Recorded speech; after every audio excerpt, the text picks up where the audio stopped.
Lin Qing, utterly unfamiliar with Naruto, found himself transmigrated into the village of Konoha, becoming a member of the Uchiha clan on the very night of the clan's annihilation. Fortunately, Lin Qing possessed the JOJO Stand system for close combat, Star Platinum for ranged attacks, Weather Report for speed, Heaven's Door. One formidable stand after another manifested behind Lin Qing. Yet his adversaries multiplied relentlessly. Itachi, Uchiha, sought to kill him. Danzo sought to kill him. Obito sought to kill him. Madara Uchiha also sought to kill him. Gradually, Lin Qing realized that those who wished him dead were not merely one or two individuals, but this wretched, cannibalistic world itself. Obito said, "If you do not desire to be the master of power, you are only fit to be its slave. That is the rule of the Shinobi world. It has always been so. Has it always been right?" Lin Qing replied, "Since the Shinobi world is flawed, I shall overturn this wretched world of ninjas. I will make people live like human beings." The story begins at the Uchiha residence in Konoha village. In the dead of night, a voice echoed in Lin Qing's ears amidst ringing and distant static. "You have acquired 70 soul fragments. Would you like to perform your first stand summon?" Lin Qing sat dazed in a pool of blood, a piercing wound through his chest, slowly healing. The gravel beneath him, uncomfortably prickling his backside. He dabbed at the blood on his chest. It was still warm. Lin Qing's face was blank. 1,000 words condensed into a single sound. Fragmented memories flooded his mind. Uchiha Qing, aged 18, idle and unproductive, expelled from the ninja academy, surviving on the clan's welfare, known as the disgrace of the Uchiha. Tonight the moon shone brightly. His former self was drinking and admiring the moonlight when he noticed a figure perched on a telephone pole. Then, Lin Qing logged in. "I transmigrated into the world of Naruto." Lin Qing had heard of Naruto, but only in passing. He was a small-town academic prodigy, devoted to studies from a young age, rarely watching anime, and knew little about Naruto. He only knew some of the more famous events. Naruto harboring the nine-tailed fox within Sasuke's Amaterasu, and from a certain PS starting website. He had learned of Tsunade Ino Sakura and others, but the story's details, Lin Qing was completely ignorant. To transmigrate into an anime world without understanding its plot, how was that supposed to work? "You have acquired 70 soul fragments. Would you like to perform your first stand summon?" As he pondered, the ringing in his ears gradually subsided, and once more he heard a cold and unfamiliar voice. He exhaled in relief and grinned to raise a system. Lin Qing activated the system interface. JOJO Stand system, derived from JoJo's Bizarre Adventure. It contained all the stands that had ever appeared, obtainable through a card drawing mechanism, and could be cultivated. Lin Qing had never watched JoJo either. Perhaps aware of this, the system had tucked away a story recap feature in the corner. Lin Qing could browse the manga of JoJo's Bizarre Adventure, parts 1 through 8, but not eager to read the manga just yet. He opened the card drawing interface. A stand was a manifestation of the user's spiritual energy, endowed with various extraordinary abilities, capable of fighting, defending, and scouting on the user's behalf. Since it was the embodiment of spiritual energy, if the stand was injured, the user would suffer grievous harm as well. The two were intrinsically linked, two sides of the same coin. The card drawing page displayed numerous stand silhouettes, with options for single or 10 draws below, alongside an introduction. Standard card pool, capable of yielding 4 to 5 star stands, stand upgrade materials, special items, etc. 10 soul fragments per draw. 4-star stands stone, free emperor, hermit purple, silver, chariot. 5-star stands, crazy diamond, metallica. Star platinum without time, stop white snake. A diverse and dense array of choices. Lin Qing's gaze fixed on the first line. This is the standard card pool, so there must be special pools as well. The system gave no reply to his question, only prompting once more whether to draw, and a message appeared on the screen. First draw. 10 consecutive draws guaranteed, a 5-star stand. This was good news. The card pool had no pity system. Who knew how many draws it would take to get a reward? The murderer of his former self might still be nearby. Securing a 5-star stand first would at least give Lin Qing some means of self-defense. He glanced at the upper right corner balance. Soul fragments, 70. 10 fragments per draw, but he needed 30 more fragments to perform a 10 draw. How to obtain soul fragments? 3 methods: defeating formidable enemies, altering the world line, or mortgaging one's own soul. The first 2 were straightforward: kill monsters, or change the plot's direction. But the last one, mortgaging the soul, mortgage your soul to exchange for soul fragments. If the mortgage is repaid within 24 hours, the soul can be redeemed. Otherwise, the mortgaged portion of the soul is lost forever. Current soul mortgage value: 500 soul fragments. 500, that is 50 draws. Is my soul really worth only 648? Lin Qing grumbled silently. What would happen if he lost part of his soul? Lin Qing did not know, nor did he wish to find out. He would never take a loan to draw cards. Lin Qing rose from the pool of blood and began to formulate a plan. Survive with the Uchiha bloodline and stand system. Develop quietly, in secret. Wait for the chance to draw a powerful stand, and live a life without overtime, without suffering, with some money, and a girl in his arms. The mere thought brought an involuntary smile to his lips. Brother Qing, save me! A faint plea from inside interrupted Lin Qing's reverie. Someone else.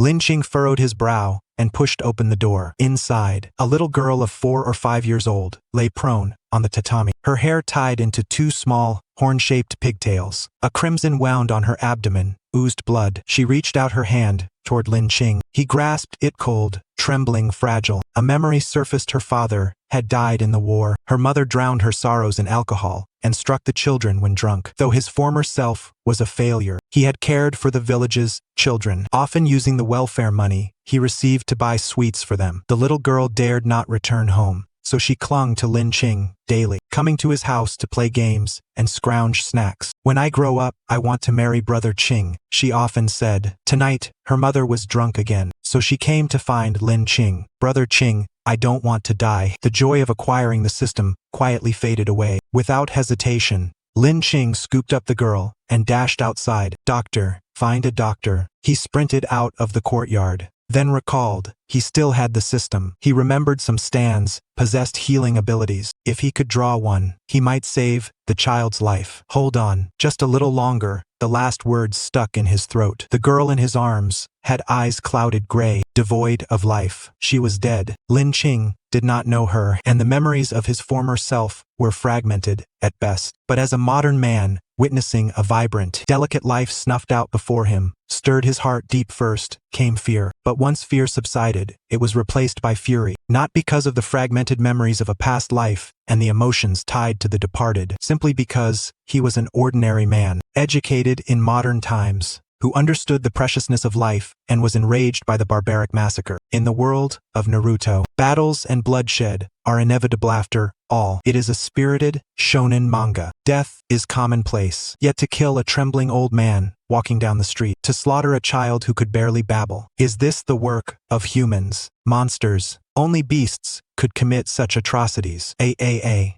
piercing scream echoed from nearby. Judging by the sound, it was a child, a survivor. Lin Qing instinctively stepped forward, then abruptly halted. The murderer had annihilated the entire Uchiha clan, a testament to extraordinary power. The absence of any rescue from Konoha thus far indicated that the culprit likely had backing, someone responsible for sweeping the scene clean. The killer possessed strength, influence, and a well-devised plan. Risking his life to rush forward and save a stranger's child, was it worth it? The question surfaced, but the next moment, Lin Qing took a second step. What does worth it even mean? After all, he had crossed over into this world. His life was a gift, bolstered by the system within him. To cower, a grown man lacking even this ounce of courage, that would be shameful. Lin Qing strode forward boldly, the wild wind tousling his hair, yet unable to shake the resolve in his gaze. Within the depths of his pupils, a golden spirit flared to life. Amid the night's darkness, it blazed like a scorching sun. Uchiha Itachi gazed down coldly at Sasuke, who had collapsed onto the ground, his expression laced with madness. Beside him, Obito, masked and arms folded, stood watching as if enjoying a spectacle. At that moment, they both heard footsteps approaching from afar. The pace, no, it was utterly silent. The breathing was erratic, hardly that of a shinobi, more like an ordinary person. Around the street corner, Lin Qing burst forth. He saw a small Sasuke crying incessantly, and across from him, Uchiha Itachi and Obito standing. A stray fish,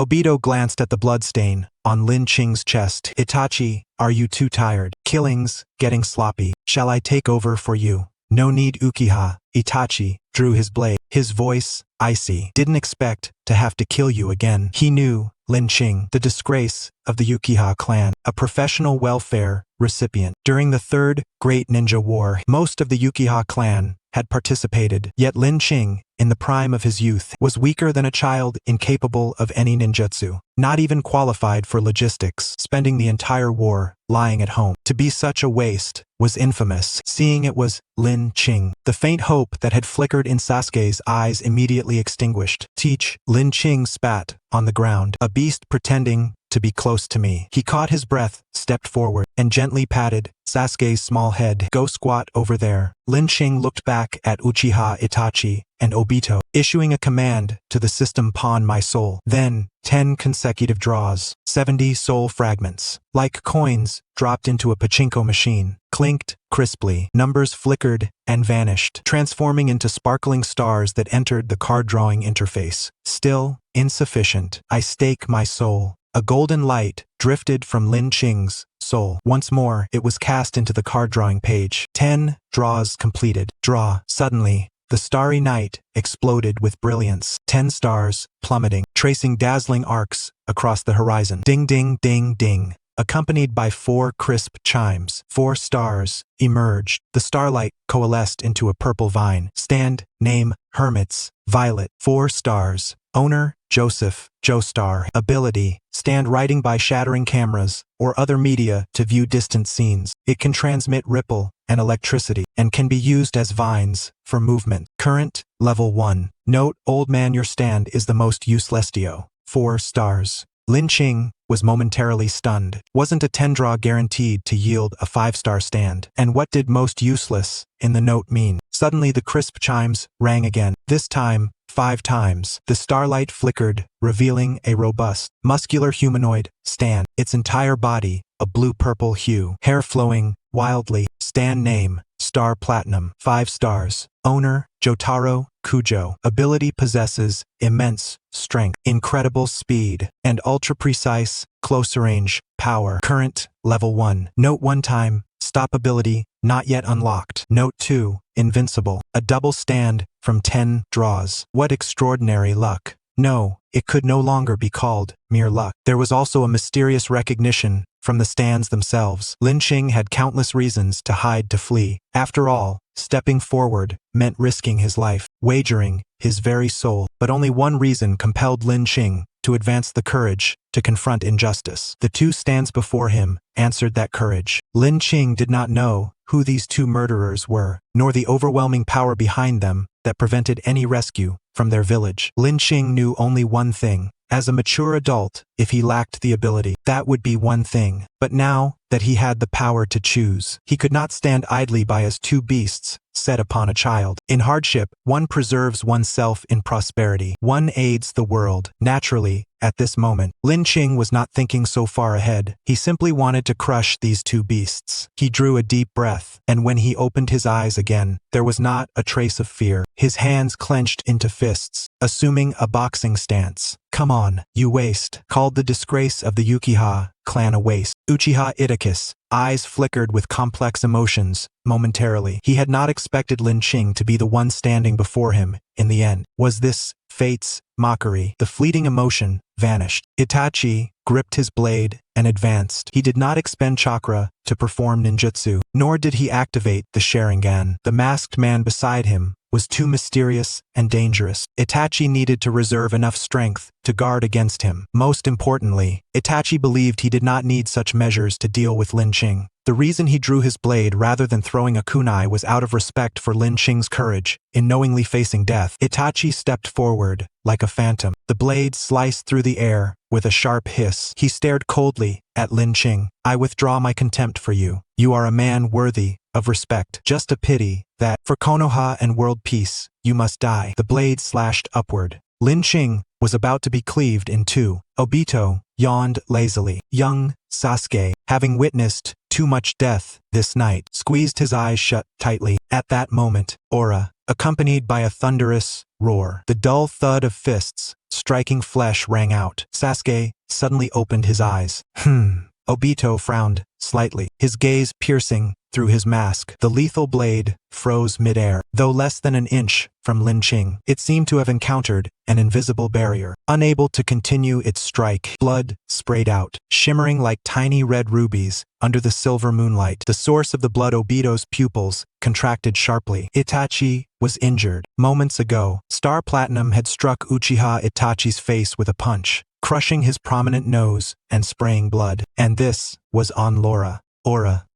The Platinum Star grasped the blade with one hand, while the other clenched into a fist as large as a clay pot, relentlessly pounding it against Itachi Uchiha's forehead. Each blow was fiercer than the last, each strike heavier than the one before. By the third punch, the sound of cracking skull bones was audible. Obito snapped back to reality. Too swift, too brutal. From the moment Itachi Uchiha swung his blade to the brink of Obito's head being shattered, barely a fraction of a second had passed. What was even more terrifying was that there was no discernible ninjutsu involved, no hand seals, no incantations. Could it be a Keki, Genkai? What kind of bloodline limit was this? No, that couldn't be right. He was a member of the Uchiha clan, the Sharingan. Yet Obito could not find the tomo of the Sharingan, nor the Manjiki, in Lin Qing's eyes. In an instant, a myriad of thoughts flashed through Obito's mind. Driven by years of battle instinct, his body moved before his mind could fully process,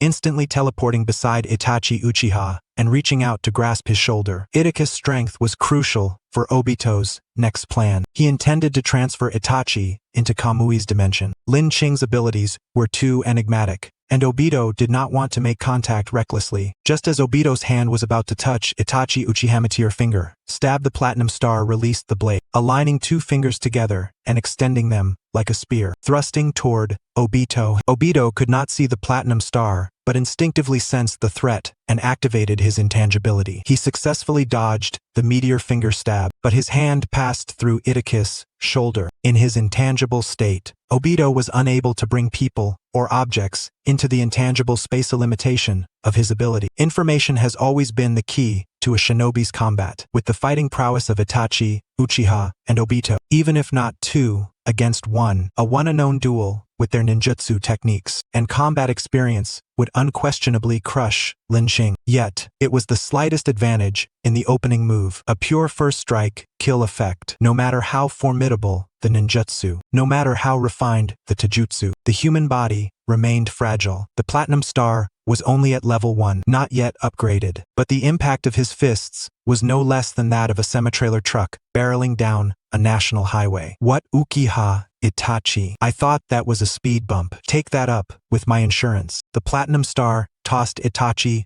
Uchiha into the air. His right fist clenched tightly as he took a deep breath. Too strong. Sasuke sat in the corner, staring blankly at his brother, suspended midair. It felt unreal. Everything seemed like a dream. It was a dream that Itachi had massacred their entire clan. It was a dream that Lin Qing intended to kill Itachi. But Sasuke knew with certainty that everything was real. Aura. The roar erupted. The gale of fists swept forward, a wild wind howling with an unparalleled might crashing onto Itachi Uchiha's face. One hit would be fatal. Susanoo, a circle of dark crimson barrier, materialized, enveloping Itachi Uchiha. At the brink of life and death, Itachi's powerful will to survive awakened him. Obito exhaled in relief. It was Susanoo. He was saved. Crack. The Platinum Star's fist struck the crimson barrier, accompanied by a faint, crisp sound. Hair-thin fissures appeared. Lin Qing took another step forward, closing the distance to Itachi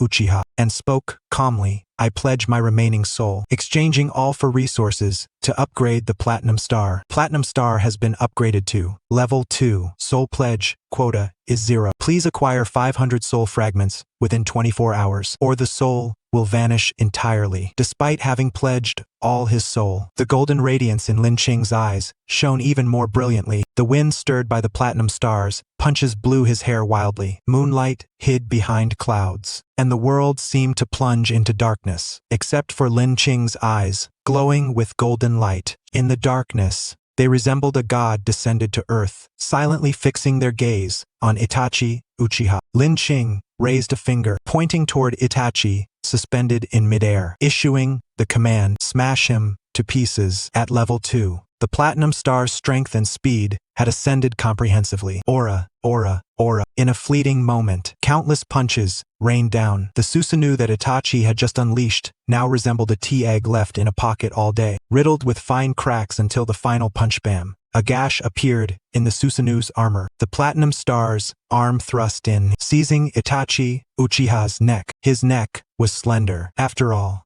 Itachi was only 13 years old at this moment. But demons heed no age. Lin Qing did not hesitate for even half a second. The Platinum Star's palm suddenly exerted immense force. Several kilometers from the hidden leaf village, a vortex-like distortion manifested in space, from which Obito Uchiha and Itachi Uchiha emerged. Itachi collapsed onto the ground, coughing incessantly. A colossal handprint was imprinted on his throat, just a hair's breadth away. Mere fractions of a second, and Itachi's neck would have been twisted like a chick's by the Platinum Star. Had it not been for Obito, Itachi Uchiha would already be dead. Could he truly be this formidable? Obito found it hard to believe. This was none other than Itachi Uchiha, a prodigious genius who awakened the Mangekyo Sharingan at the tender age of 13. Even Obito himself, no. Even the legendary Madara Uchiha at his prime could not have obliterated Itachi in such a short span. Incredible. Itachi reflected on the details of the battle. Indeed, he had underestimated his opponent, allowing Lin Qing to seize the initiative. But underestimation was no excuse. The speed, strength, and explosive power displayed by that invisible enemy transcended human limits. Seizing the first strike was not terrifying in itself.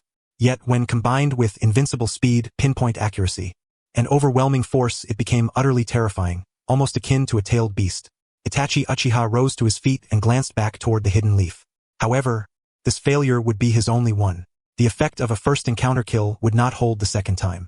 When they met again, Itachi would no longer underestimate his adversary. Unbeknownst to Itachi, Lin Qing was far from static. Given enough time, he could summon one substitute after another, each possessing entirely distinct new abilities. Obito relaxed back into his casual demeanor. They're Uchiha after all. They're bound to conjure all sorts of miraculous things. Shall we return and kill him?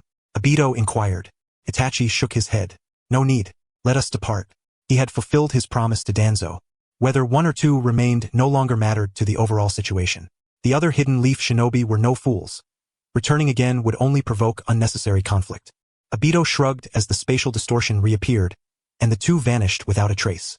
At the Uchiha stronghold, defeated Itachi Uchiha, acquired 800 soul fragments, repaid mortgaged souls, deducted 500 soul fragments, remaining soul fragments, 300. 300 fragments remained. That was equivalent to 30 draws. Lin Qing felt an impulsive urge to immediately draw another substitute. Glancing at the Platinum Star guarding his side, he restrained himself once more. Initially, Lin Qing's soul value was 500 soul fragments. To complete a 10 draw, he mortgaged 30 fragments. Upgrading Platinum Star from level 10 to level 27 consumed 470 fragments. Calculating further, ascending from level 1 to level 2 cost 400 fragments. From level 2 to level 3, however, required a full 1,000 fragments. How exorbitant! Not only were the draws costly, but cultivation was also expensive. Yet the effects were outstanding. Strength, speed, and reflexes were markedly enhanced compared to level 1. The once absolutely defensive, unbreakable Susanoo could be shattered forcibly at level 2. Of course, factors such as Itachi's hasty summoning of Susanoo and his impaired consciousness played a role. Still, the Platinum Star itself was only at level 2. The highest substitute level corresponded to its star rating. The 4-star Hermit Purple could ascend to level 4 at most. The 5-star Platinum Star could reach up to level 5. Once the Platinum Star attained level 5, its sheer power and velocity alone would be sufficient to obliterate any creature within its range.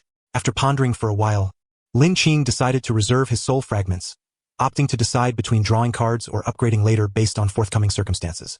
He turned his gaze to the system prompt. So that kid just now was called Itachi Uchiha. Lin Qing sifted through fragments of his previous memories and uncovered recollections regarding Itachi Uchiha. In other words, he too was a member of the Uchiha clan, one of their own slaying their own. Lin Qing wore the expression of an old man on the subway staring at his phone. What's the point? The Uchiha clan was vast and prosperous. Even a loafer like Lin Qing could subsist on welfare, drinking and idling away. Itachi Uchiha was the clan's prized prodigy, receiving even more abundant resources. Could it be that slaughtering the entire clan yielded greater benefits? That was the only plausible conclusion. Having received formal dragon-slaying education domestically and well-versed in history, Lin Qing could not fathom that Itachi's righteous slaughter of his own kin was motivated by a desire to prevent clan upheaval and avert war. Clan upheaval sparking war. Did this have anything to do with an 80-year-old grandmother? With the children who came over to play games? With a useless predecessor who would be out of breath after running 2 steps? Qingji, are you alright? Sasuke's immature voice sounded from behind. Lin Qing interrupted his thoughts, looked at the small child before him and searched his memory for a moment. So you are Sasuke. I've heard of you. Even though he had never watched Naruto, Lin Qing had encountered this childish future in various memes. Hand covering the face, eyes peering through fingers, shouting Amaterasu. Lin Qing ruffled Sasuke's parted hair and recalled an old acquaintance in suspenders. Qingji, my brother. Recalling the parents who had died before his eyes, Sasuke changed his tone. Is Itachi dead? He fled. A flash of sorrow crossed Sasuke's eyes, followed by hatred once the grief subsided. He could not comprehend why his once tender brother had massacred the entire clan. But reasons no longer mattered. The outcome was set. What mattered was that Sasuke must avenge his family and the lives of the entire clan. Revenge. What shall we do next? Sasuke asked. Wait for rescue. Such a massive incident. No matter how much they feign ignorance, it's time to come forward, Lin Qing said, pointing toward the village. Look, they're coming. Several dozen flickering figures, resembling fleas hopping atop rooftops, were rapidly approaching. Lin Qing exhaled in relief.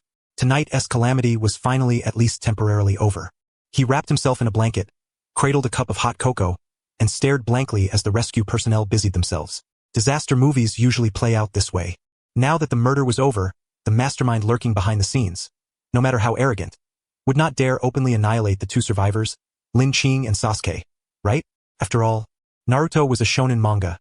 It shouldn't be this dark, should it? How many times do I have to say it? We are the victims. The murderer, Itachi Uchiha, fled.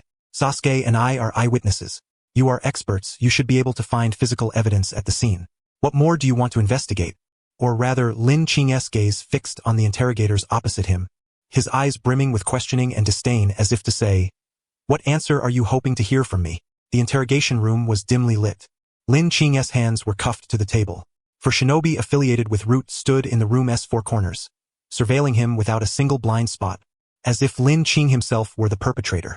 Shin Uchiha sat opposite Lin Qing, a member of the Yamanaka clan, proficient in mind transfer jutsu, soul interrogation, and memory browsing.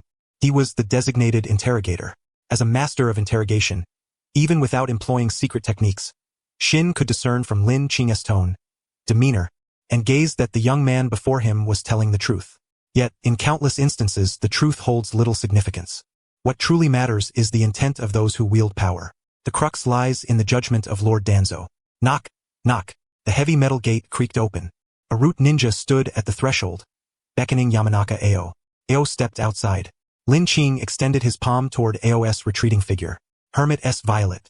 A tendril of purple vine entwined itself around Ao's boot and followed him out, its other end pressed against Lin Qing's ear. Bang.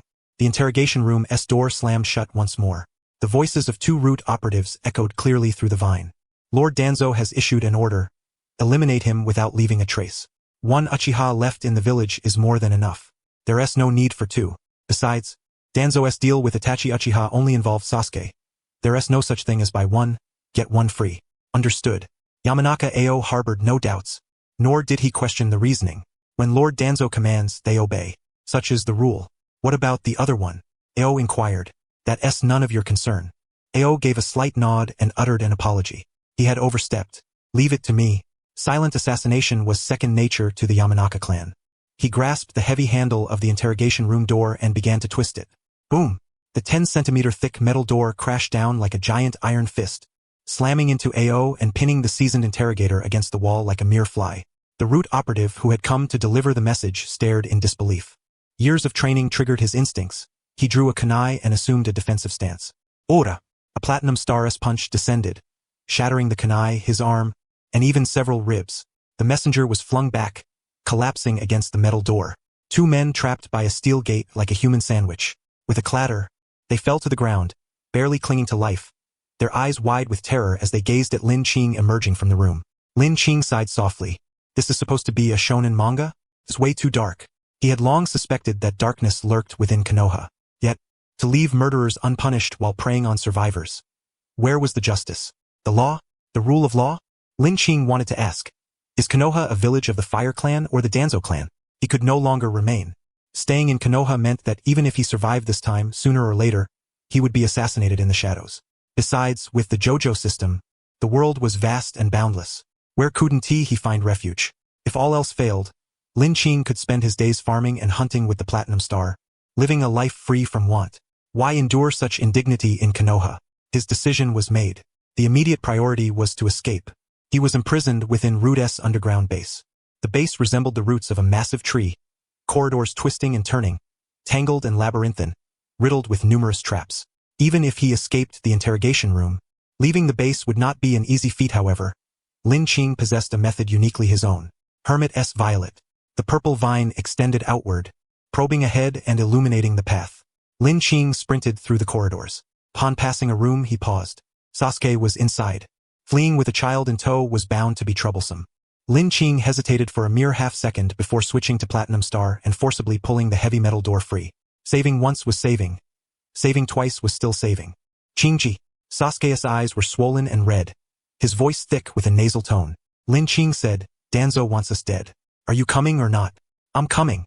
The young Sasuke and Lin Qing, oblivious to the true nature of the night's calamity, were the safest spectators amidst the disaster. They had merely made the most prudent decision based on the intelligence at hand. Buzz. A shrill alarm blared overhead. Lin Qing scooped up Sasuke and, commanding the Platinum Star, charged forward. In such a narrow space, with Danzo's death order forbidding harm to Sasuke, after all, Itachi Uchiha's threat still loomed. The subordinates' lives and his own were clear priorities. Ninjas dared not recklessly throw kunai or freely use ninjutsu. They relied solely on taijutsu to confront him. Yet, without the arrival of that Konoha Azure Beast, who could best a Platinum Star in hand-to-hand combat? For a moment, Lin Qing was unstoppable, moving as if alone in an empty realm. Ambushes and surprise attacks were rendered useless against the Platinum Star's precision and speed. Within a radius of 2 meters, an absolute vacuum prevailed. From underground to the surface, he shattered dozens of heavy barricade doors. The Root ninjas who attempted to encircle him had initially been brimming with confidence, believing that a mere weakling and a child posed no threat requiring such a large force.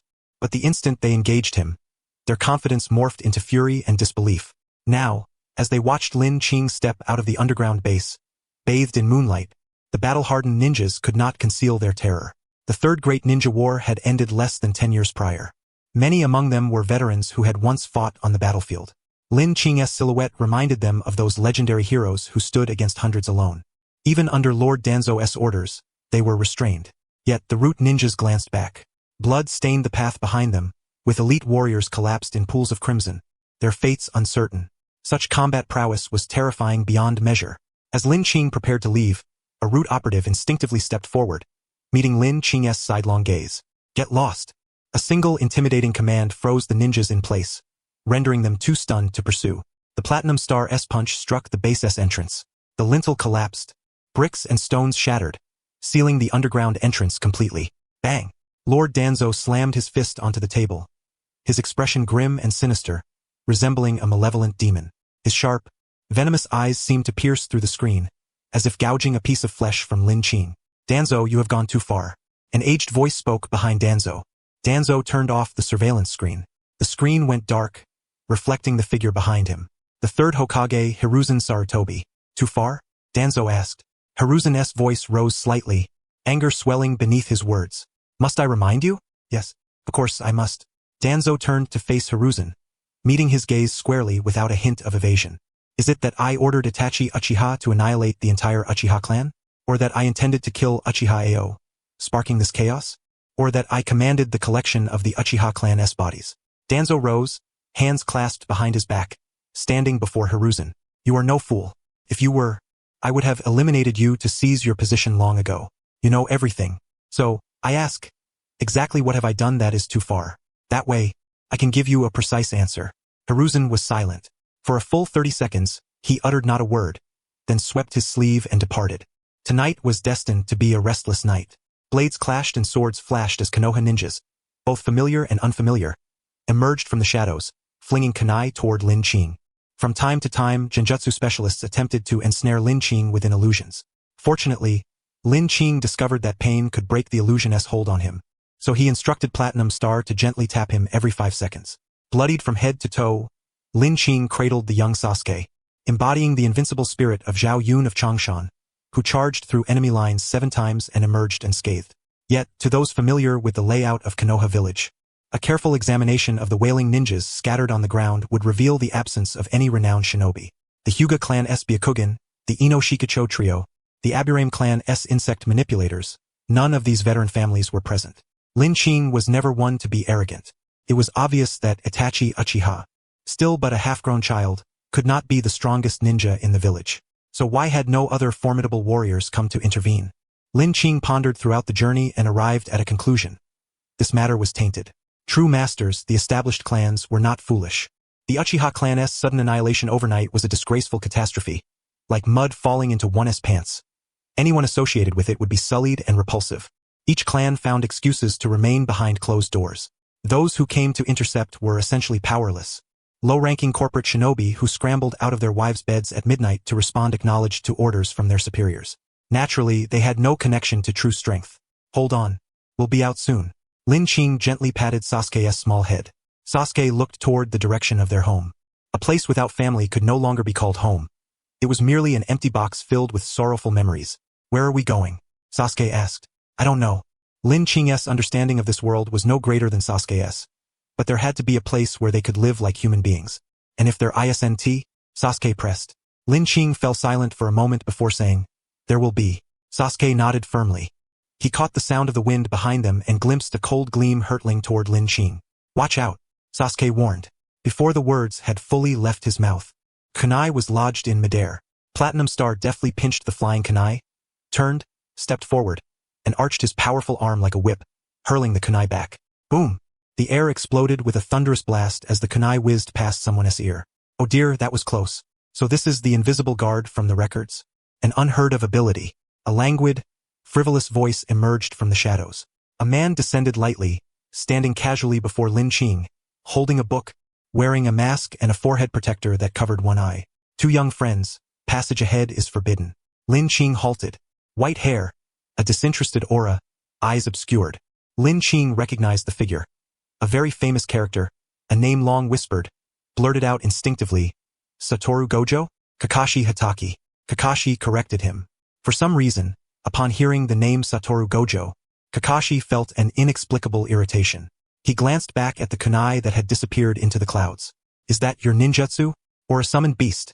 Lin Qing did not answer the question but said calmly, we merely wish to leave, to depart from this village that does not welcome us. Please make it easy for us. Since Konoha no longer desired the power of the Uchiha, a silent departure was the best and most dignified course for both sides. Logically, with the entire Uchiha clan deceased, all related assets should belong to Lin Qing and Sasuke, the 2 survivors. They did not ask for them, nor did they demand a severance package. As Lin Qing said, he only wanted to slip away quietly, nothing more. Was it necessary to exterminate them completely? Snap. Kakashi closed the book titled Koi to Senkyo to Chocolate, lifted his forehead protector to reveal his left eye, infused chakra into both eyes, and faintly discerned a towering figure behind Lin Qing, like a sculpture. Apologies, this is not personal, just business. He drew 3 shuriken from his waist and threw them behind his back. Clang clang clang. Platinum Star's fists knocked them all away. Kakashi vanished from sight, and a faint breeze whispered behind Lin Qing. Platinum Star turned around. Moonlight spilled silver rays, casting a dense shadow of Platinum Star's tall figure, enveloping Kakashi as he approached from behind. Wildly swirling long hair, a pair of eyes that commanded respect without anger, like a wrathful deity. Just their gaze imparted an overwhelming sense of oppression. Kakashi was about to dodge with a step, but he was no match for Platinum Star's speed. Platinum Star seized Kakashi's head, swung him around, and slammed him onto the ground. Boom! Water splashed everywhere. Kakashi transformed into a stream of water. Water clone technique. This was merely a probe. From the shadows some dozen meters away, Kakashi thought. Just as the intel said, within a 2-meter radius, invincible in close combat. This oppressive aura, Kaido never gave me this. In that case, let us try ninjutsu. Danzo's orders did not concern Kakashi, and besides, his mastery of ninjutsu ensured he would not harm young Sasuke. Kakashi quickly formed hand seals. Water release. Water dragon bullet technique. Kakashi's speed in forming seals was astonishing. Before the water clone's splashed water could fall, it transformed again into a water dragon, soaring skyward. The water dragon exuded a terrifying aura. Its crimson eyes filled with murderous intent, gaping maw tearing toward Lin Qing. Ora! Platinum Star unleashed a muffled punch. The dragoness' menacing head was instantly dented. Without granting the water dragon time to recover, accompanied by Platinum Star's roar, a barrage of punches landed against the water dragoness' body. With sheer fists alone, he sought to shatter a B-rank ninjutsu. Suddenly, the ground beneath Lin Qing vanished. He was dragged underground. Earth release, mind-severing technique. To execute 3 ninjutsu in such quick succession with exquisite coordination. The water clone as a probe, the water dragon bullet to lure the enemy, and the mind-severing technique to restrain, all while maintaining distance from Lin Qing's main body. He single-handedly matched the effect of an entire ninja squad. Truly a master of Konoha's ninjutsu. The water dragon, risking its last breath, entwined Platinum Star. Platinum Star took half a second to return. Just enough time for Kakashi to place a kunai against Lin Qing's throat. We V1. At the moment Kakashi held this thought, Platinum Star, still grappling with the water dragon, vanished into thin air. Immediately, purple vines surged forth. The vines wrapped like ropes around nearby buildings, and just as Lin Qing was trapped underground, they pulled him out and flung him high into the sky. The wild wind tousled Lin Qing's hair, but Kakashi saw clearly that Lin Qing's eyes were extraordinarily calm. Sensing danger, Kakashi watched as the vines vanished and Platinum Star reappeared. He seized Lin Qing's arm, spun twice in the air, and hurled Lin Qing like a baseball toward Kakashi. Seeing Lin Qing rapidly approaching, Kakashi's heart skipped a beat. He pushed off the ground, moving out of Platinum Star's attack radius. But it was too late. Ora! A fist harder than diamond struck Kakashi's face. Boom! A cloud of smoke flashed, leaving behind a wooden stake. Substitution technique.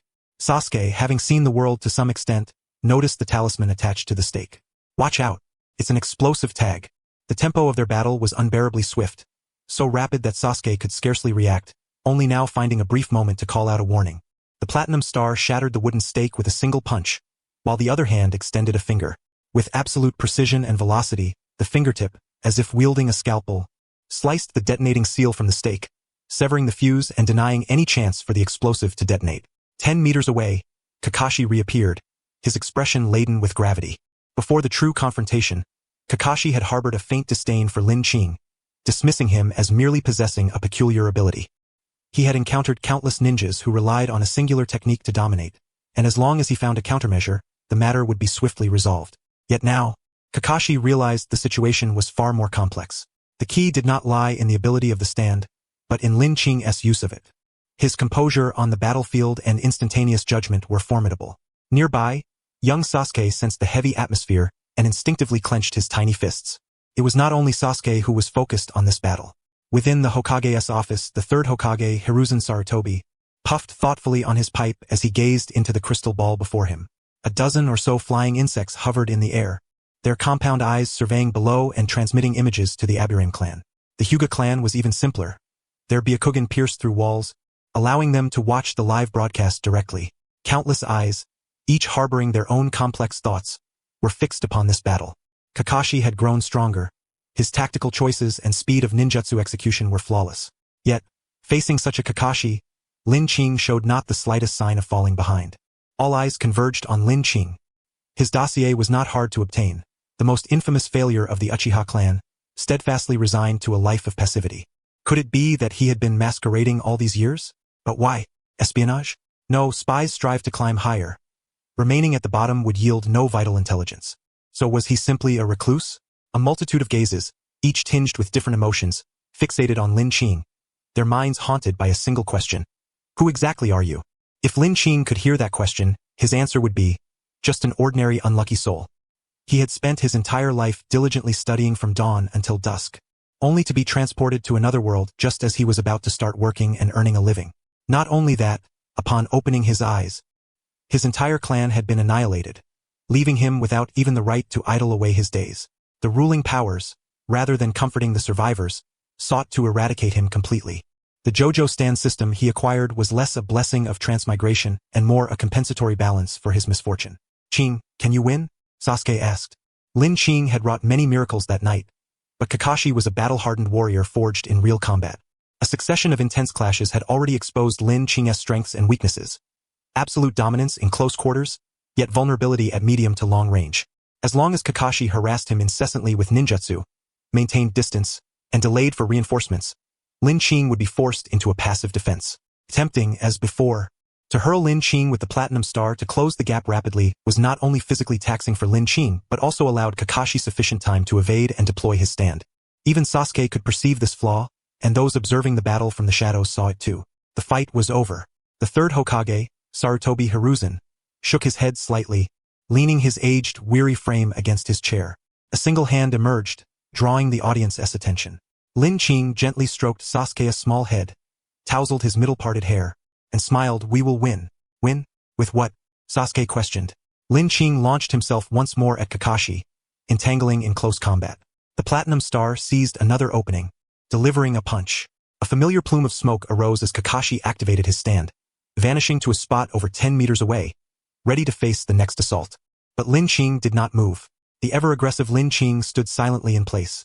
The Platinum Star vanished as well.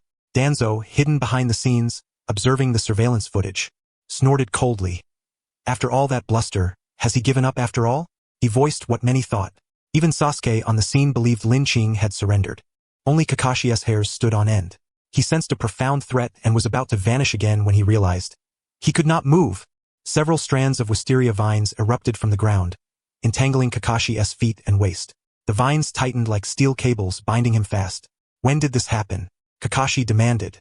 "When you thought you had found my weakness and believed victory was assured." It was not only Kakashi who scrutinized the battle. He had discerned Lin Qing's weakness. Conversely, Lin Qing had also identified Kakashi's vulnerabilities. First, Kakashi's chakra was insufficient, preventing him from freely using large-scale long-range ninjutsu. Second, the evasion range of his stand was roughly 10 to 15 meters. Based on these insights, Lin Qing continuously switched the hidden purple during the battle, aiming to establish a 20-meter radius net of hidden purple around himself.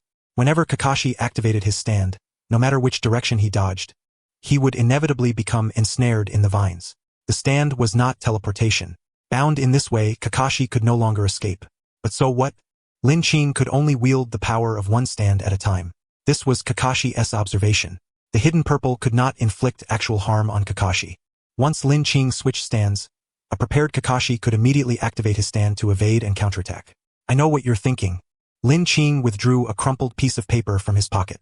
Kakashi was stunned to recognize it as the detonating seal he had casually affixed to the wooden stake when first deploying his stand. "I may not be able to harm you, but this," Lin Qing said, reigniting the seal and tossing it before Kakashi, then ruffled Sasuke's hair again, "should do the trick. Let us go." Sasuke glanced back at the detonating seal lying on the ground. "Aren't you gonna stick it on him?" Lin Qing shook his head. "No need." Kakashi held back before. His strikes were never aimed at vital points. "We have no enmity, so there's no reason to kill him." Kakashi stared blankly at the departing figures, one large and one small. He was known as the ninjutsu copy machine. Since his debut, he had replicated countless jutsu and, during wartime, witnessed many mysterious bloodline limits. Lin Qing's stand surpassed his comprehension. But what surpassed all understanding was Lin Qing himself. A faint smile curved Kakashi's lips. Truly an intriguing young man. Boom! A fiery explosion erupted skyward. Lin Qing left the blast behind him, and with it, his identity as a Leaf Village ninja. He raised his hand in a farewell wave.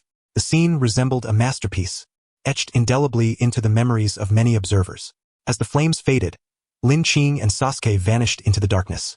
The next morning, in a forest far from the hidden Leaf Village, hearing the chirping of birds, Sasuke appeared dazed. The dawn's radiance slanted in from the east, piercing through the trees and casting dappled light upon them, warming their bodies.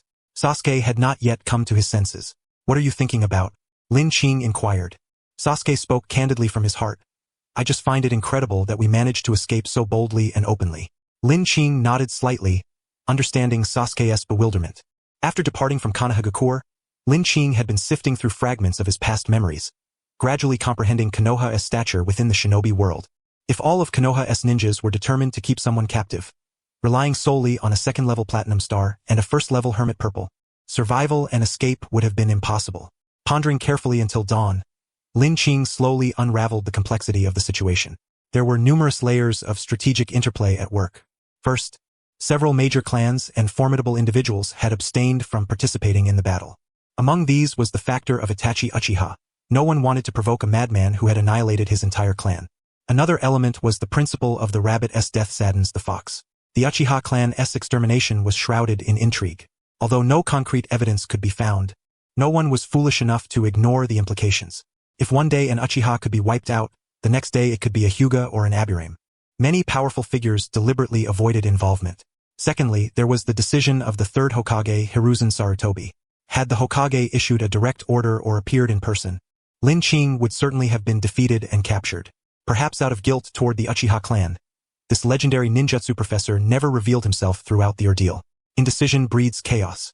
Lastly, there was the sole individual willing to intercept them, Kakashi Hatake. His identity was intriguing. Though not an Uchiha, he possessed a Sharingan and maintained an ambiguous relationship with the clan.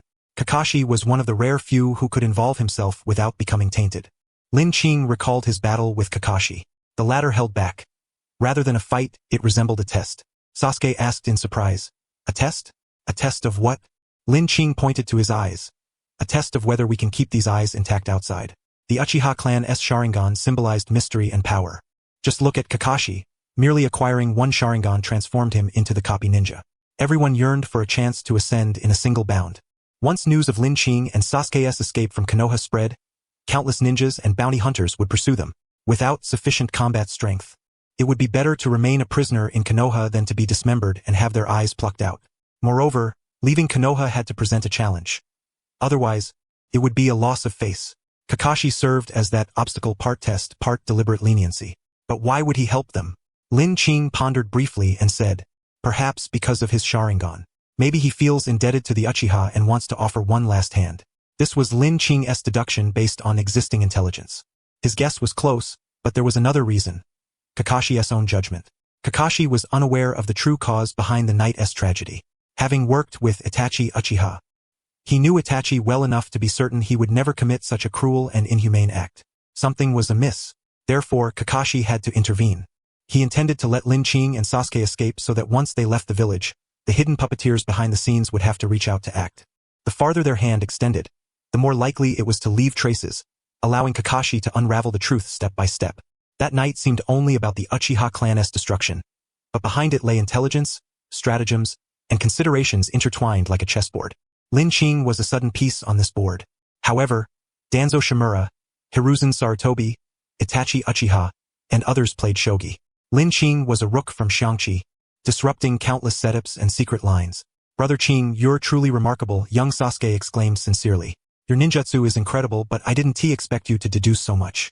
You're like a prophet from a fairy tale." Lin Qing smiled gently. Deductions and analyses based on available information are not particularly difficult. With sufficient logical reasoning and a measure of intelligence, it's enough. "Want to learn?" Lin Qing asked. "Of course." Sasuke's eyes gleamed. "I want to become someone like Brother Qing.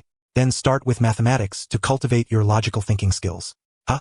By midday, with the sun high, Lin Qing and Sasuke were starving, their stomachs practically pressed against their backs. Occasionally passing through small villages, they refrained from entering, wary that Danzo's agents might trace their footsteps given their proximity to Konoha. Using the hermit purple vines, Lin Qing caught a wild rabbit. Yet he hesitated, uncertain how to prepare it. "Kill it, skin it, gut it, and roast it," Sasuke suggested with a slight tilt of his head. "Brother Qing, don't you know how to kill a rabbit?" Lin Qing admitted that he did not. Having never stepped into a kitchen since childhood, he had neither skinned a rabbit nor even caught a fish. It was not fear but ignorance of the method. Sasuke placed his hands on his hips with a smile. Finally, something he excelled at. He took the rabbit from Lin Qing's hands, produced a kunai from his belongings, and expertly gutted and opened the animal. "I'm quite skilled at this. When training with Brother Itachi on kunai techniques, we often caught rabbits and fish to eat." As he spoke, his tone gradually softened. His movements slowed, and his bright eyes misted with tears. Sasuke sniffed sharply. Why do you think Itachi did all this? Could he have had some hidden pain? Sasuke hoped the all-knowing Lin Qing could deduce an answer that would explain the mystery of the previous night. "Of course there was pain," Lin Qing replied. Sasuke looked up sharply. "But pain does not equal righteousness. To judge a person, one must look not at their thoughts but at their actions. The scheming of villains is no match for the sudden inspiration of fools. Pain is merely the cause, but from it arise countless divergent paths. Itachi Uchiha chose the simplest and the most foolish path." Sasuke seemed to understand vaguely. Lin Qing gently patted his back. "Don't rush. If you can't figure it out now, think it over slowly. You're still young. There's plenty of time." Sasuke murmured assent and focused on preparing the rabbit. Lin Qing squatted beside him, watching and occasionally asking questions. Through their dialogue, Sasuke gradually emerged from his grief. Without salt or seasoning, the roasted rabbit tasted plain. Yet Lin Qing ate earnestly. It was his first meal in this world. During their brief respite, Lin Qing finally had time to review the spoils of last night's battle. Soul fragments, 652. He had drawn 65. Originally, Lin Qing possessed 300 fragments. From the Root Organization's assault up to Konoha's outskirts, he obtained 52 soul fragments. Defeating Kakashi head-on earned him 300 soul fragments.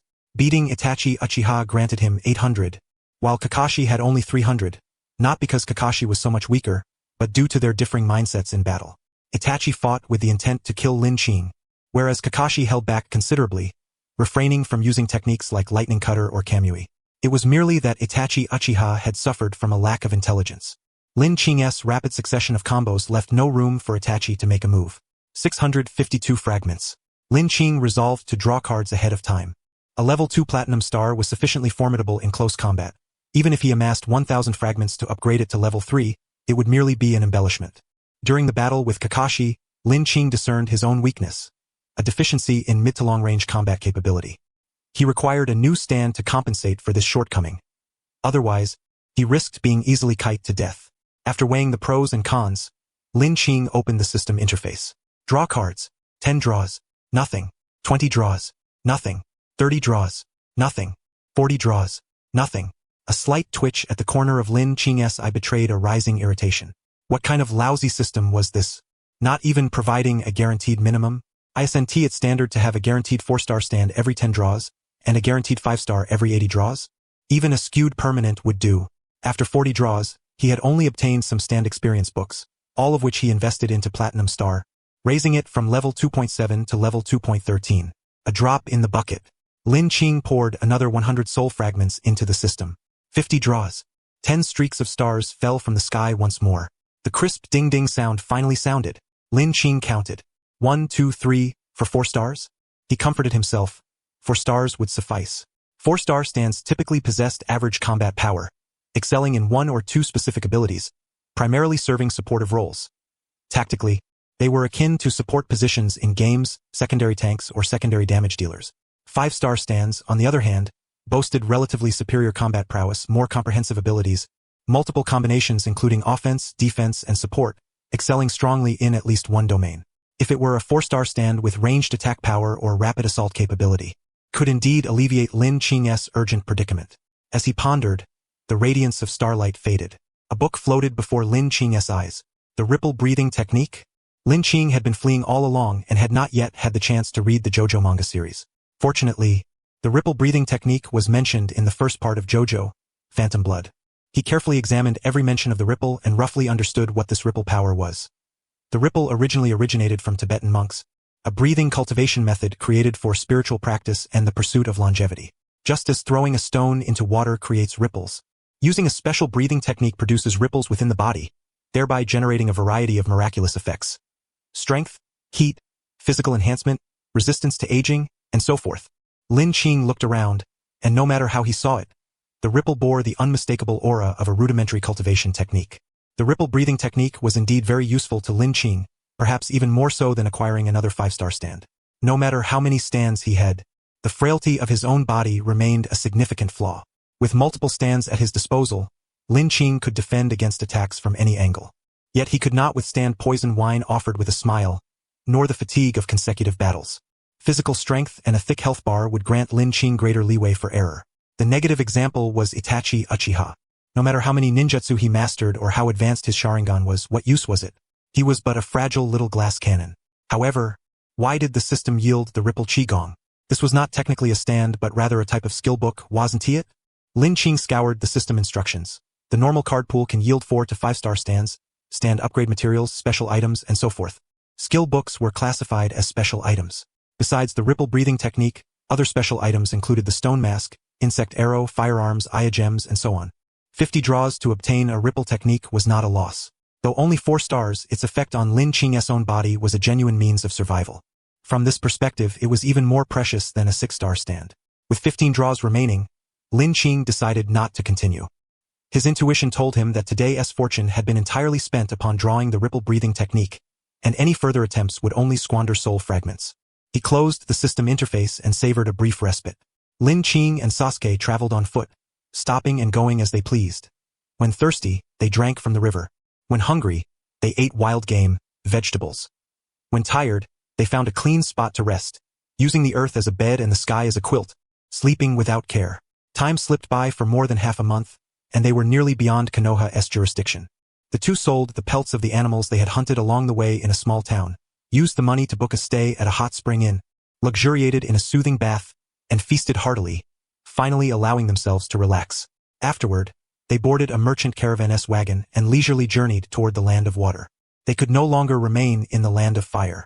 The land of lightning was too strictly governed. As outsiders, they risked immediate detection. The land of earth was too distant. The land of wind was dominated by desert, with harsh living conditions. The governance of the land of water was, diplomatically speaking, lenient. Bluntly put, chaotic. Lin Qing had formed a clear objective for the road ahead. To continually hunt fugitives, accumulate draw counts, obtain stands to cover his weaknesses, and then upgrade those stands. Due to the Kirigakure village's blood mist policy, internal strife was rampant. On one hand, this facilitated Lin Qing's concealment. On the other hand, fugitives and rogue ninjas abounded, providing Lin Qing with abundant hunting targets to earn soul fragments and bounties. For Lin Qing, no nation was more suitable than the land of water. Along the way, Lin Qing collected intelligence on various countries and ninja villages. When he learned that Konoha village was considered well-governed, Lin Qing understood how dire the state of this world truly was. He needed power not only to protect himself but also to uphold his principles. After more than 10 days of travel, they arrived at the Land of Waves, the destination of the merchant caravan. Beyond here, Lin Qing would have to proceed alone. Brother, once you pass the Land of Waves and travel a bit further, you'll reach the Land of Water. This is where we part ways, the caravan leader said, handing over a letter.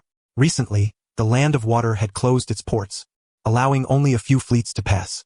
The caravan leader, being experienced and knowledgeable, understood the intricacies involved. With this letter of recommendation, one could board the official ships of the Land of Waves and travel to the Land of Water. Lin Qing accepted the recommendation with a word of thanks, declining to refuse. Sasuke watched the caravan leader's departing back. He really is a good man indeed. Lin Qing thought of the wad of cash he had slipped to the caravan leader the previous night and smiled without explanation. Having obtained the recommendation letter, Lin Qing sought out the Land of Waves official at the port. The official was a samurai, sporting a moon hairstyle, kimono hakama, and straw sandals that exposed toes emitting a sour stench. 2 swords hung at his waist, a katana and a wakizashi. The bald samurai scrutinized Lin Qing and Sasuke from head to toe, and then nodded toward a cargo ship bobbing on the water's surface. You're lucky. The ship departs soon. If you miss it, you'll have to wait half a month. Following the bald samurai aboard the ship, Lin Qing could not shake the feeling that the crew's gazes were strange, welcoming, joyful, yet tinged with a hint of desire. Lin Qing furrowed his brow slightly. What was going on with these sailors? Could it be that they traveled through time from Chengdu? Yet Lin Qing did not have a beard, black-rimmed glasses, or white socks. With a clatter, the bald-headed samurai opened the sealed cargo hold, unleashing a faint stench of decay and mildew into the air. Within the dimly lit hold sat about a dozen individuals, both men and women, who appeared to have been deprived of sunlight for some time, each shielding their eyes with their hands. Observing the weary figures inside the hold, Lin Qing realized, smuggling? At least there should have been a letter of introduction. And since this was an official vessel from the Land of Waves, Lin Qing had presumed their journey would be conducted openly and honorably. A crew member shoved Lin Qing forward and glared at him. Are you coming or not? If not, get lost. Lin Qing smiled lightly. Of course, we are coming. He grasped Sasuke's arm just as the latter reached for his blade and stepped into the cargo hold. The hold was sealed once more, a single dim lamp casting a faint glow from above, while a fan whirred incessantly, drawing in a thin breath of air to prevent the passengers from suffocating inside. They found a corner to settle in. Sasuke whispered, why don't you let me hit him? Qingji, with your strength, one punch would knock him out. Lin Qing replied, I'm no demon. It's not like someone glares at me and I shout, you're courting death, and chop them down. Lin Qing leaned against the cargo box, retrieved an orange from his backpack, and handed it to Sasuke. As long as he can get us safely to the Land of Water, that's enough. Sasuke raised his tiny fists. Then when do I get to hit someone? When you think it's necessary. Sasuke rolled his eyes and took the orange, suddenly sensing a gaze upon him.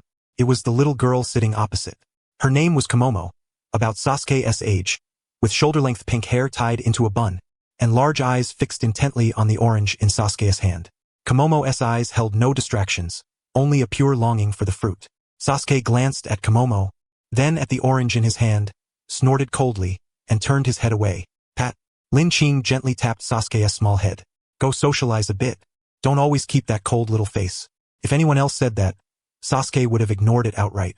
But with Lin Qing he could not disobey. Reluctantly, Sasuke approached. Here.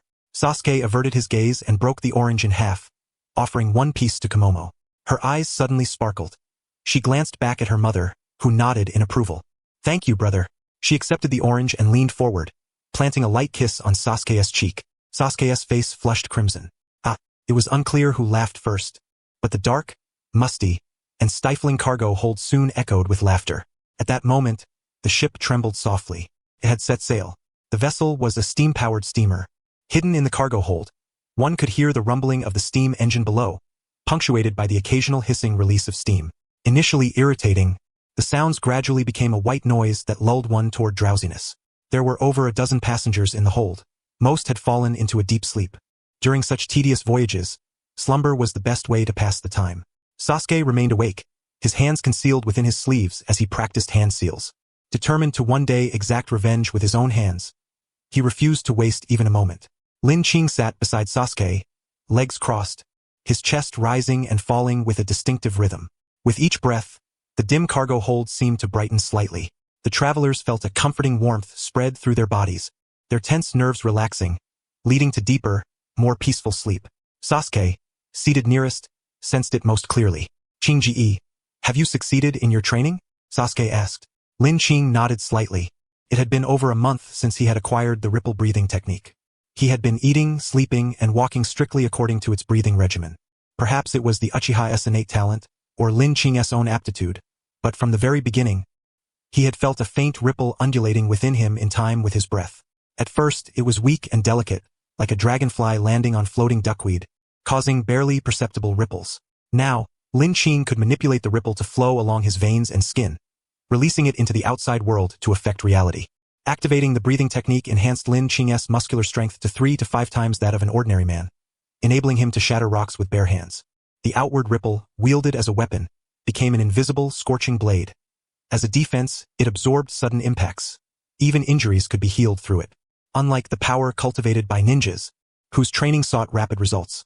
Like Muay Thai fighters who are fierce in youth but riddled with ailments in old age, the breathing technique continuously nourished Lin Qing's internal organs during practice, extending his lifespan. Noticing the envy in Sasuke's eyes, Lin Qing ruffled his small head. Once we disembark, I'll teach you. Okay. Sasuke nodded eagerly, his face bright with a smile. Suddenly, his body lurched, nearly causing him to fall. But Lin Qing caught him just in time.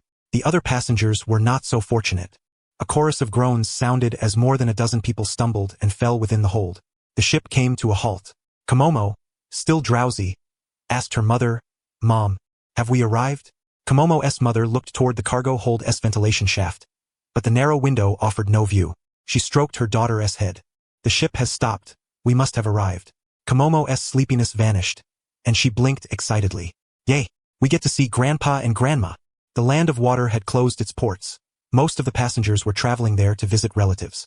Komomo and her mother were among them. Lin Qing frowned slightly. The timing was off. The voyage from the land of waves to the land of water required at least 3 days. Though they were confined in the cargo hold and their sense of time was vague, Lin Qing had been silently tracking the passage of time. Only 2 days had passed. 1 day's journey remained. They were still adrift on the vast sea. Could it be that Danzo's men are pursuing us? Lin Qing pondered, exchanging a glance with Sasuke. Sasuke nodded and quietly withdrew a kunai from his sleeve, preparing for potential danger. With a creak, the cargo hold door, closed for 2 days, swung open. The sudden flood of sunlight made Lin Qing squint as he saw the silhouettes of 3 figures. The bald-headed samurai and 2 crew members. The 3 stood at the entrance. The bald samurai staggered forward with a heavy step.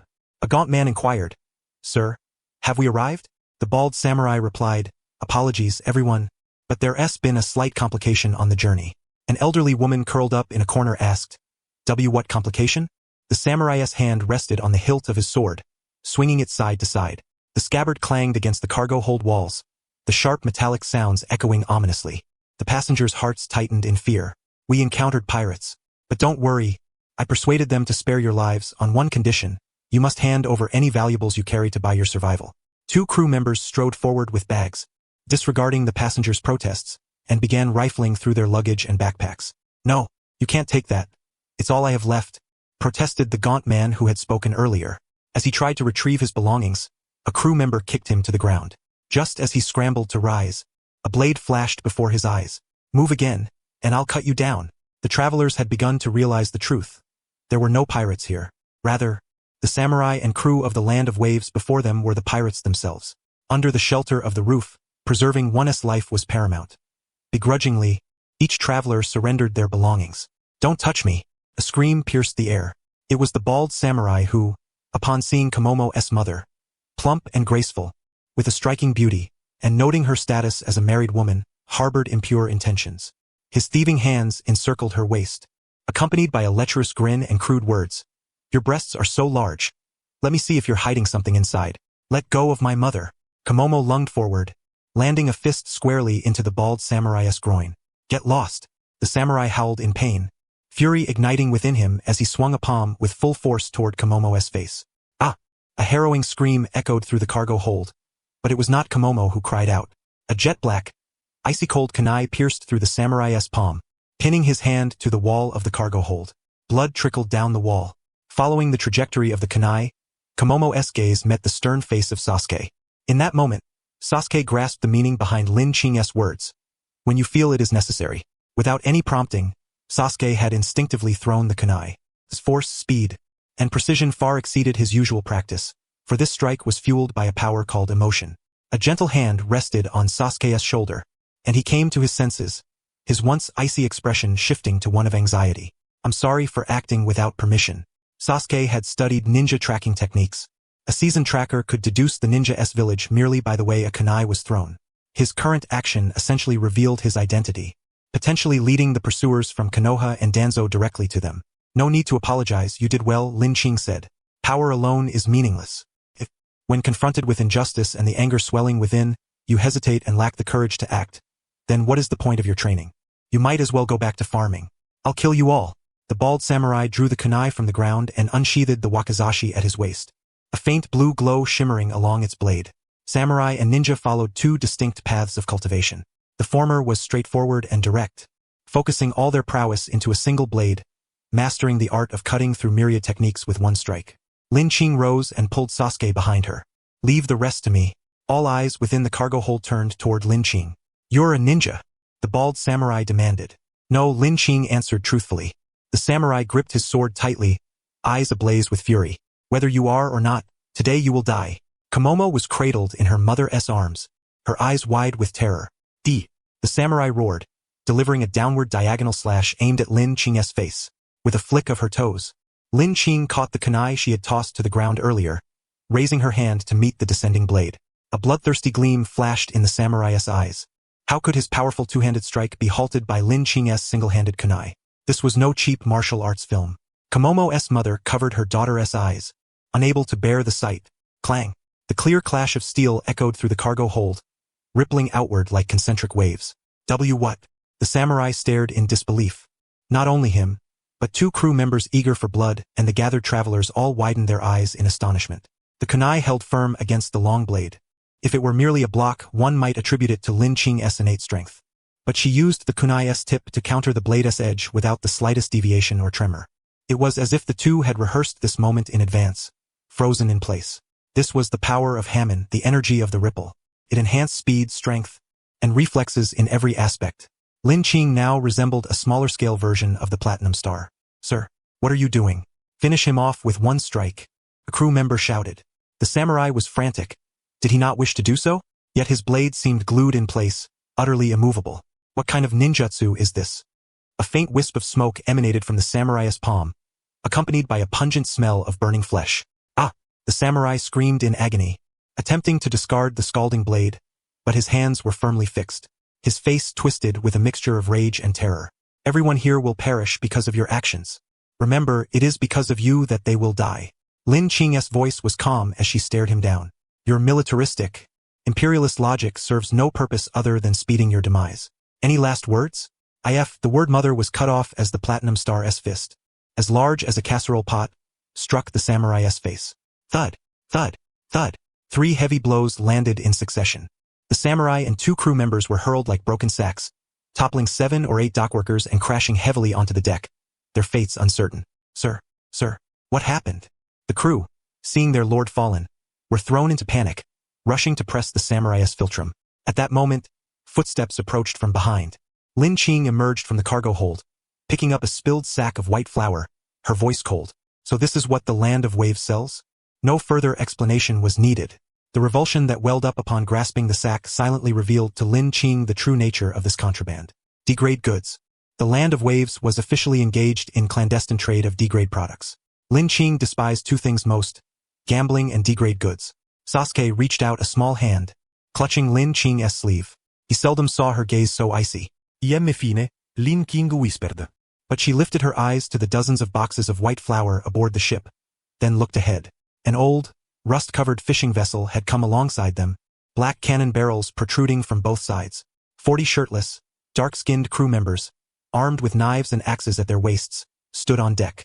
Upon seeing the fallen samurai, their faces twisted with malice as they drew their weapons and advanced toward Lin Qing. Trouble was imminent. The Platinum Star. This was a battle without suspense. No one could withstand a single punch from the Platinum Star. Every assailant who charged was sent flying faster than before, spitting blood as they tumbled into the sea. Demons! Finally, the crew broke, abandoning their comrades to flee back to the fishing vessel. Get lost!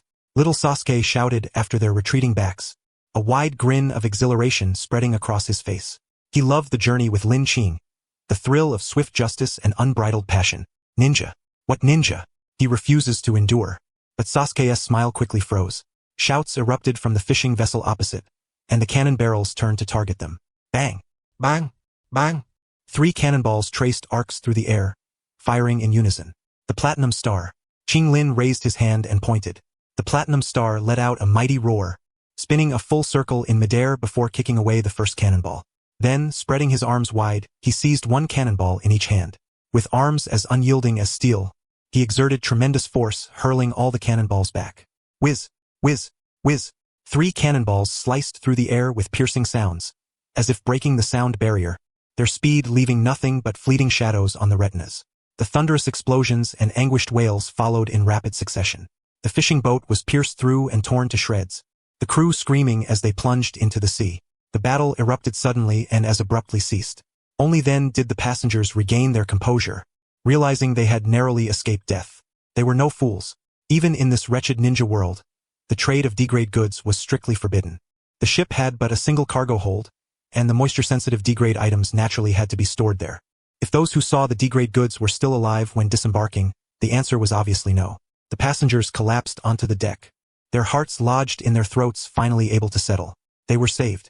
The sea breeze brushed their faces, and the relief of having survived this ordeal left them somewhat dazed. They glanced at Qing Lin's figure, not particularly towering or imposing, yet in this moment, he bestowed upon them an unparalleled sense of security. Qing Lin commanded the Platinum Star to toss all the white flour aboard into the sea, then flung the bald samurai overboard as well. 2 sharp slaps awakened the unconscious crew members, offering them a stark choice: steer the ship or plunge into the sea. Prioritizing their lives, the remaining crew eagerly nodded and, embodying the spirit of diligent craftsmen, set the ship in motion once more. After Qing Lin and his party had departed, the bald samurai surfaced from the water, spitting in the direction of the cargo ship. Fools! I've navigated waterways half my life. Do you think I'll drown in the sea? The fishing boat had lifeboats, and the men who fell overboard had already gone down to search.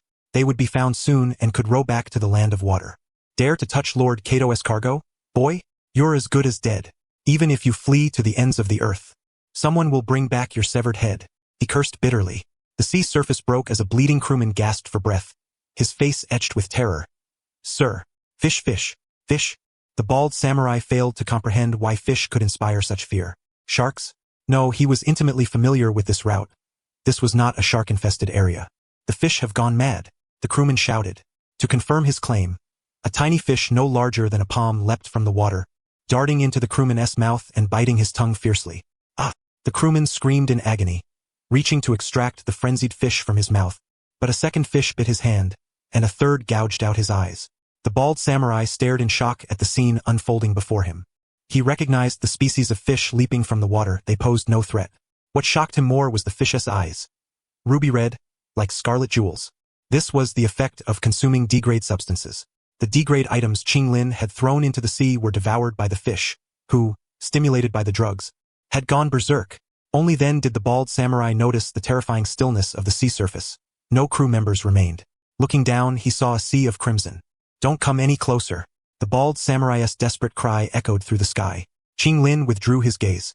Sasuke, with a look of hesitation, seemed about to speak. Qinglin flicked his forehead and smiled. "Speak your mind." Sasuke scratched his head and lowered his voice. "I just feel maybe we're being too conspicuous?" He was referring to the incident with the fishing boat. The fight had been exhilarating, but in hindsight he saw flaws everywhere. Once the ship docked, Konoha would only need to inquire slightly to discover they had arrived in the land of water. It was indeed high profile, but such was life's choice. Qinglin replied, "When you threw the kunai, didn't you already make your choice?" "That was emotional," Sasuke added. Qinglin shook his head. "So-called emotion is the fruit borne by the tree named value system that you have grown since birth. A cold-blooded ninja cannot possess such emotion. Can you imagine Danzo furiously intervening to save Sakura?" "But is that right?" Sasuke asked. Qinglin gently rubbed his small head. "There is no right or wrong in this matter. If there must be, only two conditions must be met." He raised two fingers. "First, the choice is made after reflection and aligns with your true self. Second, you are willing to pay the price and bear the consequences." Sasuke recalled once more. Was he willing to risk being tracked by Danzo to save Sakura? The answer was yes. Having just endured the massacre of his clan, Sasuke did not want to see anyone familiar harmed again. He slowly grasped Qinglin's meaning. "Brother Qing, you are truly remarkable, not just in outward strength." But also Sasuke placed his right hand over his heart. "The strength here." Qinglin smiled, accepting the compliment. "Impressive, huh? In the real world, I am an unequivocal failure. School was fine, but after entering the workforce I never fit in. There were too many things I could not tolerate. Until one time, I stopped my boss from sexually harassing a female colleague. The matter blew up, but in the end, the harassed woman claimed it was a misunderstanding. I became the one who couldn't read the room. Afterwards, the leadership made things difficult for me, isolating me, thinking it would make me regret. But I did not regret it. I stopped the harassment not to target my boss, nor to save the woman who later turned against me. I simply felt it was wrong, just like today. Of course, doing the right thing requires capital. In my previous life, my capital was the core technical skills of my team. In this life, it is the JOJO system. As for the meaning of choosing right, Qinglin leaned on the railing, a gentle sea breeze brushing past. He squinted, hearing Sakura's laughter and Sasuke's thunderous snort. Sakura stepped forward and gave Sasuke a big embrace. Sasuke froze in place. Qinglin's lips curved into a smile. Perhaps this was the meaning. The ship sounded its horn. At dusk, they arrived at the land of water. The cargo ship docked at the port. Qinglin immediately sold it to a local. As for the few crew members who had been transporting D-grade goods and moonlighting as pirates, in consideration of their obedience in the latter half of the journey, Qinglin broke one of their legs and sent them all packing. Having reached their destination, it was time to part ways. Sakura glanced back repeatedly, reluctant to leave. Sasuke crossed his arms and turned his head away, adopting a cold demeanor. Yet, the occasional glance he cast toward Sakura betrayed his true feelings. Sometimes, farewells matter more than first meetings. Qinglin patted Sasuke's shoulder. "In this vast sea of people, this might be the last time you see each other. Say your goodbyes well so no regrets remain." Sasuke watched the pink-haired girl fade into the distance. Their final meeting. The words echoed silently in his heart. By the time he came to his senses, Sasuke had already raised a hand, waving farewell to Momoyo. Seeing Sasuke's response, Momoyo's smile blossomed even more brilliantly. "Goodbye, brother Sasuke. Farewell," Sasuke whispered softly. After Momoyo and her mother departed, the other travelers one by one expressed their gratitude to Lin Qing before setting off on their respective journeys. Only one man remained, waiting until the crowd had dispersed before approaching Lin Qing. Lin Qing had a vague impression of him. During the skirmish with the bald-headed samurai and the crew, while the other travelers were filled with dread, this man remained composed, as if accustomed to such scenes. With respectful hands, he extended a business card. The card was edged with gold, smooth and pleasant to the touch, clearly a costly piece. Kamahara Hayato, president of the Kamahara Agency. A very young president, that was Lin Qing's first impression of him. Kamahara Hayato appeared to be around 25 or 26 years old. His hair slicked back, dressed modestly, his features rather handsome, though his stature was short, approximately 5 feet 5 inches. "I am Kamahara, an intelligence broker. My agency is based in this port city. Should you two require any intelligence procurement or bounty assignments in the future, please feel free to contact me, Kamahara said humbly, his smile warm. Thanks to you both today, a life was saved. From now on, for any business with you, I shall offer a 50% discount on my commission. Lin Qing had come to the land of water with the intention of hunting bounties. Having a broker to introduce targets naturally spared him the effort of searching for intelligence, enhancing efficiency. As for the commission discount, Lin Qing was not in this line of work for the money. Soul fragments were his true foundation.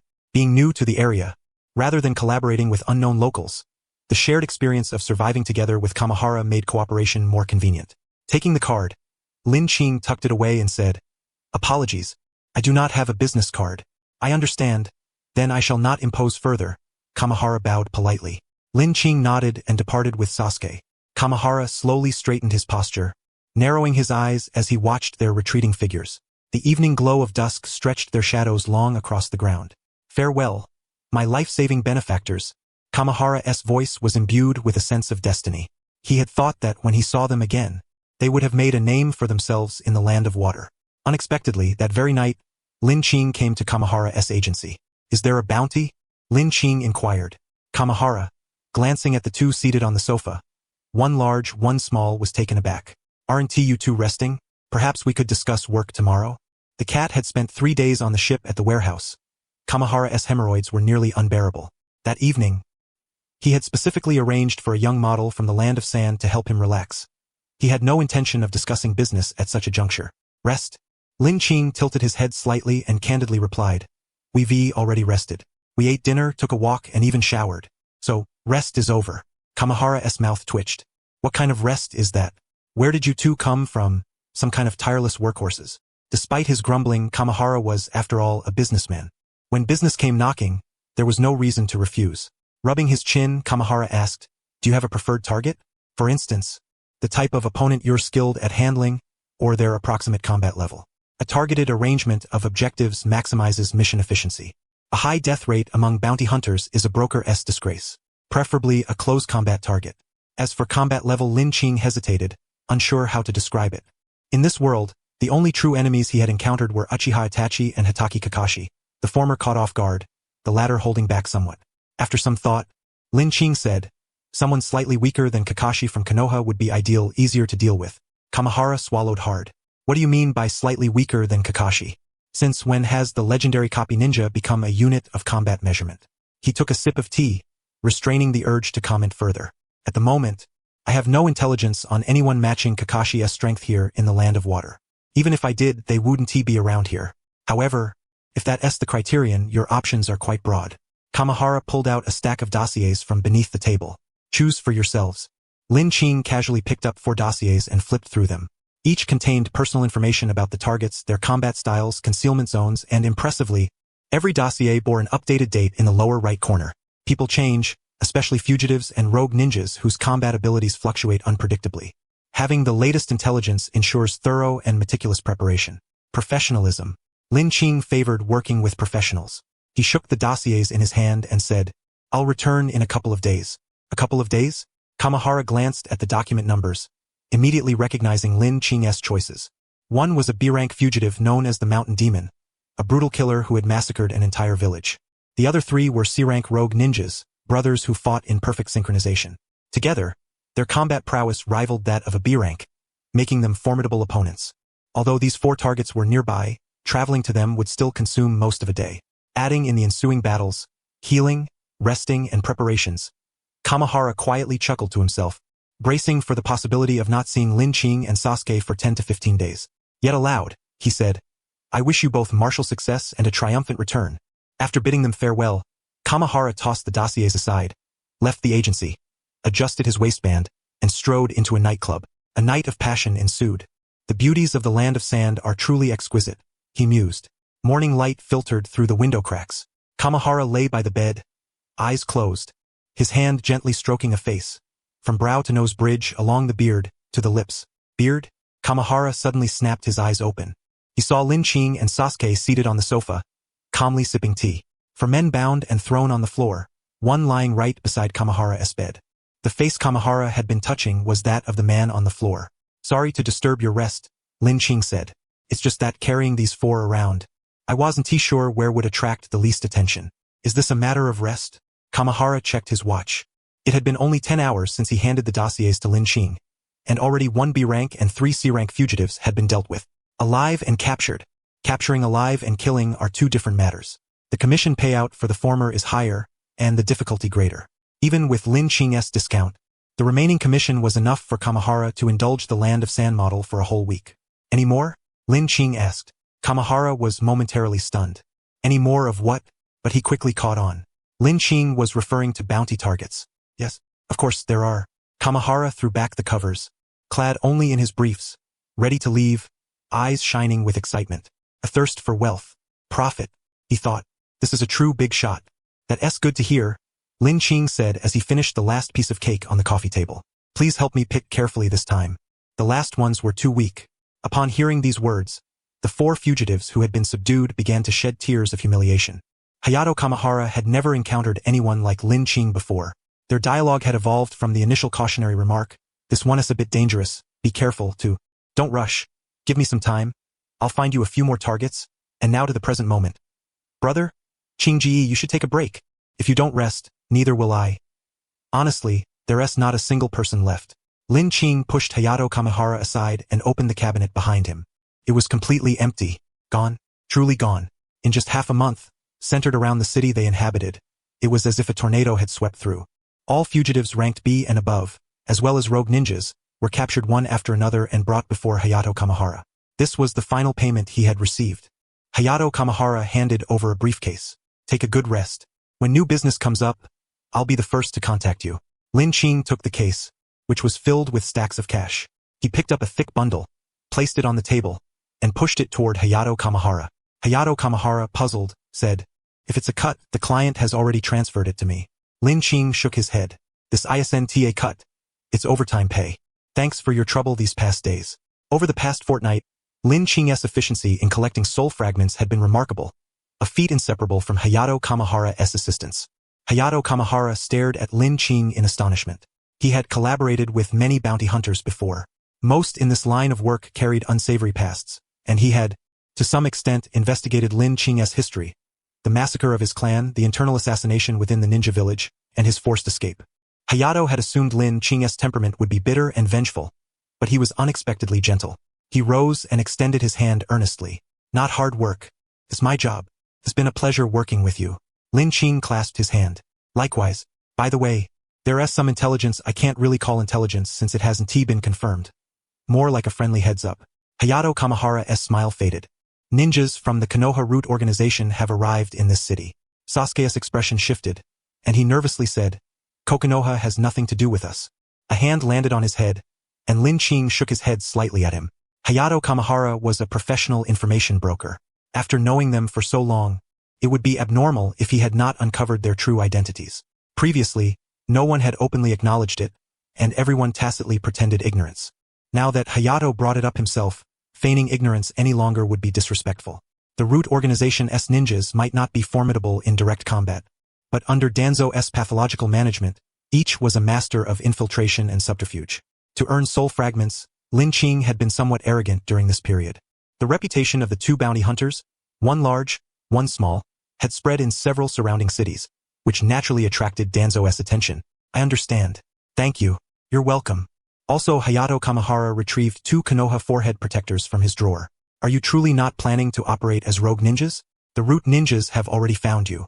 Clients tend to prefer rogues. Commissions and assignments will increase. Holding the status of a rogue ninja is akin to announcing, 'I'm being hunted by a village, yet I'm still alive and thriving. Watch me dominate.' It invisibly demonstrates strength, making it easier to gain clients' trust. From another perspective, if a rogue ninja completes a mission but is killed by their village before payment, the client need not pay. Declaring a rogue status acts as a form of endorsement. The stronger the village represented by the forehead protector, the easier it is to secure contracts.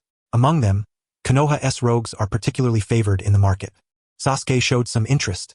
Lin Qing waved his hand dismissively. "No need. We are not ninjas."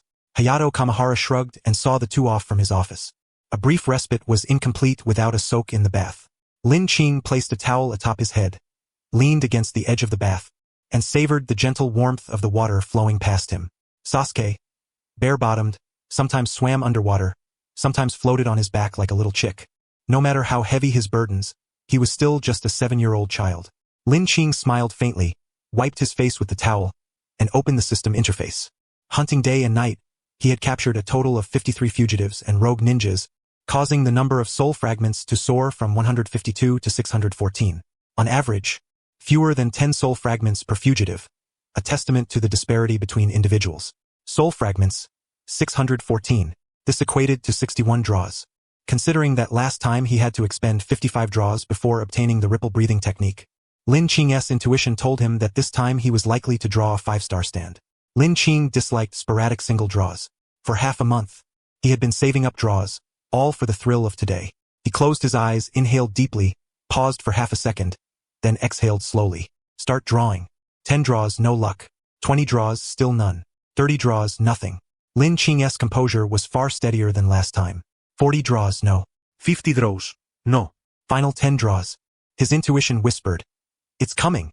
10 stars fell from the firmament, a dazzling radiance flashing across the sky. Ding ding ding ding ding. 5 consecutive chimes. 5 stars. Lin Qing clenched his fists. His efforts over this period had not been in vain. He gazed at the dissipating light, revealing before him a vintage-style propeller fighter plane reminiscent of the World War II era. The fighter was only the size of a laptop, equipped with 2 machine guns on each wing and a bomb suspended beneath the fuselage. Inside the cockpit sat a pilot no larger than a thumb. When their eyes met, the pilot pressed his index and middle fingers together, lightly tapping his forehead, a greeting to Lin Qing. Stand name, Aviation Smith. 5 stars. Owner, Narancia Gurga. Ability, long-range remote-controlled stand, equipped with 2 machine guns, a bomb, and a carbon dioxide detection radar. It can lock onto sources of carbon dioxide via the radar, though its precision is limited, requiring the stand user's own judgment. Current level, level 1. Note: Smith is the pilot's name, so it was this stand. Since leaving Konoha village, Lin Qing had taken every opportunity to read the JOJO series manga. Over 2 months, he had read it many times and had long memorized numerous stand abilities. Aviation Smith's power was not overwhelming, unable to rival Star Platinum.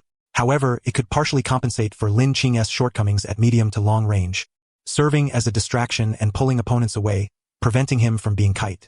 More than its combat prowess, Aviation Smith's true strength, and the reason it qualified as a 5-star stand, lay in its area reconnaissance capability. Flying through the air, it could sense enemies' positions via its carbon dioxide detector. Narancia in the original work was extremely agile, with the advantage of seizing sudden inspiration, but his temper and control were relatively weak, preventing him from fully exploiting the stand's terrifying reconnaissance ability. Lin Qing, who possessed the ripple power, had superior control and concentration compared to Narancia. More importantly, ordinary people could not perceive the characteristics of a stand. After the battle between Kakashi and Lin Qing, Konoha came to understand that a substantial infusion of chakra into the eyes was necessary to perceive a substitute. Such a feat posed no difficulty in direct confrontations. However, once embroiled in protracted skirmishes, urban warfare, or guerrilla tactics, very few shinobi could afford to squander chakra on this for extended periods. At such moments, an invisible eye capable of aerial reconnaissance over the battlefield would constitute an overwhelmingly terrifying intelligence advantage. Why not give it a try? Lin Qing raised his right hand, angling it upward at a precise 45 degrees, mimicking an airplane runway. Whoosh! The aerial Smith soared into the air, flying out through the window and ascending into the sky. Activation reconnaissance mode. In an instant, Lin Qing observed a multitude of red dots scattered within a radius of several hundred meters. Each red dot represented a single individual. Disregarding numerous positional constraints, this form of surveillance, when placed within the ninja world's still nascent technological capabilities, amounted to a dimensional reduction strike. Yet, this was not the limit. Harnessing his breathing technique, Lin Qing's mind entered an ultra-focused state of concentration. The detection radius contracted, and the reconnaissance imagery crystallized with clarity.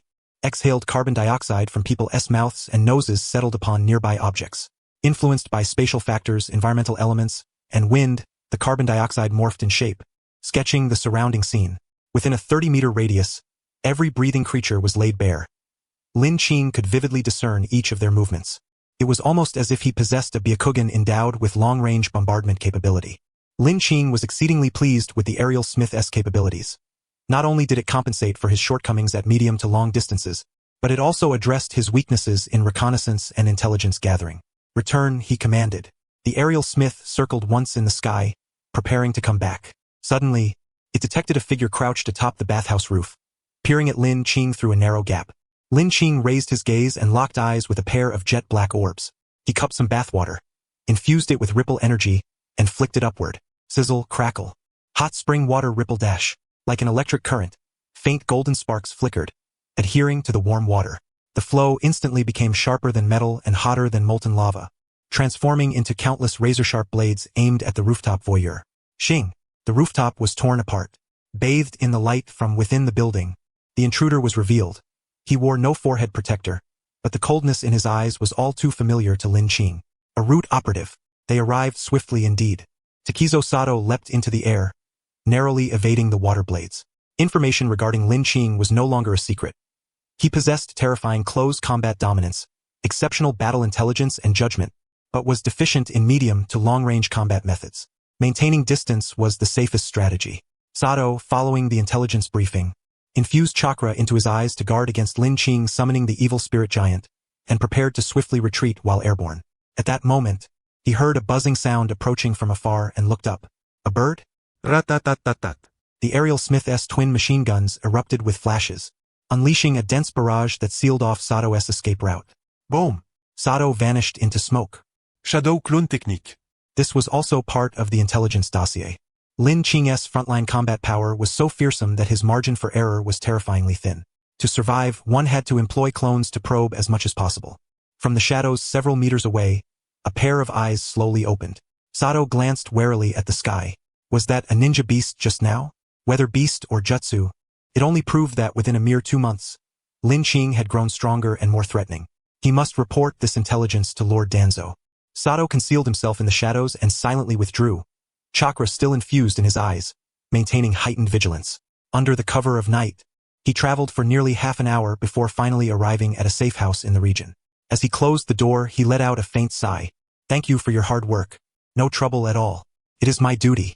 Midway through his remark, Sato suddenly realized something and swiftly turned, drawing his kunai. Click. A table lamp flickered on. Lin Qing sat calmly on the sofa, his gaze steady upon Sato. Sasuke stood nearby, arms crossed, like a loyal bodyguard. How is this possible? Sato prided himself on his concealment skills. Even within Root, teaming with elite operatives, his stealth and escape tactics ranked among the very best. Yet now, like a foolish novice, he had unwittingly led his pursuer right back to the safe house. He accepted that he could not defeat Lin Qing, but being invalidated in his own area of expertise left him bewildered and filled with an involuntary dread. What kind of monster was this man? Care to talk? Lin Qing asked. About what? Sato replied, sparing no words. Lin Qing tossed a thick stack of documents onto the table. These were papers Lin Qing had uncovered inside Sato's safe house. The contents were written in Root's special internal code. Lin Qing could not decipher them, but the accompanying photographs showed men wielding various peculiarly shaped blades, clearly formidable figures. Given Sato's identity, this was reconnaissance intelligence. Having already cleared fugitives and rogue ninjas from the surrounding areas, Lin Qing now sought a new target. Help me translate this, Lin Qing requested. Sato gripped his kunai tightly. Why should I tell you? If I tell you, will you let me go? Lin Qing's frank response left Sato momentarily stunned and speechless. From Lin Qing's perspective, killing a Root operative was meaningless.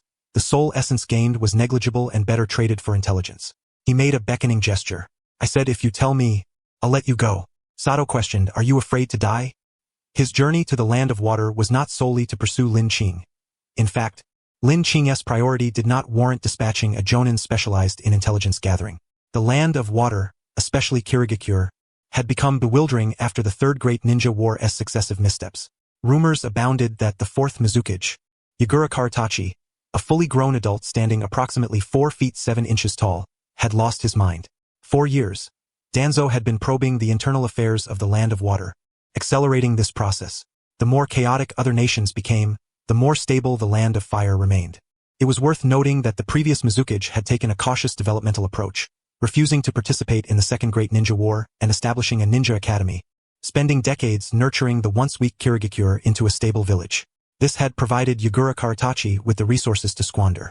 From Danzo's perspective, he wished all the Kage of the great nations were as unworthy as Yugurukare Itachi. Sato's mission in the Land of Water was to investigate Yugurukare Itachi's overt and covert actions.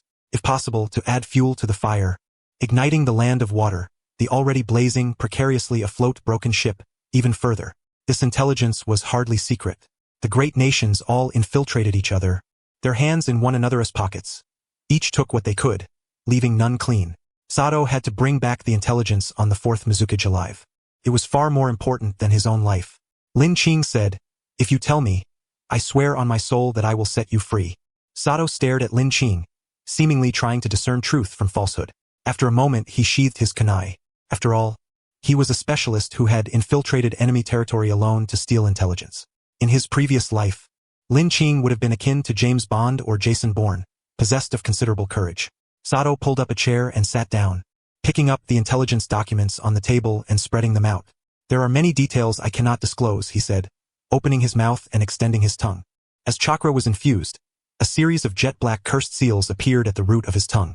The Tongue Calamity Annihilation Seal, a standard mark among root operatives, implanted personally by Danzo to prevent them from leaking information. Lin Qing nodded. "Just tell me what you can." In the most concise tone, Sato began to narrate. As previously mentioned, the fourth Mizukage had undertaken numerous deceptive maneuvers, and such changes signified shifts in interests, invariably involving money.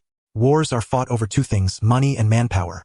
I've discovered that the fourth Mizukage has been amassing wealth through various channels, and the money collected is secretly funneled into unknown directions. As for where exactly and to whom, I am still investigating. However, I came across intelligence reporting a meeting between the fourth Mizukage and a masked man. A masked man?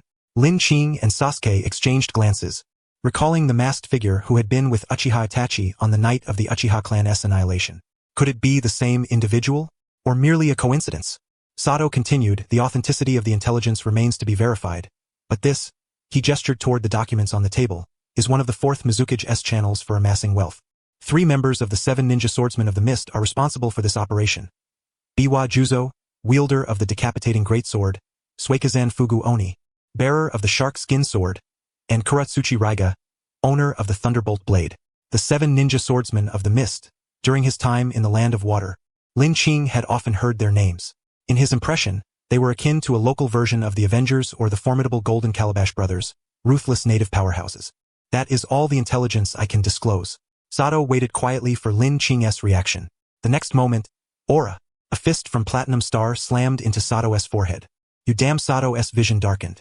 Lin Qing lifted him up with one hand. "When I said I'd let you go, I didn't mean right now." Having heard the intelligence, Lin Qing was certain they needed to investigate further. Releasing Sato now would only give Danzo time to set traps and lay ambushes. Lin Qing planned to hand Sato over to Kamahara for a while. Once matters concluded, he would express ship him back to Konoha, thereby not breaching his own word. "Are we departing now?" Sasuke's eyes gleamed with excitement. Always bullying weaker opponents was no fun. The entire fight had been resolved with a single punch from Platinum Star. Recently, Sasuke had made some progress in mastering the ripple breathing technique and was eager to hone himself through combat. "Not yet. We have to find someone first." "Who?" Kamahara Hayato was luxuriating in a hot spring. These days, following Lin Qing around, he had been raking in wealth but was also mentally exhausted. Tonight, he had arranged a rendezvous with a maiden from the land of lightning, reputedly skilled in dual cultivation lightning release ninjutsu. Kamahara Hayato was intent on properly relaxing, soaking in the hot spring and enjoying the company of a beauty. No daimyo could compare.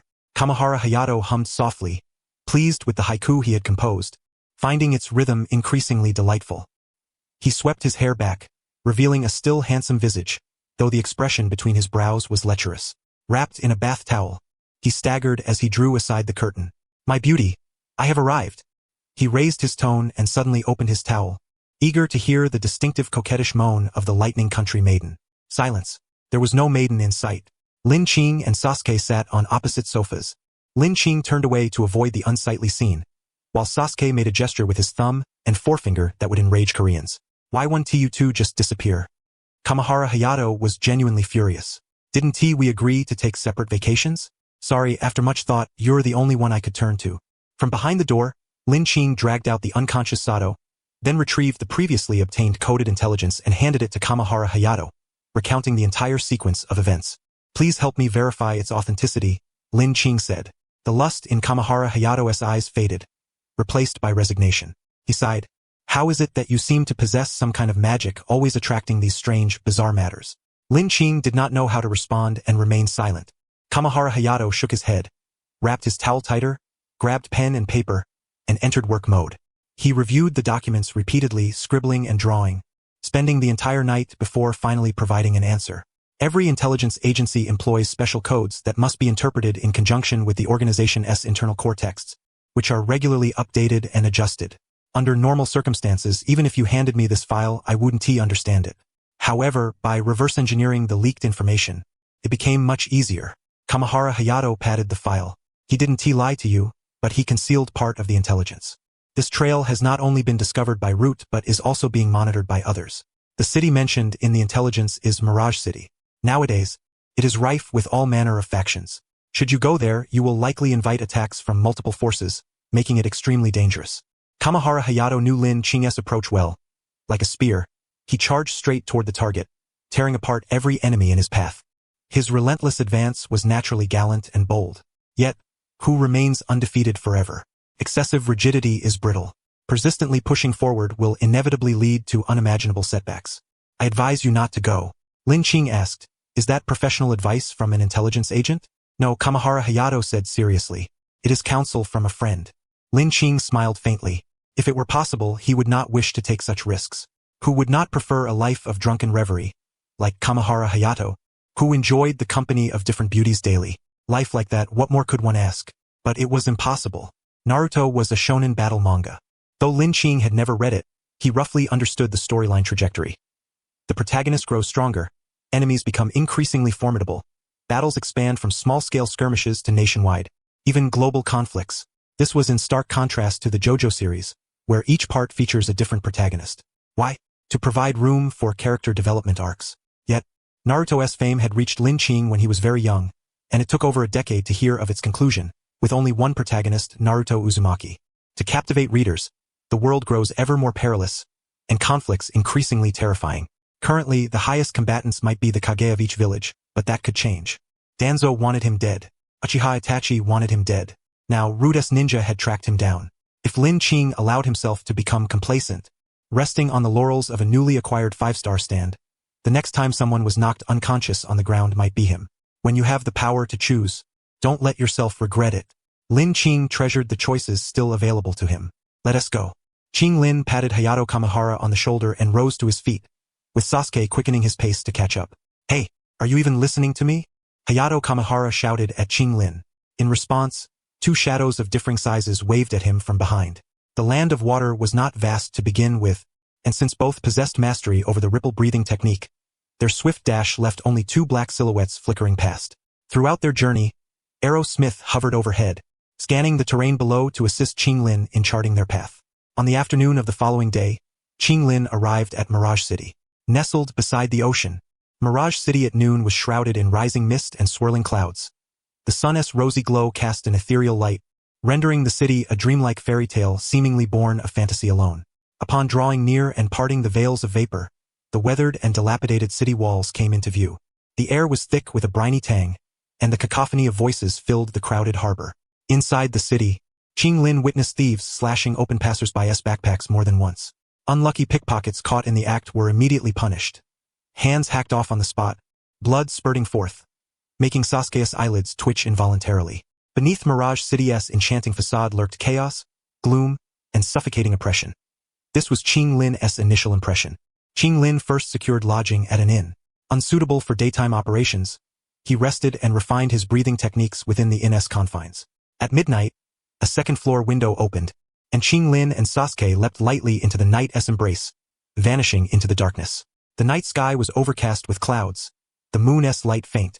Only the city center's entertainment districts glowed with life, while the rest lay cloaked in shadow. Few pedestrians roamed the streets. The occasional late worker hurried by, one hand discreetly tucked into a pocket. Locals knew well that the hand concealed a blade. Daytime belonged to thieves, nighttime to bandits. Amid screams and curses echoing from alleys and streets, Qing Lin momentarily struggled to discern whether he had entered the world of Naruto or found himself amid the rustic Gotham City. Here it was. Qing Lin and Sasuke concealed themselves atop a building, their gaze fixed on a processing plant 100 meters distant. A rusted sign hung over the factory entrance. Maratha Sausage. Everyone knew the so-called processing plant was merely a facade. Along the way, Qing Lin had formulated a plan of action. The 7 ninja blades were official shinobi of Kirigakure village, Engaging them would likely render the land of water untenable. Qing Lin intended first to uncover the nature of their clandestine dealings. Surely something unspeakable. He would use this as a pretext to sow chaos within Mirage City, drawing out those concealed within. The more turmoil, the greater his chance. Defeating a few formidable foes would ensure this journey was not in vain. Arrow Smith. Qing Lin pointed forward, and the drone soared toward the factory's interior. Reconnaissance commenced. The carbon dioxide detection device activated. Suddenly, Qing Lin's vision flooded with countless red dots. His first thought, are they really running a meat processing plant? From the size of the red dots, each roughly the dimensions of a pig. But Qing Lin quickly realized the truth. A sausage factory wouldn't raise pigs on site. Even if they did, who would house pigs on different floors? Humans. All of them humans. Qing Lin enhanced Arrow Smith's resolution. The scanned area sharpened, revealing a chilling sight. Individuals confined within cages. The cages were cramped, about 4 feet 3 inches tall and less than 3 feet wide. An extremely uncomfortable height. To avoid sitting constantly, one had to stoop, bending their back. Only a fortunate few could stand upright, and those were children. Not many adults stood straight at that height. Arrow Smith's sweep revealed roughly 400 red dots. More than 400 people caged like beasts. Was the land of Water's Yagura engaged in human trafficking? While Arrow Smith explored, Qing Lin noticed one figure. She sat hugging her knees. Her exhaled carbon dioxide outlined her features. Komomo? Qing Lin could scarcely imagine seeing her in such a place. Wasn't Komomo supposed to be visiting relatives in the land of water with her mother? Why had a family visit led her to a cage? Where was her mother? What kind of sinister operation was this factory running? A flood of questions surged. However, now was not the time for inquiry. Truth or falsehood mattered little. What was crucial was, what were they to do? Qing Lin and Sasuke exchanged glances, seeing the answer mirrored in each other's eyes. Rescue. No prolonged deliberation, no elaborate scheming. Tonight, Arrow Smith circled overhead, marking all sentries, both overt and covert, within the factory grounds. Qing Lin and Sasuke moved like phantoms beneath the night, silently dispatching guards along their path and infiltrating the factory's interior. Sentinels operated on patrol shifts, overseen by a chief officer who rotated periodically to inspect personnel and prevent lapses. Qing Lin's time was limited. He had to rescue Komomo and escape the premises within 10 minutes. Otherwise, a frontal clash would be inevitable. Confident in his strength, Qing Lin nevertheless did not underestimate his adversaries. According to intelligence from Hayato Kamihara, the 7 ninja blades were elite warriors, each an A-rank or even S-rank fighter, and accompanied by 3 others and numerous Kirigakure shinobi. If a fight was necessary, it was best to wait for isolated one-on-one encounters.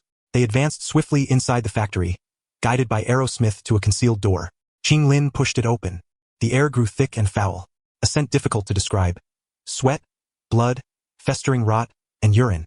All mingled and fermented over time. Sasuke instinctively covered his mouth and nose but froze upon seeing the scene before him. Though Qing Lin had forewarned him, the difference between verbal description and the stark reality was profoundly shocking. Hundreds of people, confined in cages, unable even to straighten their waists, appeared like blotches of paint on a grim canvas, staining this wretched world. Human dignity, crushed beneath the cages, bent alongside their stooped spines. Qing Lin found Komomo within a cage. Her eyes dull and lifeless, she cradled a shriveled, decayed orange. A distorted smile was drawn upon the fruit. Qing Lin remembered this orange. It had been a gift from Sasuke aboard the ship. Komomo had hesitated to eat it and had drawn a smiley face on it with a pen, treasuring it as a keepsake. Sasuke's eyes reddened. Drawing his kunai, he strode forward with determination, striking the cage's chains with all his might. Clang. The sharp ring echoed, awakening the imprisoned multitude. Ordinarily, when people are abruptly awakened from slumber, they might utter a faint complaint or two. Yet, within this chamber, Lin Qing could hear not a single sound. Every soul seemed to have had their voice strangled, crouching down, bowing their heads, eyes tightly shut or fixated on their toes, as if they were animals meticulously trained. Lin Qing could scarcely fathom what inhuman torment could possibly reduce a person to such a state. Brother Sasuke. Komomo lifted her gaze, her youthful face etched with bewilderment. She could hardly believe her own eyes. The scene before her had been conjured countless times in her imagination, so much so that when it truly unfolded, she thought it must be a hallucination. Platinum Star. Lin Qing summoned his proxy. Platinum Star tore apart the prison cage with brutal force. Lin Qing reached in and gently lifted Komomo from within. She was so light, as delicate as a feather. After rescuing Komomo, Lin Qing expected the others confined within their cages to cry out loudly, begging to be freed as well. Yet, an eerie silence prevailed. Not a single pair of eyes dared to meet his gaze. They were gripped by fear of the punishment that awaited them should they escape. Only within the confines of their cages could they cling to a semblance of false security. Lin Qing inquired softly, cradling Komomo, "Where is your mother?" Komomo raised a trembling hand, pointing unsteadily in a direction. "They took my mother away." The aviation smith soared into the sky, scouting the direction Komomo indicated. It detected a room where 6 or 7 people had gathered. In the world of the hidden leaf, women bore children relatively young. Komomo's mother was only in her mid-20s, embodying both the vivacity of youth and the gentle grace of a young wife, her appearance and figure remarkably striking. Taken away by a group of men, what fate awaited her was painfully obvious. Lin Qing carried Komomo to the door of the room and entrusted her to Sasuke, instructing, "Cover her eyes." Sasuke complied. Lin Qing grasped the doorknob and opened the door with utmost naturalness. Inside were 6 men. Komomo's mother lay sprawled across an office desk, utterly naked. Her scalp was bare, covered with blood scabs, a grim testament to having her hair forcibly torn out in clumps, causing large patches of skin to peel away and bleed profusely. A short, squat man crouched atop her, blood dripping steadily from her lower body. Her eyes stared blankly at the ceiling, pupils dilated and unfocused. Komomo's mother was dead. At the sound of the door opening, the 6 men inside cast their eyes toward Lin Qing's unfamiliar face. The man who had been on Komomo's mother hastily pulled up his pants. "Who are you? Who let you in here?" Lin Qing did not answer his question. Instead, he said to Sasuke, "Wait outside for a moment. I'll handle this quickly." His tone was calm as he stepped inside and closed the door behind him, locking it. "Hey, kid." The 6 men drew their kunai and shinobi swords. They were ninjas from the hidden mist village, tasked with assisting the 7 ninja swordsmen in managing the factory. Tonight was merely another dull evening, and they sought to amuse themselves as usual. A man with a goatee stroked his mustache and sneered maliciously, "Kid, I don't care who you are. You've seen something you shouldn't have. Surrender now and I might spare you." Boom! The goateed man's head exploded like a balloon, his bare neck spraying blood upward, which clung to the ceiling before dripping down in thick droplets. The remaining 5 stood frozen, their minds a blank void. What had just happened? Before their thoughts could settle, another boom sounded. A tall, thin man was propelled into the air by an unseen force. His chest caved in as he spewed blood and organs. He expired before hitting the ground. Another one down. A voice cursed. A bald ninja lunged forward, brandishing his sword. "Ora!" Platinum Star swung his fist a 3rd time, striking the blade mid-swing. The shinobi sword shattered instantly, rebounding and slicing through the bald ninja's throat. Another ninja leapt to the rooftop, attempting a stealth attack from behind. Lin Qing seized his arm, activating the ripple-breathing technique. The overwhelming force swung the man around and slammed him onto the floor, the sound of his spine snapping echoing in the room. Silence followed. Cries of agony filled the chamber but soon faded into faint whimpers. Lin Qing approached the last squat man. He had collapsed to the ground, his will to fight extinguished. As Lin Qing advanced step by step, the man immediately dropped to his knees in a posture of submission. "My lord, we're just a bunch of hired hands. Please spare me. I swear I'll defect from the hidden mist village and never return. Please." He banged his head repeatedly on the floor until blood flowed from his forehead. This squat man was the weakest of the 6. Thus, he was the last one, the one Lin Qing found in the act of violating a corpse upon entry. Lin Qing looked down at him and spoke the first words since entering the room. "When it was your turn, was she still alive?" The man was dumbfounded. He did not know which answer would save him or which would seal his fate. Blood dripped from his forehead. The man chose to tell the truth. I don't remember. I took the goods from the land of waves very pure. My mind wasn't clear." "I see." Lin Qing nodded slightly, extending a finger to touch the man's forehead. The power of the ripple flowed through his fingertip, swiftly healing the wound. The man smiled as if granted a second chance at life, but soon he felt a searing heat. His brain was boiling. "Ah!" The man screamed as a viscous, steaming mixture of red and yellow fluid poured from his eyes, nose, mouth, and ears. Thud! The corpse collapsed to the floor, separated by a single door. Sasuke listened outside to the screams and impacts within, quietly waiting. He believed Lin Qing was invincible. This trust stemmed from countless overwhelming victories. The tightly shut door opened once more, releasing a heavy stench of blood. Lin Qing stood at the threshold, shielding the sight of 2 children. In his arms lay the corpse of Komomo's mother, her naked body draped with a curtain, revealing only her pale, bloodless face. Komomo's sorrowful sobs echoed through the factory. Sasuke wrapped an arm around her shoulder. The 4th Mizukage's method of amassing wealth was human trafficking. Men were sold into labor. Women were treated as childbearing machines. Children with talent were selected early to be trained as ninjas and assassins. Human lives were the most valuable currency, more precious than gold. Sasuke gazed blankly at the people still locked in cages. Komomo had been rescued, but her mother was gone. A fire blazed within Sasuke's heart. If they left now, he would suffocate with indignation. But if they stayed, what could they do? Report to the authorities? This matter was orchestrated by the hidden mist village itself. Reporting it would be tantamount to walking into a trap. The suffocating sense of being trapped on all sides engulfed Sasuke. The last time he had felt such despair was during the Uchiha clan massacre, when he witnessed his parents slain by Itachi, who grinned wickedly as he approached. How had he resolved that? A hand landed upon Sasuke's head. Yes, Sasuke remembered.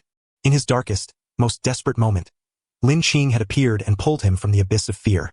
What shall we do? Sasuke asked. He already guessed the answer. Open the cages and smash this wretched place. Sasuke queried, what if they dare not come out? Lin Qing declared, we only save those who still harbor courage. Sasuke inquired again, what if the 7 ninja swordsmen of the mist come looking for us? If they truly come, Lin Qing lowered his gaze to the woman's pale face cradled in his arms and softly replied, then we kill them all. Lin Qing's fury was not solely born from the death of Komomo's mother. After all, their acquaintance was fleeting. A mere 3 days spent together aboard a ship, hardly enough to forge profound bonds. The reasons Lin Qing chose to act were twofold.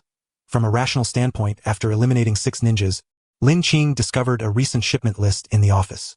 It indicated that 2 formidable members of the 7 ninja swordsmen had gone out, one to deliver goods, the other to procure them. This meant that only one member remained stationed in Mirage City.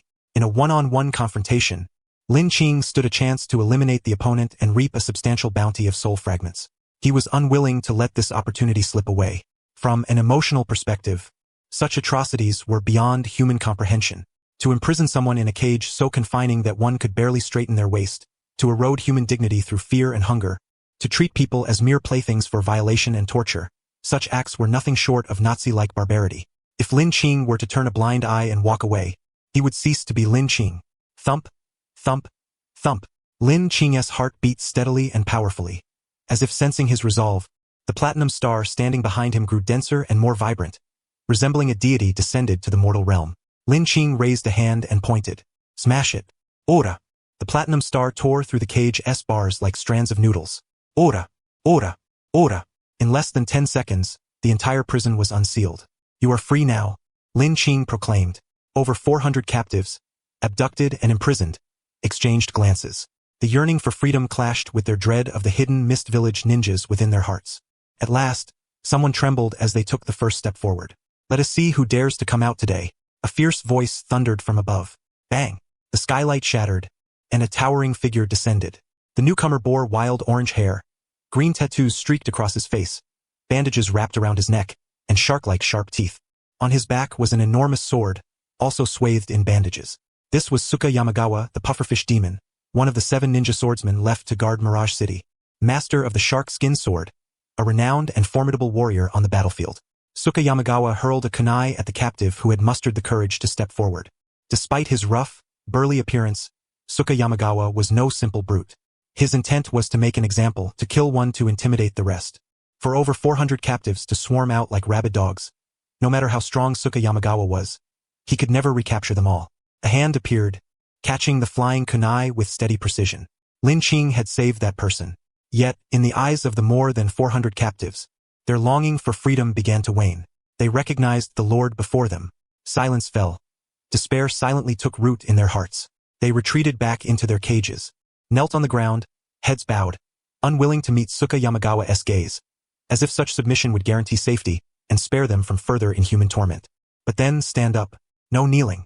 The voice, imbued with rippling energy, reached into the hearts of over 400 captives.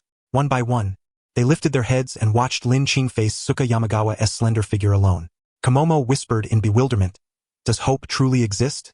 Aside from Suka Yamagawa, for more ninjas leapt through the shattered skylight. They had been drinking and reveling nearby with Suka Yamagawa, but upon sensing deaths within the processing plant, rushed over hastily. Seeing the destroyed cages, the 4 hidden mist village ninjas broke out in cold sweats. If the merchandise escapes, Lord Suka Yamagawa might survive, but the rest of us will surely face the 4th Mizukage's retribution. Death is inevitable. With that thought, the 4 ninjas fixed their gazes on Lin Qing, now laced with murderous intent. I never imagined someone would dare break in, much less foolishly try to free them. Suka Yamagawa, broad-shouldered and towering, stood atop a platform. His brows furrowed, his gaze devoid of emotion as he looked down on Lin Qing. His deep voice carried authority. Which village do you belong to? How foolish of you. Do you think you're the only smart one here? Others have held back. Do you know why? Politics, strategy, calculations. Pros and cons tell me who your master is. If you cooperate, I can have your master send someone to retrieve the bodies. At least their names can be etched into the village monument. His arrogance was boundless. Yet, neither the 4 hidden mist ninjas nor the captives within the cages found fault in Suka Yamagawa's words. To them, he embodied invincibility. All eyes fixed on Lin Qing, awaiting his response.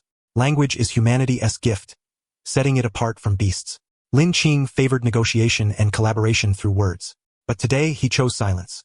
His gaze remained calm, like a pool of dark, abyssal water, reflecting Suka Yamagawa and the 4 hidden mist ninjas. Because they did not deserve the title of human.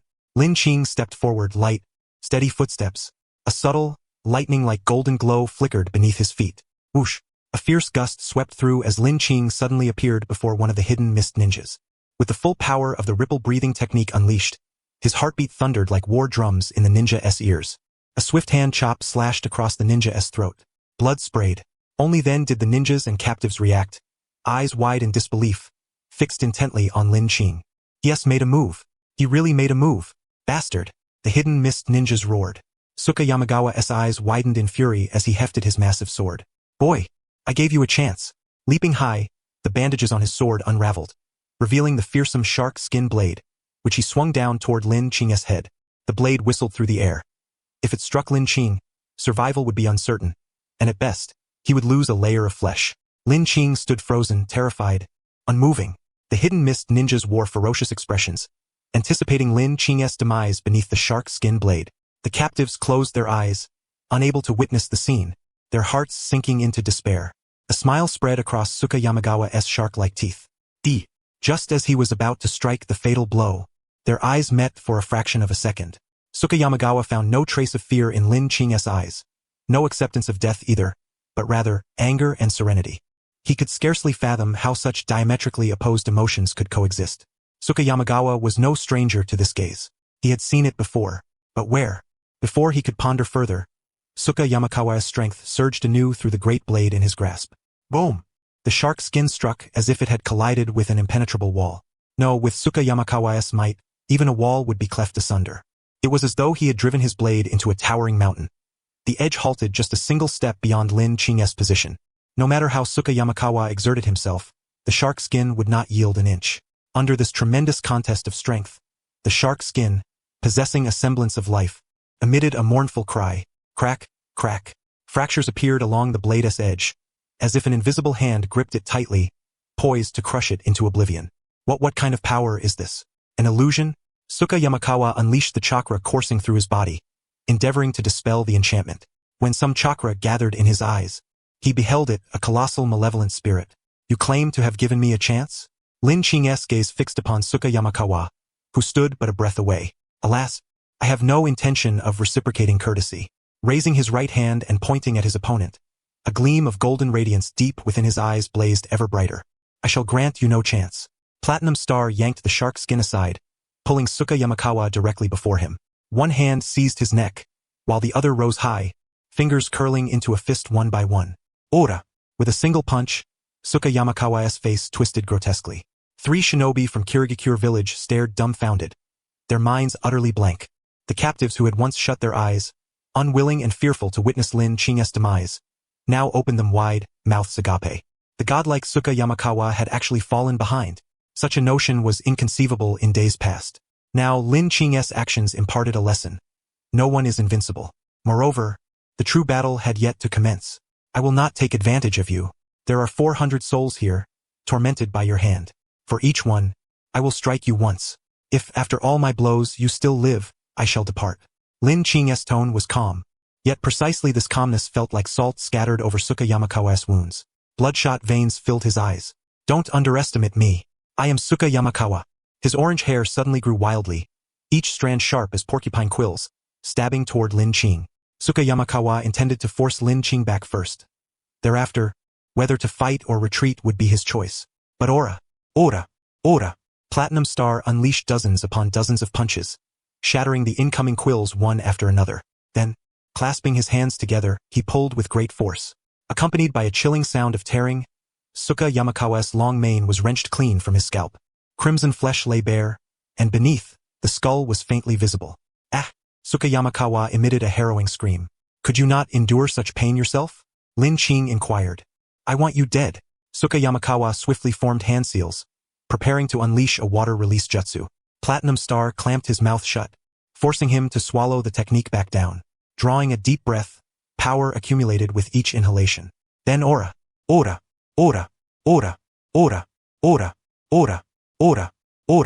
For 100 punches struck in mere seconds, bombarding Suka Yamakawa's battered form. In that instant, he recalled the moment he had once seen eyes like Lin Qing's, eyes filled with both fury and reason. During the Third Great Ninja War, when a madman named Might Day, engulfed in crimson aura, swung his fists at them, those were the eyes he had witnessed. Back then, he had dodged, surviving with fear buried deep within his heart. Now, the fist from 10 years past descended. Ora!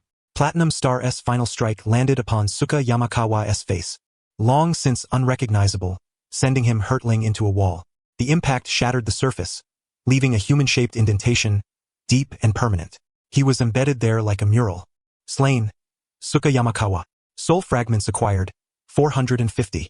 Silence engulfed the processing plant, so profound that the fall of a pin could be heard. The three Kirigakure Shinobi's calves trembled uncontrollably. The scene before them was nothing short of a fantastical tale. Lord Suka Yamakawa was dead, not by assassination, nor by ambush. In one-on-one, direct combat, he had been beaten to death, like a stray dog by the roadside. Unaware of the puppet's capabilities, Lin Qing was no stranger to informational disadvantages.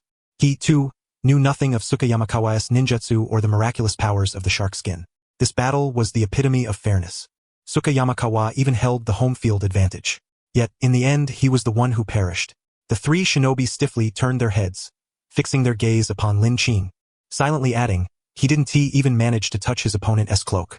This was not a contest between equals. They could scarcely believe Suka Yamakawa had died, and even less could they comprehend that someone dared to commit such sacrilege upon the soil of the water country. Foolishness. Indeed, sheer folly. To challenge the water country's authority, the power of Kirigakure village, for the sake of a few hundred common folk not even worthy of livestock. Only a fool would do such a thing. Suka Yamakawa had made it clear before. Various organizations were more or less aware of this trade. Why did they not dare to act? Because none were innocent themselves. If you strike me, I will strike you back.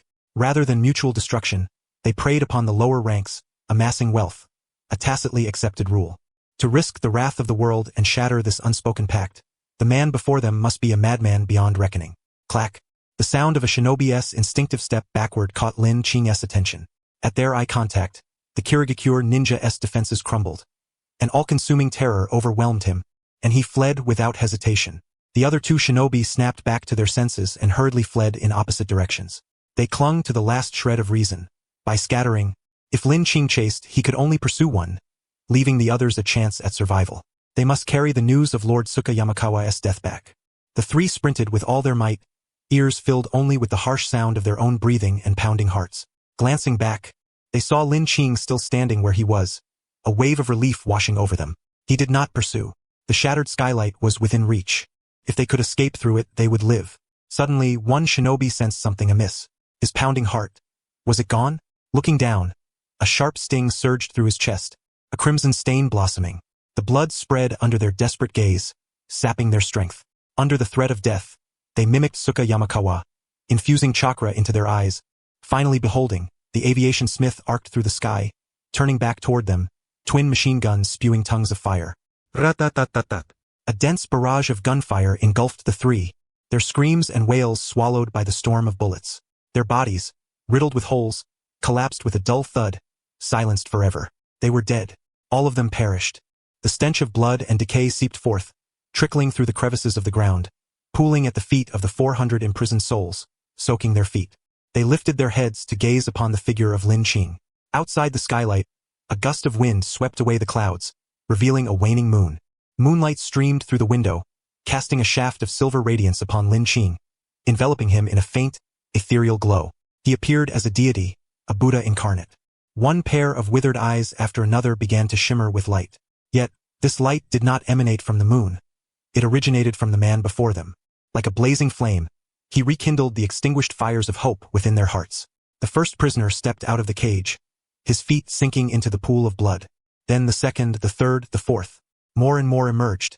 They approached Lin Qing's side but stopped 5 or 6 meters away, too fearful to come closer. Reverently, they knelt and bowed their heads, murmuring prayers. God, thank you for saving us.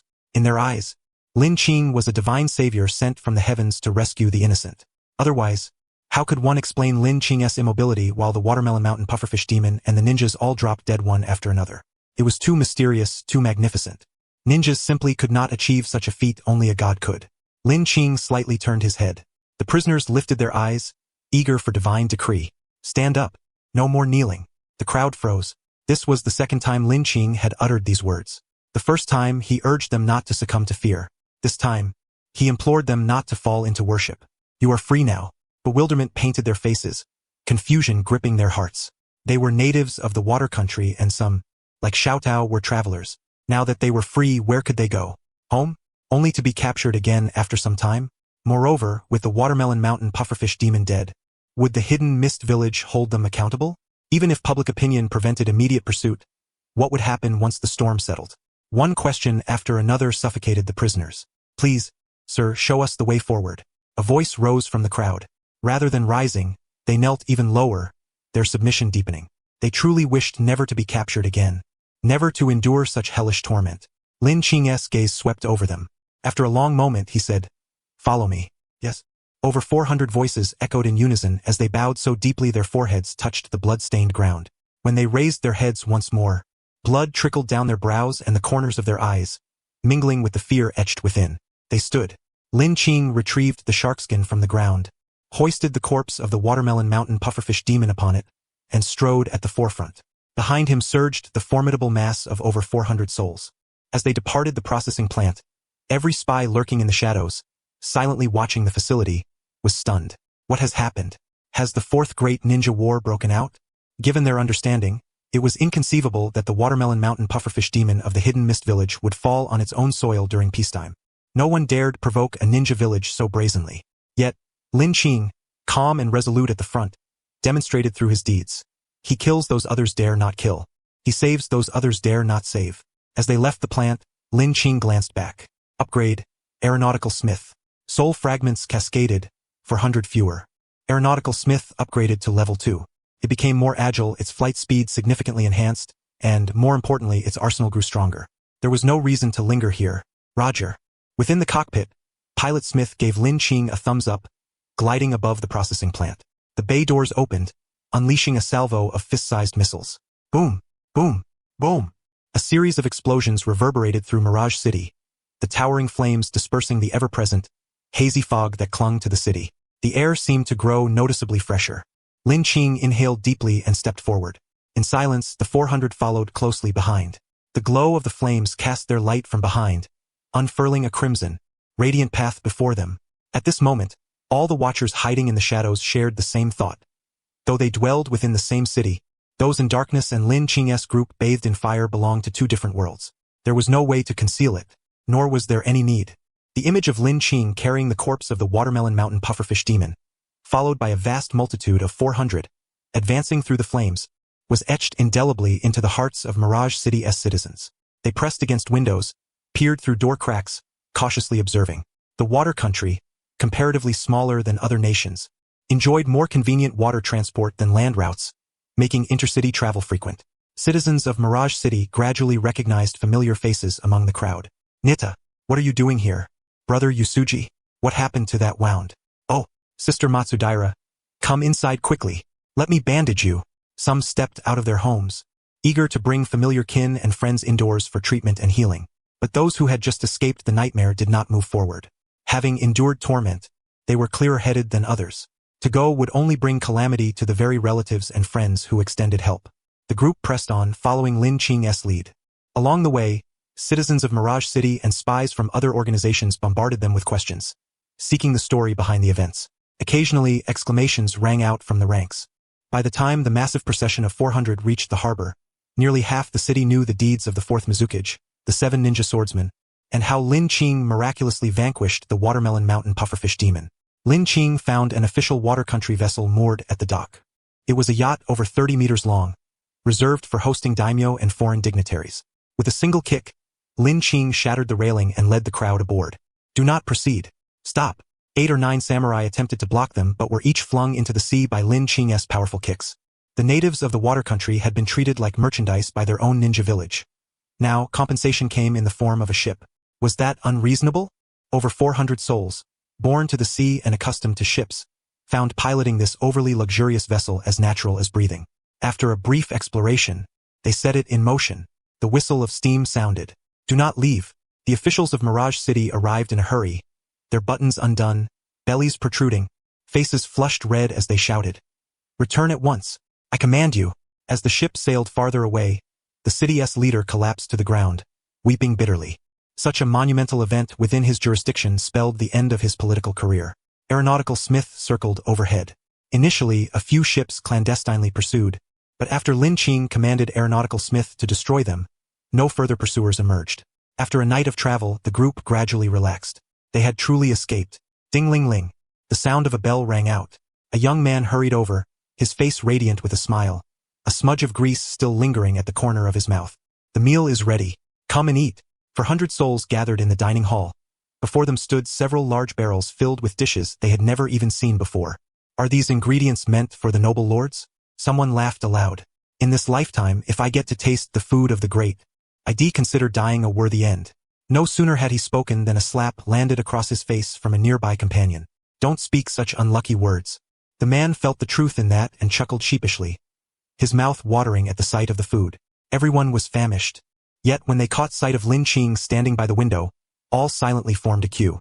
The first to receive his meal swallowed hard, hunger driving him to want to shove the food into his mouth at once. But he restrained himself. He carefully approached Lin Qing. "Sir, please eat first."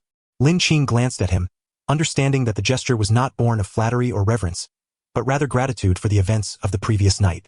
He did not refuse this kindness. With a gentle smile, he accepted the offering and then walked over to the corner where Sasuke and Sakura Haruno sat, handing the food to Sakura. "Have some." "Brother Qing, I'm not hungry." Lin Qing nodded. "I know you're not hungry, but whether you seek revenge, want to investigate, or simply Haven Tea decided what to do yet, you need time to think. And before that, you must survive." Sakura lowered her head silently. Lin Qing passed the meal to Sasuke, who tapped his chest and gave Lin Qing a reassuring look. One by one, the meals were distributed among the people. They chewed heartily. Some even shed tears, wiping them away as they savored the food with care and gratitude. "Look," someone suddenly exclaimed. Following his pointing finger, everyone's gaze stretched out to the horizon where the sun was just beginning to rise above the sea. The sunlight streamed in through the boat's windows, refracting into delicate, shimmering rainbows on the glass. How beautiful! Could sunlight truly be so magnificent? They had not seen sunlight for a long time. Since being caged, they had been surrounded only by darkness, filth, and decay, believing they would never again sit beneath the sun and feel its warmth with a light heart. And all of this they could enjoy because of that man. The crowd turned their eyes to Lin Qing's silhouette, their gaze full of hope. Once everyone had finished eating, Lin Qing turned around, pulled up a chair, and sat opposite them. "Let me share my thoughts about your future paths." Hearing the word future, all present knelt and straightened their backs. "The first path is to return home," Lin Qing said. "Some of you are residents of the land of water, while others are visitors from afar. If you wish to return home, I can dock the boat at the shore." A small group in the crowd nodded. No matter how brutal the land of water may be, if they return to the land of fire or the land of earth, it is unlikely they would be relentlessly pursued for a handful of commoners. The second path is to seek political asylum in Konoha. Political asylum in Konoha? Many questioned, the term utterly foreign to them. Lin Qing nodded slightly. All the nations and ninja villages are locked in subtle and overt conflicts. The land of fire and the land of water often clash. If we send you to Konoha, under the authority of the third Hokage or Danzo, they would surely treat you as a strategic asset, an example to counter Kirigakure village, recruiting and attracting talent. They would be able to live safely, though at the cost of some freedom. After hearing Lin Qing's explanation, many were moved. The final path is to establish your own small village. The world of Naruto still holds vast stretches of wilderness and wasteland. With enough effort and the right tools, a group of people could build a small village within a few months. On my way from Konoha to the land of water, I saw many suitable locations. Once the land is cultivated, stability can be achieved in a year or two. 3 paths, 3 distinct futures. The crowd fell silent for a moment before a man raised his hand. Sir, I wish to follow you. Upon hearing this, many lifted their heads and said in unison, Sir, please allow us to follow you. No. Lin Qing replied, after killing the Watermelon Mountain pufferfish demon, Kirigakure and the Land of Water will not let me go. If you continue to follow me, it will be dangerous for both you and me. Lin Qing was not yet strong enough to protect a group of people. But sir, they clearly were the ones at fault, and you saved us, correcting that injustice. Why would they come after you? Lin Qing was silent for a moment. After a long pause, he gazed at the rising sun outside the window and sighed softly. Yes, why is that? Lin Qing had offered the survivors 3 choices. How they chose was up to their own judgment. The survivors gathered together and whispered among themselves. Lin Qing did not join them. He lifted a cup of hot tea from the table, sat by the window, and reviewed the spoils of their recent battle. Slaying the Watermelon Mountain pufferfish demon yielded 450 soul fragments. Combined with the scattered Kirigakure ninja defeated, Lin Qing had accumulated a total of 570 soul fragments. Lin Qing sighed again. Killing famous ninja really is the fastest way to earn soul fragments. He spent 400 points to upgrade the aviation smith, increasing reconnaissance range and offensive power. He now had 310 soul fragments remaining. With 30 draws, the chance of obtaining a 5-star stand was slim, even 4-star was difficult. Lin Qing decided to save up for 60 draws before making another attempt. The second gain was the sharkskin blade. It was a living weapon. Although it appeared as a motionless piece of metal in Lin Qing's hand, he could distinctly feel the flow of qi within it due to his mastery of breathing techniques. The sharkskin blade was an excellent sword, but unfortunately, it was not suited to Lin Qing. If infused with even a slight ripple, the blade would emit mournful cries, steam rising from the edge as if it were being roasted alive. Lin Qing planned to study its usage. If all else failed, he could hand it over to Platinum Star as a club, which would still extend his attack range. The third gain was fame. The small-scale battle escaping Konoha, with Itachi and Kakashi still alive, spread the word that Lin Qing had merely escaped from their grasp. But one-on-one defeat of the Watermelon Mountain pufferfish demon was a different matter altogether. Lin Qing's renowned sword, and soon bounty hunters would surely have their sights set on his head. His attitude toward this was to welcome all challengers. Why refuse soul fragments that came to him on a silver platter? With these thoughts, Lin Qing planned his path forward. After settling the survivors, find a skilled swordsmith to reconstruct the sharkskin blade centered on Ripple Chi. Along the way, continuously slay attacking bounty hunters to earn soul fragments, then draw for a stand. After fleeing Konoha, this series of hunts and battles had made Lin Qing's understanding of the Naruto world's combat style ever clearer, and also made him increasingly fearful of his initial battle with Itachi Uchiha. Genjutsu, this was Lin Qing's greatest weakness. For mid to long-range ninjutsu, Lin Qing could rely on Platinum Star's rapid movement and Aviation Smith's bullet pulls to find solutions. But once caught in Genjutsu, escape was exceedingly difficult. Always relying on Platinum Star to poke himself was only effective against basic Genjutsu. Opponents specializing in Genjutsu, such as Itachi Uchiha and Yujito Ni, find it nearly impossible to escape unassisted in a one-on-one confrontation.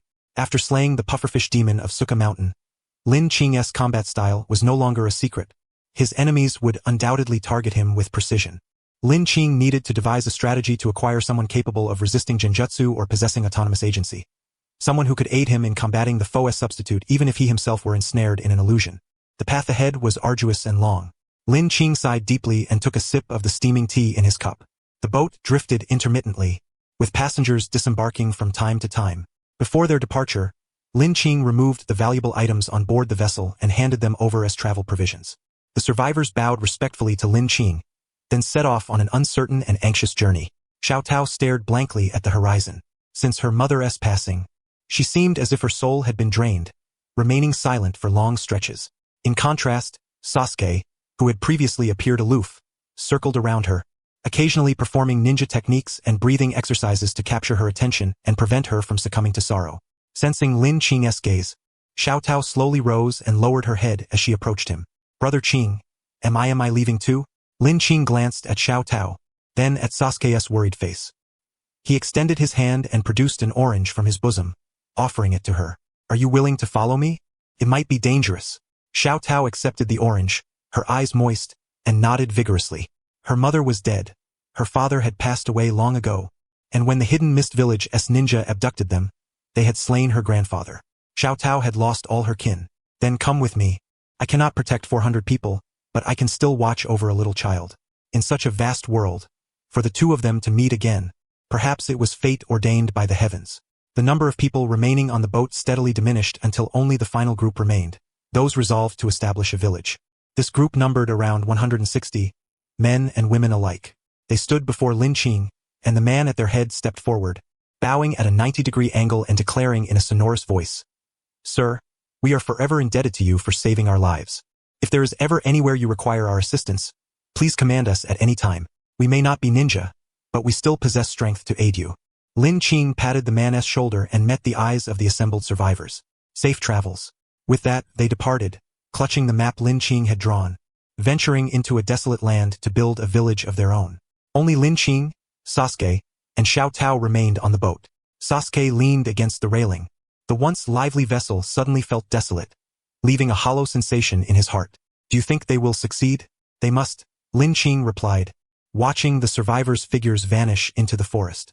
"People cannot be unfortunate forever." The pufferfish demon of Suka Mountain perished in battle. The ninja sword shark's flesh was seized. The fourth Mizukage sold his own citizens abroad. Each of these incidents alone would have been earth-shattering for the land of water, but their simultaneous eruption was akin to a seismic upheaval shaking the entire nation.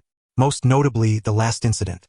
Years ago, before the concept of ninja villages existed, ninja operated by family units under an outsourced employment system. Anyone who had worked would know how unreliable outsourcing and labor dispatch could be. At that time, feudal lords could simply pay to have ninja turn against one another. Later, under the impetus of the first Hokage, Hashirama Senju, ninja villages were established, tailed beasts distributed, and agreements signed individually with feudal lords, transitioning from outsourced labor to a one-to-one responsibility system between the state and ninja villages. For the first time, ninja were officially organized. The hidden mist village enjoyed the benefits of a formal structure. The land of water's resources and fiscal budget demanded that official legitimacy be accompanied by corresponding obligations, protecting the nation and safeguarding its people. This was the most fundamental duty of a ninja village and the underlying logic of its existence. Now, the fourth Mizukage had broken the core agreement, shattering this trust. The land of water's feudal lord swiftly summoned the fourth Mizukage, confronting him directly and demanding accountability. Tsunade stood outside the conference building, arms folded. Though barely in her early 20s, she was in the prime of youth, her beauty radiant and captivating, her features imbued with youthful vitality. Beside her was her old comrade Ao, wearing a one-eyed eye patch, beneath which was a byakugan he had won on the battlefield. "What do you think the feudal lord and Lord Yakura will discuss?" "Aweskic. Will Lord Yakura be dismissed?" Tsunade smiled wryly. "Don't you have the byakugan? Just read their lips." Ao's expression hardened. "It's unthinkable to use ninja techniques against the Mizukage or the feudal lord." Tsunade shrugged. She always found her old comrade too rigid. Leaning against the wall to shield herself from the harsh sunlight, she said, "It's merely a negotiation, a compromise. The land of water's feudal lord is furious. But this anger isn't because Yakura treated his people like livestock and sold them abroad. He is angry because such a scandal capable of inciting public outrage and undermining his authority was exposed.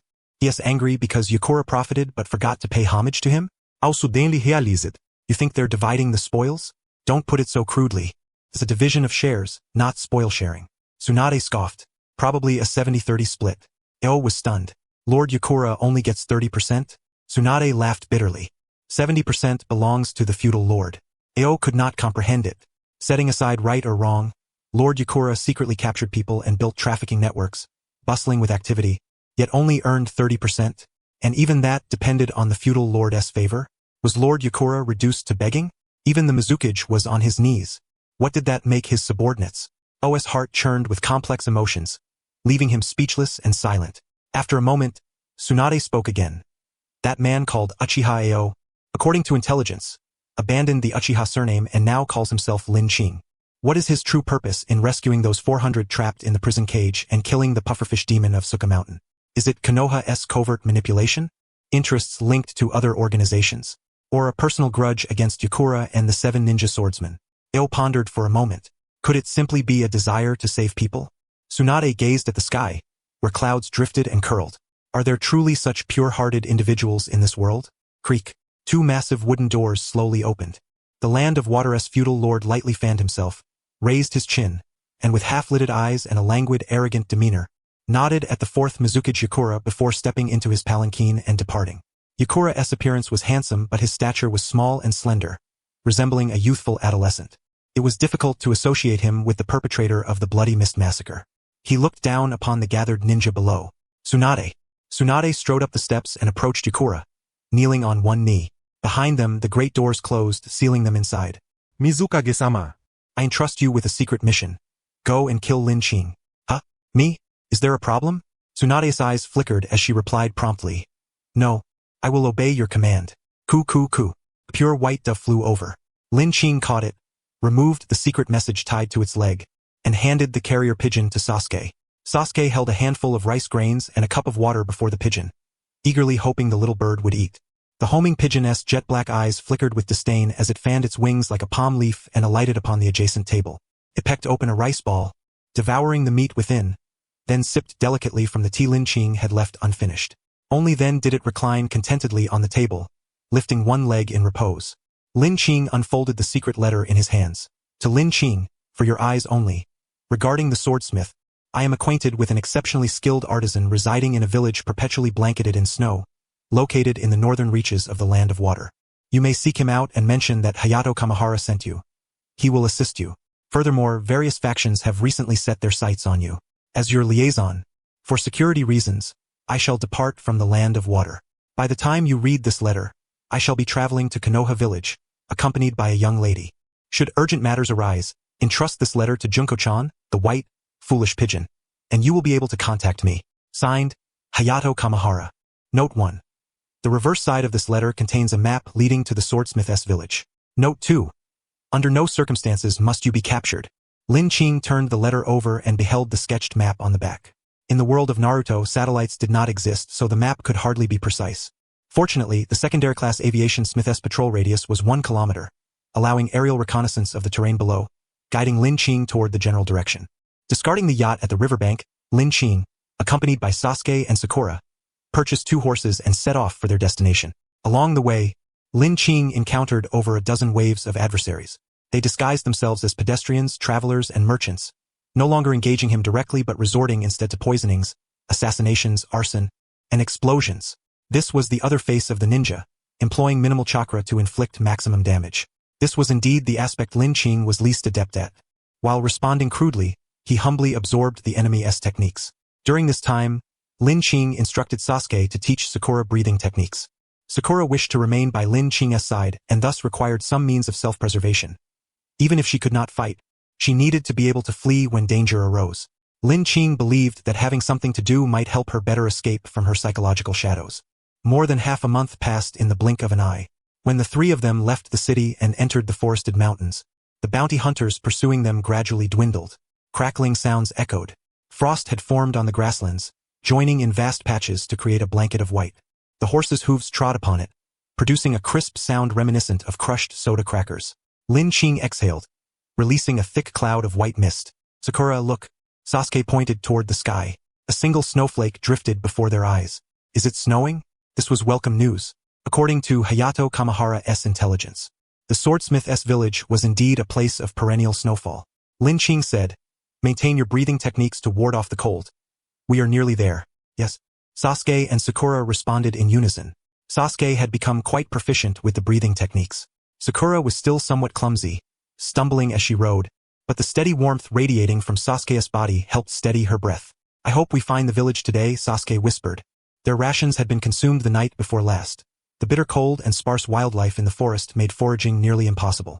Sakura produced a tangerine from her bosom, offering it to Sasuke as a treasured morsel. Sasuke shook his head. He was not in the mood for tangerines. He longed for rice balls, fried eggs, and tempura. Just thinking about it made his mouth water. Yet fate was unkind. By dusk, the aviation smith still had not detected any signs of a populated village. As twilight deepened, Lin Qing abandoned hopes of locating the village that day and sought a clearing to spend the night. Sasuke swiftly gathered firewood and used fire release to ignite branches. Soon, a campfire blazed warmly. You rest for a while. I'll scout for food nearby, Lin Qing said. He moved stealthily through the forest. Even after the sun had completely set, no wild game was found. Just then, the aviation smith's detector registered a large cluster of red signals. Judging by the size, it appeared to be a large animal. A wolf? Or a deer? Whatever it was, the 3 of them now had provisions secured for the coming week. Lin Qing trod through the snow, lunging toward the target. Sakura gazed vacantly at the firelight. Sasuke, why do people live? What is the meaning of life? She asked. Sasuke plucked a twig and tossed it into the flames. After a long silence, he replied, I asked the same question to Qing. On the day our clan was annihilated, the shock overwhelmed me more than sorrow. I felt panic and confusion. It was only a few nights later, waking in a patch of grass and realizing I could never return home, never see my parents or friends again, that true grief engulfed me. If I were to answer your question, I'd probably say you've eaten too much, practice throwing 100 kunai, and you 1T have time for such idle thoughts. Sasuke's words brought a faint smile to Sakura's lips, tossing more firewood into the blaze. Tiny golden sparks danced on the wind. But Qing told me if life feels meaningless, then live meaninglessly. In that vast, empty spiritual realm, create your own value. He called it, Sasuke recalled, yes, it's called nihilism. What is nihilism? Sakura asked, bewildered. Sasuke scratched his head. It's right not to understand. I didn't understand either at first. But traveling with Qing, I began to grasp a little. The inner void born of suffering is not the end, but a beginning. I will bear all I can and set out. I want to find my own path in this wild, free void. Sakura nodded, half comprehending. She was about to continue when rustling sounds emerged from the nearby woods. Sasuke restrained his smile, stood, and drew a kunai. Upon seeing Lin Qing, Sasuke relaxed. Then he noticed a small figure following behind. She was an exquisitely beautiful little girl, clad in a fluffy cotton coat, carrying a bamboo basket. Politely, she bowed to Sasuke and Sakura, smiling sweetly. Hello, my name is Bai. Through Lin Qing's brief introduction, they came to understand each other's identities. Bai was a child from the swordsmith's village. Because her mother was ill, she had ventured out alone to gather medicinal herbs. As she was returning to the village, the aviation smith detected her. Lin Qing claimed to be a doctor and asked Bai to guide them. As compensation, he promised to treat her mother. This was no mere deception. Lin Qing, mastering the ripple technique, could cure most ailments, and calling himself a doctor was not an exaggeration. Judging by this, the village must be nearby, just beyond the aviation smith's detection range. Lin Qing mused, watching by point northwest. Walk another 40 li and that's our village. 40 li, Bai appeared no older than 10. How had she managed such a solitary trek? Was this the hardship that made poor children grow up fast? Fortunately, the return journey would be easier. Lin Qing lifted Bai onto a horse's back, activated the ripple, channeling it into the horse's body. The horse reared, emitting a spirited neigh, and galloped toward the village.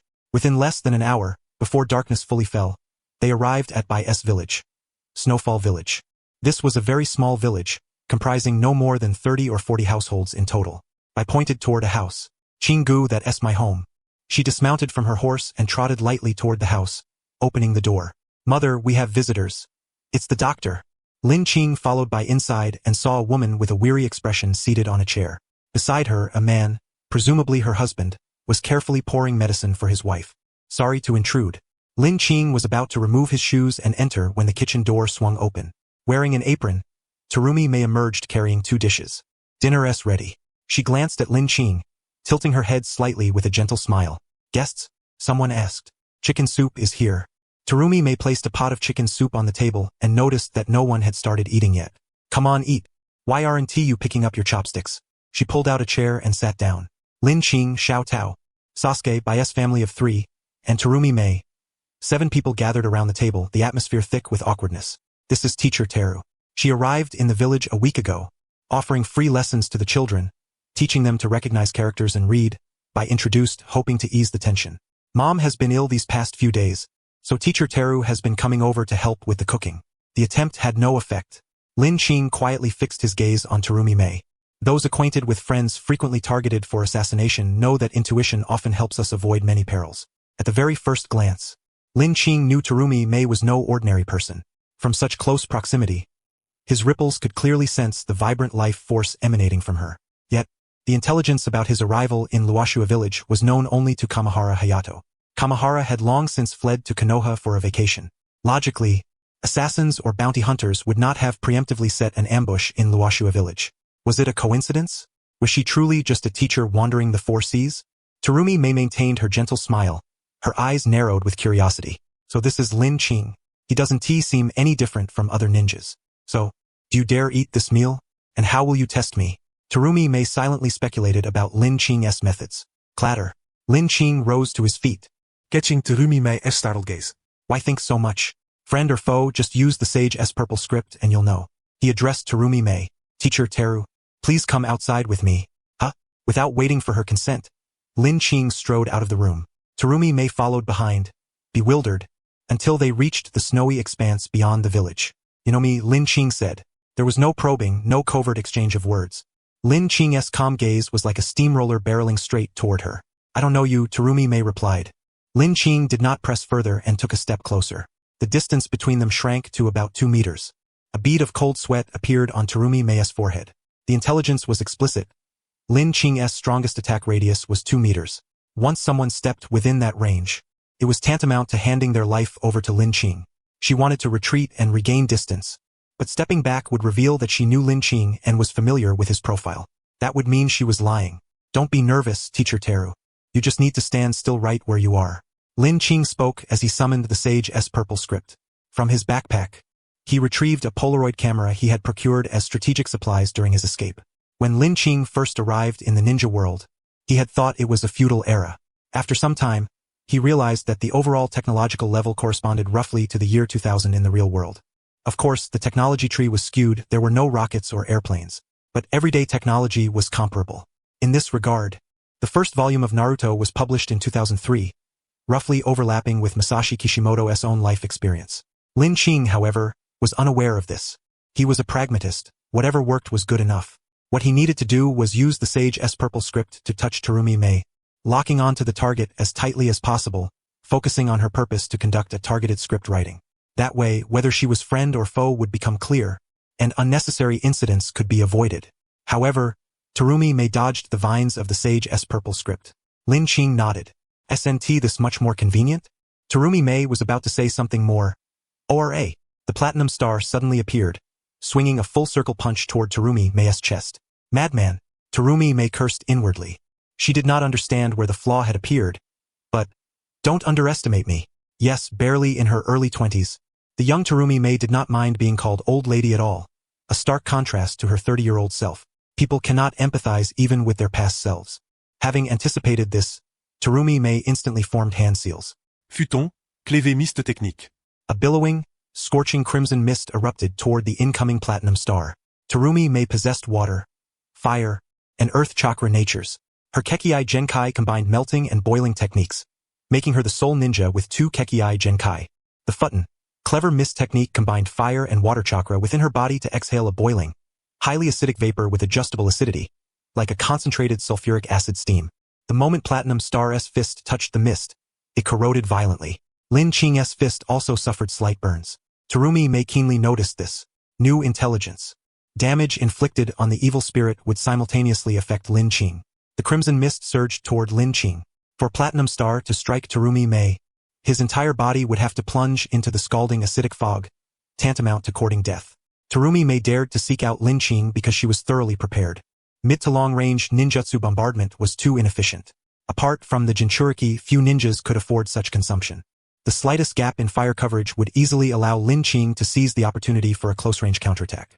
Her tactic against Lin Qing was to seal off all paths of approach within mid to near range, inflicting continuous damage, essentially damage over time. Since Lin Qing wanted to fight, she would reciprocate. However, Terumi Mei still held back slightly, shifting the clever mist technique slightly to the sides. As long as Lin Qing surrendered, he would cease to be harmed. The 4th Mizukage's mission was to kill Lin Qing, but she had no intention of carrying it out. Terumi Mei was eager to understand what kind of person Lin Qing really was, to have exposed the truth of human trafficking within the land of water and brazenly killed a foolish member of the 7 ninja swordsmen of the mist in broad daylight. This was crucial, more critical than the 4th Mizukage's orders. It was intertwined with saving Kirigakure and rescuing this beleaguered nation. But she watched Lin Qing being steadily pushed back, feeling somewhat disappointed. Is this all there is? Once the advantage of intelligence is lost, being targeted leads to passivity. Such a person could hardly be called strong. Hiss. The sound of breath like a bellows interrupted Terumi Mei's thoughts. The colossal malevolent spirit turned around, its back facing the crimson mist. It resembled a bottomless abyss, voraciously inhaling the surrounding air. The snow-covered leaves trembled, the snow on the ground swirled, and even Tommy Miyabi felt a faint sense of suffocation. What was it doing? Just as the scorching acidic fog was about to touch the back of the platinum star, it pivoted, its chest heaving high, and exhaled air directly toward the mist. The raging wind howled fiercely, producing a thunderous roar, scattering the encroaching crimson fog amid its howl. What kind of ninjutsu was this? Wind release? No. There was no sign of hand seals. Could it be some kind of bloodline limit? No matter how hard Tommy Miyabi racked her brain, she could not conceive that such a violent, ferocious gale was merely the air forcefully exhaled by the Platinum Star. This was bad. The Boil Release S Mist technique had been forcibly blown away. Did that mean there was no obstacle ahead? Tommy Miyabi drew a long whip from her waist, ready to swing it, when a fierce shout rang in her ear. Aura! Her soul trembled. Only when one faces the Platinum Star up close, enveloped in its icy gaze, can one truly comprehend the overwhelming pressure it exerts. The descending fist, like a meteor falling from the heavens, engulfed Tommy Miyabi's entire field of vision. Earth Release. Hardening technique. A metallic sheen flashed over Tommy Miyabi's body. The distance was too close. There was no time to dodge. She could only rely on ninjutsu to withstand the blow. She refused to believe she couldn't endure even a single punch. Boom! Tommy Miyabi spun through the air, crashing through 4 or 5 trees before coming to a halt. Spitting out a mouthful of blood, she paused not for a moment and rose to counterattack, only to be met with darkness. The Platinum Star had struck again, appearing before her in an instant. So fast. Wasn't its attack radius supposed to be only 2 meters? Tommy Miyabi caught sight of Hayashi Ao standing behind the Platinum Star and suddenly understood. The malevolent spirit indeed had a 2-meter attack radius, but the pivot of that radius moved at an astonishing speed. Having mastered ripple energy, Hayashi Ao could no longer be regarded as an ordinary substitute user. As the Platinum Star's fist was about to fall once more, Tommy Miyabi hastily raised her hand. Stop! No more fighting. Let us talk. Hayashi Ao looked down at her, contemplating silently for a moment before silently withdrawing the Platinum Star. Tommy Miyabi finally exhaled in relief. Then, with 2 sharp punches, Hayashi Ao struck her face, dazing her. The Violet of the Hermit activated, binding Tommy Miyabi's hands and feet. Regaining her senses, Tommy Miyabi glared fiercely at Hayashi Ao. I shouldn't have held back just now. You bastard! Hayashi Ao remained unmoved. He realized that Tommy Miyabi's mist had left him a sliver of survival space, but having been pursued relentlessly for so long, if he didn't remain cautious and vigilant against every possibility, his head would have been taken long ago. He tugged at the Violet of the Hermit to tighten its grip, then sat down opposite Tommy Miyabi. Now we can talk. Name: Tomo Shuki. Hayashi Ao pressed his fingers harder, causing Tommy Miyabi to grimace in pain. First warning: don't lie. Tommy Miyabi. Hayashi Ao raised his eyebrows slightly. She was still one of the few acquaintances in the ninja world. Tommy Miyabi glanced at Hayashi Ao's hand resting on her shoulder. A subtle tingling warmth spread through her, as if countless tiny currents were traveling along her veins, entering her body, gently caressing her heart. The sensation was peculiar. Hayashi Ao noticed the strange change in Tommy Miyabi's expression. Unsure of what this woman was scheming, he continued to sense her heartbeat and breathing through ripple energy to determine if she was lying. Why have you come to Rakusetsu village? To see you? To kill me? No. Tommy Miyabi added silently in her heart. That's the Mizukage's order, but not mine. Hayashi Ao pondered for a moment, then asked the crucial question. How did you know I would come to Rakusetsu village? Intelligence about Rakusetsu village was known only to Jinbara Hayato. From Hayashi Ao's understanding of Jinbara Hayato, he did not believe the latter would betray him for money. Jinbara was not a mercenary spy who valued money above all else. Otherwise, he would not have repeatedly complained about Hayashi Ao disturbing his rest. More than money, he cared about his own comfort. Betraying Hayashi Ao was not an option that would give Jinbara comfort. But being captured and subjected to harsh interrogation was another matter entirely. Jinbara Hayato had helped Hayashi Ao many times in the past. Some favors could be repaid with money, others could not. Those were human sentiments. If Jinbara Hayato truly suffered undeserved misfortune because of Hayashi Ao would have to save him. Tommy Miyabi's mind was meticulous. Upon reflection, she understood why Hayashi Ao was so serious. She explained, based on speculation, I traced the trajectory of the bounty hunters and assassins you killed to estimate your general direction. You took the shark skin for one of 2 reasons, to sell it or to use it yourself. Since you killed the watermelon puffer demon all this time ago, there has been enough time to sell it, but I have never heard of the shark skin being sold on the market. That means you intend to use it yourself. Hayashi Ao slightly raised his chin, signaling her to continue. The shark skin is a very special blade. It only obeys those it deems suitable. On the bodies of the bounty hunters, there were no wounds inflicted by the shark skin's blade, so obviously, it has not obeyed you. Tommy Miyabi thought of the terrifying Platinum Star and chose her words carefully. Or rather, It is not suitable for you. It hasn't been sold. And it's not suitable, it leaves you with only one path to reforge it. To remold the proud shark skin into a form that suits Hayashi Ao. Tommy Miyabi curled her lips into a faint smile. Based on the above intelligence, searching for blacksmiths in this direction and locking onto Rakusetsu village is not difficult for me. The logical chain is clear, and the inference is accurate. Hayashi Ao had to admit that Tommy Miyabi was a clever woman. What do you intend to do? Hayashi Ao asked. As I said, I only came to see you, to look at the person who committed such a foolish crime. I truly bear no hostility. Tommy Miyabi stared at Hayashi Ao. Now it's your turn. What do you want to do to me? Hayashi Ao did not answer. Silently, he produced a Polaroid camera, raised his hand, and slapped it down forcefully. Violet of the Hermit. The incantation of the Violet of the Hermit could, initiated by Hayashi Ao's will, acquire partial intelligence on a designated target. What Hayashi Ao sought was intelligence about Tommy Miyabi's true intentions. Snap! A photo popped out. Hayashi Ao took it and shook it. After a few seconds, the Polaroid image emerged. His pupils contracted slightly. The photo indeed revealed Tommy Miyabi's purpose. But it was completely different from what Hayashi Ao had imagined. The image depicted a dimly lit room, windowless, filled with many boxes. Some boxes were half open, revealing kunai, detonating tags, and other combat ninja tools. At the edge of the room stood a whiteboard, plastered with photos of the Mizukuni daimyo, bureaucrats, and the Mizuki Jigura, along with corresponding benefits and an assassination schedule. Hayashi Ao's mouth parted slightly as he looked at the photo, then back at Tommy Miyabi. So this was her true objective? She intended to rebel? Why are you looking at me like that? Tommy Miyabi asked. Nothing. Hayashi Ao put the photo away, not letting Tommy Miyabi see it. After a moment's thought, he released the Violet of the Hermit. Do you believe me now? Tommy Miyabi asked. Qing Lin shook his head and said, trust is out of the question. Moreover, the more beautiful a woman is, the more adept she is at deception. So? Qing Lin turned and walked toward the village. Only when his figure was about to vanish did his voice carry back faintly. You seem quite skilled at deceiving. Let us go, it's time to eat. Qing Lin and Terumi Mei, whose face bore wounds, returned to the dining table. The atmosphere grew increasingly eerie until the meal concluded. When Qing Lin used his ripple qigong to help Bai's mother recover from a cold. Only then did smiles reappear on everyone's faces. Having garnered a basketful of gratitude, the three of them stayed overnight at the Bai residence.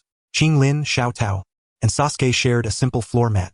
As the candlelight flickered out and the thin moonlight spilled in, the weary Xiao Tao soon fell into a deep sleep, while Sasuke kept his eyes wide open. Brother Qing, is teacher Terumi a killer? Qing Lin replied, not for now, what happens later is uncertain. Sasuke hummed in acknowledgement and turned his gaze toward the room where the Bai family of three was staying. Bai's mother, this isn't an ordinary cold. Is it? I sensed a peculiar kind of breath. Qing Lin nodded slightly. Within Bai's mother's body, all her internal organs radiated cold. Had she been an ordinary person, she would have perished long ago. The mere fact that she was still alive was abnormal. The reason she showed symptoms of a cold was the excessive accumulation of chill within her. Qing Lin tucked the blanket around Xiao Tao and whispered softly, don't overthink it. Everyone harbors their own secrets. If they choose not to speak of them, then it's best not to pry. Now rest. Sasuke responded with a sound and crawled into the quilt, leaving only a small head visible. The next morning, Qing Lin was awakened by a cacophony of crying and shouting. Sir, this is all the grain left in our home. If you take it away, our entire family will starve to death. Starve to death? Serves you right. You should work harder. Then came wails of sorrow and cries. The three exchanged glances and stepped outside. They saw two samurai, one stout, the other slender, both clad in thick cotton jackets, swords hanging at their waists, viciously beating a man with a crippled leg. The man's wife lay over him, shielding her husband with her body, but the samurai paid no heed and struck her alongside. Bah! One samurai spat, snatched a sack of grain from the man's embrace, and opened it. Half of it was chaff meant for livestock. The rest was unhulled corn. That is all?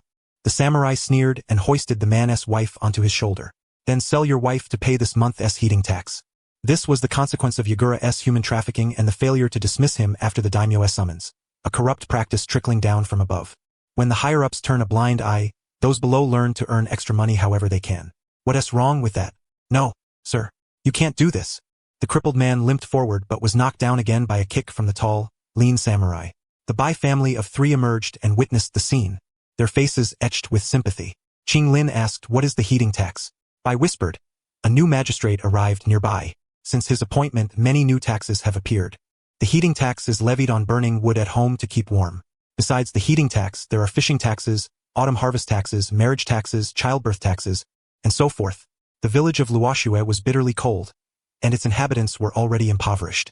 The chicken served last night had been brought by Terumi Mei. Ordinary families might not taste it for years, if ever. Those with able-bodied men worked themselves to exhaustion just to barely pay the taxes and survive. Men like the crippled one, who could not perform heavy labor, were gradually driven to death. The stout samurai carrying the woman approached Bai S' doorstep. Bai S' father forced a servile smile. Sir, we have paid this month's heating tax. You have paid? The samurai pointed at Qinglin and the others. What about theirs? They're merely travelers. Do travelers not need to keep warm? Or do you intend to defy the magistrate's orders? The stout samurai bellowed and extended his thumb, revealing a gleaming blade. If you have no money, the tall samurai stepped forward, narrowing his eyes at Xiao Tao. Just hand her over. Xiao Tao's complexion drained of color. The painful memories she had begun to bury deep within resurfaced. She lowered her head. Her pink strands fell forward as her shoulders trembled slightly. Seeing Xiao Tao's fearful expression, the tall samurai's excitement intensified. He approached, licking his lips and reaching out to touch her face. Suddenly, a hand grasped the tall samurai's arm. He exploded with rage, about to scold Qinglin for disrespect. When a crisp crack resounded, the small forearm was bent at a 90-degree angle, broken by Qinglin's grip. Writhing in agony, the curses morphed into screams. The samurai instinctively reached for his sword, but when their eyes met, the hand clutching the blade could not pull it free. Draw your sword and you die. He was mistaken. The truth was, not drawing your sword means death as well. Qinglin increased the pressure. The tall samurai knelt in pain, his gaze shifting from looking down on Xiao Tao to looking up at her. Still afraid? Qinglin asked. Xiao Tao sniffled and replied, not anymore. That's good. The stout samurai, realizing this was a formidable opponent, drew his sword and charged, swinging it down at Qinglin's head. Clang! Without summoning even a platinum star, Qinglin waved his hand and severed the samurai's blade from the side. The next second, he grabbed the man's neck and squeezed, ready to crush it outright. At that moment, sir, please, you must not. The old village chief knelt, shouting and banging his head incessantly. If you kill them, the magistrate will come looking for you. When you leave, the entire Luoshua village will suffer. Qinglin looked around at the barren village. Is it not already suffering? He thought. If it were up to him, he would advise moving out of this godforsaken place and away from this cannibalistic county government. Qinglin scanned the surroundings. Not only the old chief but many villagers knelt, pleading for him not to kill. After a moment of silence, Qinglin sighed softly. Everyone has their fate. With that in mind, Qinglin found the matter distasteful. He broke the legs of the two samurai with a single kick each, then sent them limping away. Qinglin headed toward the blacksmith's shop. The elderly smith was squatting at his doorstep, eating a rice ball while watching Qinglin's fight, using the spectacle to whet his appetite. Seeing Qinglin approach, he tossed the last bite of his rice ball into his mouth. So you're the one that pervert mentioned? Pervert. Thinking of Hayato Kamihara's hobbies. Qinglin nodded. The blacksmith chuckled lightly, showing some backbone. He glanced at the sword on Qinglin's back. Sharkskin, huh? Long time no see. How do you want it reforged? The swordsmith declined to give his full name, saying only that he had forged swords all his life and, now aged, preferred to be called Master Sword. Qinglin asked, and when you were younger? When old, they call me Master Sword. When young, a lad, I was simply Sword Lad. Qinglin's lips twitched slightly but refrained from commenting. Master Sword was tall, even with a slight stoop from age. Standing straight, he was just over 6 feet tall. His arms were thicker than Qinglin's thigh. He wore a buzz cut, his hair streaked with white. His nose was prominent, features rugged, bearing a striking resemblance to Hiroshi Abe. A jagged scar ran along Master Sword's right arm, from wrist to elbow. It seemed that, because of this wound, from the moment he ate the rice ball earlier until now when he received the sharkskin blade handed over by Lin Qing, Master Dao had been using his left hand. How do you intend to refashion it? Master Dao inquired. Is there even a question about that? Of course there is. Master Dao began to slowly unravel the bandages wrapped around the sharkskin blade. This blade is quite extraordinary. It is layered. He gently tapped the sharkskin, the serrated edge as fine as shark teeth. The outermost layer is the teeth, beneath that lies the flesh, and at the deepest core are the bone and the soul. If you find the teeth unwieldy, I can help you replace them with another edge, or even reshape it into a conventional greatsword with a single, straight blade. If it feels too cumbersome, I can pare away the excess flesh to make it lighter and swifter to wield. But if you find it impossible to get along with the blade master, Dao's eyes grew complex as he gazed at the weapon in his hand. Then I can only shatter its bones and reconstruct its soul. Though I do not recommend this. In that case, reforging a new sword would be no different, so there's no point in tormenting it. Lin Qing had not anticipated that modifying a blade would be so intricate. Yet, having come from a technical background in his previous life, he understood that with development, a specialized field would branch into countless theoretical frameworks. Master Dao was even more professional than Lin Qing had imagined. Lin Qing voiced his concern. I don't know which layer to adjust. My power seems to be the opposite of the sharkskin's nature, causing it severe damage. What kind of chakra do you have? Fire? Not chakra. HM? Master Dao lifted his head, his gaze suspicious. A samurai? Neither. Master Dao's curiosity was piqued. He stared at Lin Qing for a long while, then silently turned around and retrieved from the bottom of his cabinet a jet black, unsharpened sword blank, handing it to Lin Qing. Infuse your power into this. Let me have a look. Lin Qing took the black blade, transmitting the ripple energy. A streak of golden lightning flashed across it. The blade gleamed with a silvery white edge, becoming sharper, accompanied by a faint ringing. A scorching, burning aura emanated from the black blade. This spectacle caused Master Dao's eyes to widen in astonishment. He had forged blades his entire life, had seen countless ninjas and samurai, yet had never witnessed anything so unique. Master Dao pulled Lin Qing down to sit and took out paper and pen, questioning him meticulously, line by line. The two, old and young, talked from morning until noon. Their stomachs growled with hunger, and only then did they emerge from their focused state. Master Dao tapped the thick stack of draft papers on the table and sighed. Your imaginative vision and clear thought process. Compared to me, you resemble a craftsman more than a mere blacksmith. After a morning of discussion, they devised the most suitable modification plan for the sharkskin. They would remove the teeth and flesh, and based on the bone and soul, select materials compatible with the ripple energy to reconstruct the blade's body while reserving channels within. During battle, Lin Qing would employ the breathing technique to synchronize with the blade's breath. The conduction of ripple energy would far surpass that of ordinary weaponry. The theory was sound. Next came the practical phase. The rest is up to me, Master Dao said, clapping his hands as he stood. Give me half a month to work. Come back for your sword then. It's best if you don't leave the village during this period. I'll need you to test it occasionally. Understood. By the way, Master Dao grinned broadly, revealing a set of gleaming white teeth. My fees aren't cheap. Lin Qing smiled in return. You know Kamahara well. You should be aware. Money is no object for me. Lin Qing left Master Dao's home, leaving the space to the expert.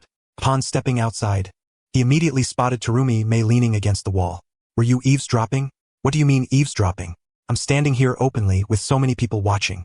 Terumi Mei said, handing over a steaming hot rice ball. For me? Of course. No thank you. Suit yourself. Terumi Mei tilted her chin slightly, brushed her bangs behind her ear, raised an eyebrow, and imitated Lin Qing's tone with a hoarse voice. A man who doesn't lack money. Why would he look twice at my poor little rice ball? It's a pity, really. The white rice that so many crave but cannot get, to young Master Lin Qing, is but a humble meal. Quite remarkable, I senti it? Lin Qing. He couldn't be bothered to respond to Terumi Mei's sarcastic tone. He turned and walked away. Terumi Mei took a bite of the rice ball and swaggered after him, asking, I thought you'd disregard the villagers and just kill those two samurai, or at least give them some money. Lin Qing glanced at the rice ball in her hand, which contained fillings of peanuts, beef, and cucumber. The aroma of meat mixed with the fresh scent of cucumber and the rich fragrance of rice wafted toward him. He turned his head and said, killing them is troublesome. Letting them go is also troublesome. In the end, whether I kill or spare them, it makes little difference. If it were only me, I might toss out some small change to avoid wasting time, but he shouldn't have set his sights on Komomo. Lin Qing looked at Komomo, who stood silently beside him, not uttering a word from start to finish. Paying money is a compromise. The seed of fear will forever take root in Komomo's heart. Lin Qing wanted to show her through his actions that in this world, no one could ever treat her as merchandise again. As a person, she should never be linked to money or be bought and sold. Anyone who dared to lay a hand on her would pay the price. Terumi Mei caught the concern shining in Lin Qing's eyes, a glimmer passing through her beautiful gaze. Although they had only known each other for a day, she was gradually seeing through Lin Qing's true character. A gentle, resolute, principled man. Truly a rarity. Terumi Mei thought as she took out a paper bag from her bosom, inside which was another rice ball warmed by her body heat. Given Lin Qing's body enhanced by ripple energy, he could still detect a faint, delicate fragrance. I saw you swallowing your saliva several times. Really not going to eat? For the next week, Lin Qing stayed in the Snowfall Village, temporarily residing there as a barefoot doctor. The Snowfall Village endured perpetual wind and snow. The local residents all carried a trace of coldness within their bodies, with aching joints in legs, waist, and hands being commonplace. While treating Mother by, Lin Qing discovered that the ripple energy condensed and grew at a faster pace when countering different types of coldness. The coldness in other villagers was far milder compared to Mother by S and lacked an indescribable sense of power, though their numbers were many and continuous. Lin Qing did not want to constantly rely on Mother by for practice. After all, she had a husband. With the villagers' assistance in training, Lin Qing's ripple energy, which had long stagnated, finally broke through the bottleneck.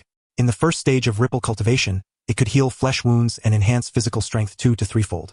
Later, through numerous bounty missions, he discovered that ripple energy could be attached to weapons, transforming into silver ripple energy, providing a rudimentary boost to weapon power. This marked the second stage of ripple transformation. However, at that time, the ripple transformation was crude, with only a small portion of the power able to complete the transition. Now, a streak of teal ripple energy appeared at Lin Qing's fingertip. He touched the tea in the cup. Instantly, the tea hardened as if forged from steel, resisting his finger. If he were in a river, concentrating the teal ripple energy on his feet would grant him the ability to walk on water. Moreover, with a flick of his finger, the tea was drawn out and, with a mere stroke, transformed into an incredibly sturdy shield.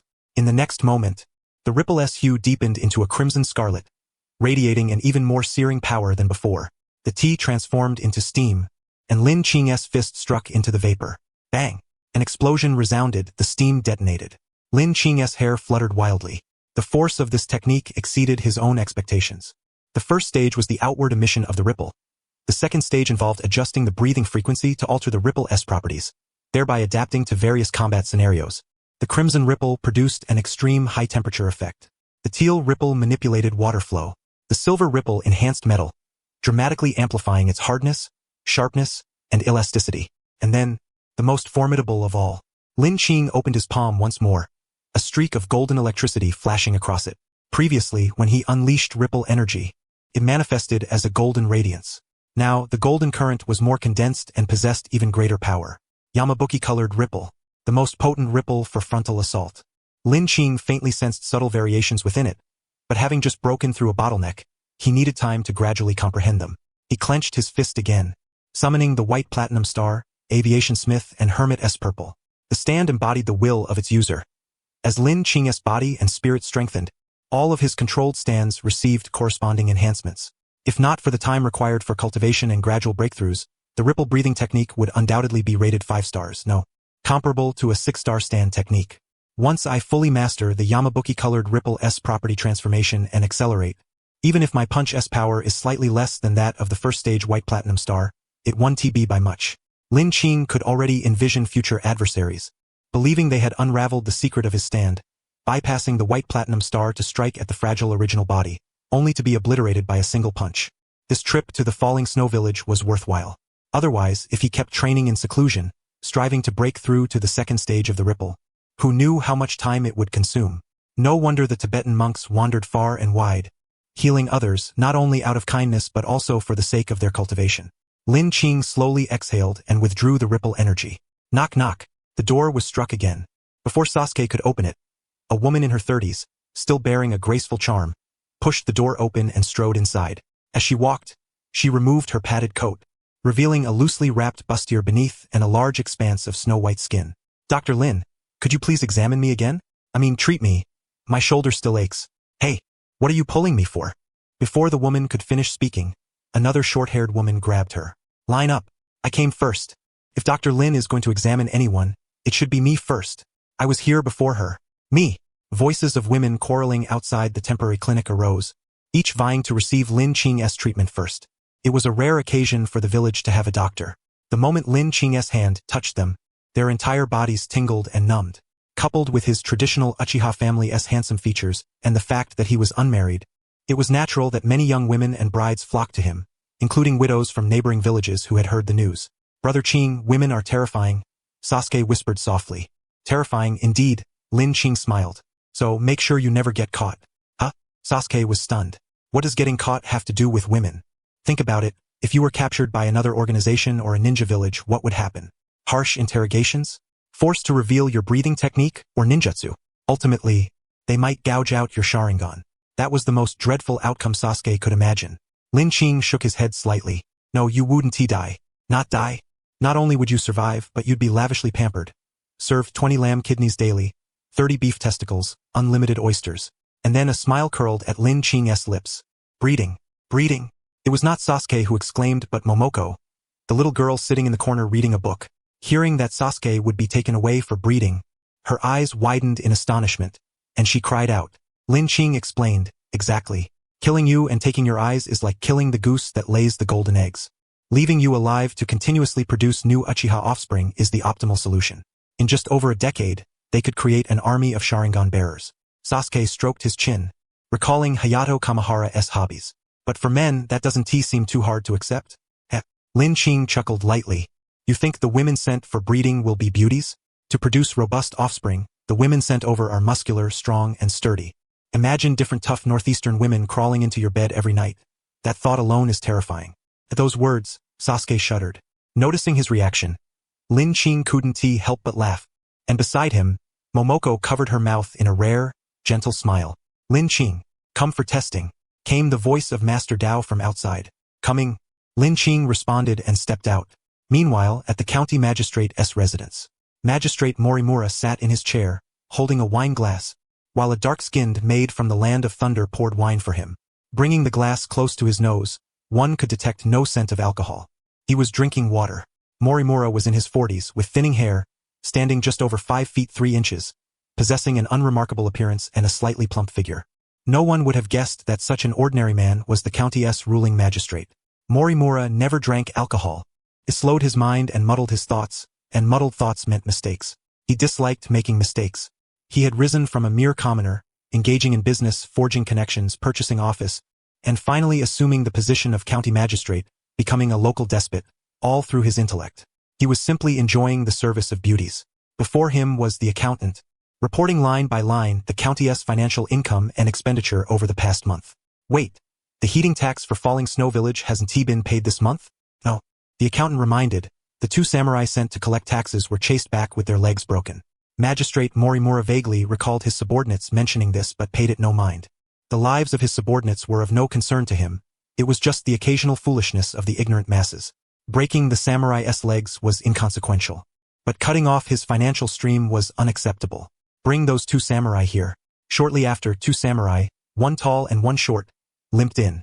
Seeing Magistrate Morimura, they knelt in a standard deep bow, heads lowered, voices trembling with tears. My lord, you must intervene on our behalf. After inquiring about the details and learning the entire story, Morimura asked, was the opponent strong? Very strong.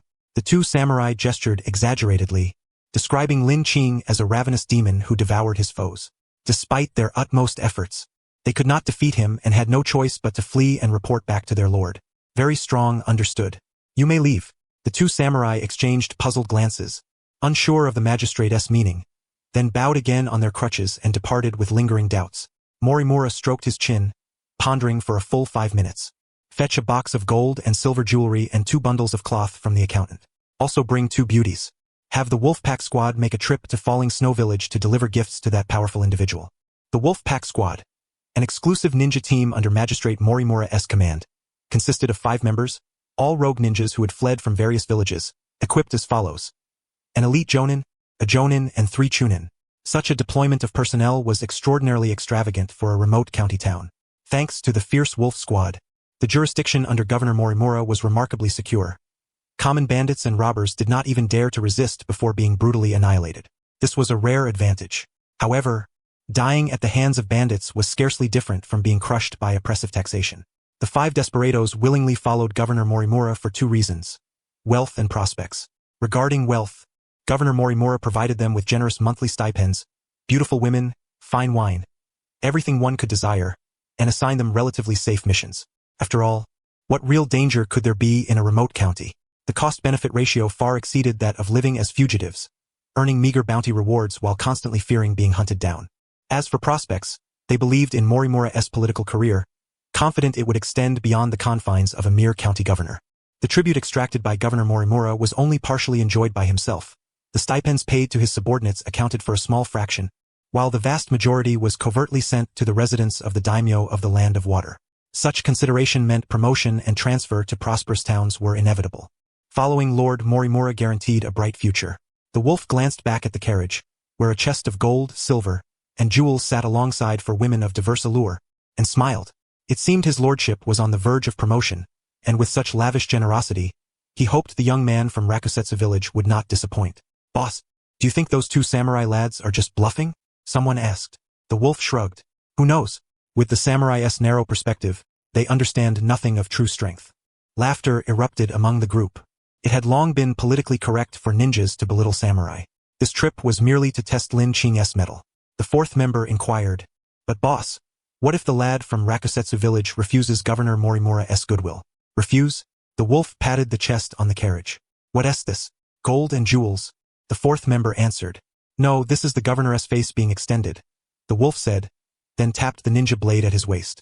And this? The governor's face. Too? Learning fast, the wolf remarked, slapping the back of the fourth member's head and shaking his head. A blade is just a blade. But this one is the governor's blade. If Morimura shows him respect and he accepts it, that's ideal. If he feels he can't handle it, bows his head to admit fault, pays some money, and obediently leaves Rakusetsu village, that is fine too. But if he is given face and shows no shame, the wolf smiled. The other four members chuckled as well. Their blades had not tasted blood in some time. The five of them rode leisurely in the carriage toward Rakusetsu village. By the time they arrived, it was the afternoon of the fifth day, nearing mealtime, and smoke wafted from every household chimney. Because Lin Qing had driven away the samurai tax collectors, the villagers had reclaimed the grain meant for taxes and had enjoyed several rare full meals lately. The once impoverished village now exuded a faint warmth beyond its usual hardship. Sighing, the fifth member pulled the reins to halt the carriage. The wolf stepped down and took a deep breath.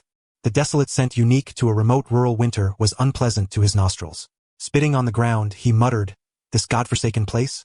Where are the people?" Third, stir up some noise and invite that so-called expert out. Understood. The third member, a taciturn man, stepped forward and formed hand seals. Fire release. Phoenix Blossom Fireball Technique. From his mouth burst forth fireballs resembling balsam seeds, which he hurled at a house. Thunderous explosions followed as the building ignited. Screams came from inside. A family fled in panic, only to be met by the third member's drawn blade. Go back, he threatened coldly. The family, unwilling to be cut down, retreated inside. The flames grew, drawing the attention of other villagers who shouted, "Fire! Fire!" The once peaceful atmosphere shattered in an instant. The wolf smiled. He had enjoyed lively scenes since childhood. This was far better. As the villagers gathered to extinguish the blaze, all were knocked to the ground by the kicks of the wolf's four comrades. Hearing the agonized screams from the burning home, the villagers' scalps tingled and legs trembled. Greetings. The wolf sat on the carriage and smiled as he addressed the villagers. I am the wolf, the most loyal guard of Governor Morimura. Some time ago, 2 samurai were attacked in your village, reportedly by a formidable individual. Governor Morimura, eager to recruit talent, has decided to set aside past grievances and invite him to serve as an honored guest at the governor's manor. May I ask, who among you is he? He glanced at the fourth member, who opened a wooden box. The gold and jewels gleamed brilliantly in the firelight. He then lifted a curtain to reveal 2 foreign beauties, graceful and enchanting. The villagers, unaccustomed to such grandeur, were dazzled and eager to approach for a closer look. Suddenly, the crashing sound of the burning house collapsing snapped them back to reality. They recalled that these 5 men, claiming to be the governor's guards, had silently burned a family alive. The elderly village head stepped forward timidly. Master, if you seek Dr. Lin, he has gone out and we do not know when he will return. Are you certain he is out? The wolf asked. Yes. The village head knew Lin Qing had come to commission a blade from Master Dao, and the blade was not yet ready. Lin Qing could not have left. Not here. Huh? The wolf shrugged. Then you'll have to host us for a couple of days. All right, we'll postpone the first matter until Dr. Lin returns. Now, everyone, let us discuss the second matter. Second matter? Someone asked nervously. Don't worry, it's nothing serious. The wolf leaned against the carriage. You haven't paid last month's heating tax. The accountant sent me to remind you. Hearing this, the villagers' anxieties eased somewhat. After recovering last month's heating tax, they had indeed enjoyed a few hearty meals. But the people of Rakusetsu village were long accustomed to hardship and could not have consumed it all. Each household still had surplus grain enough to cover last month's taxes. As the villagers prepared to fetch grain from their homes, a sudden scream pierced the air. A kunai pierced one villager's shoulder. Turning toward the direction the kunai flew from, they saw the wolf extending his hand straight out. I don't like it when people leave while I'm speaking. It's very disrespectful. Master, do you have further instructions? The village head bowed deeply. Don't be afraid. We are Governor Morimura's men and play by the rules. I'll explain everything clearly. The The wolf raised his finger. Because of this small amount of tax, we had to make a trip here. The transportation costs should be covered by you. You underpaid the tax, so there should be a late fee.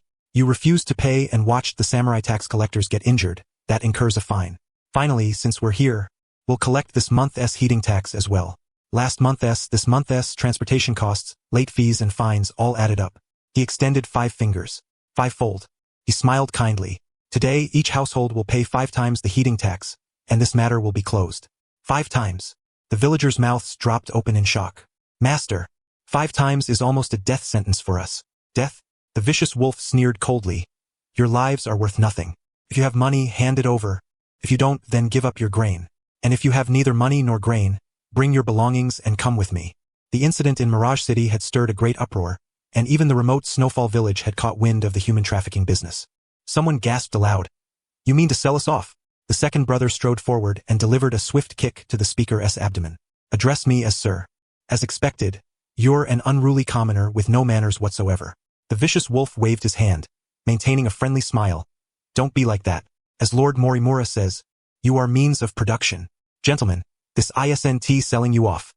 It's inviting you to work in a place where you can earn more easily. This village limits your potential so severely that you can't even pay a shred of tax. I will send you to a place where your value can truly be realized. For example, the coal mines. You have 1 night to gather your money. Go. The villagers scattered, rushing back to their homes. At first, there was bickering and crying, but soon it escalated to looting and fighting. Those unable to raise the money began seizing others' grain and valuables. The years of camaraderie in the village dissolved into nothing when faced with a genuine life-or-death crisis. The vicious wolf sat atop the carriage, eyes narrowed, treating the wails, curses, and screams as mere appetizers. His fingers lightly tapped the scabbard as he drank and sang merrily, thoroughly enjoying himself. The remaining 4 brothers stood around the village's perimeter, ensuring that not a single bird could escape. The chaos raged from dusk until the next morning. Some produced money and grain, some resigned themselves to fate, and some died. The vicious wolf drained the last sip of his wine and tossed the flask aside. 5th brother, 4th brother, take them back to the county ahead of us. I'll wait 2 more days. If that Dr. Lin hasn't returned by then, I'll head back. Yes, big brother. 5th brother drew a long whip from his waist and cracked it sharply, driving the villagers forward like cattle. Among them were the 3 members of the Bai family. At that moment, a carrier pigeon flew in and landed in the vicious wolf's hand. He glanced at the sealed letter and raised an eyebrow. Wait a moment. What is it, big brother? Let me lead the group back. The vicious wolf licked his parched lips. Lord Morimura said 2 members of the 7 ninja swordsmen of the mist have arrived. I must rush back to receive them.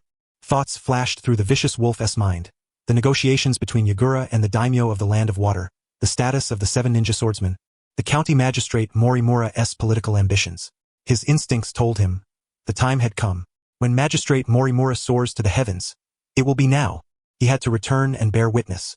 As for Lin Qing, the vicious wolf did not doubt that the remaining 4 brothers could handle it. 1 jonin and 3 chunin were enough. The carriage was drawn by 3 horses. The vicious wolf mounted one and took 40 or 50 people back to the county seat. Now, less than 20 villagers remained in Snowfall Village. Some had paid sufficient taxes. Others were deemed unworthy of rescue, such as the elderly without work capacity and the disabled. They were left behind to await death. Dao Yi stood by the window, gazing upon the desolate village, his hand gripping a hammer, veins bulging. If only his right arm were not injured. If only he were 30 years younger. He would have smashed those bastards' heads with his own hands. Knock knock. The door was knocked. Dao Yi walked over, opened it, and saw the crippled man. His wife had been taken away again. This time, without Lin Qing to stand up for him. He could only watch helplessly as the vicious wolf's whip lashed across his wife's body, driving her away like cattle or sheep. The cripple knelt at the doorway. Dao Yi, I beg you, lend me a knife. He was thin and delicate looking. Many called him effeminate, a coward hiding behind his wife. But today his eyes were resolute. You want to fight to the death? I want to bring my wife back. Dao Yi shook his head. Even if you were not crippled, even if you were perfectly healthy, you could never defeat a ninja. He was silent for a long moment, then drew a short knife from his waist and tossed it in front of the cripple. Leave the village and head straight north. Before you freeze to death or are killed by a bear, find Lin Qing and bring him back. That is the way you should risk your life. Me? But... The cripple looked down at his broken leg. Dao Yi, wouldn't it be more fitting for you to go? Dao Yi gripped his hammer tightly and rekindled the forge fire. I must help him make blades. That way, when he returns, he can kill. The The cripple understood. He picked up the knife from the ground and limped out. The village's blockade had long since been lifted. After all, the valuable possessions and able-bodied people had been taken away. Those left behind were no longer anyone's concern, whether they stayed or left. The cripple's figure, accompanied by the rhythmic clang of Daoi's hammer, disappeared into the snowstorm. Tomo-me sat by the riverbank, roasting fish. Sasuke and Sakura were nearby, laughing and practicing close-quarters combat. Under the influence of their breathing techniques, the two children fought fiercely, every punch and kick shimmering faintly with a radiance. To further break through the ripple, Lin Qing sought advice from the villagers and found this frozen lake 80 li from the village, using the cold to aid his cultivation. Tomo-me gazed at the icy surface, then turned to Sasuke and asked, "He has been underwater for nearly 20 minutes now. Won't he suffocate?" After spending over 10 days here, Tomo-me roughly understood that the so-called ripple was the power within each breath. Lin Qing submerged in the icy lake. How could he possibly breathe?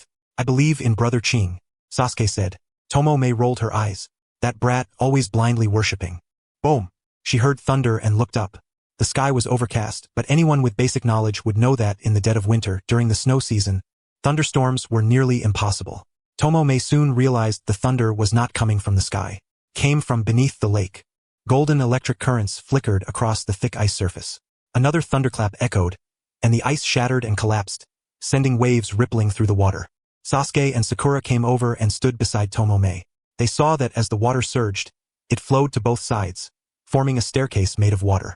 Lin Qing stepped onto the staircase, ascending step by step, not a single drop of water clinging to his body. Tomo-me handed him the roasted fish. "Have you mastered the divine technique?" "Divine technique? Who taught you that word?" Tomo-me raised her hand and pointed at little Sasuke. "Almost there," Lin Qing said. Crimson, verdant, and silver-white, Lin Qing was already well acquainted with the transformations of these three ripple natures. Only the most powerful, the Yamabuki-colored ripple, eluded his true mastery. To cultivate, Lin Qing had left Snowfall Village and come to this perpetually frozen lake, using the relentless cold to train his ripple power day after day. The icy lake water enveloped his skin, forcing him to resist and transform his breathing from external inhalation to an internal focus on the flow of air within his body. This was no comfortable process. Lin Qing would grasp the limits through repeated suffocation, and at the critical moment, sense the flow of the ripple. But he was still just short, still missing a catalyst. Lin Qing took the roasted fish from Tomo-me and ate heartily, replenishing his spent strength. "Why do you train so hard?" Tomo-me asked. Lin Qing replied with a question. "Do you need a reason to become stronger?" In his recollection, aside from a handful of ninjas who had resigned themselves to passivity, the vast majority were either engaged in rigorous training or en route to fulfill their missions, scarcely ever resting. Naturally, such exertion was necessary. The path of a ninja, whether for the defense of the village or to distinguish oneself and earn wealth, always required a purpose, a driving force compelling one to undertake these arduous and often uncomfortable endeavors. Tomo-me fixed her gaze upon Lin Qing. "What is your purpose?" Lin Qing had no allegiance to any village. He was not lacking in wealth. To achieve distinction, given his strength, he could, at will, pledge himself to a great lord and become a retainer. Tomo-me observed Lin Qing for a long while and discerned that his character was straightforward. What was one was one. What was two, devoid of any convoluted intricacies. Yet, it was precisely this simplicity and candor that rendered him inscrutable to her. Purpose. Lin Qing stared at the lake's surface, now serene once more. "Perhaps it is the hope that I, and those dear to me, no matter what adversity we face, shall always possess the power of choice." The converse of the power of choice was submission to fate. Lin Qing did not wish that one day, friends would be captured and, unable to resist, resign themselves to fate. Loved ones would fall gravely ill and, lacking the means, accept their doom. Tomo-me said, "So, it is fear within your heart that propels you forward. The forces that drive people are fear and desire. I had presumed that someone like you would possess a clear desire. Yet, Lin Qing, have you ever considered that some do not wish for the power of choice? When confronted with decisions, they become terrified and may even beseech those in power to strip them of their agency, to treat them as beasts to be whipped. Only in such suffering do they find solace." Lin Qing looked at Tomo-me in astonishment. "Are you seriously talking about some twisted fetish? Pervert." Tomo-me's cheeks flushed deeply, but she quickly regained her composure. "When you rescued the survivors in Mirage City and said, 'Stand up, no kneeling allowed,' was that not, in a way, depriving them of the right to kneel?" Lin Qing pondered for a long moment. Just as Tomo-me thought he would not respond, he spoke. "People must first stand, to view the world from a human perspective. After that, whether to stand, kneel, or embrace death willingly, that is their choice. I simply cannot abide that some things and some people remain oppressive over others. I wish to overturn all those intolerable things. Tomume chuckled softly. Then what you wish to overturn is this very ninja world. Lin Qing did not smile. Who knows? A silence fell between them, broken only by the faint cracking of twigs as the campfire used to roast fish crackled and snapped. Tomome hugged her knees, gazing at Lin Qing's profile. This man before her was unlike anyone she had ever met. Truly unlike any other. If it were him, perhaps it could really be done. Tomome drew a deep breath. Lin Qing, you? Dr. Lin. A voice echoed from the forest, interrupting her words. Lin Qing rose and looked toward the sound, spotting a limping figure stumbling forward. The man had lost an arm. A deep scratch marred his chest. Tomome recognized at once that the wound was inflicted by a bear. His padded coat had long since vanished, leaving him clad only in a thin garment. They were at least 80 li from the village. No one knew how the cripple had made the journey. Upon seeing Lin Qing, the man collapsed into the snow with a thud. Lin Qing rushed over, lifting him up, channeling chakra into his body to stimulate his vitality. There was no response. The cripple had long since exhausted all his life force on the journey. Dr. Lin, please save the village. All right. Upon hearing Lin Qing's reply, the cripple finally smiled and closed his eyes. Many had mocked him for not being a man, for living his life behind his wife's shadow. In this moment, he fulfilled his duty as a man. The cripple died. Lin Qing stood up. But he knew the dead today were surely not limited to this one man. On the third night after the departure of the vicious wolves. Second brother, I don't understand. If we want to win over that kid, why did we capture everyone in Luoshua village? Asked the fifth brother. Lin Qing protected Luoshua village, and now they had seized its people, effectively trespassing into the domain of a beast. This was a blatant provocation. Second brother sneered. We caught them, so what can he do? When he returns, there are only 3 possibilities. If he is shameless, we kill him. If he dares not accept, he runs away. Then let him scram, we'll go back. If he accepts the invitation and joins us, then he ceases to be a beast, and the notion of territory vanishes. Second brother shrugged. No matter which it is, he can no longer protect that village. Fifth brother was enlightened. Being the youngest with the least experience, he had not anticipated so many twists and turns. Second brother, you're amazing. I'll have to learn more from you in the future. Before he could finish uttering the word learn, a rumble of thunder roared from afar. A fierce wind swept by, causing second brother to squint instinctively.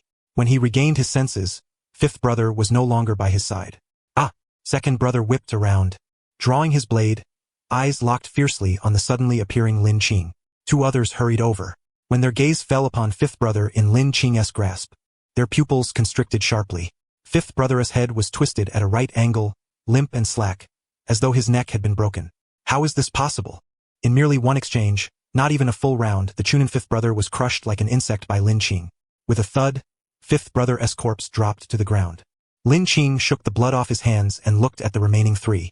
The shock in second brother's eyes slowly dissipated, and suddenly, a light chuckle escaped him. He was laughing at himself.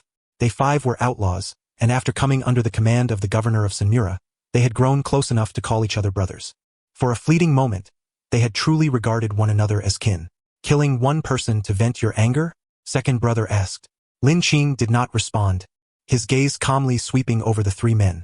Second brother was no stranger to such a look. The hunter's gaze upon confirming his next prey. He knew why Lin Qing was angry. It was simply the sight of Luoshua village's ruined state that had stirred his emotions. Don't wear that look. We serve under the governor of Senmura. We invited you to join us, no, to serve under the Lord himself. This is our sincerity.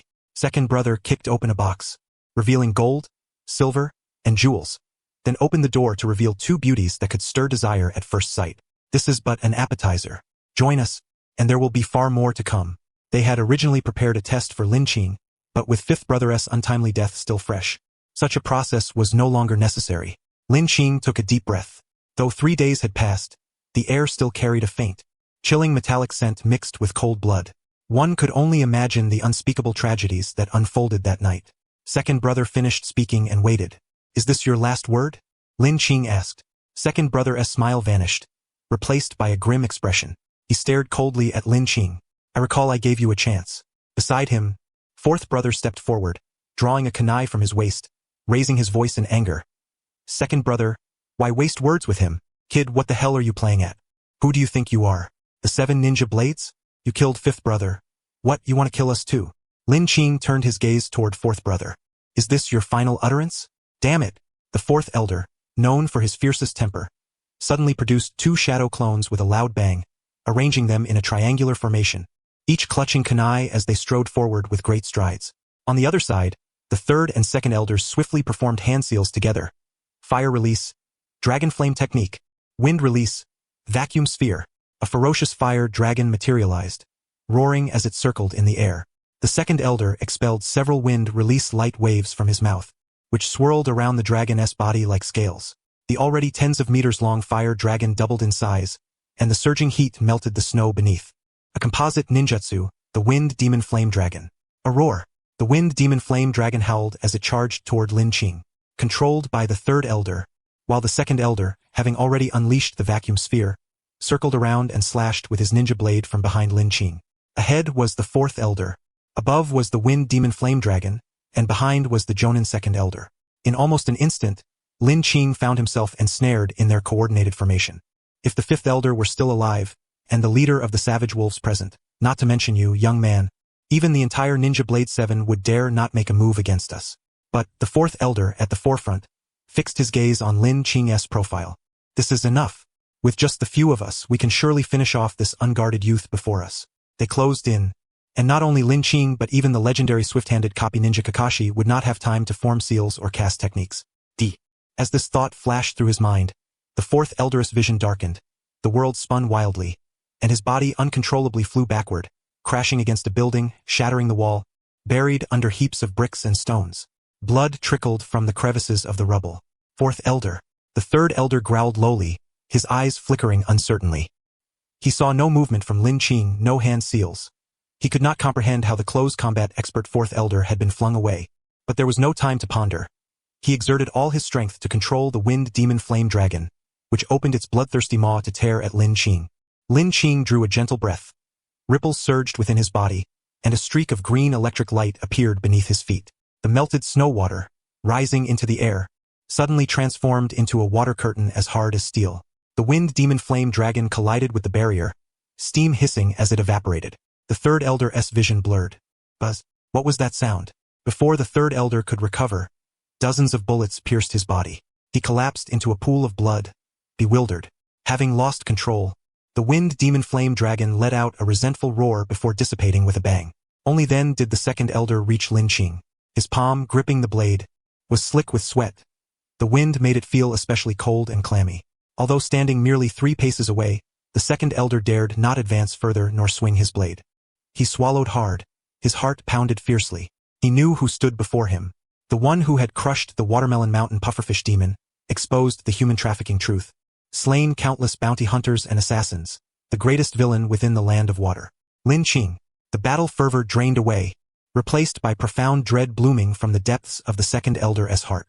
He recalled the intelligence, infused chakra into his eyes, and beheld the legendary evil spirit. The platinum star hovered behind Lin Qing, its cold gaze looking down upon the second elder. The moment their eyes met, the second elder understood. Run. Escape at once. There is no chance of victory. If you do not flee now, you will surely be beaten to death. The second elder turned and fled, but barely had he taken a step when his feet seemed glued to the ground. Looking down, he saw streams of water climbing up his legs, making each step heavier. Damn it! The second elder formed seals again, gathering chakra in both palms. Wind release, gale palm. A fierce wind howled, dispersing the converging water flows. The second elder leapt into the air, ready to flee the battlefield. Crash! Thunder roared again. A hand wreathed in golden lightning tore through the gale. The index and middle fingers pressed together like a short sword, thrusting forward. Terrified, the second elder scrambled backward, shouting, "Don't kill me. The 2 members of the Ninja Blade 7 are already coming. Soon, they will find you." 2 of the Ninja Blade 7. Tommy May, accompanied by Sasuke and Sakura, arrived tardily, overhearing these words. If you want to survive, your only option is to submit to Governor Morimura. Given his standing before the daimyo, he can surely protect you. The second elder shouted hoarsely, "Lin Qing, don't be foolish."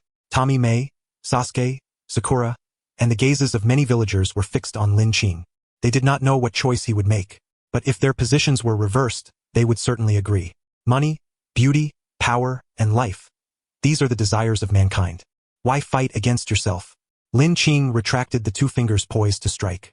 Is that your choice? Tommy May sighed softly. She had hoped Lin Qing would be different. The second elder smiled. But the next moment, he saw Lin Qing not withdraw his arm but transform the point into a fist. Lin Qing struck a punch into the second elder's chest. What? Everyone's eyes widened. The world seemed to freeze, save for the snowflakes still drifting slowly from the sky. The second elder clutched Lin Qing's hand tightly, spitting out scalding blood and chunks of flesh. Did you think killing us would end things? Pain, death, and hatred. Soon you will join me in hell. Lin Qing, I will wait for you in hell. Lin Qing shook his head slightly. You are mistaken on 2 counts. First, I believe that even if I die, I shall ascend to heaven. Second, it is not the Ninja Blade 7 who come for me. Pressing slightly, Lin Qing sent the second elder staggering backward. Just as he lost consciousness, he heard the latter half of Lin Qing's words. It was I who killed them in the past. Slain the Savage Wolf Squad 2nd, 3rd, 4th, 5th elders, total soul shards obtained, 270. Current soul shards, 580. Lin Qing stepped over the second elder's corpse, unfastened the carriage reins, led out a horse, vaulted onto its back, and turned to Sasuke and Sakura. You stay here. I'm heading to the county seat. Tommy May grabbed hold of him. Did you hear what he just said? 2 members of the Ninja Blade 7 are on their way. I know. Not just them but also the samurai, ninjas, and guards in the county seat. Are you seriously planning to storm a town head-on? I know. You know nothing. Tommy May yanked the reins fiercely, her voice venomous. Who do you think you are? The legendary Hashirama Senju? If you go today, you will die. You don't want me to die? Of course I don't. Why? Because, Tommy May faltered, unsure how to voice it. Less than a month ago, she had accepted the order to kill Lin Qing and had pursued him relentlessly. Seeing her silence, Lin Qing smiled instead. Because you consider me a friend. Lin Qing. The shout of Master Dao echoed through the air as he charged forward, hoisting a colossal blade nearly as tall as a man. Time was pressing. He had no chance to craft a sheath, so he imitated the past practice of the sharkskin warriors, wrapping the sword in layers upon layers of bandages. Then, with a mighty exertion of his arms, Master Dao hurled the great blade toward Lin Qing. Lin Qing extended his hand and caught it single-handedly. The sword felt heavy and cold to the touch, yet it suited him perfectly. Dr. Lin, the village chief, approached shakily, followed by a crowd of the elderly and infirm. The chief handed over a thick cloak and a bundle filled with provisions. His lips parted slightly, as if he had many words to say, yet none could escape his throat. What could he possibly say? Having lived to his age, the chief had witnessed too many betrayals of human kindness. Not to mention Lin Qing's tenuous connection to Luoshua village, it was merely a fleeting encounter of fate. Even those born and raised locally would not risk their lives to seek death. What Shou Meiming said was true, this was reality. Yet beyond reality, when confronted with despair, people inevitably nurture faint glimmers of hope deep within their hearts. They yearn for a hero to descend from the heavens. Lin Qing accepted the package, hung it from the saddle, then threw the cloak over his shoulders, gently patting Shou Meiming's hand as she grasped the reins. It is time for me to leave. Shou Meiming could not comprehend. Why must you go? None of those taken are your kin. Though the matter was somewhat related to Lin Qing, ultimately it was the tyrannical rule of the Morimura County Magistrate. The so-called taxes were merely pretexts for his plundering and slaughter. Whatever they decreed was law. Lin Qing bore no responsibility for it. Calmly meeting Shou Meiming's gaze, Lin Qing mulled over countless reasons before settling on a single phrase. Where there is wailing and bloodshed everywhere, it is but a single thought to save all lives. I want to see for myself. A simple sentence that many present failed to grasp. Shou Meiming was among the few who understood. She stared at Lin Qing, so stunned that she forgot when she loosened her grip on the reins.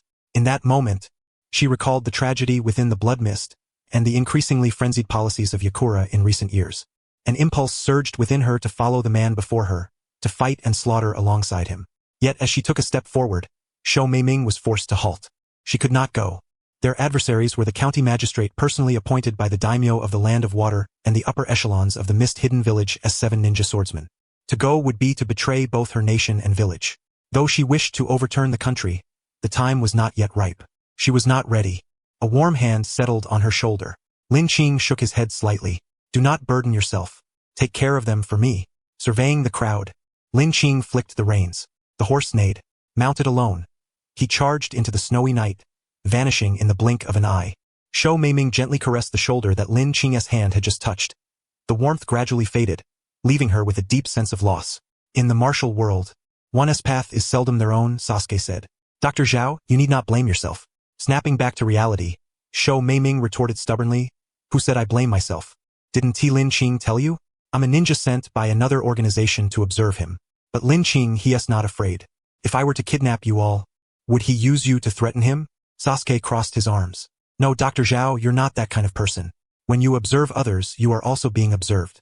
Brother Qing calls it when you gaze into the abyss gazes back at you. Ouch! Sho Meiming flicked Sasuke on the forehead. You're the one full of sayings, I should be calling you teacher. The sound of hooves striking the snow echoed through the night. Trees on both sides of the road blurred past as Lin Qing gripped the reins with both hands, channeling the rippling energy into his steed. The horse emitted short snorts as Lin Qing lowered his body to reduce wind resistance, pushing for greater speed. From the depths of night to dawn. Then from day back into night, he rode without pause. The wolf pack took 5 days to amble from the county town to Luoshua village. Upon receiving the letter, the wolf pack led the villagers back to the county town in 3 days. Lin Qing, however, covered the distance in less than 24 hours. Thud, thud. The horse's hooves struck the edge of a cliff. The final rays of the setting sun cast a crimson hue over the county town below, as if painted with a delicate layer of vermilion. The sun disappeared, plunging the world into brief darkness. But soon, lights flickered on within the county town. The sole beacon came from the very heart of the town, an exquisitely large mansion. The mansion was brilliantly illuminated. Faint sounds of singing and laughter drifted from within, starkly contrasting the desolate silence and utter darkness of the common focus homes. Lin Qing understood he had found the right place. Within the county magistrate's mansion, a banquet was underway. 4 men sat at the table. On the left were Morimura County Magistrate and the wolf pack leader. On the right, the 7 ninja swordsmen dispatched to investigate Lin Qing's movements. Biwa Juzu, bearer of the decapitating great sword, had short black hair, no eyebrows, sharp teeth, and a cross-shaped scar on his right cheek. His ears and neck were wrapped in bandages, and red stripes adorned the lower half of his face. Kurotetsu Raiga, wielder of the Thunderblade, had long green hair, thick eyebrows, and equally sharp teeth. His upper body was also wrapped in bandages. The two sat cross-legged, the swords within easy reach, indulging in meat and wine while admiring the dancers performing below. Biwa Juzu rarely smiled. In recent years, the policies of the Mizukage Yakura had grown increasingly draconian. Though he bore the prestigious title of one of the 7 ninja swordsmen, those close to him knew the true quality of his life. Many in the mist-hidden village had become rogue ninjas. Biwa Juzu had once contemplated joining them, having heard of an active group called Akatsuki. Yet, after interacting with Morimura County Magistrate, his mindset shifted. Why become a rogue ninja when one could bypass the village and serve directly under the daimyo of the Land of Water? The magistrate, shrewd and perceptive, keenly sensed Biwa Juzu's thoughts during their conversations. He frequently poured wine and made promises, while the wolf pack leader extolled Biwa Juzu's virtues. The swordsman's face flushed with excitement as he grasped the magistrate's hand tightly. I have wandered half my life, regretting never having met a true lord. If the magistrate does not abandon me, when the time is right, I will serve with unwavering loyalty. Who claimed Biwa Juzu was brutal and indifferent? When one's interests are at stake, how many can truly remain cold? As for the meaning of when the time is right, it was clear to all present. It meant waiting until the magistrate left this forsaken land and truly became a favored retainer of the daimyo. Only the weak bet during others' downturns. Strong men like Biwa Juzu preferred to add glory when others rose, ensuring a share of the spoils. All present understood these unspoken truths and exchanged knowing smiles, none daring to voice them aloud. The dancers finished their performance and flocked around, throwing themselves into the arms of the men. Biwa Juzu naturally welcomed them, opening his arms to embrace one on each side, squinting his eyes as he fondled their delicate, snow-white skin. Only Kurotetsu Raiga remained without a woman in his arms. Morimura County Magistrate whispered, Is there no one among these dancers that Master Kurotetsu fancies? Should I send for another group? Biwa Juzu chuckled. My brother here has a fondness for men. At these words, the magistrate was dumbfounded. The wolf pack leader was stunned, and even the dancers in their arms were aghast. A stifled giggle escaped from one of the dancers. Laughter had not yet faded when the banquet fell into a deathly silence. She was seized by the vicious wolf, and before she could beg for mercy, her neck was twisted off by the beast. The wolf cast her lifeless body to the ground and bowed at a 90-degree angle. Forgive me, Lord Kuratsuchi, for spoiling your entertainment. Kuratsuchi Raya waved his hand dismissively, paying no heed to the matter. Not until several subordinates approached and dragged away the danceress corpse did anyone spare her even a glance. Yet, when it came to the subject of male beauty, the vicious wolf recalled, among those I brought back from the falling snow village, there is a boy named Shiro. He is strikingly handsome. I wonder if my lord might be interested. Kuratsuchi Raya raised an eyebrow slightly. Noticing the change in his expression, the governor of Morimura County urged, "Hurry up and bring him here for inspection." Kuratsuchi Raya harbored two peculiarities. The first was his fondness for hosting funerals for his friends and comrades. During these ceremonies, reminiscing about past times with the departed, he found himself intoxicated by the sorrow and tears that accompanied the grief. The blood mist policy of Yagura perfectly satisfied this unusual quirk of Raya S, making him one of the rare ninjas who never contemplated defecting from the village. His second peculiarity was his taste for handsome men. Though Kuratsuchi Raya had a wife and daughter, it was precisely because of them that he understood he harbored no genuine interest in women. His marriage and fatherhood were merely products of societal convention. Upon hearing of an exquisitely beautiful youth, Raya-'s enthusiasm was instantly piqued. With a wave of his hand, he declared, "No need to trouble yourselves. I shall see him myself." Having spoken, he lifted his wine cup and rose to his feet. The governor of Morimura County, observing this, took the initiative to lead the way. The four proceeded toward the annex where the villagers of Falling Snow Village were detained. Snow fell from the sky as over 40 individuals sat in the open courtyard, wrapped in straw mats barely thicker than paper. Many bore pallid faces and purple extremities, clearly suffering from the cold. The Shiro family of three huddled together, using their shared body heat to ward off the chill. The father had removed his own garments to drape over his wife and daughter. "I am not cold, husband. You wear it." Mrs. Shiro spoke the truth. She was genuinely unaffected by the cold. Within her body lay a power colder than the fiercest blizzard. Without hesitation, Mr. Shiro clothed her, eyes brimming with concern. "No, you just recovered from your illness. You must not relapse. Don't worry, we will surely return home." At the utterance of "return home," a glimmer of hope flickered in the eyes of the villagers, dulled by cold and hunger. "Can we truly go home?" Even the most foolish among them now guessed the fate that awaited. "We absolutely can." Shiro clenched his small fists. "Brother Lin Qing will come to save us." The mention of Lin Qing stirred a spark of hope in the villagers. "Yet, no one can save you," a villager instinctively retorted. "I said so." The governor of Morimura County entered the annex. He had never trained in ninjutsu. His stature was short, his features unremarkable, and he made no attempt at a fearsome demeanor. Yet, his mere glance carried a soul-shaking force. Not a single person dared meet his eyes. All bowed their heads. The villagers could not comprehend this power. Only Biwa Juzo, walking behind, understood clearly the power of authority. "How enviable," Biwa Juzo mused, his gaze scanning the crowd until it settled swiftly on Shiro. No further prompting was needed. He instantly recognized the exquisite youth the vicious wolf had mentioned. Even Biwa Juzo, who was far from indifferent, felt a flicker of attraction for a brief moment. However, upon realizing the boy was male, Biwa shrugged and lost interest, glancing aside. Kuratsuchi Raya's eyes gleamed as though beholding a rare treasure. "Not bad at all." He pressed his lips together and repeated, "Very impressive." Raya strode forward boldly, reaching to grasp Shiro's shoulder. "What do you intend to do to my child?" "Mrs. Shiro shouted. Morimura reprimanded her on the spot. "Shrew, step aside and do not ruin Lord Kuratsuchi's mood. This is a moment of great honor for your family. Serve Lord Kuratsuchi well, and I might consider letting your family go." "No, no one is to lay a finger on him." Kuratsuchi Raya's gaze gradually turned icy. The vicious wolf charged forward and slapped Mrs. Shiro across the face. "If you want to die, I'll kill you right now." Raya snorted coldly and seized Shiro's hand without further ado. At that moment, blades of freezing ice erupted violently from Mrs. Shiro's body. The ice forced Kuratsuchi Raya to recoil. Behind him, Biwa Juzo raised an eyebrow. "A bloodline limit? Seems not weak either. I said no one is to touch my child." Biwa Juzo grasped the hilt of his beheading blade with one hand. The governor of Morimura County smiled apologetically and made a calming gesture with his hand. "Madam, you know well that possessing a bloodline limit within the land of water is a grave crime, do you not?" Mrs. Shiro's face fell. She had suppressed the power within her for too long. Its sudden eruption placed an immense strain on her body, as though her blood vessels, muscles, and bones were freezing solid.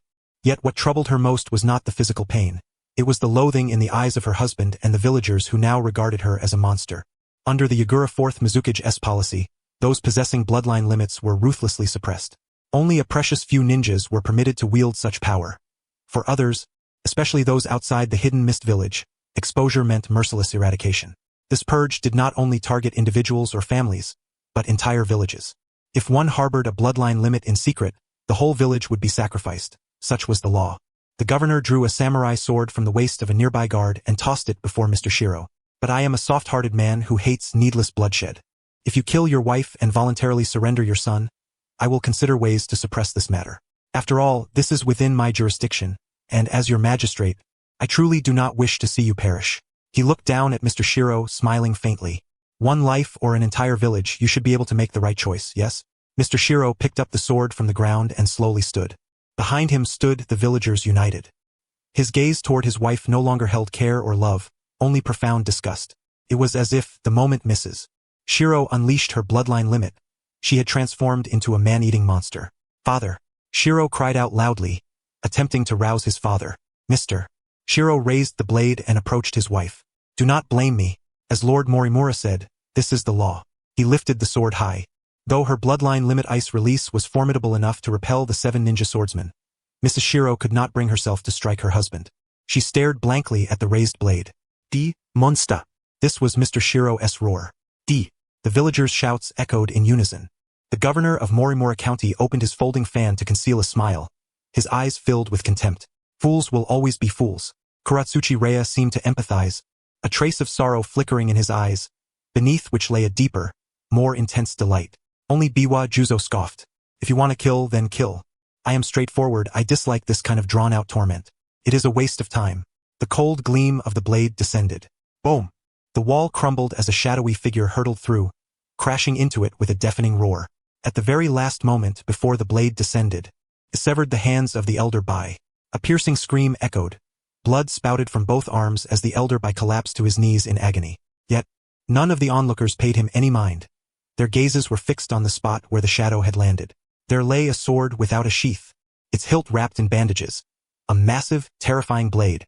The beheading sword was already enormous, but this blade before them was even heavier and more formidable.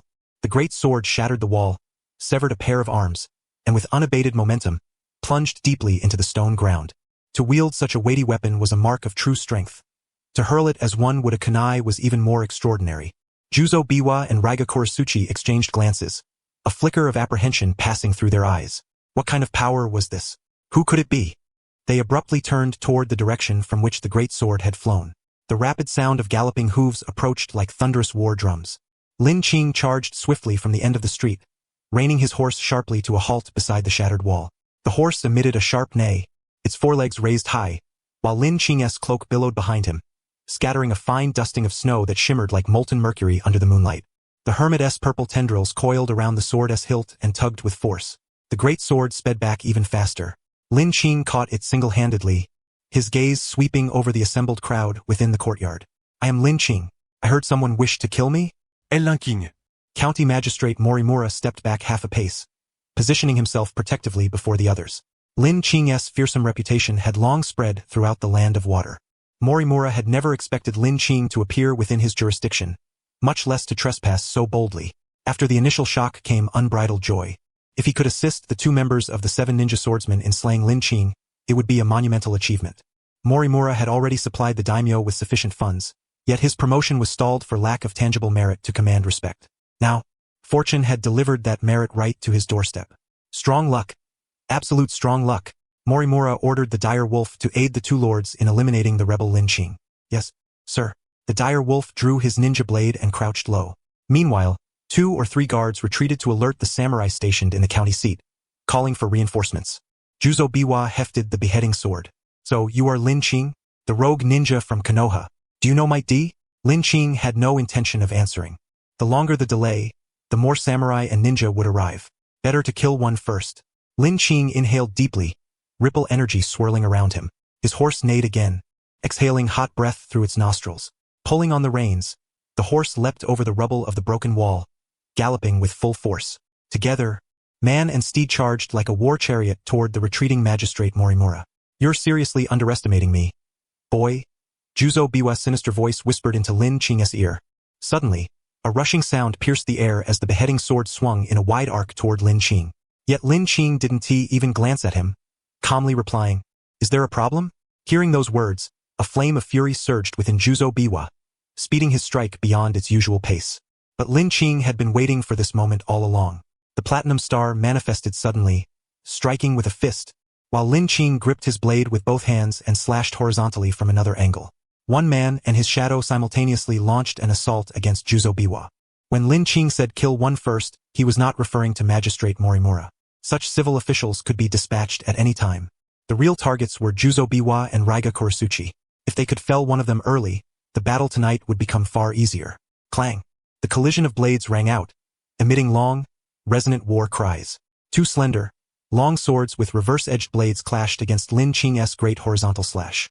It was Raiga Kurosuchi. Blue currents of electricity flickered across his skin. A master of lightning-style ninjutsu, Raiga wielded his Thunderfang sword to unleash astonishing bursts of speed in combat. Raiga Kurosuchi sneered, "Killing that worthless watermelon mountain fool seems to have made you overconfident. Now I will," before he could finish. A sizzling sound cut through the air. From the back of Lin Qing's bandaged great sword, silver-white flames erupted outward, scorching the bandages to ash. A straight, enormous, sharply faceted blade, jet black in its entirety, materialized before everyone's eyes. At this moment, an overwhelming, unimaginable power surged relentlessly from the blade's edge, pressing down so heavily that Raiga Kurosuchi struggled to breathe. What kind of sword was this? The Black Blade of Ruin. Under the exquisite craftsmanship of the swordsmith known as the Blade Master, the Ruin sword contained 108 internal meridians, mimicking the human body's breathing of ripple energy. When infused with ripple energy, it exponentially amplified strength, speed, and reflexes. Lin Qing was not a master swordsman. This was pure, unadulterated power. Raiga Kurosuchi lasted less than half a second before being blasted away. The dire wolf, who was preparing to charge in for support, froze in place. One strike. He hadn't expected that even with 2 against 1, the legendary 7 ninja swordsmen could not withstand a single blow from Lin Qing and were thrown aside. Terrifying beyond measure. Suspended midair, Raiga Kurosuchi barely regained control and swung his Thunderfang sword. 2 silver-white bolts of lightning coursed along the blade into the sky. This was the power of the Thunderfang creating and manipulating lightning. Thunder rumbled. A streak of lightning descended into his grasp. Lin Qing glanced over. "Isn't that a lightning rod?" Raiga Kurosuchi raised his sword high, its edge flickering with electric light. The moment he landed, he drove the blade into the earth. Thunder burial, feast of lightning. Lightning bolts spread across the ground like venomous serpents, lunging to tear at Lin Qing. The dire wolf snapped back to awareness, forming hand seals as he summoned 3-winged ninja wolves behind him. The beasts howled and charged forward together. Raiga Kurosuchi's gaze locked onto Lin Qing. His objective was not to kill Lin Qing outright but to force him to retreat temporarily, buying Juzo Biwa some breathing room. However, Lin Qing tilted his head slightly, and their eyes met in midair for a fleeting half-second. Raiga Kurosuchi's heart sank. He has seen through us. The Platinum Star seized Lin Qing with one hand and clutched Juzo Biwa's sword with the other, exerting tremendous force to hurl both of them out of the courtyard. What was he doing? The crowd inside the courtyard was stunned. Was he fleeing? But if so, why take Juzo Biwa with him? Was he too nervous and rescued the wrong person? Only Raiga Kurosuchi realized what was happening, his heart plummeting. He was forcibly creating a one-on-one scenario. The dire wolf suddenly comprehended, cold sweat breaking out on his back. Too terrifying. Not only was there overwhelming power, but also this cold, composed combat acumen. After the first round of fierce attacks failed, Lin Qing understood that to slay one foe amid a circle of formidable enemies would be exceedingly difficult. Thus, he decisively withdrew with Juzo Biwa. Lin Qing was playing the time game. He intended to kill Juzo Biwa before reinforcements like Raiga Kurosuchi could arrive. "You choose to kill me first? Seems I truly have been underestimated," Juzo Biwa said coldly. "Is there a problem?" came the same calm reply. Yet their states of mind diverged. Juzo Biwa harbored no anger, and he was fully aware that Lin Qing did not belittle him. Rather, all adversaries were regarded with equal disdain in Lin Qing's eyes. Language was merely a tool to unsettle the opponent's psyche, a tactic now rendered futile. Thus, the two fell into silence, ceasing all words. Beads of fine sweat appeared on Juzo Biwa's forehead. The intelligence was flawed. According to the information, Lin Qing excelled at commanding invisible and intangible malevolent spirits, never employing ninjutsu or taijutsu himself, and could summon only one malevolent spirit at a time. Juzo Biwa surmised that Lin Qing possessed abilities akin to a summoner of ninja beasts. Armed with his decapitating great sword, Juzo Biwa was the most resilient among the 7 ninja swordsmen. Hence, he devised a plan. He would hold off the malevolent spirit while the swiftest among them, Kuroshaku Raiga, would unleash a sudden burst of speed to swiftly eliminate Lin Qing. Yet, no one anticipated that Lin Qing's close combat prowess would be so formidable. With the second phase ripple technique combined with the empowerment of the destruction greatsword, Lin Qing's frontal assault, unleashed at full force, rivaled the Platinum Star's might within a brief span. Juzo Biwa swallowed hard. This fellow was nothing short of a flawless monster. No, there was one flaw: ninjutsu. As long as Kuroshaku Raiga arrived and they combined their ninjutsu, they could suppress Lin Qing. The priority was to avoid being slain by him. Yet, Juzo Biwa's eyes fixed on Lin Qing, who approached wielding the destruction greatsword single-handedly. A sense of unease unexpectedly took root within him. Water release, mist concealment technique. Wisps of dense fog emerged, obscuring Lin Qing's vision.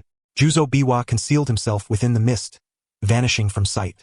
Lin Qing waited a few seconds before softly asking, "Not coming to kill me?" His voice echoed through the mist. Standing over 10 meters away, Juzo Biwa sneered inwardly. The mist concealment technique was indeed the ninjutsu best suited to assassination arts. But from this moment onward, he would not approach within 2 meters of Lin Qing. "Since you refuse to come, then stand still and do not move." "Do not move." Juzo Biwa was perplexed by Lin Qing's words. Is this another psychological ploy? Hesitating over whether to relocate, he feared Lin Qing might possess some uncanny method to detect his movements, suspecting the words were deliberate. At that moment, a faint buzzing sound came from above. Juzo Biwa looked up. A series of egg-sized objects descended from the sky. As they landed before his eyes, his face turned pale. They were dozens of miniature missiles. Boom! The towering explosion's fiery blaze dispersed the mist. The malevolent wolf, Governor Morimura, Kuroshaku Raiga, and others hurriedly arrived, beholding Lin Qing standing amidst the flames like a demon freshly emerged from hell. As the fiery glow faded, disappointment flickered in Lin Qing's eyes. Simultaneously, the ground cracked open and a hand emerged. Juzo Biwa was not dead. Though his body was extensively burned, several ribs shattered in the blast, and his organs bleeding, this stalwart who once dared to withstand the tailed beast orb in the original story still lived. At the final moment, he executed the earth release, heart-centered decapitation technique, burying himself underground as the target. Juzo Biwa's fate was stubbornly tenacious. Yet, the battlefield and workplace alike were chaotic realms, never unfolding according to plan. Lin Qing had long understood this. His disappointment vanished in an instant. He lifted the destruction greatsword once more with a single hand. But this time, circumstances shifted slightly. Lin Qing took a step forward. The enemies retreated a step. Lin Qing ran. Juzo Biwa and his group ran likewise. Morimura, lagging behind and unable to care about the derogatory remarks about riding a dog with torn trousers, mounted the ninja beast summoned by the malevolent wolf, smacking its hindquarters with one hand as he fled alongside the main force. The scene before them was peculiarly surreal, bordering on the absurd.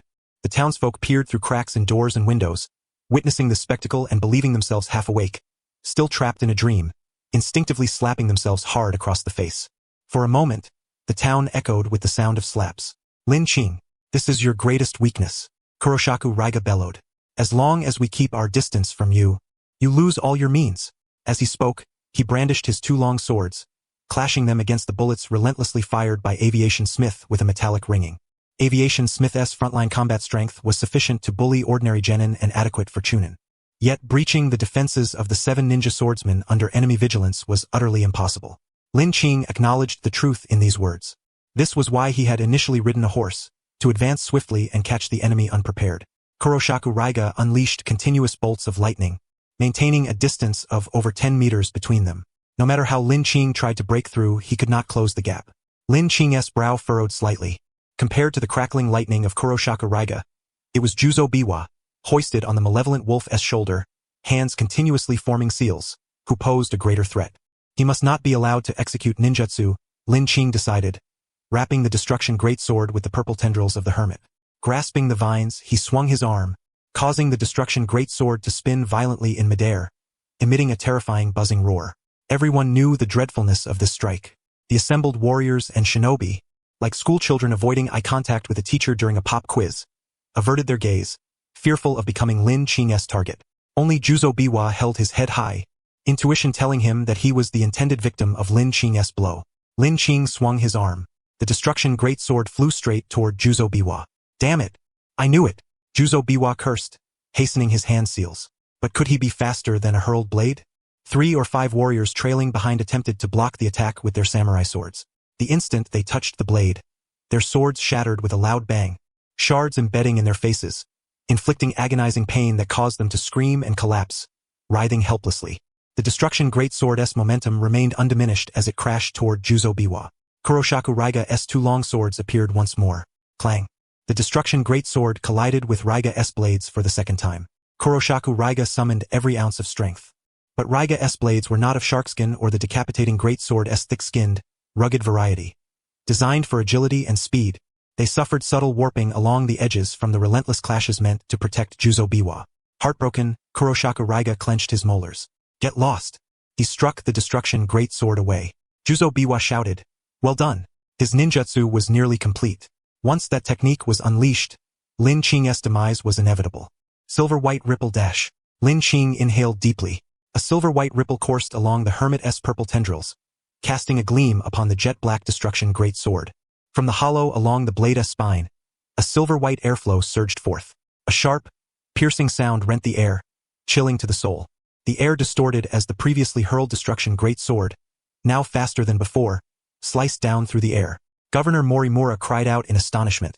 A miracle! A miracle! This was not merely his thought. The samurai beside him and the townsfolk peering through windows and door cracks shared the same sentiment. To wield such a colossal blade with a single hand was, in itself, an incredible feat. To think that he could now manipulate the blade's swings out of thin air, and recalling how wherever Lin Qing set foot, the ice and snow melted away, and the fabled 7 ninja swordsmen of the mist were driven off like dogs. Beyond a miracle, no other explanation seemed plausible. Biwa Juzo had no interest in such so-called miracles. He only knew that if the strike landed, his death was certain. Save me, Biwa Juzo shouted. He was not afraid of death. The ninjutsu that could reverse the tide of battle was about to be unleashed, and to fall just before victory would leave Biwa Juzo with eternal regret. But Lin Qing's methods were too swift, too ruthless. The Black Ho Thunderfang struck down the first blow of the Destruction Greatsword, throwing his body off balance, leaving him no chance to assist in the defense again. I'm coming! A figure surged forth from the crowd. It was none other than the chief enforcer of Governor Morimura, the infamous Mad Wolf. A spark of utmost excitement flickered in his eyes. The opportunity had arrived. Mad Wolf was a consummate opportunist. He hailed from a minuscule ninja village. While others of his age scrambled for C and B rank missions, he meticulously selected only the A rank tasks best suited to himself. Of course, the cost was that all his comrades perished. As for comrades, they were as common as dirt on the streets. Thus, he had risen to become an elite jonin at a young age. Upon reaching adulthood, Mad Wolf took part in a coup within his village, not with the aim of success, for even if it succeeded, what then? It would merely make him leader of a small village, a position he would refuse even if offered. On the night of the coup, he swept through the warehouses of 2 organizations, seizing every valuable item and becoming a rogue ninja. Later, Mad Wolf entered the service of Governor Morimura. This remained a flawless investment. The governor was now just one step away from promotion. Before long, Mad Wolf would transform from a rogue ninja of a tiny village into a true aristocrat. At this very moment, Biwa Juzo's technique was nearing completion. Mad Wolf was about to make the most critical investment of his life, to save a member of the 7 ninja swordsmen of the mist, becoming the pivotal factor in reversing the tide of battle, and to slay the traitor Lin Qing. While others shrank away in fear, Mad Wolf charged forward without hesitation, raising the ninja sword in his hand and shouting within his heart, "Come, Lin Qing, deliver unto me the wealth, power, and fame I so desire." Mad Wolf refused to believe that, as a proud elite jonin, he could not even withstand a single strike. The Destruction Greatsword descended. At the instant it collided with Mad Wolf's blade, within a fraction of a second. A silvery ripple suddenly condensed along the edge, accompanied by a faint cracking sound. Mad Wolf's sword shattered. The Destruction Greatsword plunged straight down, cleaving Mad Wolf in 2. Thud. Mad Wolf's body collapsed to the ground, a smile still lingering on his face. A lifetime spent chasing profit, the opportunist had died in an investment that wagered his very life. Yet because of his sacrifice, Biwa Juzo, who had taken cover behind him, survived. Stunned for half a second, Biwa Juzo's eyes then welled with tears. "Thanks, brother. I never expected such a fiery soul in a humble county town like this. I shall personally see to your honorable burial, and honor your memory at every festival." Biwa Juzo rose, his hands weaving the final seal, and fixed his gaze upon Lin Qing. "Now, are you prepared to die?" Water release. Super large explosive water surge. An endless torrent gushed forth from Biwa Juzo's mouth, instantly forming a colossal sphere of water spanning hundreds of meters, enveloping Lin Qing within its watery embrace. "Black Ho!" Biwa Juzo bellowed. Black Ho Thunderfang raised his twin blades high, unleashing bolts of thunder that rained down upon the water sphere without respite, bombarding Lin Qing from every angle. "I want you dead." Biwa Juzo glanced at Mad Wolf's corpse on the ground and spoke coldly. I demand you pay with blood for this sincere and courageous man. Water release. Super large explosive water surge unleashed a massive volume of water, encasing the enemy within a gargantuan sphere that followed their every movement. This technique was a natural counter to Lin Qing, who excelled in close-quarters combat. Baiwa Juzo had learned this tactic from a certain young rogue named Kisame Hashigaki during a night of drinking. Of course, such an expansive ninjutsu exacted a tremendous toll on chakra reserves. For Baiwa Juzo, sustaining it for more than 10 minutes was impossible. To suffocate a breathing master like Lin Qing within 10 minutes was nothing short of a fantasy. But there was still Black Ho Thunder Fong. Bolts of lightning shimmered as they struck the giant water sphere. Trapped at its core, Lin Qing felt his skin burning with fiery heat. Were it not for the layer of ripple power shielding his skin, isolating the electricity from his internal organs, he would likely have suffered cardiac spasms and full-body paralysis. What to do? Lin Qing clenched his fists, the final breath of air he had drawn before submerging gathering in his chest. He adjusted the frequency of his ripple. The jade-green waves of water flowing from his hands began to pulse with an abnormal agitation. Damn it! What is this ability? Outside, Baiwa Juzo spat a mouthful of blood and shouted at Black Ho Thunderfong. Stop holding back. Kill him quickly. He is struggling to wrest control of the water release from me. Wrest control? Black Ho Thunderfong was momentarily bewildered by his old comrade's words, but he grasped the first half and raised his twin blades once more, channeling his entire chakra into lightning nature. Lightning blade technique. Thunderfall. Lightning continuously struck the water sphere, which glowed brilliantly like a crystal orb from afar. Governor Morimura, standing on the outskirts, stared dumbfounded at the enormous water sphere and the relentless thunderbolts cascading down, murmuring, "This is the power of the ninja. Truly overwhelming." Compared to these two, Mad Wolf's squad was nothing but a pack of rabble.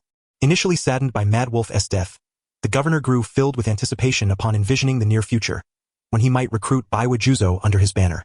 His thoughts seemed to sharpen with clarity. Yet this was no mere illusion, because the continuous lightning striking the water sphere was electrolyzing it into hydrogen and oxygen. The entire county was now breathing pure oxygen, their breaths smooth and spirits invigorated. In stark contrast, suffocation was gradually encircling Lin Qing. He withdrew the outward ripple, concentrating it over his skin to resist the electric shocks transmitted through the water. This was the greatest predicament Lin Qing had faced since arriving in the world of the Hokage. Unlike Itachi Uchiha, who underestimated his foes and suffered from poor intelligence. Unlike Kakashi Hatake, who held back his full strength. And unlike the battles against the Watermelon Mountain Pufferfish Demon, where one-on-one combat could be dominated by Lin Qing's Platinum Star's absolute close combat prowess, overwhelming opponents with a flurry of blows. This time, his adversaries were coordinated, mutually supportive, masters of diverse combat techniques, and possessed detailed intelligence on Lin Qing. This was a battle devoid of luck, a straightforward clash of strength. The more unfamiliar the problem, the more crucial it was to maintain composure. Lin Qing refused to let the suffocation rob him of reason and blindly thrash about. If his oxygen were to be entirely depleted and the ripple vanished, he would truly perish as his opponents wished. Plans never keep pace with the battlefield's flux. This maxim applied to Lin Qing as much as to his foes. Lin Qing closed his eyes. In the enveloping darkness, his thoughts gradually crystallized. Let me piece together the clues I hold. Ripple? Impossible. Within this torrent, the chakra of Kizakura Juzu courses, and I find myself unable to breathe. Only a faint ripple remains, insufficient to wrest control of the water's flow. I must escape this place. Platinum Star? No, it cannot hurl me out. The current itself becomes a formidable resistance and swiftly adjusts. Aviation Smith, Hermit S. Violet, the demolishing greatsword, none possess the power to aid Lin Qing in breaking free from this predicament. The electric current bites relentlessly, gradually eroding the ripple, while the oxygen within his chest grows increasingly scarce. If no solution is found soon, Lin Qing will truly perish. He opens the system interface. Elite Jonin Evil Wolf Slain, acquired 240 soul fragments. Current soul fragments, 820. Shall I attempt to summon? 82 draws. Perhaps a 5-star stand capable of resolving Lin Qing's plight might appear. Just as his finger nears the summon button, Lin Qing slowly withdraws his hand. No, not now. Summoning is Lin Qing's final hope. Should he fail to obtain a stand, or if the summon stand lacks the ability to escape the water sphere, Lin Qing is but a man, not a machine. In the face of hopelessness, his morale would shatter. He contemplates for a full 5 seconds. There is no other way, or rather, no shortcut. To overcome the immediate crisis, he must employ the most blunt method and traverse the longest path. Suddenly, he opens his eyes wide. Platinum Star. Once again, Platinum Star materializes behind him. Kizakura Juzu and Kurisuke Raiga, seeing him awaken, instinctively tighten their grips on their blades. They know not what tricks Lin Qing might still possess. Reason dictates that Lin Qing has been driven to the brink, yet his calm gaze unsettles them. Lin Qing hands the demolishing greatsword to Platinum Star. The stand clasps the blade with both hands, raising it high above its head, then spins it. The demolishing greatsword, nearly 2 meters in length and half a meter wide, with a straight, imposing edge, resembles a massive tombstone. In Platinum Star's hands, it whirls at great speed, churning the water into turbulent waves. What use is this? You intend to masquerade as a ship's propeller to propel yourself beyond the water sphere? Daydreaming, Kizakura Juzu shouts, though his eyes flicker with uncertainty. His words seem meant more to reassure himself than Lin Qing. Just as Juzu prepares to speak further, he suddenly notices Lin Qing extending a single finger, pointing distantly at him. His mouth moves silently, unable to transmit sound through the water, but for a ninja, lip reading is fundamental training. All present clearly understand Lin Qing's message. Don't rush. Watch carefully. A surge of fury ignites, and Kizakura Juzu bellows. Kurisuke. I know. Kurisuke Raiga unleashes his thunderous power recklessly, summoning lightning beyond his control. Bolts strike his own body repeatedly. He grits his teeth silent. At this moment, the 2 of the 7 ninja swordsmen forget the Mizukage's orders, their interests, and even themselves. Their sole remaining thought is one. Kill Lin Qing. Kill him. Kill. Under Platinum Star's sweeping motion, a vortex forms within the water sphere. Lin Qing stands at its center, the water above his head thinning rapidly. He never considered fleeing. Since the enemy employed this technique, they must have calculated the speed of both Lin Qing and Platinum Star. Escape would be a death sentence. True survival lies in the sphere's deepest core. Kizakura Juzu exerts all his strength, striving to forcibly recombine the turbulent water sphere. His veins bulge, blood seeping through his skin. The vortex slows under invisible resistance. Lin Qing's path to life is blocked. Suffocation engulfs him. His vision darkens, consciousness flickers. Moreover, as the stand user's spiritual energy disperses, Platinum Star's form grows faint. Success. Kizakura Juzu clenches his fist, elated. Yet at that moment, despite Lin Qing's oxygen deprivation reaching its limit, his chest rises and falls slightly. A faint golden lightning appears. Yamabuki-colored ripple. The external world is severed by water and lightning. Amidst endless suffocation, the ripple ripples to Lin Qing's innermost being, where a strand of chi germinates from the void, not drawn from the outside through breath, but born within his meridians, radiating outward. Or rather, Sei-Chi. Lin Qing has awaited this moment. Previously, during his training at the lake on the outskirts of Yukiyuki village, he had always lacked this crucial opportunity. Now, he has found it. Lin Qing slowly releases his finger from the summon interface. It seems it will not be needed. Surrounded by the power of the Yamabuki-colored ripple, Lin Qing refrains from summoning Platinum Star again. Grasping the demolishing greatsword with one hand, he swings it forcefully. Kizakura Juzu spits blood and collapses to his knees. He has lost control over the water flow. The vast torrent spreads outward in a vortex, engulfing the legs of Kizakura Juzu and Kurisuke Raiga. Retreat. Kurisuke Raiga warns. Kizakura Juzu nods heavily and withdraws. Water release. Water Dragon Bullet. 2 water dragons materialize from nowhere, blocking their escape routes. Under ordinary circumstances, such water dragons would be effortlessly slain with a single stroke each. But now, Kizakura Juzu is grievously wounded, and Kurisuke Raiga exhausted. For a moment, they are ensnared by the water dragons. Who? Kizakura Juzu turns his head to see a breathtakingly beautiful woman's face. Tomei, you dare betray the village. Tomei shakes her head slightly. The ones betraying the village are you. Before Kizakura Juzu can retort, the swirling water strikes. Damn! Both are swept into the vortex like rudderless boats, drawn circle by circle toward Lin Qing at the center. For the first time, Lin Qing grips his sword with both hands, infusing the blade with the Yamabuki-colored ripple. A low hum. The sword sings, trembling slightly. From the back of the blade surges a tremendous golden radiance. Kizakura Juzu and Kurisuke Raiga exchange a glance. Escape is impossible. Their only option is to harness the vortex's momentum and strike Lin Qing down together. Each grasps their ninja sword and leaps high from the water, one to the left, one to the right, lunging at Lin Qing. A flash of golden light and blade shadows. The vortex dissipates, transforming into a torrential downpour. Falling alongside are 2 corpses and 2 broken ninja swords. Lin Qing stands at the center of the storm, unscathed. Slain Kizakura Juzu, acquired 480 soul fragments. Slain Kurisuke Raiga, acquired 460 soul fragments. Governor Morimura stares blankly at the two bodies on the ground, feeling a chill through his limbs, lightheaded, staggering as if about to faint. Someone nearby hastily supports him. "Thank you, Evil Wolf," Governor Morimura murmurs casually. "Sir, I am not Evil Wolf," a stranger samurai replies. Governor Morimura turns to meet the warrior's gaze and suddenly regains his composure. Evil Wolf is dead. Kizakura Juzu and Kurasuki Raiga are also dead. With trembling eyes, Governor Morimura raises his hand, pointing at Lin Qing. "How could you? How dare you?" These were none other than the 7 ninja swordsmen of the Mist, the elite echelon of Kirigakure village. If one were to claim that Lin Qing's slaying of Suikazan Fuguoni was due to the exposure of a human trafficking scandal, there might be some debate in the court of public opinion. But to storm into the governor's residence and brazenly execute 2 members of the 7 ninja swordsmen was to declare, in the truest sense, enmity against Kirigakure village.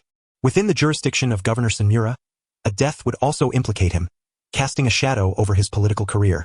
Governor Senmura's thoughts abruptly halted. A shadow enveloped him. Thud. The shattered greatsword crashed at Governor Senmura's feet, causing the earth to tremble. The samurai guarding him were so terrified they collapsed onto the ground. Governor Senmura glimpsed a pair of shoes. He stiffly lifted his head, but before he could fully meet Lin Qing's gaze, a hand seized his hair. "Ah!" Governor Senmura emitted a scream akin to that of a slaughtered pig. One must admit, a life of luxury and fine food had endowed him with a robust physique, and his scream was powerful enough to be heard by most of the county's inhabitants. Behind each window, heads peeked out, mouths agape, watching as Governor Senmura was dragged like a wild dog by his hair. Due to the earlier turmoil, a large clearing had formed. Lin Qing threw Governor Senmura to the center of this open space. With a ripple of energy from his toe, he delivered a kick to the man's body. Senmura was filled with shock and dread. His body seemed possessed, uncontrollably kneeling down, bowing his head. His only moving feature was his wide, rolling eyes, while beads of sweat densely covered his forehead. This was unmistakably the posture of a samurai awaiting the mercy stroke during seppuku. At that moment, a clamorous sound of footsteps approached from afar. A line of torches drew near. The samurai guarding the county town had arrived to reinforce the scene. Counting them at a glance, there were at least 100 or 200. Leading the front was the accountant.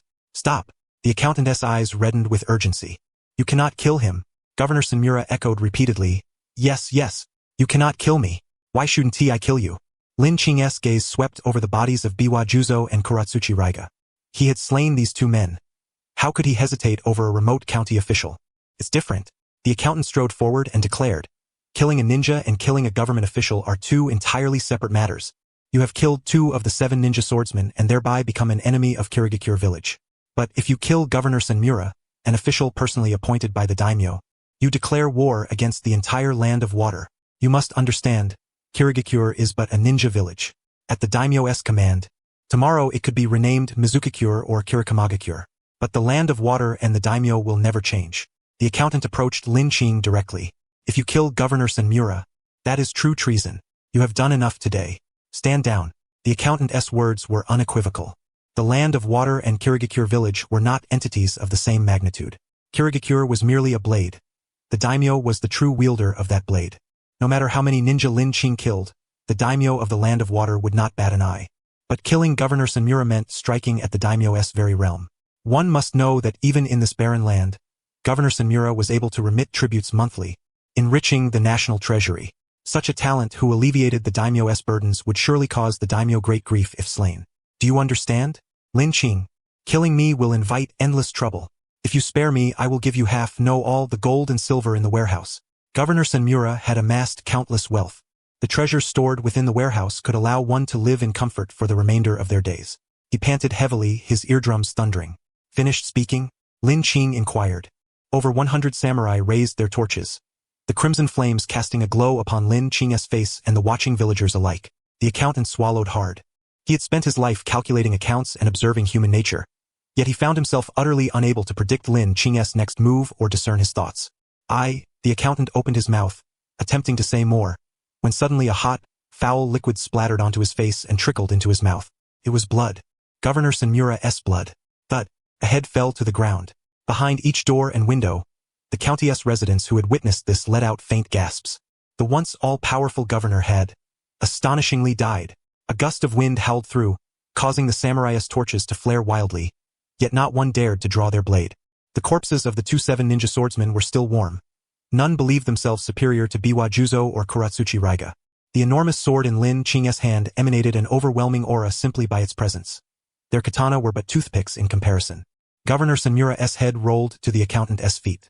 The accountant tried to scoop it up, but could not bend over, finally collapsing heavily to the ground, clutching the head, tears streaming down his face. Then kill me too. Lin Qing, just kill me, the accountant cried out, his peripheral vision carefully studying Lin Qing. Since pleading was futile, he chose instead to reverse the tactic, hoping for a sliver of mercy. Lin Qing passed by the accountant. I will spare your life. Keep this head safe and deliver a message to the next governor. What message? The accountant stammered. Take care of yourself.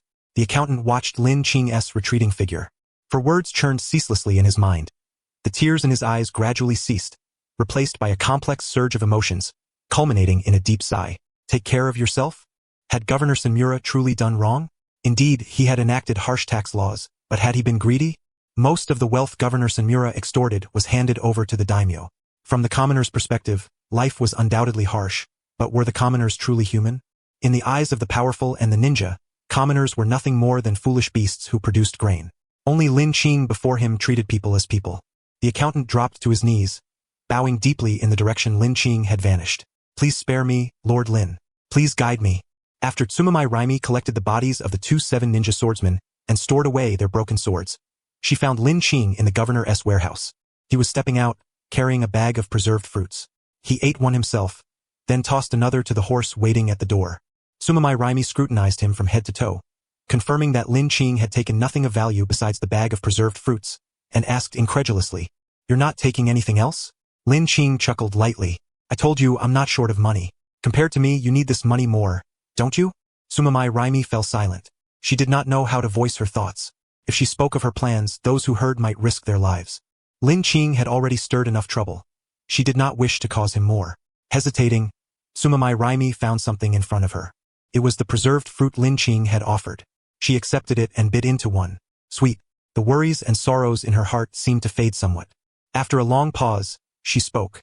"I want to accomplish a great deed." I think Lin Qing cast her a sidelong glance and voiced what was in her heart. "You want to overthrow tyranny and punish oppression. You intend to assassinate the 4th Mizukage, Yagura, and bring an end to the Blood Mist Village. Am I correct?" Tsunade's mind went utterly blank.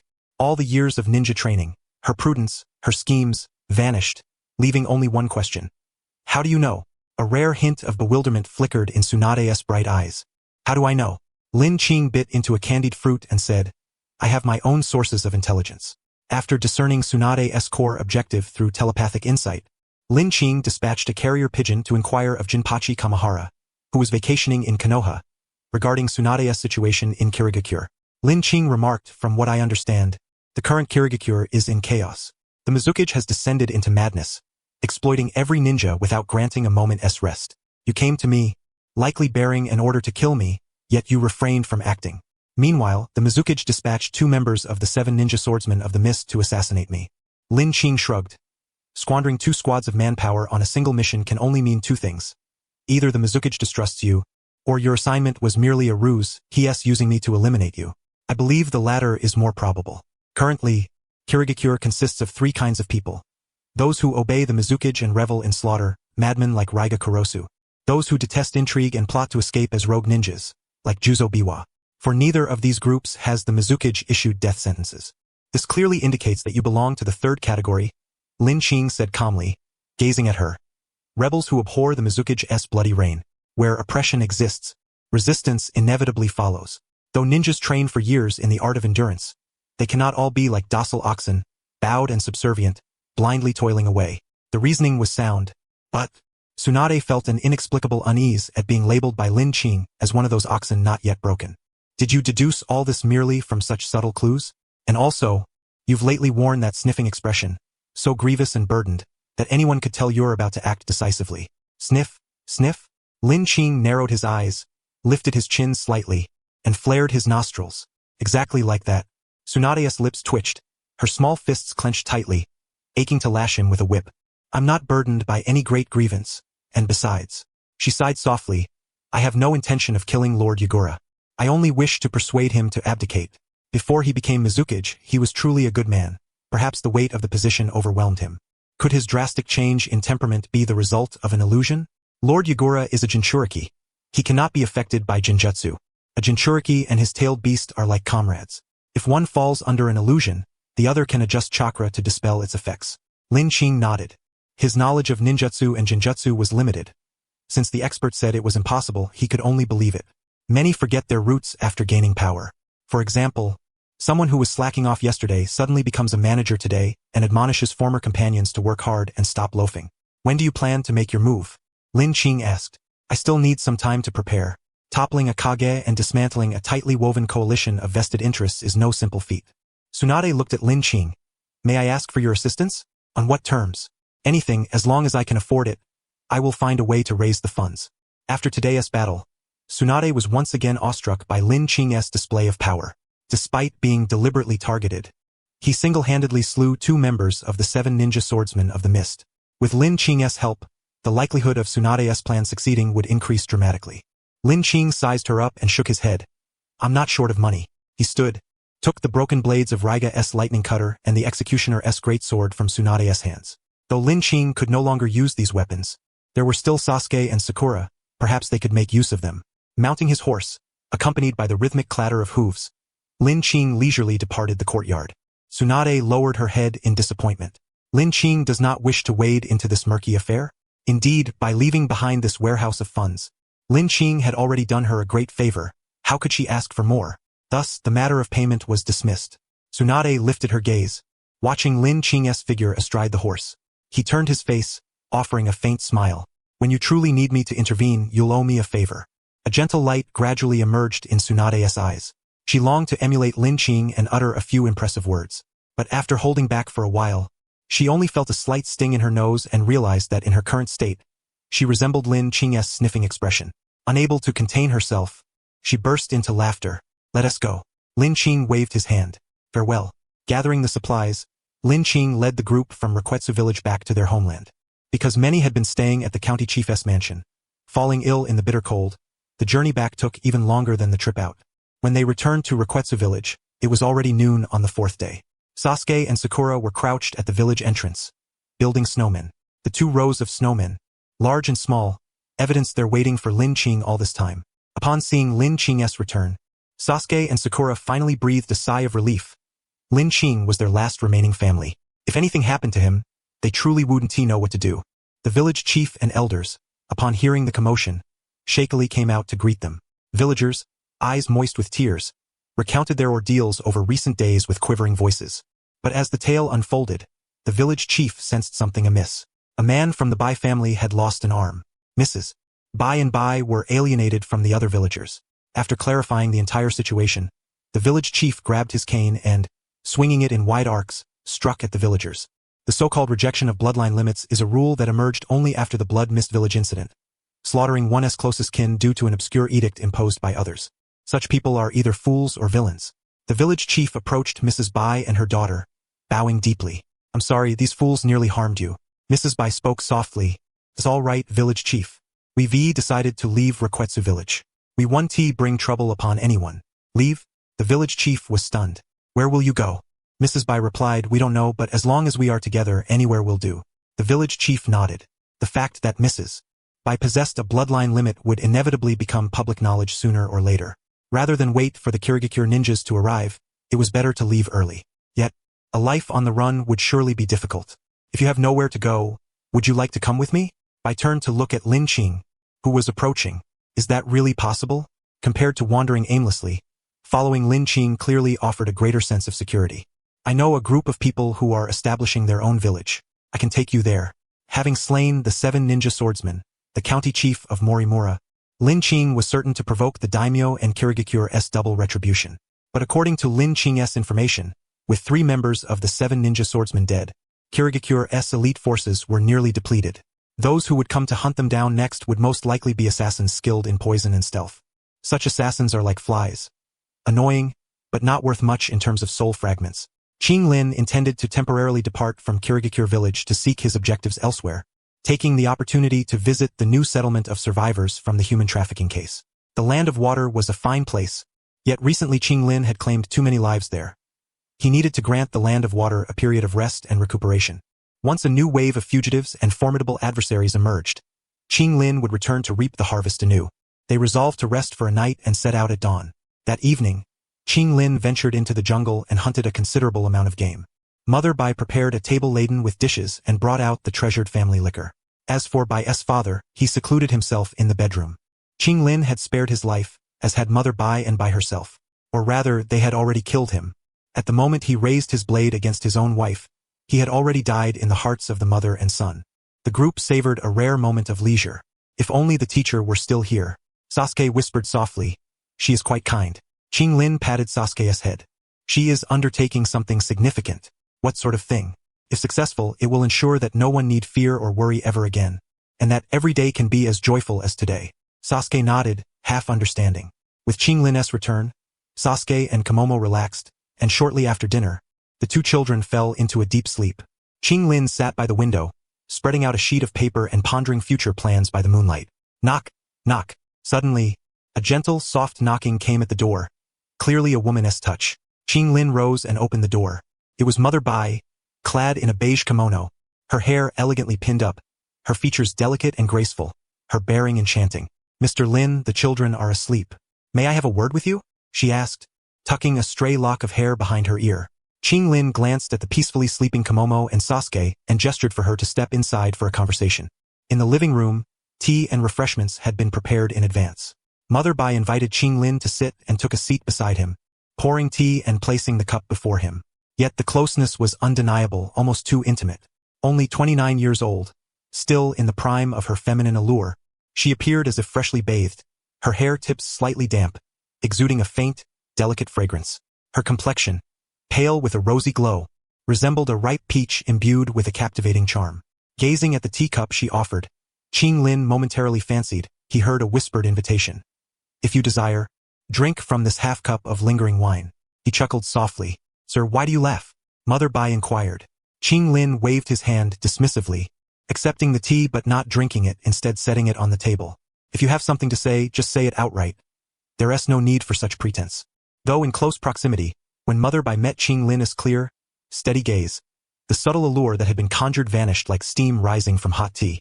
She stared blankly at the man before her, suddenly realizing how base and immature her earlier thoughts had been. Forgive me, Mr. Lin. I had thought she had believed that by pledging allegiance to Qing Lin and seeking his protection, such an offering was justified. But now she understood that her actions were an affront to Qing Lin's character. Mr. Lin is nothing like other men. How could I think so poorly of him? Noticing the reverence in her eyes, Qing Lin scratched his face awkwardly and averted his gaze. Mother Bai remained kneeling, producing a letter from within her robes and respectfully presenting it with both hands. What is this? She offered no explanation, simply extending another letter forward. Qing Lin accepted and unfolded it. The letter was densely filled with small characters. At the top was her name, Mayuri. Below, a detailed account of her ancestors' history, their flight to Yukimura village to escape war, her areas of expertise, and a thorough description of her bloodline's unique abilities. Mayuri placed her hands before her.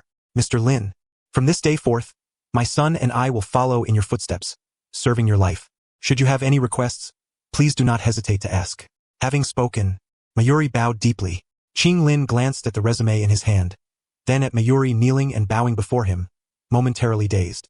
It seemed that both in his previous life and this one, the job market was deplorable indeed. Qing Lin closed the letter. I am merely taking you to a new village.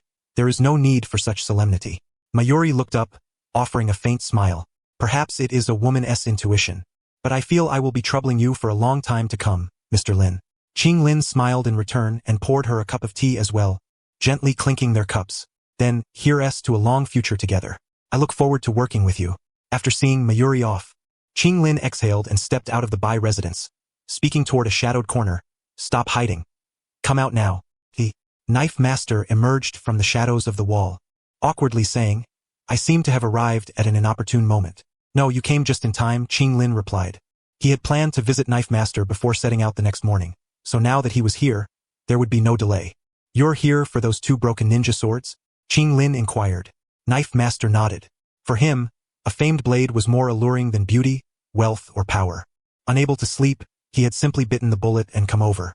However, Knife Master scratched his head and said, I didn't expect to overhear your conversation upon arrival, nor that you would refuse her service. Just now, Mayuri had essentially packaged herself and delivered herself to Qing Lin's doorstep, ready to be taken with a single word. It is often said that sons resemble their mothers. Looking at by S appearance, one could see how extraordinarily beautiful and captivating Mayuri truly was. Qing Lin asked, "What do you take me for?" "A normal man. Men trade secrets for trust. Women express loyalty through their bodies. In this wretched world, it is a well-known unspoken rule." Qing Lin was willing to ensure the safety of a mother and daughter, and for the mother to offer her body as a token of gratitude and fealty was nothing unusual. Qing Lin chuckled lightly, and now, Knife Master patted his chest. "Like me, unmoved by carnal desires, a man of iron integrity." Qing Lin shook his head. He was not disinterested in women, but he could not accept the logic behind such matters. Moreover, her husband, or rather her ex-husband, was sleeping in the next room. Qing Lin knew the world of the Hokage was steeped in Japanese culture, but still this was taking things a bit too far. Returning indoors, Qing Lin presented the 2 broken blades to Knife Master. Knife Master fondled the legendary ninja swords with a complex expression and, after a long silence, sighed. "My father spent his lifetime forging blades, striving to create one that surpassed the 7 ninja swords, but died with regrets. I too have spent my life forging blades, and at my age, I thought the ideal passed down through 2 generations would accompany me to the grave. Thanks to you, I can now forge a blade capable of cutting through the 7 ninja swords." Qing Lin smiled. The 7 ninja swords had indeed reached their pinnacle within the realm of ninja blades. Yet, when tradition cannot surpass seasoned masters, venturing into a new niche within a specialized field offers a chance to overtake competitors on a curve, a method proven effective through practice. "I entrust the swords of Sasuke and Sakura to you. I shall return for them after some time." Sword Master gave a smile. "Of course. Rest assured and leave them to me." After Sword Master departed, Lin Qing summoned Aviation Smith for a quick spin. Confirming that no one was looking for him anymore, he returned indoors, holding the half-finished teacup, and resumed sitting before the drafting paper, calculating the gains from this endeavor. Before arriving at the Snowfall Village, I possessed 310 soul fragments. Lin Qing jotted down 310 on the paper. Killing the 2nd, 3rd, 4th, and 5th members of the Evil Wolf Squad earned 270 fragments. Killing Evil Wolf himself yielded 240 fragments. Killing Biwa Juzo granted 480 fragments. Killing Black Ho Raiga brought in 460 fragments. Current total of soul fragments, 1,760. Converted into draws, that equates to 176 draws. As long as Lin Qing is not excessively unlucky, this should suffice to draw a new 5-star stand. Should he pull the trigger? This time, Lin Qing was nearly driven into a desperate situation by Biwa Juzo and Black Ho Raiga working in tandem. With news of him having defeated 2 members of the 7 ninja swordsmen of the mist spreading, enemies who dare to attack Lin Qing in the future would only become more formidable, cautious, and tactically prepared to counter each of his abilities. If he had a new stand, it would undoubtedly serve as Lin Qing's trump card. If he could draw stands like Death 13 or White Snake, he could even resist illusions. However, Lin Qing summoned Platinum Star. The 2nd-level Platinum Star, having lost the advantage of surprise and intelligence, could no longer achieve the overwhelming slaying effect against ninja of the caliber of the 7 ninja swordsmen of the mist. Once the enemy operated in squads, if Platinum Star was entangled, Lin Qing would have to face the foes alone. Upgrading Platinum Star to level 3 would significantly enhance its frontline combat capabilities. Moreover, if the JOJO system follows the original manga-s design, then for Platinum Star to possess the time stop ability, it most likely needs to be leveled to the maximum, level 5. Should he draw a new 5-star stand or strengthen Platinum Star? Lin Qing scratched his head. Truly a delightful dilemma. After much contemplation, he made his decision. Upgrade Platinum Star. Drawing a new 5-star stand carries too much uncertainty. If he draws a stand with overlapping functions or a support-type stand like Aviation Smith, it would hold little significance to Lin Qing at present. He planned to first elevate the stand with the greatest potential Platinum Star to level 3. Soul fragments scattered with a rustle, countless shards shimmering with iridescent light falling upon Platinum Star's form. Originally, upgrading Platinum Star from level 20 to level 30 required 1,000 soul fragments. However, Lin Qing had accumulated some fragmented experience points, and ultimately, he spent 830 soul fragments to raise Platinum Star to level 3. It became more robust, its brows sharper and fiercer, and its already formidable strength, speed, reflexes, and precision were all improved comprehensively. Even more pleasantly surprising to Lin Qing was that Platinum Star had gained a new ability, Platinum Skin. Harden Platinum Star's skin to its utmost limit, greatly enhancing its resistance against enemy attacks. Ordinary sword strikes, axe chops, fiery wind blades. Previously, Lin Qing had to maneuver Platinum Star to dodge or block with fists, wasting precious time in the assault. With Platinum Skin, It could ignore most assaults and charge directly in front of the enemy, pummeling them to death with a flurry of punches.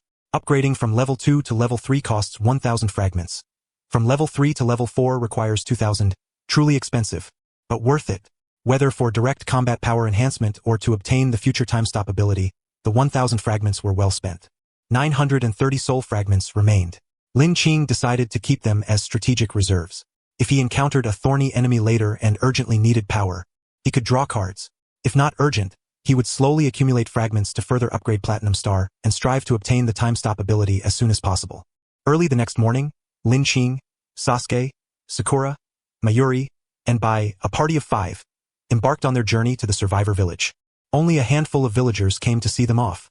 Bai's father was notably absent. Lin Qing waved to Sword Master, the village chief, and others, pulled the reins, and the carriage slowly rolled forward. Watching the carriage gradually vanish from sight, the village chief lowered his hand and suddenly heard a startled exclamation from behind. Something terrible. Bai's father has hanged himself. The villagers hurried over, only to see a lifeless body. The old village chief sighed. A tragedy of his own making. Lin Qing and his party crossed mountains and ridges, then sailed across the sea, leaving the borders of the land of water. They passed through the land of waves but did not encounter any D-grade illicit sales this time. Lin Qing did not believe that the other party had reformed after the previous lesson and ceased trafficking D-grade items. The land of waves was rotten to its core. It was not a matter that a few sunk ships or slain crew members and samurai could fix. Most likely, they had shifted to more covert transportation and sales methods. They passed through the land of waves safely and steadily. Lin Qing and Sasuke returned to the territory of the Land of Fire after a long absence. The survivor village was located in the northern part of the Land of Fire, nestled within a dense forest. The road ahead was no longer easy. There were no official roads, and they had to traverse the forest on foot. Fortunately, everyone had some degree of cultivation, and even Mayuri and Bai, who had never trained before, possessed physique superior to ordinary people due to their bloodline limits. This journey was considerably easier for Lin Qing than before. To be precise, he was constantly enjoying Mayuri's care.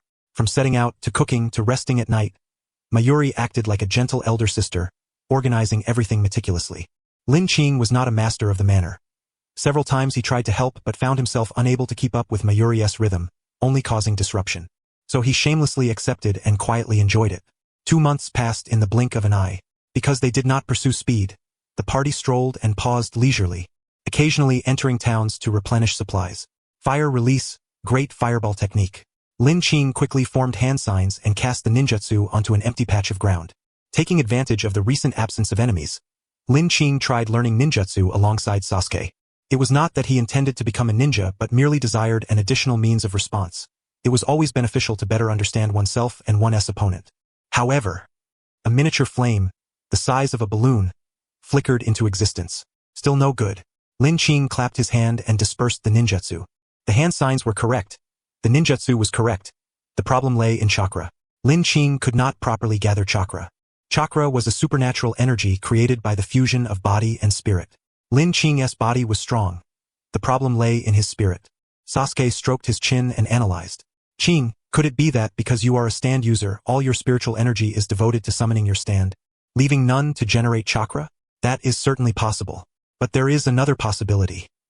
Lin Qing's soul might not belong to the Naruto world. Compared to natives, Lin Qing's soul might lack some element necessary for generating chakra. If he could identify the differences in his soul, perhaps he could attempt to cultivate ninjutsu. Lin Qing pondered for a moment, then shook his head, abandoning this line of thought. He lacked the relevant knowledge. Rather than waste time on this, it was better to focus on training the ripple. Buzz buzz. Aerosmith hovered in the sky. Lin Qing arrived at the destination. The survivor village should be nearby. After nearly an hour of searching, a faint beep sounded. Within Aerosmith's detection range, the faint breaths of small animals had become scarce, indicating that the area of human activity lay about 1 kilometer ahead. We're almost there, Lin Qing announced. After more than 2 months of journeying, the end was in sight. Mayuri gently embraced Bai. The prospect of reaching their new hometown filled them both with a mixture of nervousness and excitement. Momotaro and Sasuke's faces broke into smiles. Having become acquainted with many survivors aboard the cruise ship, they eagerly anticipated this long-awaited reunion. Seeing everyone so joyful, Lin Qing smiled as well. Yet gradually his smile faded. Qingji? Sasuke inquired. Lin Qing responded, something feels off. The traces of small animals have indeed vanished. But why can't Aerosmith detect any human breaths? Even if people have gone out to farm or hunt, it's impossible that an entire village would be empty. Lin Qing, carrying the shattered greatsword ruin, led the way, with Sasuke and the others close behind. They leapt through the jungle and soon spotted a broken wooden sign bearing the words Hope Village. This was the name bestowed upon the settlement by the survivors, a symbol of hope reborn after the deepest despair. Lin Qing placed the wooden sign back on the ground, raised ruin with one hand, and before entering the village, a strong stench filled the air. A very familiar stench. Lin Qing racked his memory for some time before recalling when he had last smelled it. On his first day in the Hidden Leaf World, at the Uchiha base. When he pushed open the gate of his home courtyard and stepped onto the street, the air had carried the same scent, of blood, entrails, corpses, and filth. Yet here in Hope Village, the stench was intensified by decay. Collapsed houses lay everywhere, fields overgrown with weeds, and numerous rotting corpses scattered about. Lin Qing closed his eyes as vivid images flashed before him. People full of hope, striving for a new life, suddenly ambushed and slaughtered by intruding hunters without any reason. Yes, without reason. They were not ninjas, had no money, and were not being captured for sale. It was pure, senseless slaughter. All eyes turned to Lin Qing. With a chick sound, Lin Qing planted his sword in the ground, rolled up his sleeves, and spoke evenly. Let us handle the bodies first. The group gathered the corpses in the village center. 103 bodies, some dismembered and scattered, so they could only piece together the upper halves for now. Lin Qing examined each corpse until the last, then nodded to Sasuke. Fire style. Great fireball technique. A colossal fireball several dozen meters high erupted. Sasuke, a local who had undergone ripple training, had vastly enhanced his body and spirit, his chakra now far stronger than before. The flames crackled as they consumed the bodies. Lin Qing and the others stood silently before the fire until it died down, leaving behind a bed of ashes. Platinum Star thrust his hands into the earth, violently upheaving the ground. The earth covered the ashes, forming a makeshift grave. Mayuri conjured an ice blossom between her hands and offered it to Lin Qing. Qingji, what shall we do next? Sasuke asked. 160 survivors had left the cruise ship to establish Hope Village. Here lay 103 corpses. More than 50 people remained unaccounted for. Those who chose not to return home or seek political asylum in Hidden Leaf Village, but to build this settlement, were truly courageous and hopeful. They trusted Lin Qing, and so, following his guidance, they came here to start anew. Lin Qing placed the ice blossom before the grave. His connection to the villagers of Hope Village was fleeting. He owed them nothing. He simply felt that these hopeful, pitiful souls did not deserve to die, at least, not so unjustly. I will find whoever survived and ask what truly happened, he vowed. But how do we find them? Momotaro questioned. Judging by the state of decomposition, half a month had passed since the catastrophe. Even if survivors had escaped, their tracks would have long since been concealed by trees and grass. Lin Qing was well aware of this. We'll head to the nearby city. I need to buy a camera. On the table lay a newly purchased instant camera. Lin Qing took a deep breath. Hermites violet. Purple vines sprouted, coiling around Lin Qing's arm. As he swung down forcefully, faint golden ripples shimmered, shattering the instant camera with a single palm strike. Miraculously, the broken camera continued to eject photo paper slowly. Lin Qing picked up the photo, shook it gently, and a man's face gradually appeared. He remembered his name, Amber Bear, a tall man with piercing eyes.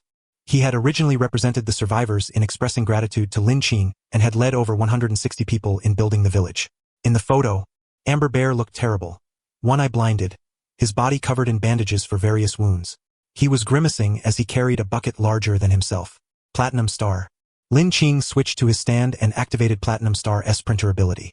One hand held the photo while the other took a pen prepared on the table, sketching details invisible to the naked eye. Soon Lin Qing found a clue.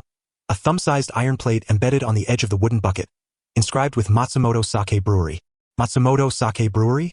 Why would Amber Bear be working for a sake brewery? Judging by his pale complexion, he needed rest more than work.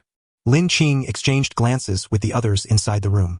They all silently reached a similar conclusion.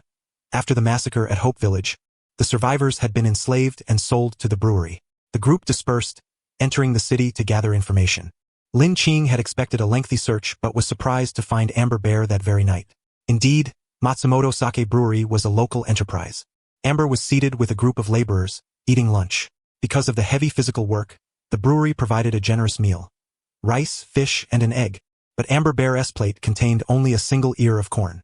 As Amber Bear bit into the corn, he froze upon seeing Lin Qing approaching. His remaining eye reddened, tears streaming down his face. Amber Bear rose and strode over. He was about to kneel but remembered Lin Qing disliked others kneeling before him. So instead he bowed deeply, choking on his words.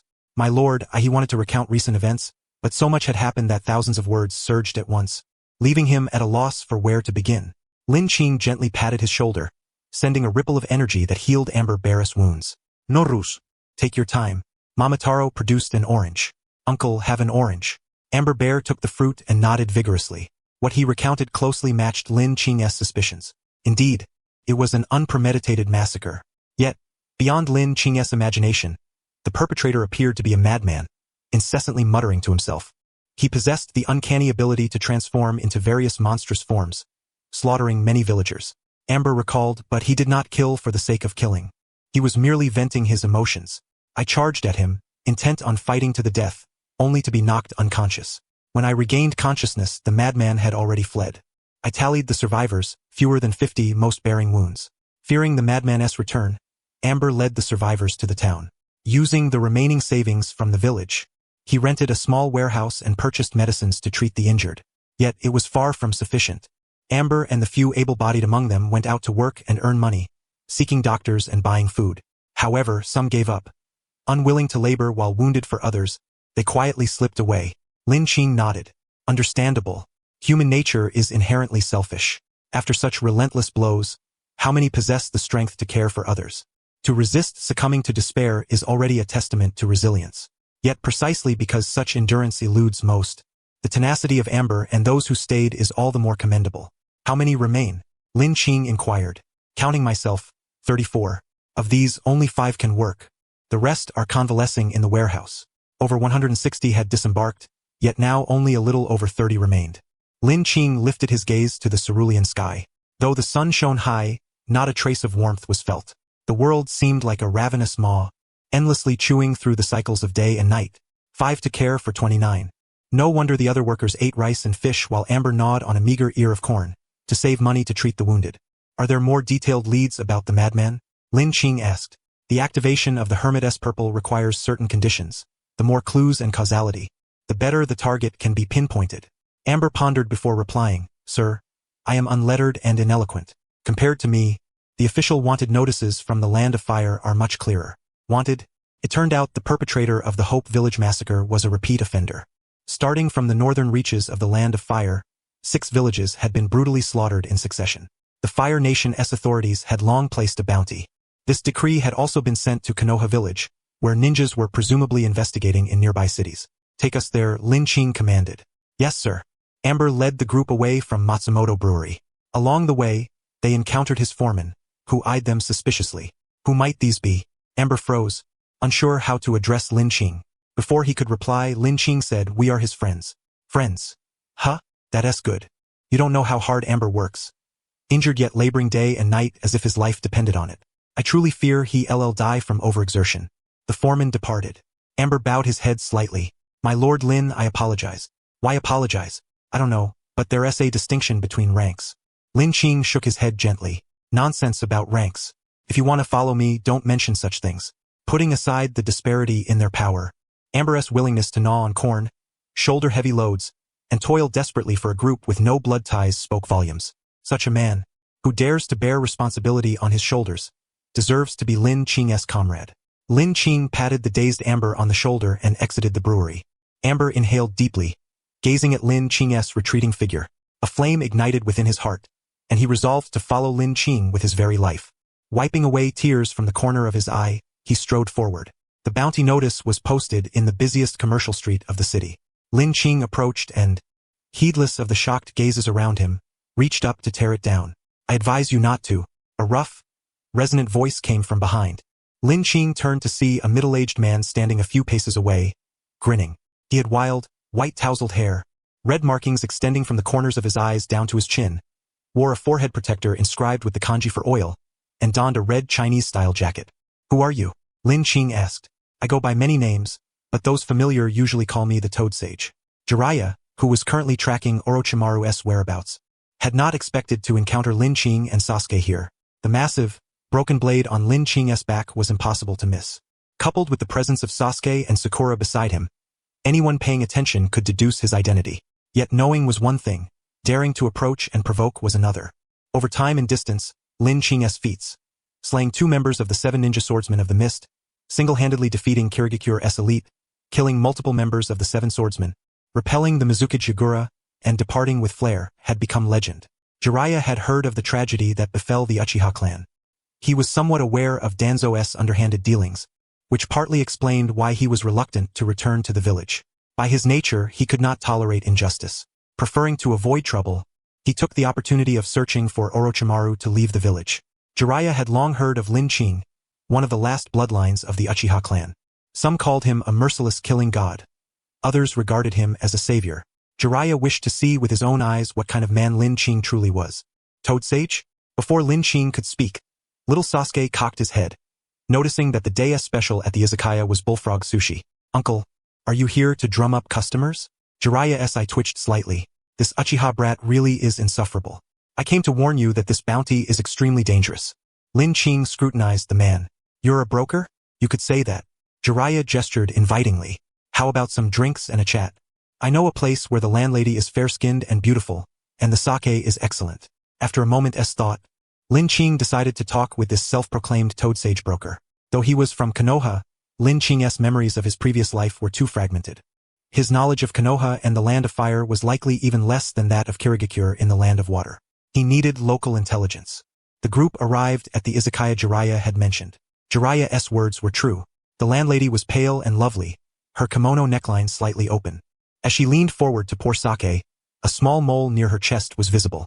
However, when the landlady moved to pour sake for Lin Qing, Mayuri gently but firmly stopped her, taking the bottle and serving the sake herself. Lin Qing expressed his thanks and turned to Jiraiya. Why do you say the bounty is so dangerous? Jiraiya took a sip of sake, sighing contentedly. Crossing one leg over the other, he rested one hand on his knee while holding a skewer of grilled chicken in the other. You've heard of Orochimaru, Haven to you? Lin Qing nodded slightly. Since meeting Kamihara Hayato, Lin Qing had entrusted him with a long-term intelligence mission to gather information on Uchiha Itachi. Uchiha Itachi was a complete madman, and such people often harbored extraordinarily powerful obsessions. Lin Qing's intuition told him that as long as he and Sasuke lived, sooner or later they would have to confront Uchiha Itachi again. During the investigation into Uchiha Itachi, he had incidentally obtained some intelligence about Orochimaru, a rogue ninja from the Hidden Leaf Village, one of the legendary 3 shinobi. Itachi, Uchiha's comrade after joining the Akatsuki organization, later defected from the Akatsuki, whereabouts unknown. So, you're saying this maniac who has killed countless people is Orochimaru? Lin Qing inquired. No, the killer is Orochimaru's creation. You mean some kind of artificial human? Artificial human? Jiraiya's expression faltered momentarily as he vaguely grasped the implication Lin Qing was trying to convey, nodding in acknowledgement. I see. Lin Qing recalled the description of the culprit on the bounty poster. Fierce, burly, capable of transforming into a monster, adept at manipulating bones as weapons. Given Lin Qing's understanding of ninjutsu, he had never heard of any school of ninjutsu possessing such abilities. If it were an artificial human, everything made sense. Jiraiya silently observed Lin Qing, who was deep in thought. At present, the village was in a state of transition. The youthful era had passed with Minato Namikaze and the death of the 4th Hokage, the Jinchuriki Uzumaki Kushina, and the disappearance of the Uchiha clan. Jiraiya and Tsunade wandered outside, leaving only the heads of various clans, as well as Kakashi and Might Guy, within the village.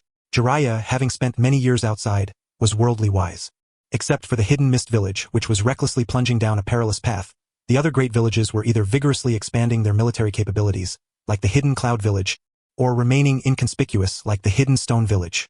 Every clan was growing stronger, yet the once strongest Hidden Leaf village was increasingly declining. With Jiraiya's influence in the Hidden Leaf, it was sufficient to protect Lin Qing and Sasuke, allowing their safe return to the village. However, the prerequisite was that Lin Qing was not genuinely a villain. Jiraiya needed to test him. If you take action against that artificial human, you will most likely incur Orochimaru's retaliation. The funds provided officially by the Land of Fire are meager. Rather than risking so much, it would be better to Jiraiya retrieved a gold bar and a photograph from his bosom. The gold bar was as thick as 2 fingers and weighed nearly half a pound. The photograph depicted a young girl with a radiant smile. This is the daughter of the daimyo of the Land of Iron. Help me abduct her, and he tapped the gold bar. This is just a down payment. Upon completion of the commission, there will be 5 more. 6 gold bars in total. Given the purchasing power in the world of the Hokage, Even with extravagant spending and nightly revelry, one could enjoy a full year. Comparatively, the official bounty was less than this upfront payment. The Land of Iron had no ninjas, only samurai, which perfectly suited Lin Qing's combat style. This mission would be simple, effortless, and lucrative for him. Jiraiya observed Lin Qing and those around him. As he watched, he began sensing something was amiss. Lin Qing turned his head to gaze at the moonlight gradually rising outside the window, ignoring the gold on the table and no longer paying attention to Jiraiya. Sasuke, Komomo, and the others also refrained from looking at the gold, only casting disdainful glances at Jiraiya. Not a single one, not even for a second, was tempted by the gold on the table. There was no hesitation, no inquisitive looks exchanged with Lin Qing, as if without words, this group understood clearly that Lin Qing would absolutely not accept such a sordid commission. Incredible! What kind of personal charisma was this? Despite Lin Qing being a young man compared to the middle-aged Jiraiya, the latter's composed posture while savoring his drink imposed a psychological pressure on Jiraiya. This pressure did not stem from strength but from something more elusive. Lin Qing finished his cup of wine, placing 2 banknotes underneath it. The wine isn't that expensive, Jiraiya remarked.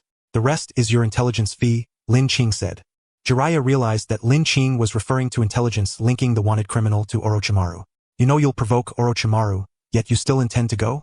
Lin Qing picked up the shattered greatsword resting beside him and slung it back onto his shoulder. Of course. Besides, I'm not the one who provoked him. He provoked me. Jiraiya was stunned, then slammed his fist on the table and laughed heartily. Lin Qing, you truly are interesting. Sorry, I lied to you. Let us start anew. Jiraiya stood and approached Lin Qing, solemnly extending his hand. My name is Toad Sage. You may also call me Jiraiya. Lin Qing glanced at the hand extended toward him. How do you prove it? How do you prove I am who I am? For others, this question might be a stumbling block, but Jiraiya smiled. You'll know the moment you grasp my hand. A faint bluish-green energy appeared in his palm. Sage Chakra. Sage Chakra was a power Jiraiya had mastered after decades of training. To enter Sage mode required about 5 minutes of ritual, but to merely display a trace of Sage Chakra could be done at any time. Jiraiya extended his hand, and as soon as Lin Qing touched his palm, he would sense the uniqueness of Sage Chakra. However, do you dare? Jiraiya looked at Lin Qing. The next moment, snap. Lin Qing grasped Jiraiya's hand, golden ripples shimmering as they rivaled the Sage Chakra in Jiraiya's palm. Subtle changes appeared in both their expressions. Jiraiya was astonished by Lin Qing's power pattern, which was entirely different from ninja training. Lin Qing was shocked to find the ripples resonated faintly with the Sage Chakra in Jiraiya's palm. Why was this? The ripples were like a scalpel piercing into the Sage Chakra. The chakra and another unknown energy merged, creating a new power. Lin Qing looked at Jiraiya. Is this why you call yourself a sage? Jiraiya cleared his throat and withdrew his hand. He had only wanted to prove his identity and casually demonstrate his strength. Unexpectedly, upon their first contact, Lin Qing had already deduced the logic behind Sage mode training. When chakra and natural energy fuse in a certain ratio, Sage Chakra is produced. Of course, this is an extremely arduous practice. One misstep and you risk turning into stone. Even a genius like me took over 10 years to master its proficient use. Natural energy, turning into stone. These two concepts reminded Lin Qing of the Pillar Men from the second part of JoJo's Bizarre Adventure. Battle tendency, a group of ageless, immortal perfect beings who feared sunlight above all, for under sunlight, they would petrify. And sunlight was a form of natural energy. The ripples Lin Qing cultivated were a power that imitated sunlight. If I could master the technique to absorb natural energy, could I further enhance the ripples? Jiraiya, who had long traveled far and wide and was adept at reading others, noticed Lin Qing's contemplation and knew he was interested in Sage Jutsu. Who wouldn't he be? Jiraiya leaned closer. Want to learn? I'll teach you. What about the tuition? Lin Qing asked. No tuition, Jiraiya waved his large hand. As long as you're willing to come back to the Hidden Leaf with me, I guarantee that no one will harm you this time. I still have some influence in the leaf. Once we return, I'll take you to Mount Myaboku to sign the Summoning Ninja Beast contract with Lord Gamamaru. Lin Qing chuckled softly. After all those twists and turns, you were just digging a pit here waiting for me. No need, Lin Qing said. Jiraiya patted his chest. You don't trust me? I'm telling you, when I'm in the leaf, that is. Lin Qing waved his hand to interrupt him. It's not that I don't trust you, it's just Lin Qing inquired calmly. Since Konoha is so wonderful, why do you refuse to return and instead wander aimlessly outside every day? Jiraiya was momentarily at a loss for words. His myriad thoughts ultimately condensed into a single sigh. Indeed, he had never endured persecution himself and was reluctant to go back, let alone Lin Qing and Sasuke, the sole survivors of their clan's complete massacre. Jiraiya could help Lin Qing and the others return, but could he help them exact vengeance? If not, then what? Advise them to abandon their hatred and pretend nothing had happened? On what grounds? One cannot counsel others to be kind without having suffered their hardships. After some contemplation, Jiraiya slapped his own mouth and clasped his hands together in apology. Forget what I just said. This drink is on me as an apology. Don't leave just yet. He grasped Lin Qing's arm and called out beyond the private room. Madam, bring out all your signature dishes. Tonight, the treat is on me. Unable to resist Jiraiya's enthusiasm and genuinely eager to learn more about Orochimaru and Uchiha Itachi, the group resumed their seats. One dish after another was served until the table was overflowing. Jiraiya patted his pocket and swallowed hard. Madam, aren't your signature dishes a bit too plentiful? Oh dear guest, look at you. So robust and valiant, clearly a man among men. I serve according to your physique. If you think it's too much, I'll take some back immediately. Upon hearing robust and valiant and man among men, Jiraiya laughed so heartily, he nearly stuck his tongue out. The dishes soon arrived in full. Lin Qing and Jiraiya ate while conversing, gathering piece by piece of intelligence. After several rounds of drinking, everyone was thoroughly satisfied. Jiraiya's face flushed crimson as he raised his final cup. Brother Lin, don't go back. Konoha has too many problems now. That fool Danzo. He glanced at his 3 children staring intently at him and swallowed the curse word again. To hell with Danzo. Unable to fully release his pent-up emotions, Jiraiya's face grew even redder before he finally muttered, "It's all in the wine." He downed the cup in one gulp. Lin Qing sought the culprit who destroyed the Hope Village. Jiraiya aimed to use the trail of artificial humans to track Orochimaru's whereabouts. Lin Qing's hermit purple combined with Jiraiya's ninja tracking skills promised to be doubly effective. The two agreed to act together the next day before parting ways. After bidding farewell to Jiraiya, Lin Qing purchased enough food and medicine for 30 people and rented a cart. Amber pushed the cart laden with supplies ahead. Though exhausted from a full day and wounded, she walked with fierce determination, eager to feed and tend to everyone as soon as possible. Sasuke walked beside Lin Qing.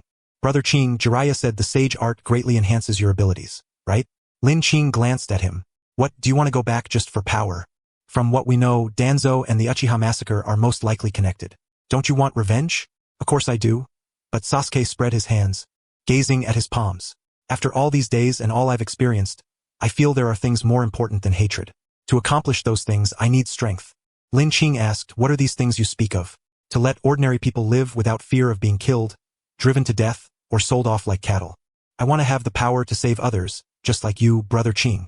Sasuke clenched his fists. If that's the goal, I'm willing to set aside my hatred for now.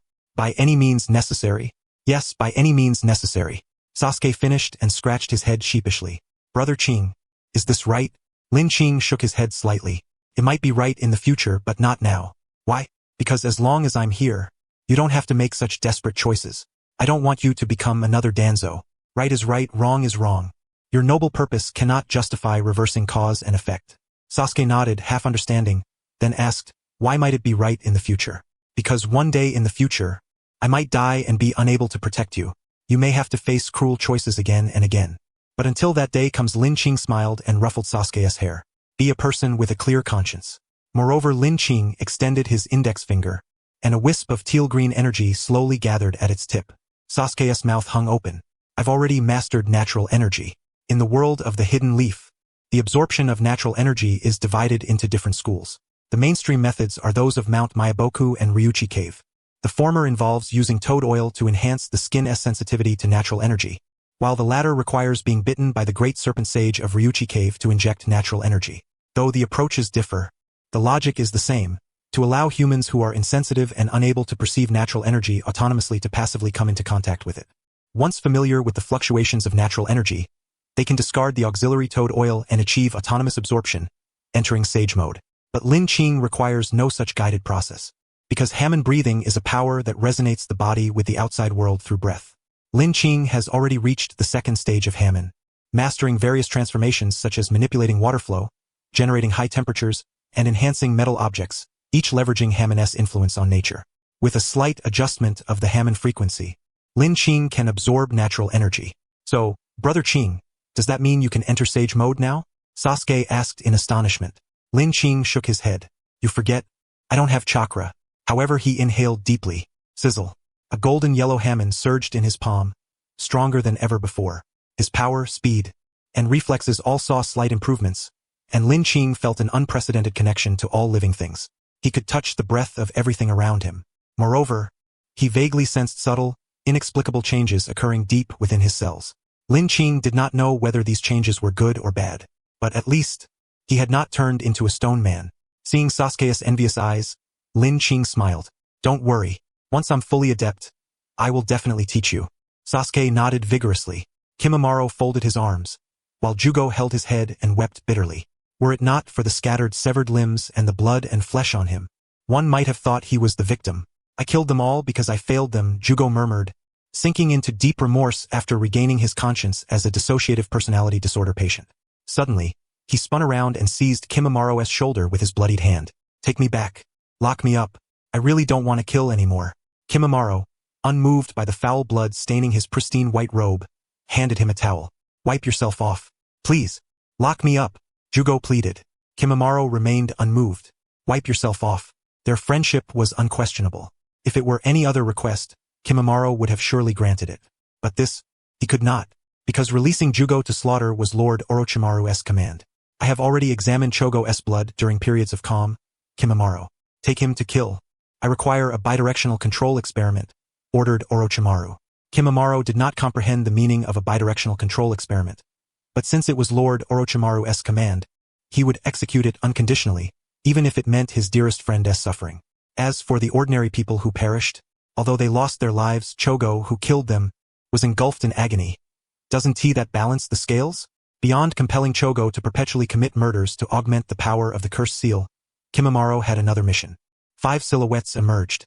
They were clad in black garments and trousers, without forehead protectors, their faces concealed behind pure white masks, rendering it impossible to discern which village's shinobi they belonged to.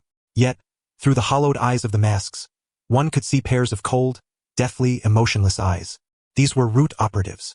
Judging by their prowess, all 5 were jonin. This constituted Kimimaro's second task. In recent years, the major shinobi villages had been enhancing their strength, and naturally, Danzo sought to bolster Konoha's power as well. However, the daimyo of the Land of Fire refused to allocate funds for military expansion. To make the daimyo realize Konoha's significance, Danzo collaborated with Orochimaru to deliberately orchestrate massacres and turmoil, thereby coercing the daimyo into providing greater financial support, essentially nurturing bandits to strengthen themselves. On the other hand, there was an excessive number of bounty hunters within the Land of Fire. These hyena-like creatures caused a reduction in the missions Konoha could accept. With more options available to the daimyo and financial conglomerates, Danzo intended to seize the opportunity to eliminate a batch of bounty hunters. 5 jonin from Root, Chogo wielding the power of the cursed seal, and Kimimaro possessing the Kekkei Genkai Shikatsumiyaku. This was a trap set for bounty hunters. Can it be over now? Kimimaro inquired. The Root shinobi carried 2 heads, those of the bounty hunters they had hunted down. Along their path, they had massacred 6 villages.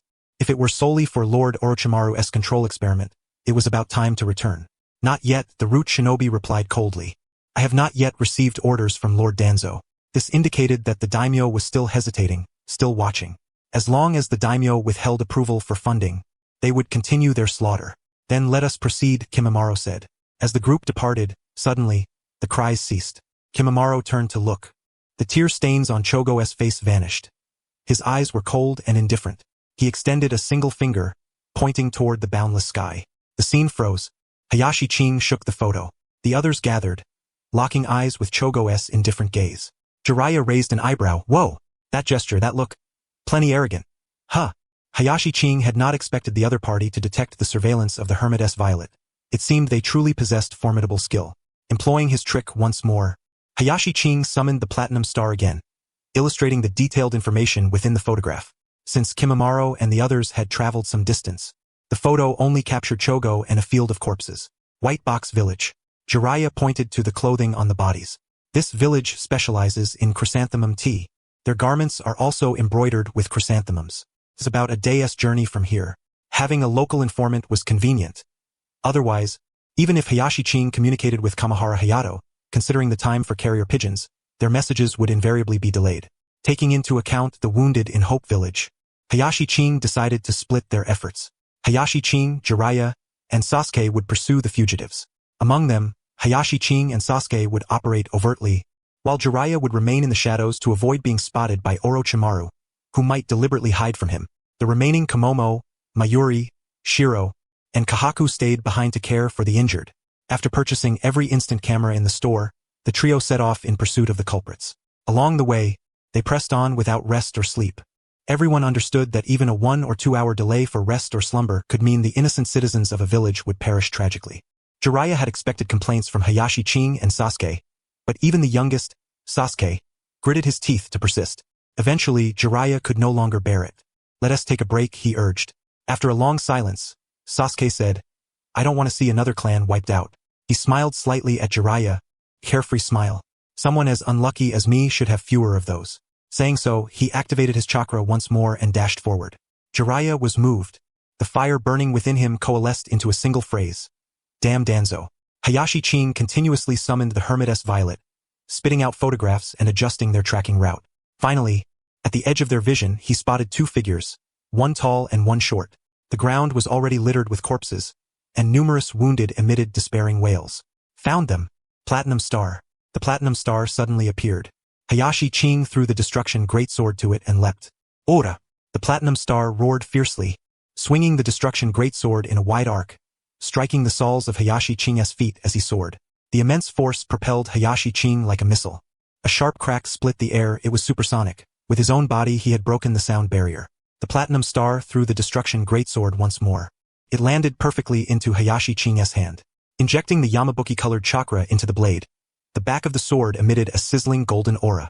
Great sword, golden aura, terrifying physical prowess, these traits were unmistakably distinct. Hayashi Ching, Kimamaro's indifferent gaze shifted for the first time. He recalled Hayashi Ching's past feats, searching for a countermeasure, but found his usually composed mind utterly blank when faced with this devilish assassin. The world around him turned gray and dim. In Kimamaro's field of vision, only the rapidly approaching Hayashi Ching remained, unable to resist, unable to flee, let alone fight back. At the moment their eyes met, Kimamaro understood the magnitude of his opponent's strength. His entire body felt as if filled with lead, as if countless vengeful souls bound his limbs. He could not even move a single finger. The air was tinged with a faint golden hue, like rippling currents, only to be shattered by the blade's edge in an instant. "It's over." Kimamaro closed his eyes in despair. Suddenly, a sharp pain stabbed his chest. Black stripes radiated outward from his chest. This was the Earth Curse Seal. Lord Orochimaru's latest research, based on Chogo's power, was still experimental. Unexpectedly, it had activated spontaneously. The surging power roared and churned within his body. Kimamaro reclaimed control over his limbs. His left wrist tore apart. He instantly extracted the bone of his forearm, wielding it as a dagger to block Hayashi Ching's slashes. Kimamaro's Kekkei Genkai, the Shikatsu Myaku, allowed him to produce bones harder than steel. Even the elite warriors of the Land of Iron could not sever his bones. He raised his hand to intercept the Destruction Greatsword. Simultaneously, ribs, spine, arms, and various parts of his body sprouted bone spikes outward. At Hayashi Ching's speed, if he came any closer, he would be impaled like a hedgehog. Crack! Kimamaro's supremely confident bone blade shattered in less than half a second. Harder than steel? Could it compare to the Thunder Fang or the decapitating Greatsword? Hayashi Ching could sever both legendary ninja swords with a single strike, let alone a mere bone shard. At that very moment, a gray-black arm shot forward, forcibly pushing away Kimamaro, who was on the verge of death beneath Rin Aoto's blade. The glint of the sword flashed. The gray-black arm soared high into the air. Yugo emitted a pained, agonized cry, and immediately, a fierce and frenzied gleam flickered in his eyes, as if he had plunged into a berserk, uncontrollable killing mode. His already towering frame seemed to grow even taller, hulking and menacing, muscles swelling. His skin transformed completely into a gray-black hue.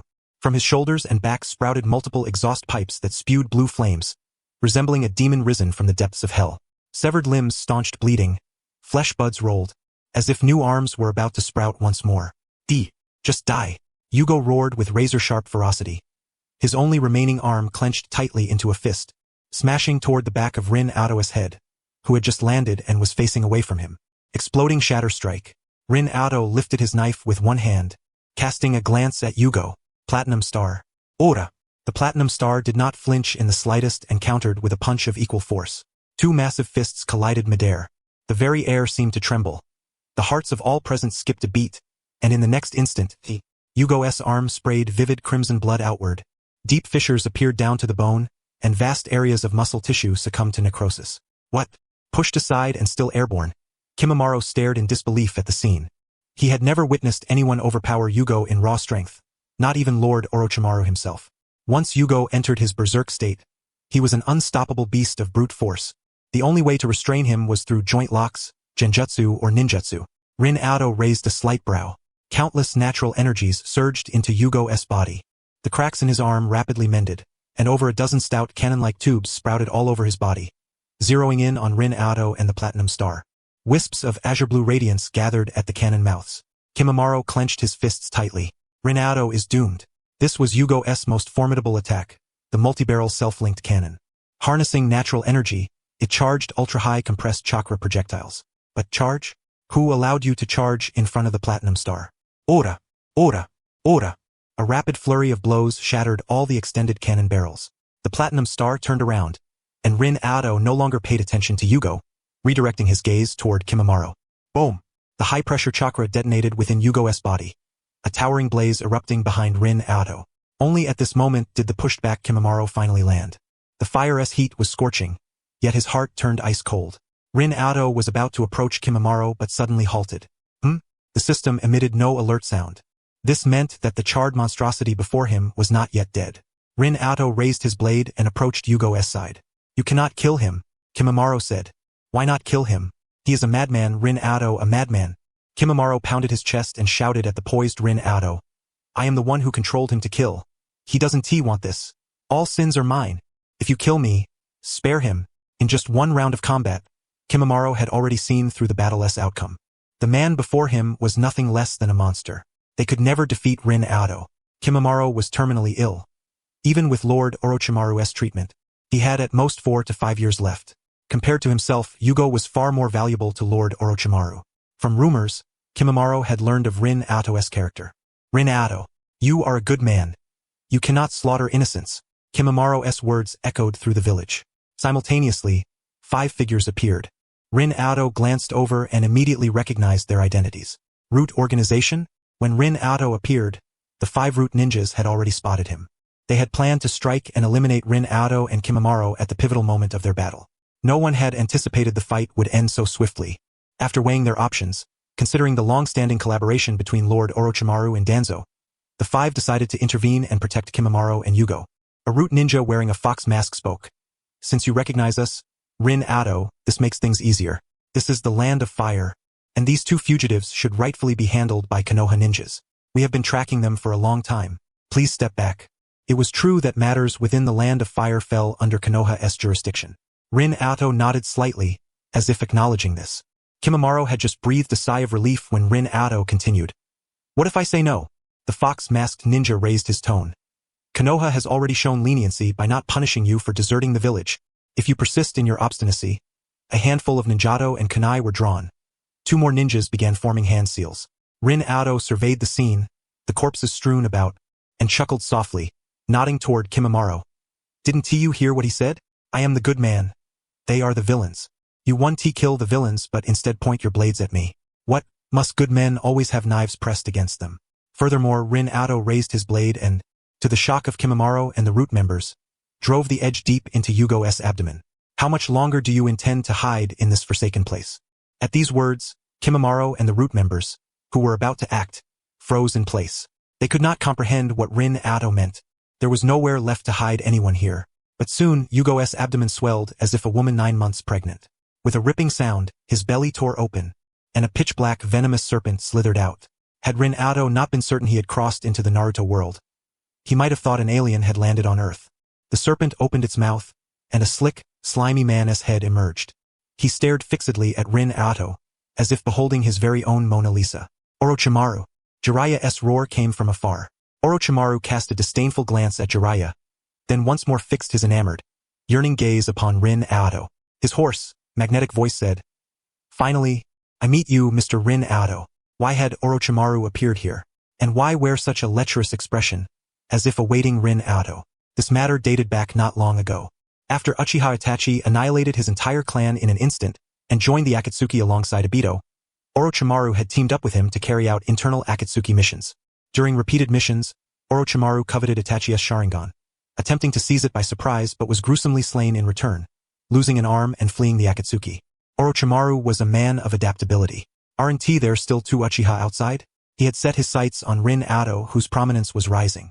Yet Rin Ado had previously been in the Land of Water, his whereabouts elusive, and no suitable opportunity to strike presented itself, until Orochimaru heard that Yugo and Kimimaro had encountered the Village of Hope.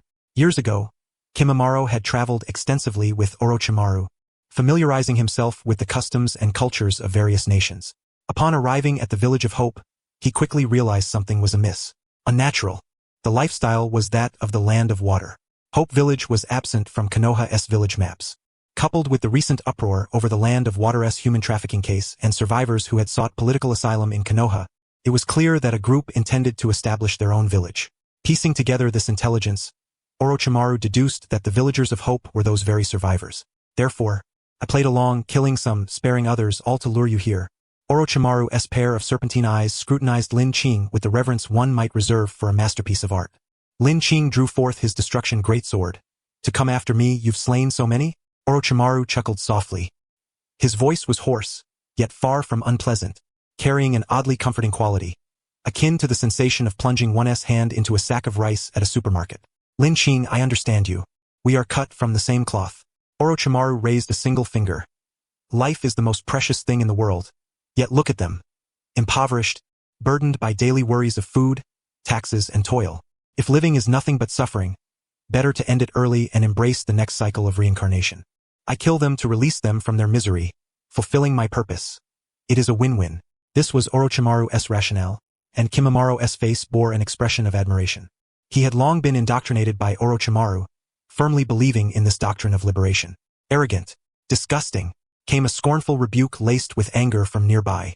Orochimaru turned his head to see who had spoken. It was not Lin Qing but the young Sasuke standing beside him. The so-called poor, wrapped daily in hardship and despair, were merely the product of the upper echelon's fantasies, crafted to satisfy their own pity. Sasuke had once thought the same, yet, during his time living in the Snowfall village, he realized that even the poorest, the crippled, widows, and childless elders found various joys to fulfill themselves. They wept, they laughed, they exchanged witty remarks, and they cherished their own happiness. To kill them under the guise of liberation, with such solemn justification, it was repugnant.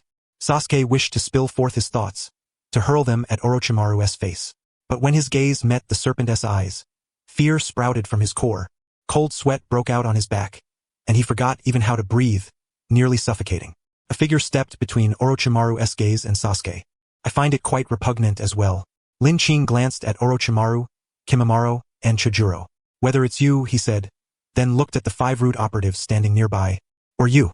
Before arriving at this village, Aviation Smith had been flying ahead, and Lin Qing had long noticed the 5 concealed around the village's periphery.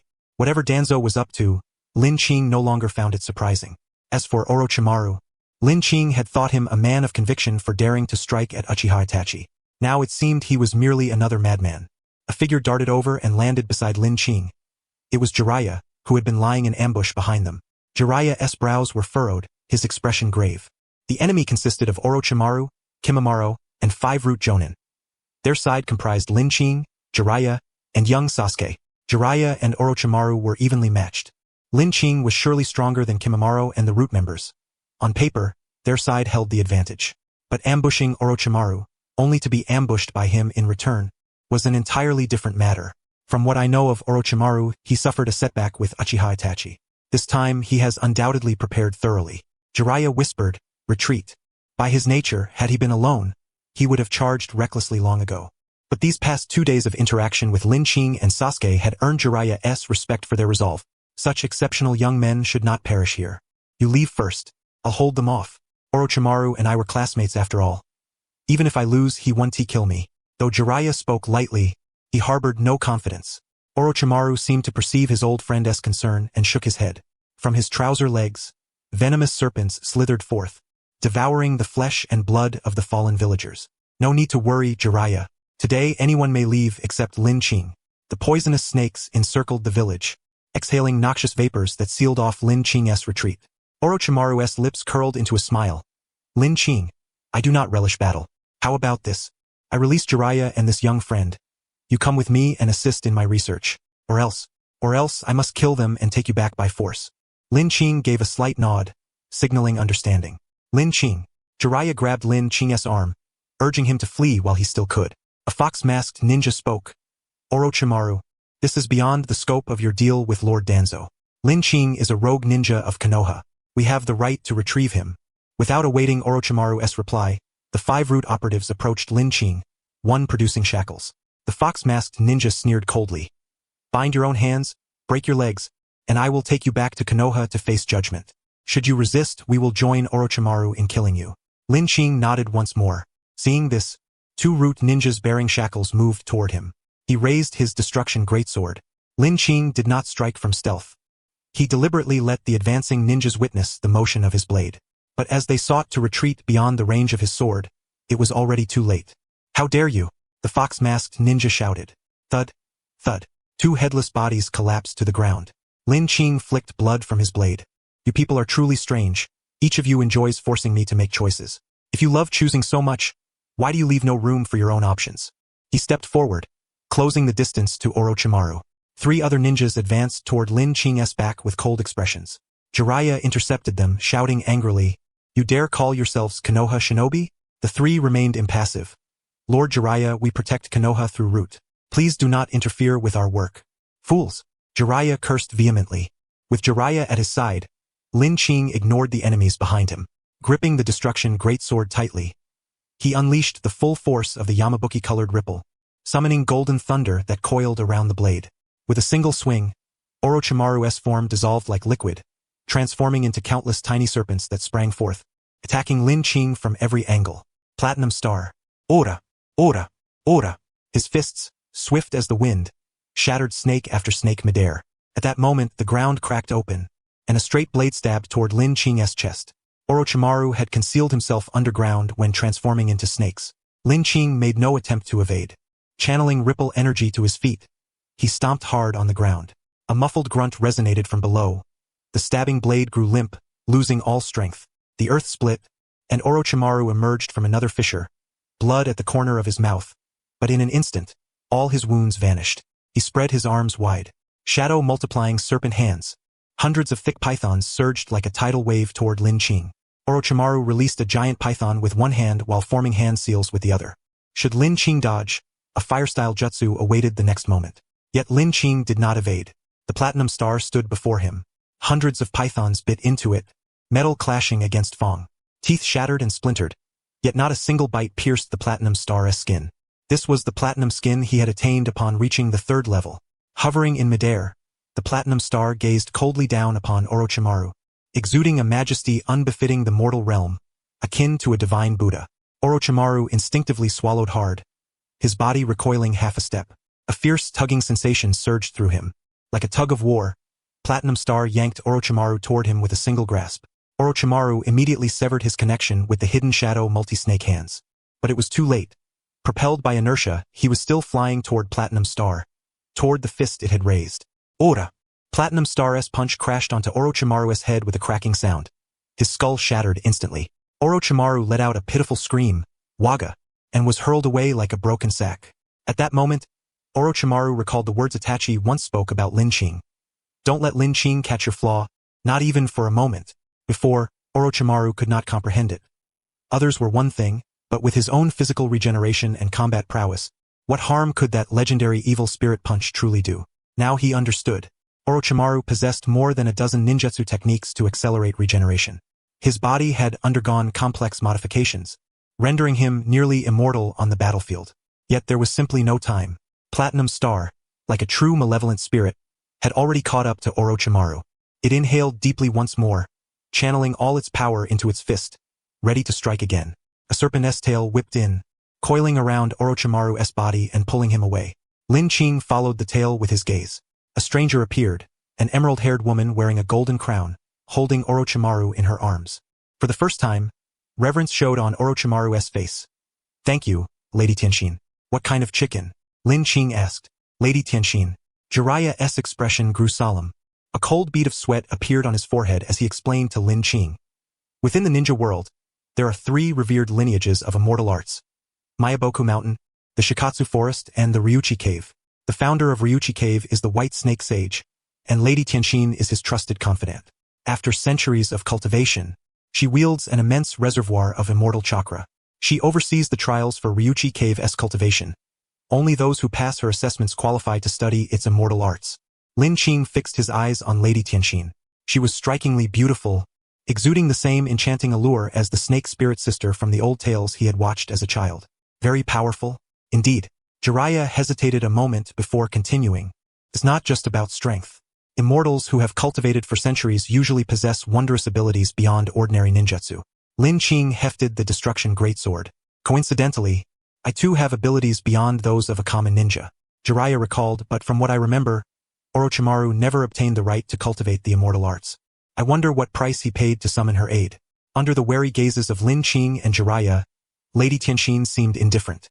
Cradling Orochimaru, her delicate hand gently caressed his cheek. Poor little snake, it has been so short a time since we last met, yet you have aged, no longer possessing the youthful handsomeness you once had. I should have devoured you when you were at your most beautiful. I have not mastered immortal arts and remain but a mortal body. Naturally, I cannot compare to your longevity. These days of ceaseless toil are nothing but my attempt to keep pace with you. Orochimaru's body rapidly repaired itself. He said respectfully, I humbly request your intervention. Lady Tianxin chuckled softly, clearly fond of Orochimaru's clever spirit. She spread her arms, defying gravity, and gently ascended into the air. Jiraiya shouted after her ascent. Lady Tianxin, this is our battle with Orochimaru. Must you interfere? If you intervene, I will summon the elders Shinsaku and Shuriken. Then it will be a clash between Ryuchi Cave and Myaboku Mountain. Jiraiya's meaning was clear. This was a human conflict between humans. Both sides had powerful backers of equal standing. There was no need to escalate the war. Lady Tianxin covered her mouth with a gentle smile. Beneath her tender laughter was the disdain of a higher being toward lower life forms. Then will you summon? Why not invite me and see? Hearing this, Jiraiya's heart skipped a beat, sensing impending trouble. He bit his finger, formed hand seals with both hands, and struck the ground with a palm to perform the summoning jutsu. Normally, incantations would ripple outward as the summoning beast and the summoner sensed each other, eventually responding to the call. But now, the runes on his palm landed on the earth and were about to spread when they suddenly exploded. Jiraiya lost contact with Myaboku Mountain. Following the sensed power, Jiraiya turned toward the venomous snakes Orochimaru had released earlier, which encircled the village. Their mouths spewed a continuous stream of toxic mist, forming a ring of pitch-black poison cloud over the village that ultimately flowed into Lady Tianxin's hands, creating a barrier isolating inside from outside. The 10,000 snake black formation. Rest assured, Lady Tianxin looked down upon the crowd and said, Little Snake is not qualified to cultivate immortal arts. Due to regulations, I will not strike directly at you.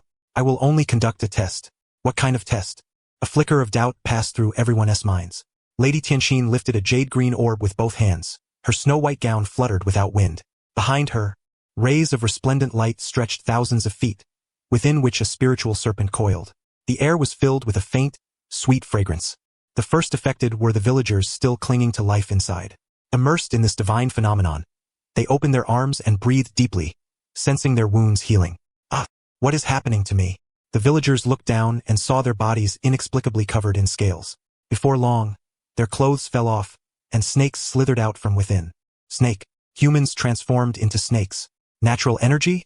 Lin Qing activated the ripple power, sensing the world's breath. Within the barrier bathed in the rosy glow, the air was saturated with an overwhelmingly dense natural energy. This energy originated from the floating Lady Tianxin, but seemed subtly transformed by her, differing slightly from the natural energy Lin Qing absorbed outside. It was aggressively invasive, actively penetrating human bodies. If one could not harmonize natural energy with chakra in a particular ratio, the result was transformation into a serpent. Sasuke was horrified. Is this Ryuchi Cave's method of cultivation? It's too domineering. Jiraiya furrowed his brows. Impossible. Even Ryuchi Cave would not forcibly allow natural energy to invade the body without any medium. He gazed at the jade-green orb in Lady Tianxin's hands, vaguely recalling the toad sage mentioning that the white snake sage of Ryuchi Cave possessed an immortal treasure orb refined over 1,000 years, capable of exerting tremendous control over natural energy. Could this be it? Lin Qing witnessed living people turning into snakes with his own eyes. This was the power of nature. Myaboku Mountain was stone. Ryuchi Cave was snake. Then Shikatsu Forest's failure meant transformation into slugs? The so-called stone snake were mere appearances. Natural energy truly altered the genetic structure of the human body. Genes. Lin Qing opened his left hand. Come to me, Jiraiya shouted, spreading his arms wide, exerting every ounce of effort to mobilize natural energy. Using his own body as a fulcrum, he transformed the surrounding natural energy. Within a 1-meter radius centered on him, a purified zone barely shielded from Lady Tianxin's test, protecting young Sasuke from its effects. But this was not a permanent solution. Purifying natural energy consumed vast amounts of Jiraiya's chakra. Before long, he would be utterly drained. If he were to compare the reserves of Senjutsu chakra, how could he possibly measure up to Tanshin Shinki, who had trained for centuries? Moreover, this was not a contest of endurance. This was a brutal fight to the death. Orochimaru slowly straightened his back, lifted his chin, and took a deep breath, feeling an indescribable comfort throughout his entire body. Indeed, he could not cultivate Senjutsu, but that did not imply that Orochimaru had no knowledge of the natural energy or Senjutsu chakra. The cursed seal was a variant of Senjutsu chakra. For today's battle, Orochimaru had adjusted the cursed seal so that within Tanshin Shinki's domain, he would not only remain unaffected but could even enhance his ninjutsu's effectiveness and accelerate his physical regeneration. As for the Sharingan's genjutsu, true, Orochimaru's resistance to illusions was not particularly high, but Tanshin Shinki was a true master of genjutsu, capable of withstanding any form of illusion. This was Orochimaru's entire strategy. From discovering Hope Village, visiting the Dragon Earth Cave, adjusting the cursed seal, hiding within Yugo, and slaughtering civilians, all these arrangements were made to ensure absolute success at this very moment. Click. The sound of shattering echoed as the charred Yugo rose once more. The dense natural energy restored his body. Yugo rubbed his neck and stood behind Orochimaru, accompanied by Kimimaro, who had entered the cursed seal release form and drawn out his spine. Orochimaru extended his long tongue and licked clean the bloodstains left by Lin Qing earlier. The first to move was neither Lin Qing nor Orochimaru, it was the Root Organization's ninjas. If they did not act now, they would truly become snakes. Orochimaru, open the barrier seal and let us out. The fox-masked ninja pleaded in terror. They could accept being cut down by a blade, but to watch themselves transform into venomous snakes was far more unbearable than death itself. Orochimaru chuckled lightly. You are the Root Organization's ninjas. For the will of fire, I'm sure you have sacrificed many comrades. Now the time has come for your own sacrifice. There's no need to make such a fuss. The fox-masked ninjas realized they had been betrayed by Orochimaru. Of the 5 Root ninjas, Lin Qing had slain 2. The remaining 3 exchanged glances, steeled their resolve, seized their kunai, and lunged at Orochimaru. One engaged in close combat while the other 2 swiftly formed hand seals, preparing to unleash ninjutsu, but a surge of natural energy flooded their bodies, disrupting their chakra flow and causing their techniques to collapse. Without Orochimaru lifting a finger, Kimimaro and Yugo charged forward and slaughtered the 3 attacking Root ninjas. The trio toppled to the ground, and Orochimaru cast a glance at them before stepping over their bodies.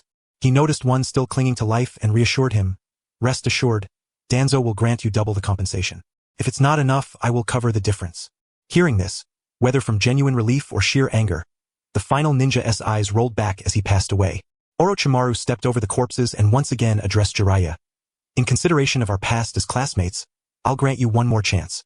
Leave Jiraiya, cross the barrier and head straight south. Return to Konoha, and never come looking for me again." Jiraiya lowered his body and whispered to Lin Qing and Sasuke beside him, "I will leave behind a purification zone. As long as you remain within it, you will be safe. I'll find a way to get you out."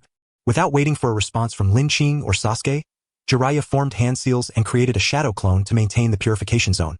His original body charged toward the trio of Orochimaru, Kimimaro, and Yugo. Sasuke watched Jiraiya's retreating figure with concern. Could this man really manage? Then he glanced at Lin Qing. Since earlier, Lin Qing had been standing silently, gazing at his left hand, seemingly lost in thought. Suddenly, Sasuke's eyes widened. "Qingji, you." Sasuke clearly saw Lin Qing's left hand skin harden, developing scales reminiscent of a serpent's. Was Lin Qing also turning into a snake? Fear and astonishment surged within Sasuke's heart. But immediately after, he observed the scales on Lin Qing's arm morph once more. Fish fins, mammalian fur, arthropod carapaces, avian feathers. Countless transformations occurred in rapid succession. Sasuke stood bewildered, unable to believe his own eyes. For a moment, he felt as if trapped in a surreal, bizarre dream. A pained groan from Jiraiya shattered Sasuke's reverie. The two were evenly matched in skill. Now, with Orochimaru holding the home field advantage, and Jiraiya dividing his chakra to maintain the purification zone through his shadow clone, he found himself on the back foot against the fierce assault from Orochimaru, Kimimaro, and Yugo. Leaving Kimimaro and Yugo to entangle with Jiraiya, Orochimaru advanced first toward Lin Qing. His thoughts were clear. Lin Qing's malevolent spirit and mysterious powers were the wild card. Eliminating this variable meant victory in this battle. A faint smile curved Orochimaru's lips as he closed in on Lin Qing. But at that moment, he noticed Lin Qing's continuously shifting left arm, and his mind fell into confusion. What was this? As one of the rare scientists in the world of the Hokage, Orochimaru was arguably the ninja most knowledgeable about the human body. Others might have assumed this was a form of ninjutsu or a Kekkei Genkai. But Orochimaru knew well that such extensive transformations could not be explained by mere ninjutsu or bloodline limits. A gust of wind swept by, scattering the feathers on Lin Qing's arm, which then reverted to human skin.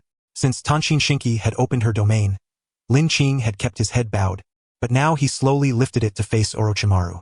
The breeze brushed against Orochimaru, sending a chill down his spine. What was this gaze? It was not fierce or malevolent. It was weighty, as if descending from ancient times, traversing the river of time itself. Lin Qing raised his destruction greatsword and took a deep breath. Suspended in the air, observing the scene, Tanshin Shinki's expression shifted sharply. Her beautiful eyes fixed on Lin Qing. The natural energy she had released, amplified by the dragon serpent pearl bestowed by the white snake sage after centuries of cultivation, was being drained with every breath he took. How could a mere mortal possibly do this? Tanshin Shinki was stunned, momentarily losing focus, until she saw ripples and natural energy converge, flowing into the destruction greatsword. The already immense blade was first entwined by a coil of golden lightning, then engulfed by countless verdant gales. Wind and thunder swirled around as the destruction greatsword seemingly extended tens of meters, its radiant brilliance piercing through the pitch-black barrier.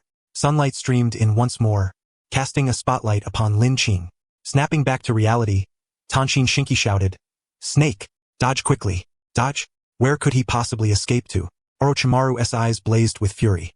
Death had never felt so close. Lord Orochimaru, Kimimaro and Yugo abandoned their fight with Jiraiya and rushed to Lin Qing's side. In this critical moment, they unleashed their utmost potential, intercepting the descending blade just in time. Wind and thunder roared as the great sword fell. The earth trembled beneath the deafening roar. A narrow fissure appeared in the barrier enveloping the village. Jiraiya swallowed hard and surveyed the battlefield. Kimimaro dead. Yugo dead. Orochimaru. The lower half of the body was nowhere to be found, leaving only the upper torso, with intestines spilled all over the ground. 1/8 mere single cut. It shattered all of Orochimaru's schemes, overturning his plans. Jiraiya could hardly believe it. His heart was filled solely with terror. SSHH. The destruction blade glowed a deep crimson, searingly hot, especially at its core, where the bone and soul that once belonged to Samahata emitted a faint, mournful wail. That previous slash had exceeded the blade's capacity to endure. "Don't worry. Just this once. Temporarily," Lin Qing murmured reassuringly. The ability to unleash that strike was thanks to the abundant natural energy bestowed by Taishin Shinji.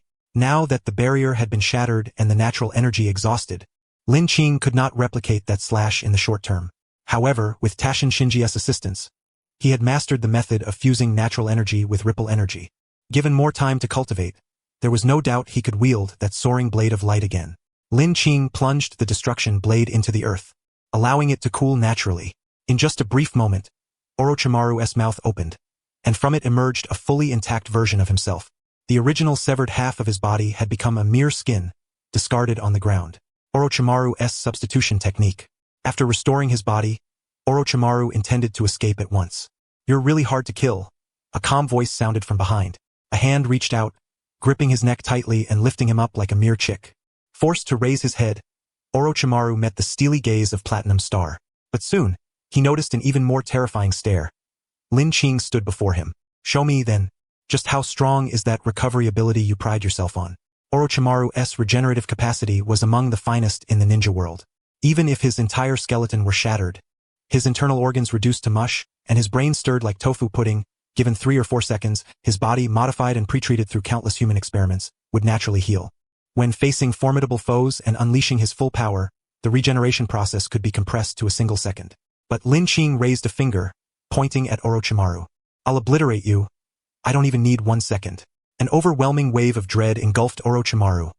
No. His plea was abruptly cut off, for a roar echoed through the sky before his begging could reach further. "Ora!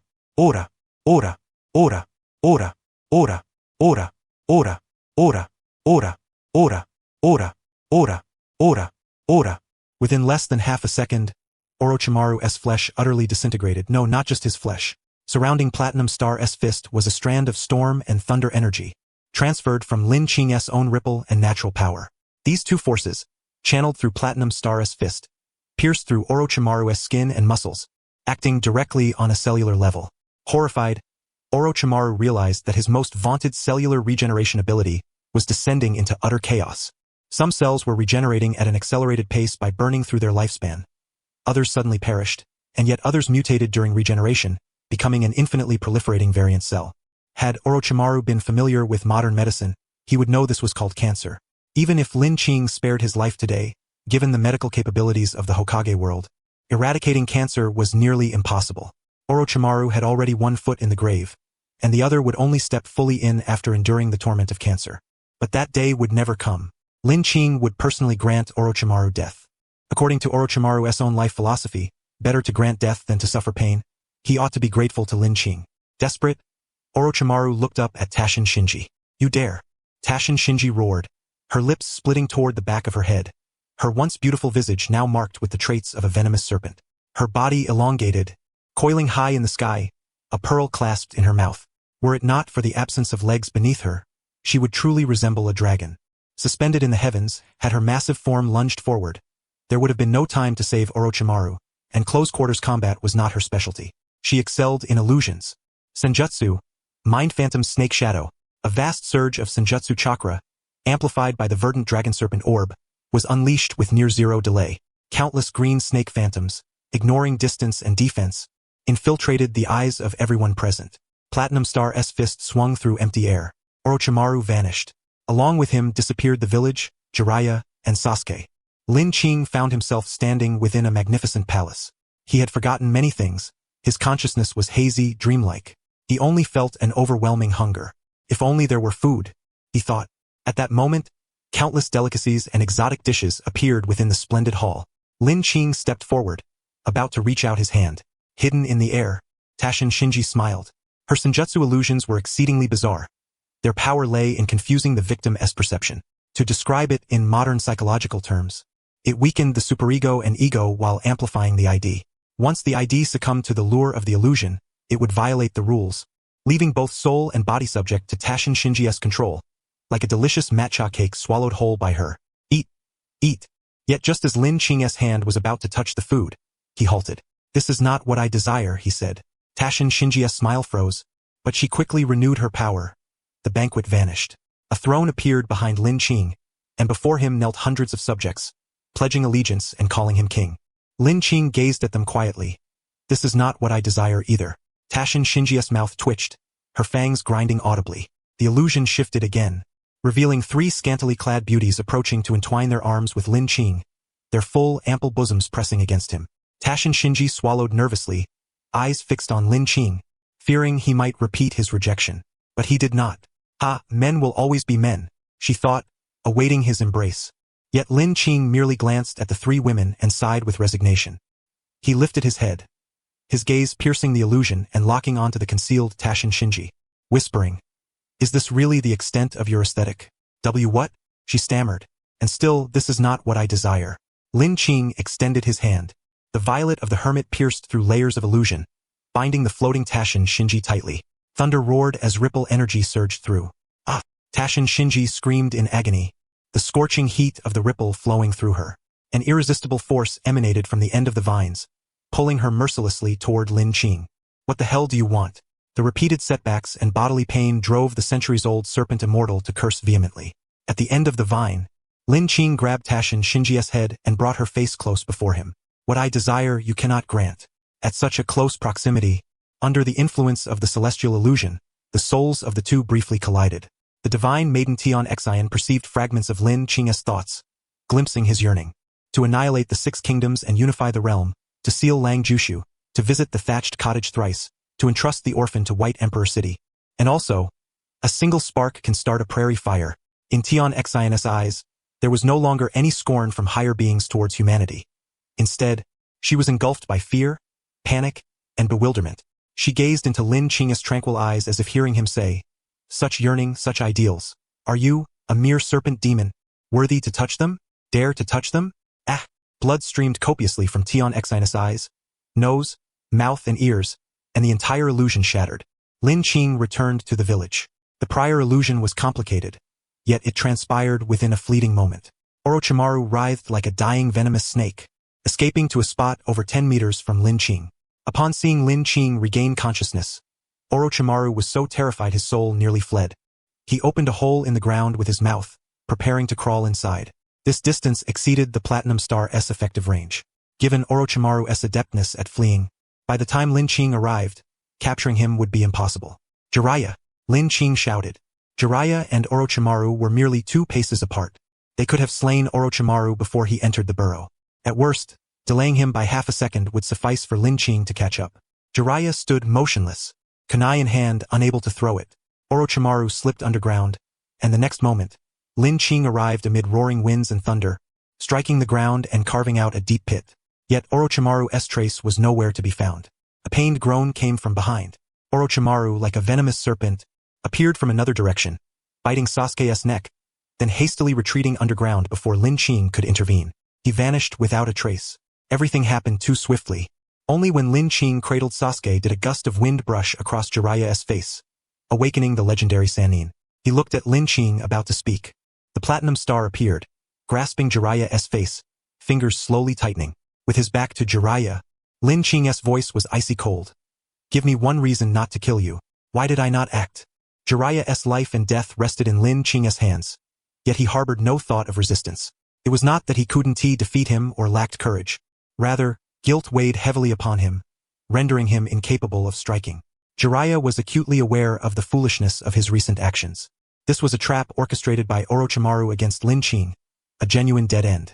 Lin Qing broke through this predicament by his own strength, rescuing Jiraiya. From the beginning of the battle, Lin Qing's every move was impeccable. But Jiraiya? What had he done? At the critical moment, Lin Qing, as a comrade, had completed 99% of the effort. All Jiraiya needed was to take a single step forward, to slightly hinder Orochimaru, and victory would have been theirs. Yet he did nothing. This was a betrayal of his teammate. Had he been a fledgling ninja, impulsive and emotional, Lin Qing might not have been angry.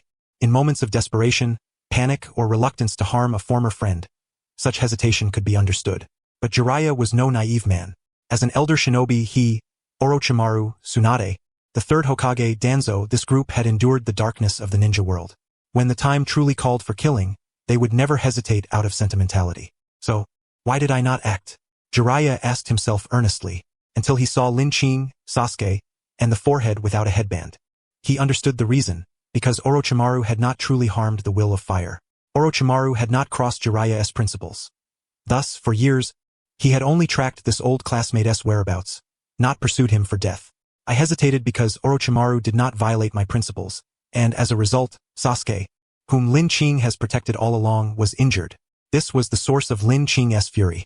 Letting Orochimaru go? It mattered little. Merely a few hundred shards of soul fragments, disposable. Jiraiya could lay out fine wine and meat, and the matter would be settled. Everyone has some past connections. Lin Qing understood this, but Sasuke's condition was dire. He was very likely to perish. This was an entirely different matter. Jiraiya was no petty man who would make excuses. After interrogating his conscience, he lowered his gaze. I have nothing to say. Lin Qing, this time, it is I who have wronged you. He looked toward Sasuke. At the sight of Orochimaru's bite, black magatama continuously oozed out, the cursed seal of heaven. Jiraiya said, Lin Qing, if you truly intend to kill me, I hope it will be after Sasuke is healed. Lin Qing still faced away. The Platinum Star suddenly vanished, and Jiraiya collapsed to the ground. He rose and approached Sasuke, reaching out to grasp his wrist. Moments later, Jiraiya opened his eyes, expression tense. Within him, 3 distinct energies clashed. Chakra, natural energy, and the ripple. If only chakra and the natural energy from the curse seal were present. With Jiraiya's over a decade of cultivation in celestial arts, he could find a way to balance them. But with the ripple added, the situation became complicated. Lin Qing and Jiraiya fell into silence, the atmosphere growing increasingly oppressive. At that moment, a voice nearby rang with schadenfreude. He is doomed. Rather than waste him, why not let me eat him? I'll forgive your disrespect. True to the serpent immortal's nature, in mere moments, Tian Xin's injuries had mostly healed. She had transformed into a human-headed serpent form, clutching the dragon serpent pearl. Lin Qing slowly turned his head. What did you say? I said, just give me that child to eat. Before she finished speaking, Lin Qing delivered a kick to Tian Xin, the massive serpent rolling dozens of meters, collapsing a farmhouse and stirring up thick dust. The purple hermit emerged again, dragging her back like a dead dog. Lin Qing looked down at Tian Xian and raised his hand, summoning the still scorching blade of destruction, suspending it beneath the serpent demoness throat. Feeling the cold edge pressed against her windpipe, Tian Xian's scalp tingled. Lin Qing asked seriously, "Can you save him?" "No, I can't." As that ugly creature said. "Besides the cursed seal, there is a third kind of energy. Cannot handle it. The only way is to find Orochimaru and have him remove the seal." "Can you find Orochimaru?" "Yes." Tian Xian seemed to have found a lifeline. "As long as he comes to the Dragon Earth Cave, I can contact him." Then too slow. "Sasuke cannot wait that long," Lin Qing interrupted. He said, "Right now, can you find him?" "No, I can't. Orochimaru's whereabouts are elusive. He cannot be summoned by reverse summoning. As long as he does not reveal his position, no one knows where he hides." Lin Qing's gaze grew colder. "This can't be done, that can't be done. On what grounds do you think you can return alive? Do you dare to kill me?" Tian Xian, the divine serpent princess, was truly thrown into a state of panic. As she struggled to rise, the platinum star suddenly appeared, pressing down on her head and violently slamming her onto the ground. She was utterly terrified. Centuries of life had not granted Tian Xian, the divine serpent princess, the insight to transcend life and death. Instead, in her relentless pursuit of immortality, she had grown increasingly fearful of death's approach. "You cannot kill me. I am the serpent princess of Dragon Earth Cave, an elder personally chosen by the White Snake Immortal. Should you slay me, you shall invite the ceaseless vengeance of Dragon Earth Cave, a retribution that will not end until death itself." She turned her head to gaze at Jiraiya. "I demand to see the Toad Sage. Even if I have erred, I shall not be judged by a mere human. In light of the bond between Dragon Earth Cave and the Hidden Leaf Village, Jiraiya, you must not allow him to kill me." Jiraiya licked his parched lips. Tian Xian is not wrong. The lower-tier snakes and toads, when they die, it is simply death. But elders of Tian Xian's caliber, deeply entrenched, resolute, if they truly perish outside, it will inevitably provoke the vengeance of the place of inheritance.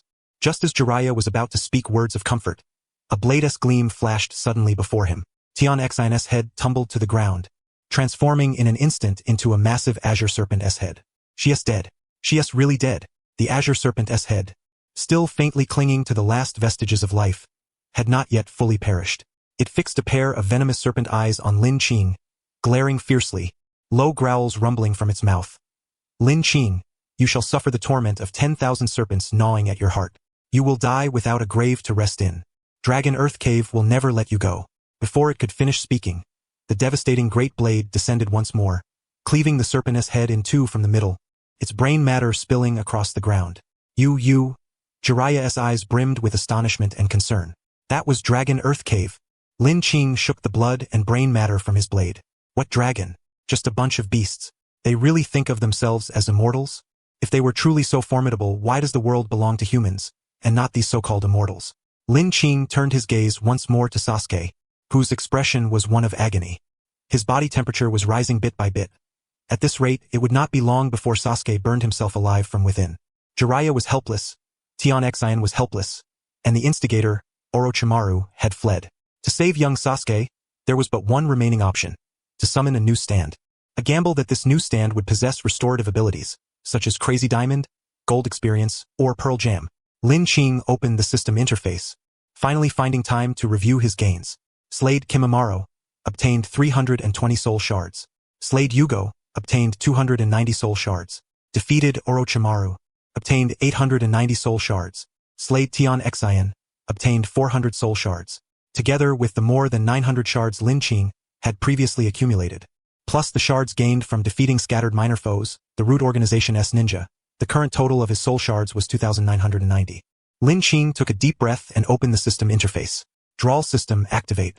10 draws, 20 draws, 30 draws, 40 draws. Lin Qing remained unmoved. With a total of 299 draws, it was impossible not to summon a 5-star. No, it was not merely a matter of probability. There was also faith. His intuition told Lin Qing that it would appear. 5 radiant golden stars would inevitably descend. 50 draws, nothing. 60 draws. Suddenly, his vision darkened, and among the stars scattered across the celestial vault, 10 stars fell, one shining with exceptional brilliance. Is here. Ding ding ding ding ding. A 5-star. As the light gradually dissipated, Lin Qing saw clearly. It was not a stand. It was a 5-star item. Item: Crown of Thorns of the Saint. Description: originating from JoJo's Bizarre Adventure Part 7, Steel Ball Run, the the crown of thorns worn by the saint during his lifetime, stained with the blood of the saint's head and the light of his soul. Effect: those consumed by selfish desires cannot possess it. The crown of thorns is indestructible and concealed. It will forever exist under the watchful eyes of humanity. Once worn, it may create incomprehensible miracles and guide fate, yet it may also bring corresponding trials. Could this be considered a relic of the saint? Lin Qing recalled that the saint's relics in Steel Ball Run comprised 9 parts. Left arm, right arm, both eyes, heart, spine, both ears, both legs, torso, and head. When all of the saint's relics are gathered, the remains bestow blessings upon the bearer and the surrounding region. But the crown of thorns? The silhouette of the saint depicted in Steel Ball Run did indeed show him wearing a crown of thorns during his lifetime. But could this truly be considered part of the relics? Lin Qing's gaze lingered on the phrase stained with the blood of the saint's head, the light of the soul. Perhaps it was this very aspect that endowed it with powers comparable to those of the saint's relic parts. The ability to guide fate and create miracles made it unquestionably a 5-star item. Were it not for the fact that this power was unstable and random, it might even be considered 6-star. Lin Qing pondered briefly, then placed the crown of thorns upon Sasuke's head. Lin Qing did not believe in fate, yet he hoped for a miracle. The crown of thorns tore through Sasuke's skin, a single drop of blood trickling down. But the next moment, as if reversed by some unseen hand, the blood flowed backward, the wound healing, and the cursed mark on his neck reversed alongside it, spreading outward across his body. Jiraiya could scarcely believe his own eyes. How is this possible? It defies all reason. As an expert in senjutsu and natural energy, Jiraiya detected no trace of natural energy usage. Rather, this was something far cruder and more unreasonable. Reverse flow and regression. Sasuke's body, tortured by the cursed seal, chakra, and ripple on the brink of collapse, regressed to a state neither living nor dead. Simply miraculous. Jiraiya turned to Lin Qing, who casually produced the crown of thorns. That's a miracle. Lin Qing corrected him. It's a miracle. Is there a difference? Lin Qing shook his head, offering no explanation. The saint's miracle had descended. Now it was a matter of where fate would guide Lin Qing. He drew again. 78, 79, 80. This wait was especially prolonged. Until the 180th draw. Stars fell once more. Lin Qing did not look toward the light, instead closing his eyes to listen. Ding ding ding ding. For sounds. He snapped his eyes open as the starlight coalesced into a mask adorned with a rainbow. Stand name, Rainbow Catcher. For stars. Owner, Blackmore. Ability. A stand usable only in the rain, capable of fixing raindrops that come into contact with the body. The raindrops pose no harm to the stand user. Current level 1. Remark. When the storm ceases, so shall be my death. Will you be the same, Lin Qing? Having drawn the 5-star crown of thorns at 60 draws, then expended 120 more draws to obtain the 4-star Rainbow Catcher. Was this truly the guidance of fate, or simply a stroke of terrible luck? Lin Qing took a deep breath and suppressed his thoughts. Continuing, another 10 draw was cast in. Before the 10 draws concluded, Lin Qing habitually reached to draw again. But at that moment, the sky darkened once more. Again, consecutive golds? The deceptive, no-guarantee JOJO system, which would bankrupt anyone in the real world for such shenanigans, had finally shown a glimmer of conscience. Qing Lin fixed his gaze upon the direction from which the myriad stars had descended. 5 consecutive echoes resounded, underscoring the immense value of this latest acquisition. A gleam flashed, manifesting a humanoid stand. Stand name, White Snake. 5 stars. Owner, Enrico Pucci. Ability 1, Extracting Discs. Discs are divided into 2 categories: memories and stand techniques. White Snake can extract these discs by assaulting the enemy's heart. By observing the surface of a disc, one can access the owner's memories. Inserting a stand technique disc into another's body allows the user to wield the corresponding ability. Those who lose their memory discs can continue to use their techniques but will forget all related knowledge. Losing the stand technique discs plunges the individual into a comatose, death-like state. White Snake can also inscribe commands onto a disc, creating a command disc. When inserted into the target's body, it compels them to execute the order forcibly. Ability 2, Dissolving Mind. White Snake generates a white acidic fluid that contacts the enemy to induce illusions, causing the victim to dream unknowingly. Unless the assaulted realizes that they are within a dream, they will not awaken. Ability 3, Evolution. Under appropriate circumstances, it can evolve into New Moon. Current level 1. Remark. It seems you were still one step too slow. Qing Lin locked eyes with the White Snake before him. It was predominantly grayish-white, slender and tall, wearing a philosophically enigmatic black mask, its skin adorned with stripes inscribed with GCT. It stood with one hand akimbo, tilting its head slightly, exuding an air of impatience. It was indeed White Snake. Qinglin furrowed his brow slightly. To save Sasuke, the stand he most coveted was Crazy Diamond or Golden Experience. The healing powers of these two would undoubtedly resolve the predicament caused by the cursed seal. However, White Snake was not entirely unsuitable. Orochimaru had successively targeted Itachi Uchiha, Qinglin and Sasuke. This pattern suggested a continual process of self-compromise. Coveting the Uchiha's body and Sharingan, even after being defeated by Itachi and Qinglin, Orochimaru, though in peril, still fixated on Sasuke, leaving the cursed seal behind. Qinglin speculated that this cursed seal likely possessed positioning and remote control capabilities. Like launching a Trojan horse program, the computer becomes hacked and locked. To undo the harm, one must find the source. As long as Orochimaru was located, the seal could be removed, but Orochimaru's ability to flee was formidable. Half of his skills were devoted to survival and escape. Capturing him and bringing him back to treat Sasuke was nearly impossible. Moreover, there was no guarantee Orochimaru wouldn't leave backdoors during treatment. Considering these factors, White Snake was the perfect fit.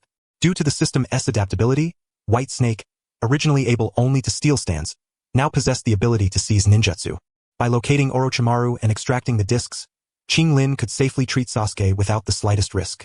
Furthermore, Orochimaru was one of the legendary Sannin, mastering numerous ninjutsu, forbidden techniques, and secrets of various nations. Most importantly, he was an expert in human body modification.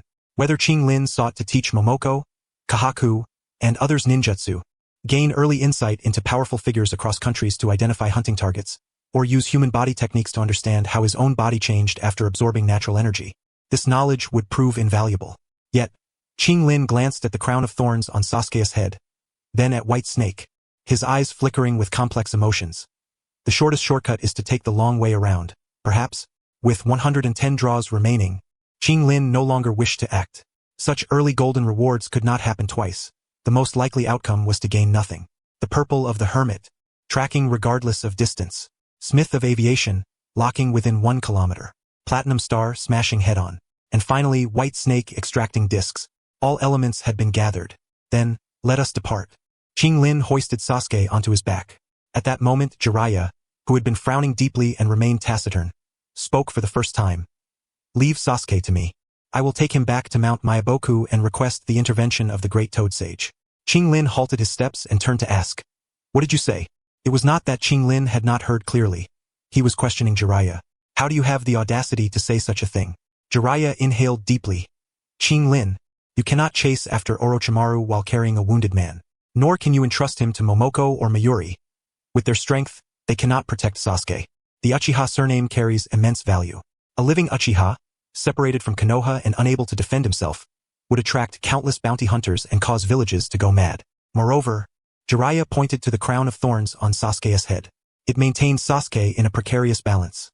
Any slight disturbance would shatter it. If you bring him into battle, you will endanger his life. Qinglin, I know you do not trust me, but Jiraiya's eyes lowered, fists clenched tightly. I want to do something, because he was Jiraiya. Thus, at the critical moment of battle, a fleeting hesitation allowed Orochimaru to escape, but also because he was Jiraiya, not a purely self-interested ninja. He still held morality in his heart. So, even though Qinglin intended to leave, Jiraiya voluntarily took on the responsibility of protecting Sasuke, making a thankless effort to atone for his own failure.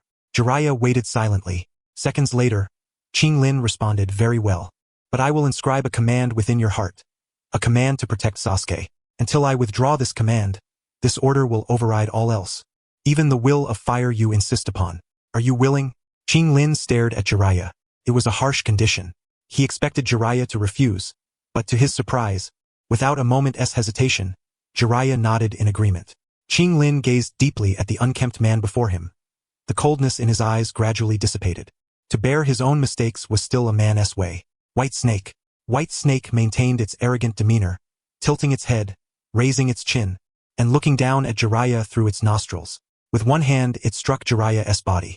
Gigiata, the sound of an old DVD ejecting echoed. Jiraiya froze in place as 2 discs popped from his face.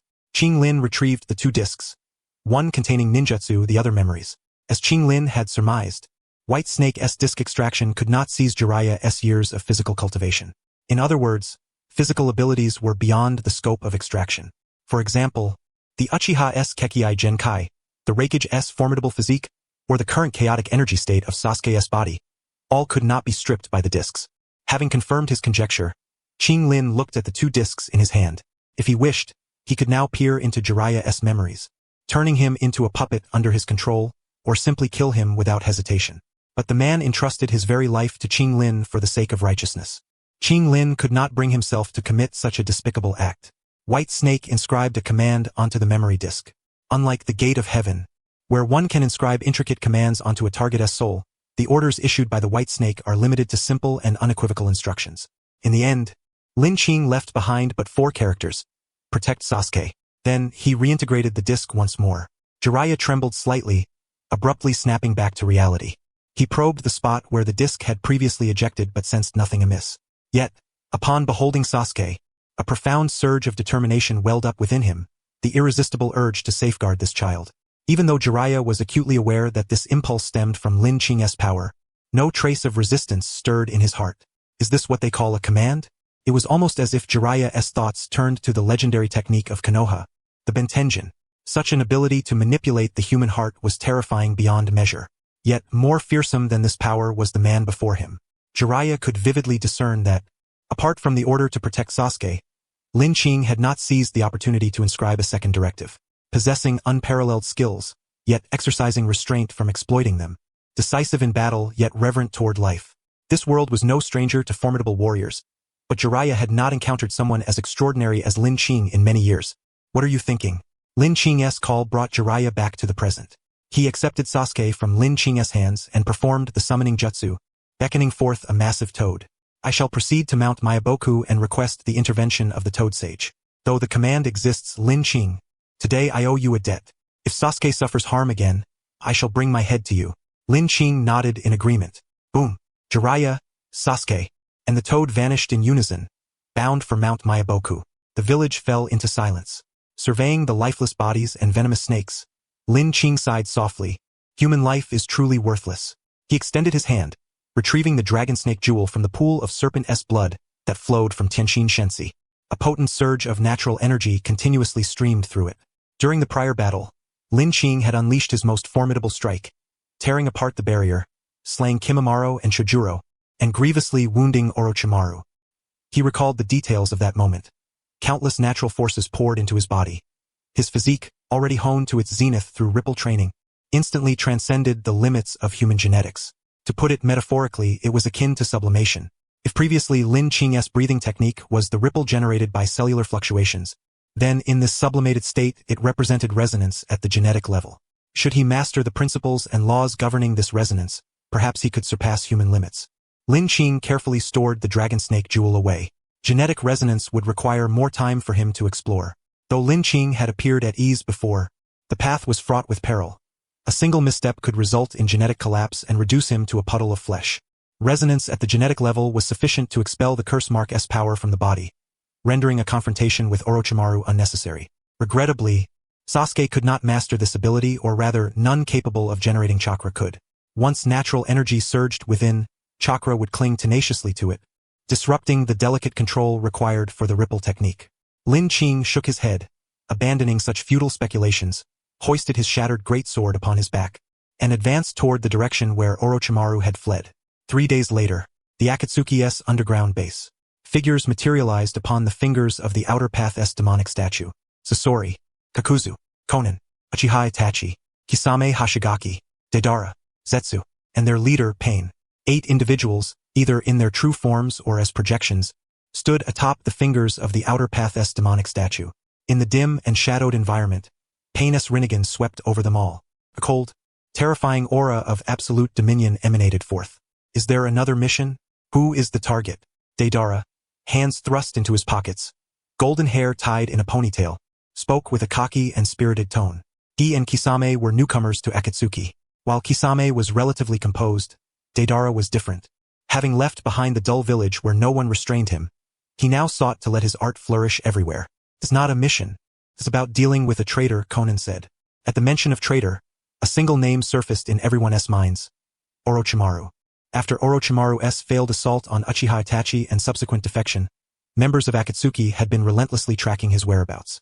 But Orochimaru's only skill was evasion.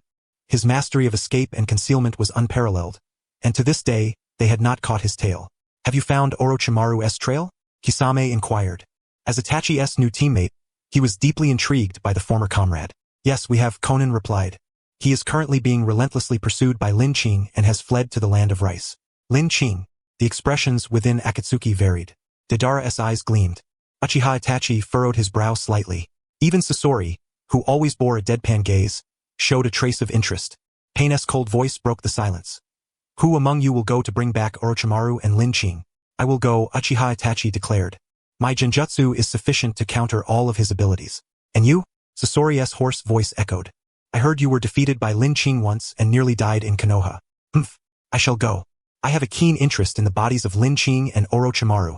They possess the potential to become exceptional puppets. Itachi cast a cold glance at Sasori but remained unmoved. There was only one person in charge of issuing orders. Pain. Given Itachi's character, he naturally disdained arguing with others. Moreover, in other matters Itachi might concede, but this time he had to make the journey. He had once thought Lin Qing merely a ninja with special abilities, but ever since Lin Qing took Sasuke away from the village, the entire situation had exceeded Itachi's expectations. The last encounter had been too hasty, too abrupt. This time, Itachi intended to truly witness Lin Qing's power. Incidentally, it would be a long-awaited opportunity to check on Sasuke. The thought of his younger brother stirred complicated emotions within Uchiha Itachi. As long as he is healthy and safe, that is all that matters. Itachi, consider that one action slot taken, Pain stated. Orochimaru is your former partner. Lin Qing is your former adversary, and Orochimaru has grievously wounded your only brother, Uchiha Sasuke. This cause and effect should be resolved by you. Sasuke grievously wounded. A tempest of murderous intent surged within Uchiha Itachi, yet he betrayed no emotion and silently nodded. Pain turned to Deidara, who still had his hands in his pockets. Deidara, you are the second to act. Kisame paused for half a second. I am Itachi's partner. Shouldn't I accompany him? Although Pain was cold, he still showed the respect due to the members of Akatsuki and briefly explained. Lin Qing has consecutively slain 3 members of the 7 ninja swordsmen of the mist. Kisame, you hail from the village hidden in the mist. Your methods and style are already familiar to Lin Qing. If we are to deal with Lin Qing, we must assign him an opponent he is ill-equipped to handle. Kisame nodded in acknowledgement. All intelligence regarding Lin Qing mentioned that a radius of 2 to 3 meters was his absolute domain, coupled with formidable charge capabilities. Uchiha Itachi, a master of genjutsu, possessing mastery over explosive ninjutsu and the ability to soar through the skies, Deidara was indeed the quintessential choice for the mission. Upon hearing his name, Deidara grinned broadly. As expected, such a stubborn opponent is best dealt with by me. I wonder if Lin Qing can truly appreciate my art. However, he continued, are we capturing Lin Qing alive to recruit him into the Akatsuki? Pain nodded in affirmation. The combat prowess Lin Qing displayed, coupled with his attitude towards civilians, reminded Pain of his former self. He intended to bring Lin Qing into Akatsuki to fight for the ideal of peace. Deidara remarked, understood. When we take Lin Qing down, I'll hold back a bit, wouldn't he want to kill him? But why must Orochimaru be captured alive as well? Isn't he a traitor? Conan provided the explanation this time.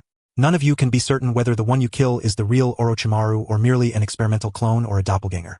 Nor can we be sure that killing him now won't simply cause Orochimaru to emerge from another base. Therefore, I am the third member of this operation. Turning to Itachi, Uchiha, and Deidara, Conan said, I will assist you in battle. Once Orochimaru is defeated, I will be responsible for sealing him and bringing him back to Pain for processing. Itachi, Uchiha, Deidara, and Conan thus formed a team to embark on the capture mission targeting Lin Qing and Orochimaru. Akatsuki was an organization renowned for its efficiency.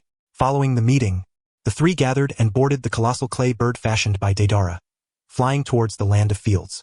Deidara's bird was enormous, spacious enough for the 3 of them without feeling cramped. Immersed in his art, Deidara held paper and brush, sketching and writing, occasionally emitting a light chuckle. Itachi Uchiha closed his eyes to rest. Conan sat on the other side, casting sidelong glances at Itachi's every move. Her role in this mission extended beyond combat assistance and sealing Orochimaru. She was also entrusted with a covert task from Pain, to investigate Itachi Uchiha's true nature. Members of Akatsuki all bore, to varying degrees, shadows in their pasts and guarded secrets. Pain cared little about their hidden truths. As long as they furthered his plans, he never pried into their personal affairs. A true leader typically wields 4 cards: temptation, sentiment, protection, and the threat of force. Playing different combinations depending on the individual is the essence of leadership, a skill at which Pain excelled. Only Itachi Uchiha was an exception. On one hand, he was devoid of desire, single-mindedly focused on the mission, executing it flawlessly, an ideal teammate. On the other hand, he had, without reason, annihilated his entire clan in an instant, a thoroughly unhinged madman. Pain's directive to Konan was to observe the choices Itachi made when facing Lin Qing, Sasuke, and Orochimaru. If anything seemed amiss, once Itachi returned, he was to be executed on the spot. Konoha Village, Umbu Medical Room. A massive water bubble floated in midair. This was purified water, crafted jointly by the sages Fukasaku and Shima of Mount Myaboku, capable of isolating external natural energy to the utmost degree. Sasuke lay submerged at the center of this purified water. As all things in the world possess some measure of natural energy. He was nearly naked, clad only in a cloth wrapped around his waist and wearing a crown of thorns upon his head, with no other garments. Jiraiya sat cross-legged before the purified water. A week had passed since his battle with Orochimaru.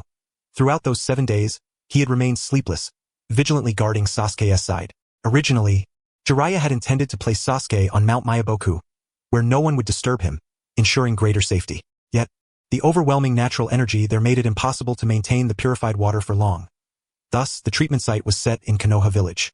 Jiraiya gazed at Sasuke, who floated in the water with arms slightly outstretched, the crown of thorns adorning his increasingly emaciated frame. An inexplicable urge to kneel and bow deeply surged within him. Rubbing his cheek vigorously, Jiraiya convinced himself he was simply exhausted. Too tired. I should rest. A familiar, aged voice sounded from behind. Jiraiya turned to meet the gaze of the third Hokage, Hiruzen Sarutobi, who approached dressed casually, resembling a neighborhood elder. Rest, and then wait for Danzo to make his move on Sasuke? Sarutobi asked. He silently joined Jiraiya's side, quietly watching Sasuke within the water bubble. After a long pause, he spoke again. Regarding the Uchiha, I cannot make a better choice. Sarutobi wondered. Did Jiraiya not believe the Uchiha massacre was wrong? Was he unaware of the damage it inflicted upon the village's strength? He did know, but with his political acumen and strategical insight, he was incapable of making a better decision. So he could only remain silent. Jiraiya turned his head to glance at Sarutobi. Upon first hearing of the Uchiha massacre, his heart had burned with rage, and he had wished to return and give Sarutobi a severe scolding. But now, Jiraiya sighed softly. Teacher, we truly are master and disciple. Because we could not make better decisions in battle, we ultimately remained silent and let Orochimaru go free. What, then, separates me from you? Both incidents hurt Sasuke, but I will no longer be lost. Jiraiya said, Teacher, you always cling to what should be relinquished, and thus lose what you were meant to protect. Be it the Uchiha, Minato, Orochimaru, or the former glory of Konoha, the will of fire that once illuminated the ninja world. What do you think I should do? Sarutobi asked. Jiraiya shook his head. I do not know, but there is one person who should know. Lin Qing? Yes. Sarutobi sensed the trust in Jiraiya's tone. The last time he heard Jiraiya speak of someone with such conviction was Minato. But if Lin Qing returns, that means Orochimaru is dead. Jiraiya nodded. He has long been dead. From the moment he obstinately pursued immortality, the soul named Orochimaru began to decay. Meanwhile, in the Land of Fields Sound Village, Orochimaru surveyed the 30 individuals standing before him. Yakushi Kabuto approached. Lord Orochimaru, these are the volunteers who have consented to become the materials this time. Have they been informed of the price? Orochimaru inquired. Yes, they are certain to die. Orochimaru nodded and pointed to 2 volunteers. Though they were to become certain sacrifices, the 2 wore expressions of joy, drawing envious glances from others. For once one became Orochimaru's volunteer, their families, friends, even neighbors would receive preferential treatment. Parents and children would be granted substantial compensation, enough to live comfortably for a lifetime. In such a bleak world, this was nothing short of a divine blessing. The price was simply their own lives. An exceedingly worthwhile bargain. The 2 stepped forward. Orochimaru personally adjusted their collars, smiling gently as he said, Thank you. Moved to tears, the 2 were choked with emotion. Orochimaru patted their shoulders and told Kabuto, Since preparations are nearly complete, let us begin the forbidden technique, the impure world reincarnation. A ramen shop on the outskirts of the Land of Fields. Hermit of the Purple. Lin Qing slapped a Polaroid camera. A photograph slowly ejected. Orochimaru was seated upon a chair, delicately holding a teacup in his hand. Sensing Lin Qing's covert gaze, he slightly raised the cup and nodded in acknowledgement. He would no longer flee. Without the need for Platinum Star to depict the details, The photograph revealed Orochimaru seated in the middle of a street, flanked on both sides by deserted shops. Behind him stood over a dozen shinobi, each bearing headbands adorned with musical note insignias. This was the Hidden Sound Village. Lin Qing comprehended at once. This was the very reason Orochimaru had fled all the way to the land of fields. For 7 days he had pursued, and Orochimaru had fled. There was no escape. Lin Qing and Orochimaru had scarcely paused for a moment. Under the effect of the purple of the hermit, no matter where Orochimaru concealed himself, Lin Qing could always track him through the faintest traces. Until now, Orochimaru finally ceased running. He awaited Lin Qing's arrival openly and without shame. Jiraiya had once said that if it were a chance encounter battle with Orochimaru, he could easily best him, though admittedly, there was some exaggeration in that claim. Yet, if Orochimaru were given ample time to prepare and devise a strategy, his threat level would increase exponentially. In the photograph, Orochimaru's gaze seemed to say, "Here I am, Lin Qing. Do you truly dare to come? What is this, a Batman setup?" Lin Qing chuckled softly. "Shopkeeper, how far is it from here to the Hidden Sound Village?" The ramen shop owner glanced at Lin Qing's greatsword and replied, "For an ordinary person on foot, heading northwest it would take 5 days. By carriage 2 days. But for a ninja like yourself, skimming through the trees, it might take only a day." Lin Qing roughly gauged the distance and nodded. Rising to his feet, he produced a banknote from his pocket and placed it on the table. "Keep the change." The ramen shop owner wiped his hands with a towel, approached, saw the amount, and hurriedly took the money, pulling back the curtain as he chased after him. "Sir, 1 bowl of noodles S&T that expensive? You've given too much." Before he could finish speaking, he froze, staring as Lin Qing stepped onto his destruction greatsword. It was as if an invisible giant had flung him and the sword into the sky, soaring straight toward the northwest. The ramen shop owner collapsed to the ground, shouting, "Wife, why?" She called out, "Come see a deity." Within the Hidden Sound Village, in broad daylight, not a single soul could be seen on the streets. Only Orochimaru sat quietly on a chair, cradling a cup of hot tea, calmly savoring it while basking in the sunlight. At first glance, one might believe Orochimaru had renounced the world of shinobi, laying down all grudges and conflicts. Yet, shifting one's gaze slightly backward revealed more than a dozen hidden sound shinobi with grim expressions, and 2 solid wooden coffins. In the Naruto world, where productivity lagged, finely crafted wooden coffins were considered a lavish burial. Ordinary families did not enjoy such treatment. Upon death, a simple straw mat wrapped around the body was deemed sufficient, and most were buried in hastily dug pits. Only landlords, merchants, and powerful shinobi were afforded wooden coffins. As previously mentioned, the various shinobi villages had begun infiltrating one another, and the Hidden Sound Village was no exception. Spies from different villages displayed their skills, lurking in corners, watching Orochimaru and his entourage from afar. Though it was privately speculated by many that Orochimaru was an agent of the Hidden Sound Village, the revelation stunned many when it finally surfaced. Spies, with their extensive intelligence networks, had long heard of the pursuit between Lin Qing and Orochimaru. Now, it seemed the final battleground was right within the Hidden Sound Village, right before their eyes. But what was the meaning of the 2 coffins marked with the characters 1 and 2? If you don't understand that, who is Orochimaru? One of the legendary 3 shinobi, relentlessly pursued and battered by Lin Qing, a new generation ninja. Could he not be irritable? These 2 coffins symbolized his resolve. Lin Qing, if you don't come, so be it. But if you do, the coffins are ready. What do you think? Surely, it would be a contest of superiority and a battle to the death. It seemed Lin Qing had truly provoked Orochimaru's wrath, pushing him to contemplate mutual destruction. The spies whispered amongst themselves. Yakushi Kabuto approached and poured tea for Orochimaru. "Master, do you truly believe Lin Qing will come?" Kabuto could scarcely imagine how previously Kimimaro, Chogo, and Orochimaru had been defeated by Lin Qing. It must have been a fierce and indecisive struggle. From Orochimaru's cautious demeanor, Kabuto could deduce that Lin Qing was a formidable shinobi. Yet, even with Orochimaru's meticulous preparations, would Lin Qing really dare to come? Alone, challenging an entire shinobi village? That was beyond recklessness and impulsiveness. It was sheer folly. Such thoughts were not unique to Kabuto. Hidden in the heavens, Conan and Deidara shared the same sentiment. "Seems today's trip will be in vain," Deidara yawned boredly. Their targets were Lin Qing and Orochimaru, but compared to the rat-like Orochimaru, Lin Qing's arrogant and domineering personality appealed more to Deidara. Conan nodded slightly. At that moment he will come. Uchiha Itachi in the sky, Orochimaru on the ground. Separated by miles, yet both spoke the same words simultaneously. "Why?" Kabuto and Deidara asked in unison. Faced with this question, 2 of the most astute minds, Orochimaru and Uchiha Itachi, could not provide a precise answer. They could only offer a vague word, a feeling. It was a subtle, ineffable certainty that ordinary people could not comprehend. Only those who had truly clashed with Lin Qing could experience such a sensation. After hearing Itachi's description, Konan raised her hand, wanting to say something, but hesitated. In contrast, Deidara, ever outspoken, slapped his thigh and laughed loudly. Feeling beaten up, Itachi brother? Are you sure you're not describing some kind of special fetish? Itachi remained silent. 2 hours passed as they waited. Their original plan was to wait for Lin Qing to appear, engage Orochimaru in a fierce battle, and then seize the opportunity to capture them both amidst the chaos. Konan glanced at the time. The sun hung directly overhead. It was noon. Deidara, any reaction from your clay reconnaissance bugs?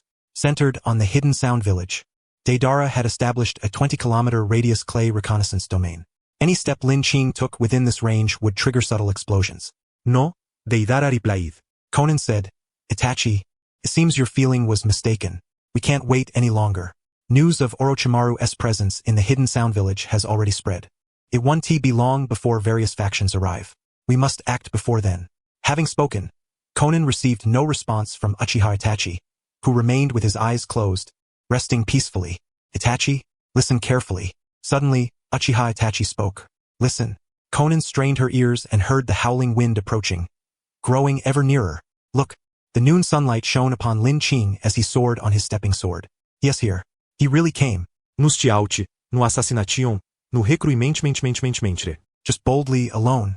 Under the blazing midday sun, he strode into the enemy's lair. Insane. Deidara's eyes gleamed, his mouth half open. Itachi, I take back what I said earlier. Now I understand what you meant by feeling.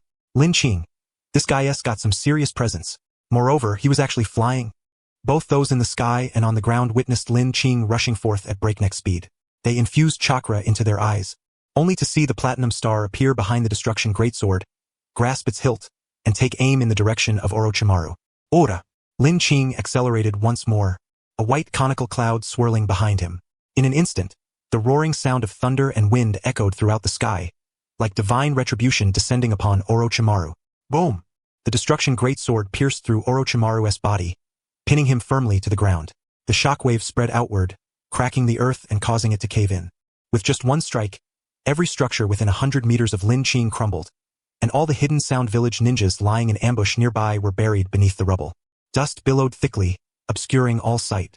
A hand emerged gently from the dust, waving lightly as if drawing back a curtain. A fierce wind howled.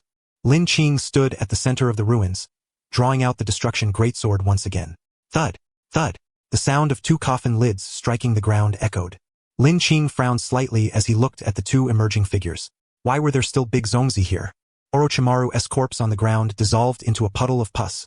Clearly another clone.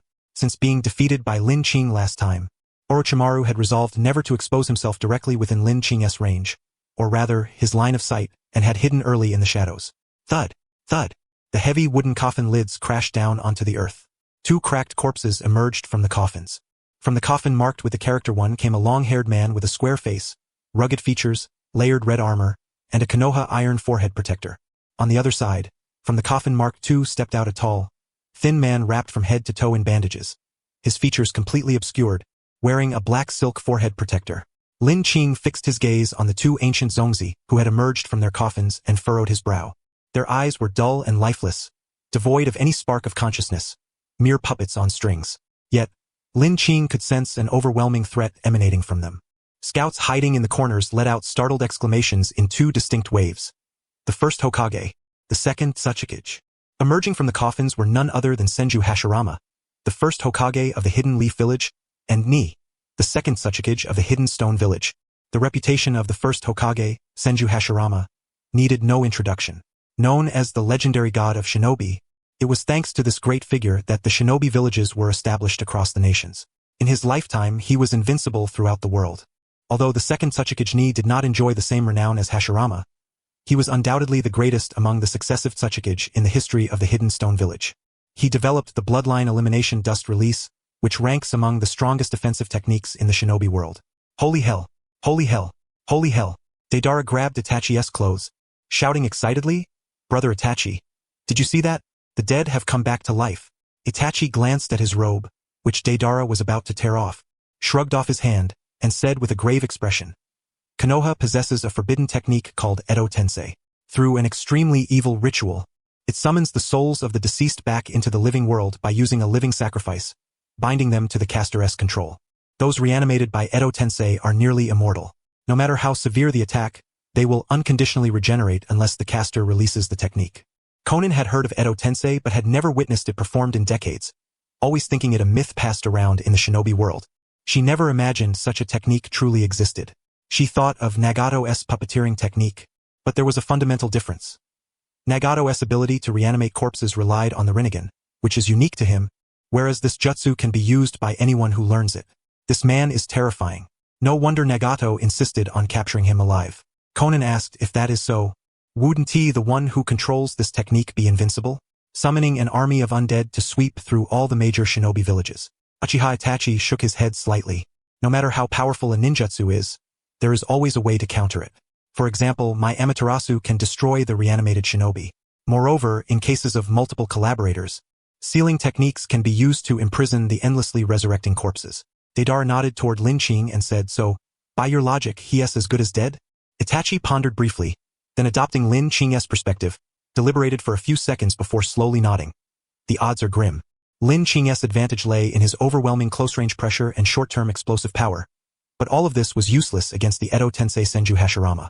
Drawing from Lin Qing's past combat experience and knowing he could seize his opponent's summoned water techniques, Orochimaru deliberately chose not to summon the second Hokage, Senju Tobarama. Senju Hashirama's divine power and would release techniques were sufficient to withstand Lin Qing's direct assault. Ni's dust release was an atomic-level decomposition and stripping technique that even Lin Qing's defenses could not withstand. Orochimaru also discovered that Lin Qing could summon a monstrous bird capable of firing miniature shuriken and scouting enemy movements. But this was not a forest or a desert. It was the hidden sound village, teeming with people. Some shinobi, many ordinary civilians eking out a living.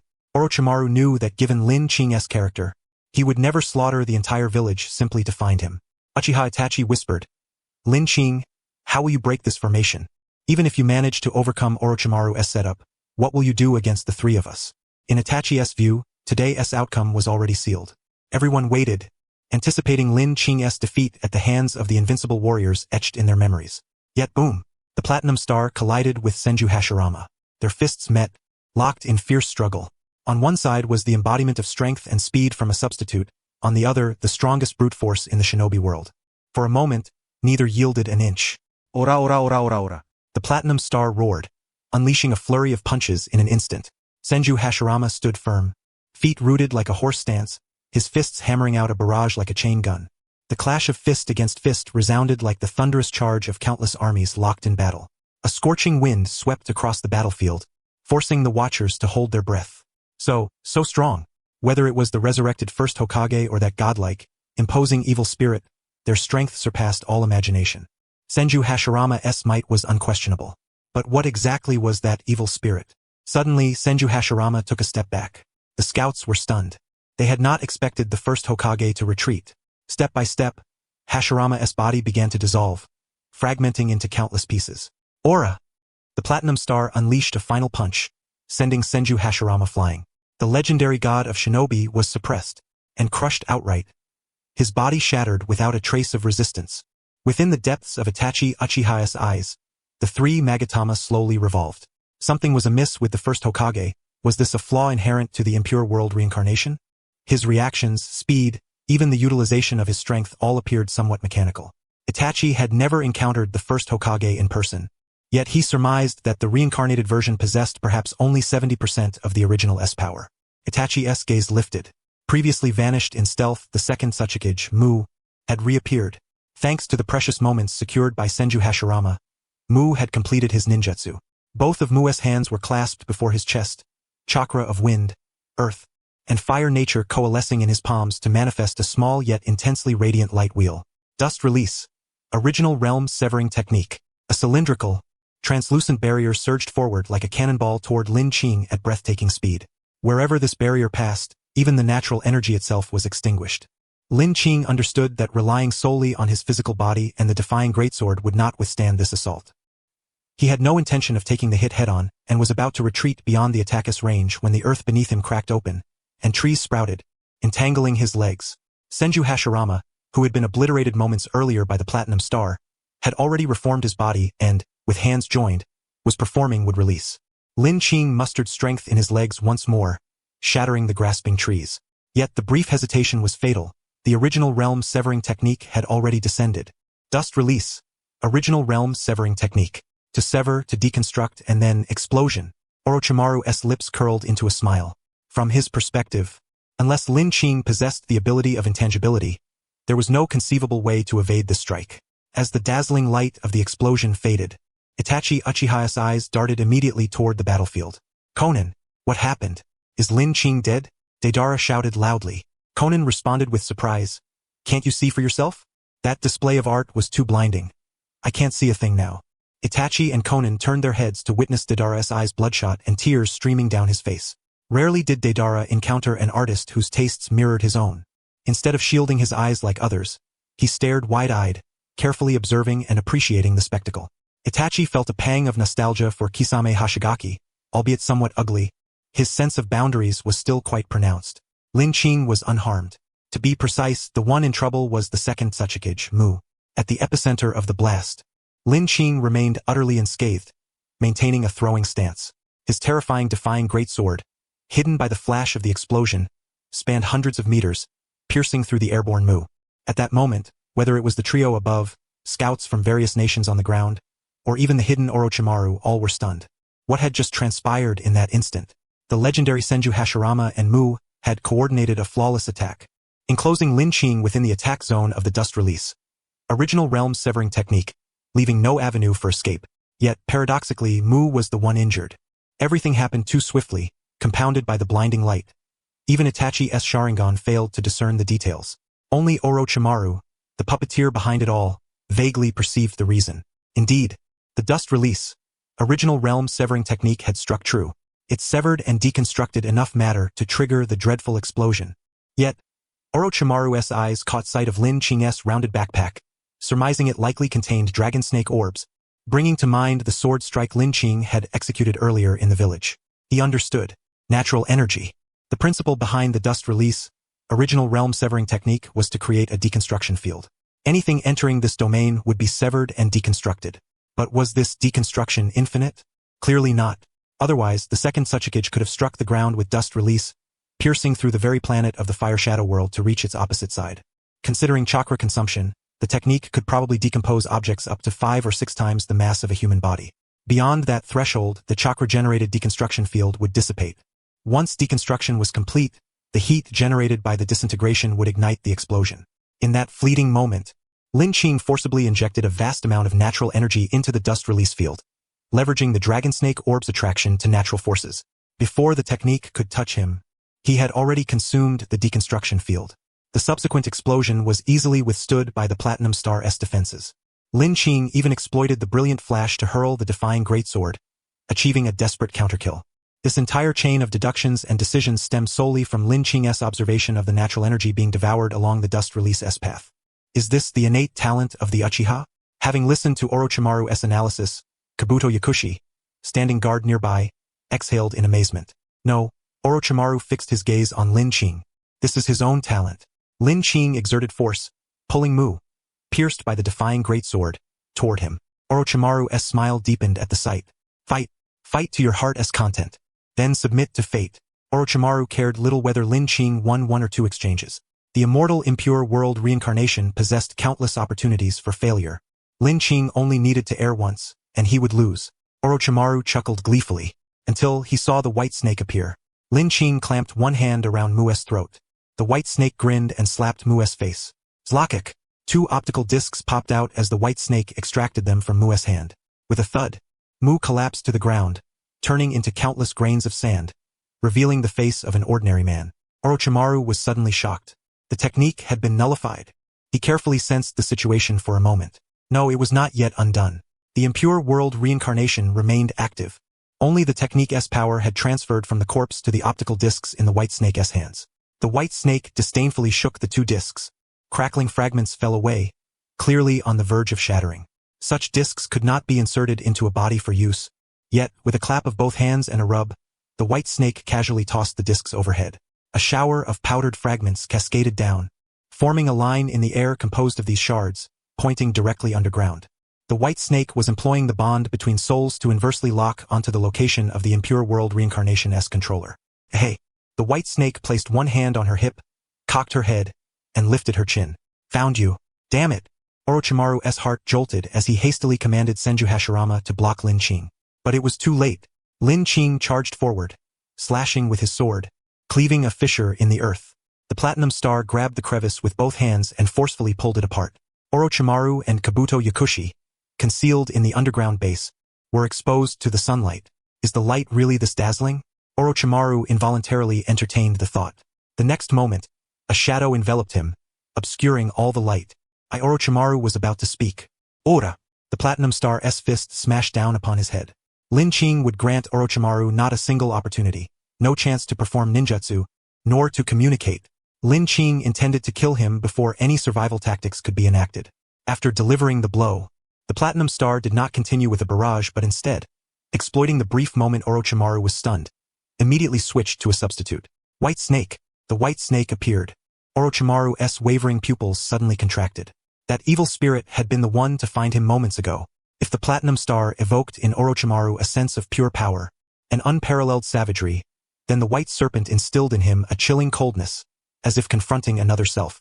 Got it, the White Serpent declared. Zzz click. Orochimaru's thoughts came to an abrupt halt. The White Serpent withdrew a disc and presented it to Lin Qing.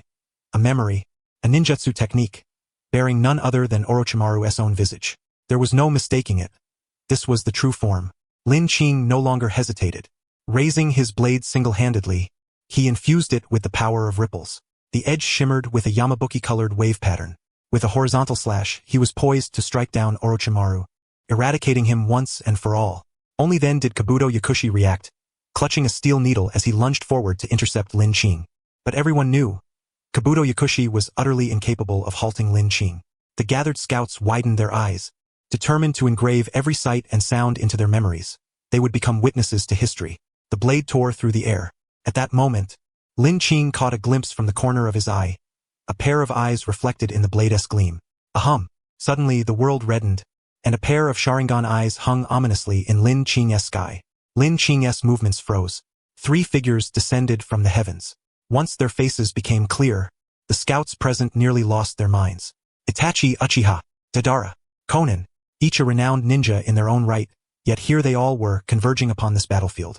The underlying stakes and tangled alliances were enough to keep the intelligence agencies of the great ninja villages occupied for a long time. Lin Qing's blade hovered less than 3 inches from Orochimaru's neck. Is that it? Madara inquired. It's over, Itachi, Uchiha declared. Madara and Konan nodded in agreement.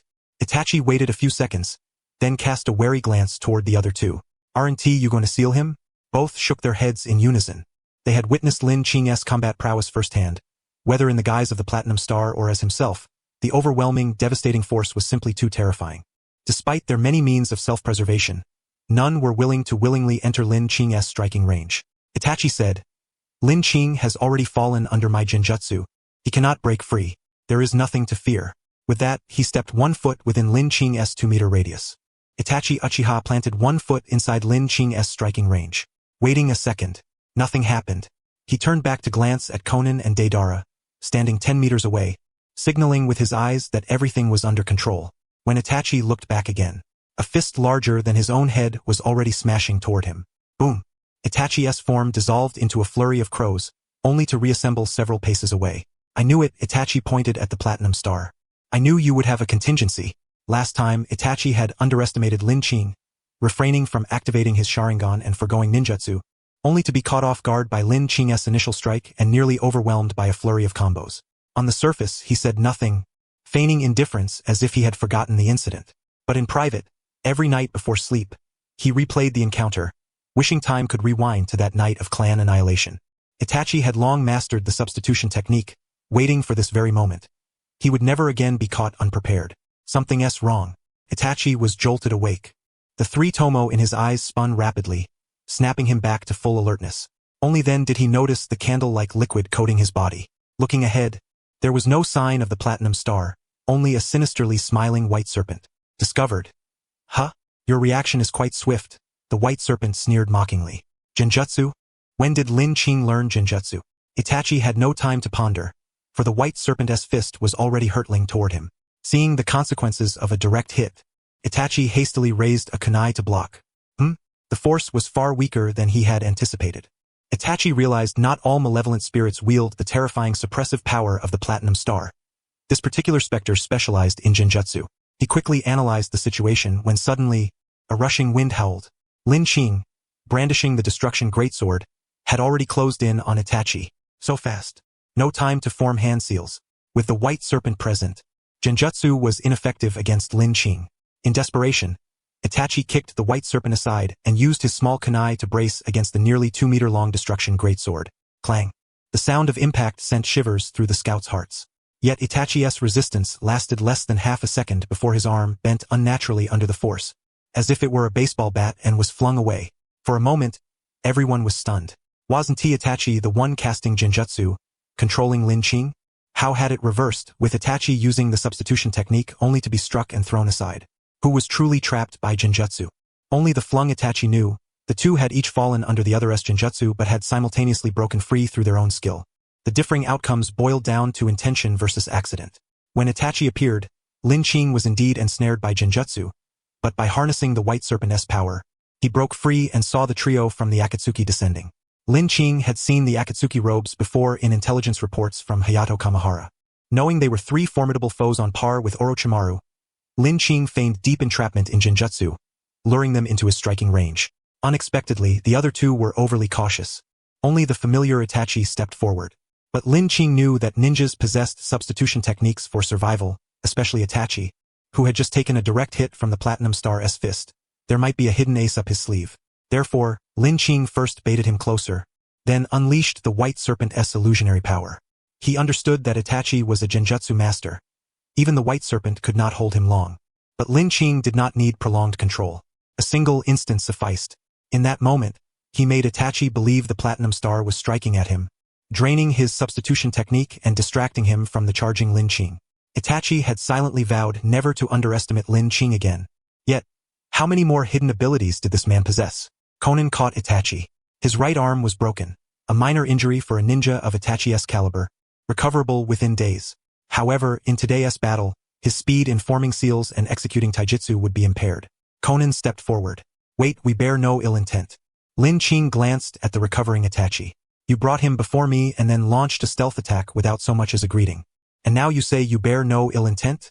Konan swallowed hard. Lin Qing was correct. In the original plan, that phrase, we bear no ill intent, was meant to be uttered only after they had subdued Lin Qing, spoken from a victor's stance. From her experienced recruiting talent at that stage, even the most rebellious ninja would speak civilly. But now, with Lin Qing having first crushed Orochimaru and then driven back Itachi, his momentum was at its peak. This is somewhat troublesome. Konan exhaled deeply and explained their purpose. Lin Qing nodded, summarizing. So, you want to recruit me into your criminal organization? And you want me to spare Orochimaru? Yes. Why should I join Akatsuki? Because of ideals. Konan spoke earnestly. I can perceive your dissatisfaction with the rules governing the Shinobi World, yet your strength is far too meager. Only by joining us can you realize your ideals. Hayashi Aoi shook his head. I do not know what your principles are, but... He glanced at Orochimaru, then at Itachi Uchiha. Any organization capable of embracing these 2 individuals must harbor ideals vastly different from his own. Deidara spoke bluntly, joining Akatsuki is thrilling, you can kill whoever you want, do whatever you please. Hayashi Aoi let out a light chuckle. The Platinum Star manifested, delivering a single punch that shattered Orochimaru's skull. You! Konan did not expect Hayashi Aoi to act with such decisiveness. Without the protection of chakra and lacking any autonomous regenerative abilities, Orochimaru collapsed to the ground with a thud. I am already doing what I wish, killing whom I choose. Why should I join you? For a moment, Konan and the others were at a loss for how to respond. Orochimaru spoke. Hayashi Aoi. I do not wish to die. I beg you, spare me. Those who had their discs stolen by the White Serpent would enter a state resembling death. Only when an absolute obsession arises in their hearts would they briefly respond. In the JOJO series, Jotaro was driven by his daughter. At this moment, Orochimaru was driven by his yearning to live. Hayashi Aoi locked eyes with Orochimaru, never before seeing such a concentrated obsession in a person's gaze.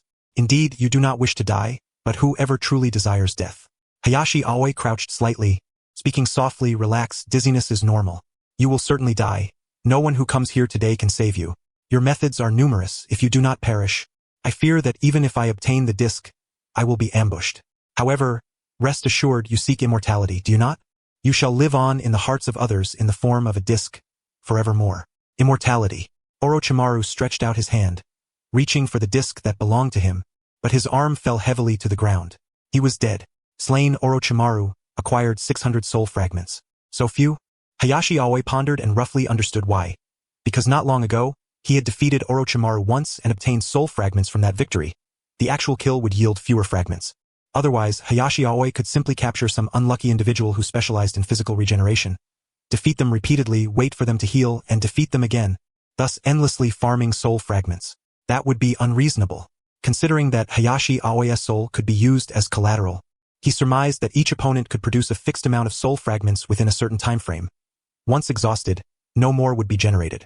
Only after the opponent experiences great upheaval and personal transformation would new soul fragments emerge. Hayashi Aoi held 2 discs between his fingers. The objective of this mission was achieved. Orochimaru was dead.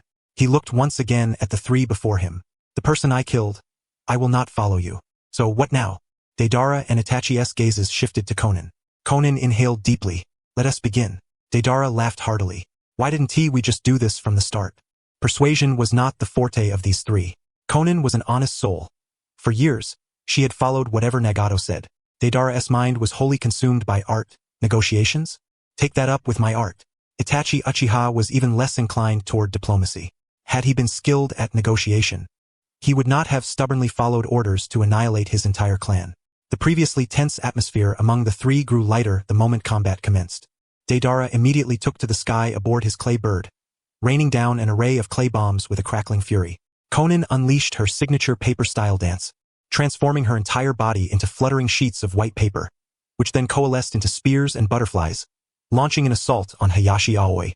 Itachi Uchiha positioned himself slightly away from the battleless core, coldly observing Hayashi Aoi's responses while his mind schemed elsewhere.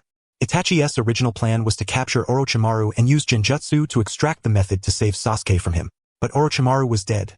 The plan needed to change. In Itachi's view, Hayashi Aoi had sought out Orochimaru for revenge. He did not know what the discs extracted from Orochimaru's body were for, but they surely could not be used to heal Sasuke. Itachi had learned that Sasuke was currently receiving treatment in Konoha. If Hayashi Aoi returned alive, even if Sasuke was fully healed, he would leave Konoha with Hayashi Aoi again. From the perspective of Konoha's leadership, they would not expend resources to heal him fully. Sasuke would die.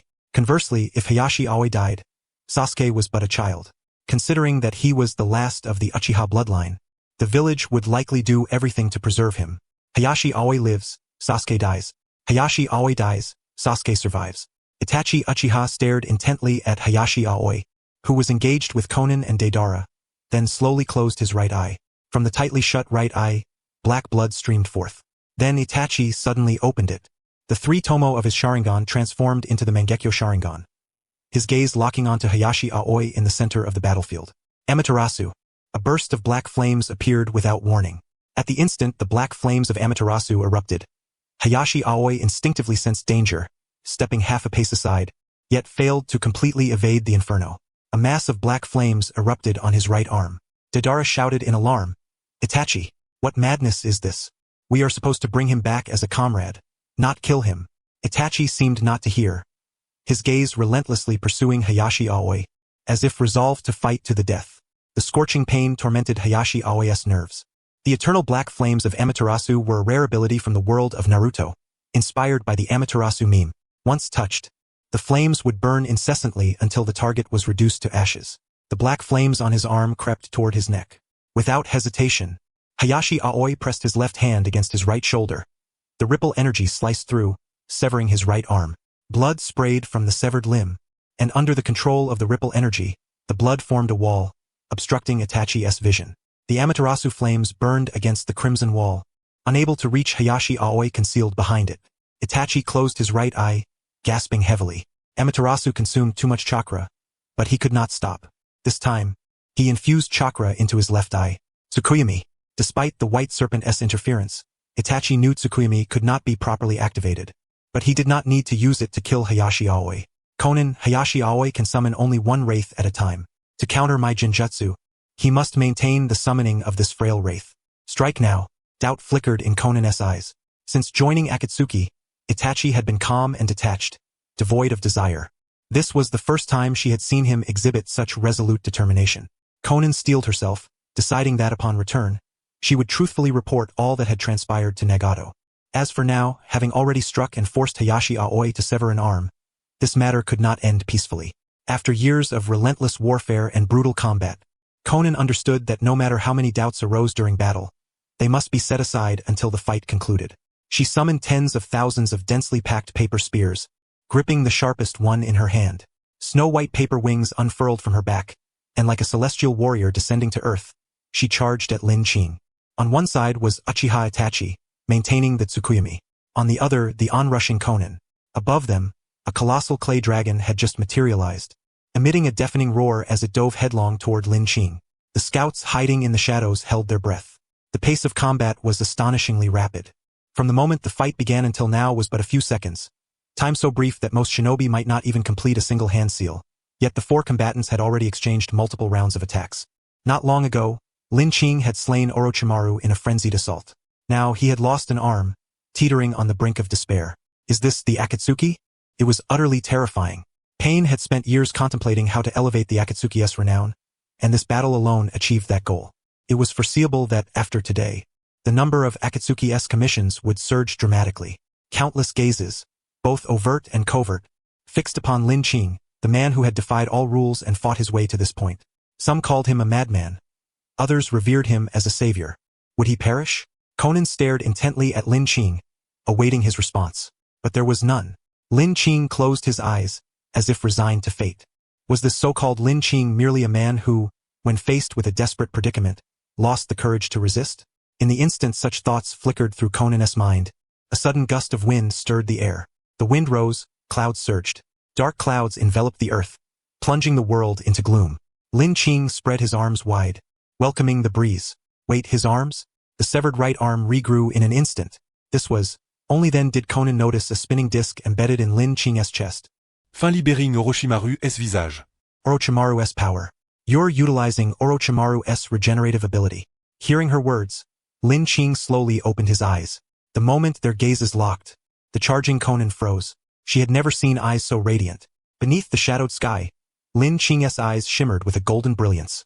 Lin Qing inhaled deeply. The surging, majestic force of nature flowed into his body with each breath. Orochimaru's power? No, Lin Qing did not rely on Orochimaru's strength. He drew upon Orochimaru's knowledge. The fusion of ripple and natural energy could profoundly stimulate the body, enabling a transformation beyond limits. The sole issue had been that Lin Qing previously could not precisely control the direction of genetic ascension. He could not discern which changes were beneficial and which harbored hidden dangers. But now, Lin Qing had completed the final missing piece of the puzzle. Ripple, natural energy, the dragon snake orb, and Orochimaru's anatomical wisdom. The four complemented each other, paving a path beneath Lin Qing's feet that transcended human limits. Boom! The sound of thunder and wind emerged from Lin Qing's body, golden lightning flickering across his skin. The swirling clouds above hovered ominously, spinning like the end of the world. Deidara, perched atop a bird, half opened his mouth. What the hell is this? Limb regeneration, levitation, summoning wind and thunder. The scenes unfolding before them were unmistakably those of a living deity. I don't believe in any gods, Konin hissed. There was only one god in her heart, and that was pain. Konin thrust her spear forward. Lin Qing caught it with one hand. Boom! The explosive tag inside the spear detonated. Cracks appeared on Lin Qing's palm, yet they healed instantly under Konin's watchful eyes. I can't engage him at close range. Konin made her judgment. The divine paper user technique. Her body burst apart, scattering into countless paper butterflies that fluttered in all directions. Even Lin Qing's speed could not locate her true form in an instant. Once distance was gained, she would assist Deidara with ranged attacks. The platinum star appeared before Konin. All the scattered paper butterflies were swiftly recalled. The platinum star clenched in his palm, forcing Konin to reveal herself again. Rather than fear, Konin's heart leaped with joy. The appearance of the platinum star meant that Byako, the one responsible for resisting genjutsu, had vanished. Itachi! Attack! Konin shouted. Yet even as the platinum star's fist struck Konin's face, Itachi's genjutsu never manifested. A rush of wind sounded by her ear. Turning her head, Konin saw Byako standing before her. Two of them? Wasn't Lin Qing only able to summon one vengeful spirit at a time? Itachi, you betrayed me. Uchiha Itachi was also stunned. Lin Qing had never summoned two clones simultaneously. What was going on? He saw Lin Qing's dazzling eyes and felt a spiritual will beyond mortal bounds, unmatched by any. Lin Qing had transcended the bounds of life itself. With his current spiritual strength, he could summon two clones to act simultaneously for a brief span, only 23 seconds. But that was enough. The platinum star gripped Conan's neck.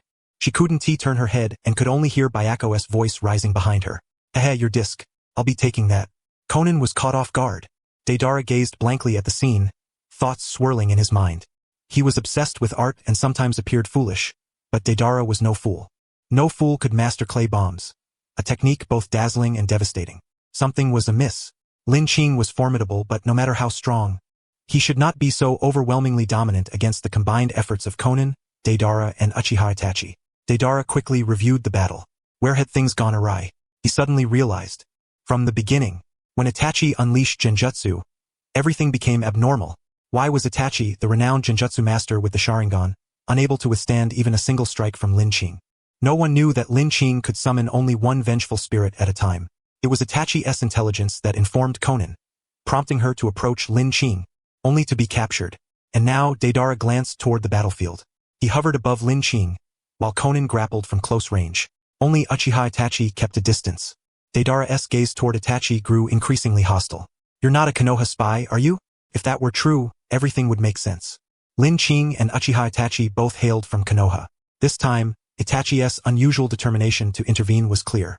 Konoha, seeing that the Akatsuki's deputy leader Conan was involved, likely decided to close the net. Deidara had devoted his life to art.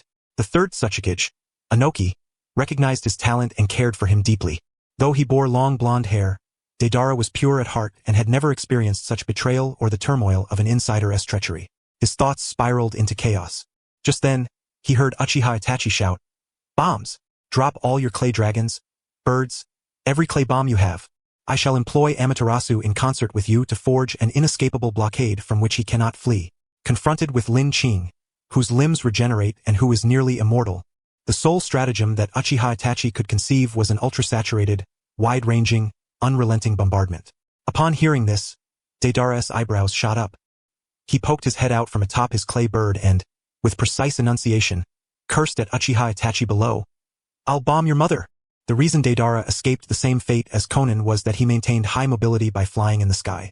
Had he foolishly believed Itachi's nonsense and hurled all his clay explosives down, Deidara would have become the next Conan. This only further solidified Deidara's conviction. Itachi is allied with Lin Qing. They're merely putting on a show here. With this in mind, Deidara wasted no more time. No matter how confident he was, he did not think he could take on two opponents simultaneously and defeat both Lin Qing and Uchiha Itachi. Manipulating his clay bird, Deidara turned and fled, soon vanishing into the clouds without a trace. Uchiha Itachi, bewildered by Deidara's sudden madness, felt his heart sink when he saw that Deidara had truly fled. His chakra had been greatly depleted from the previous use of Amaterasu and Tsukuyomi.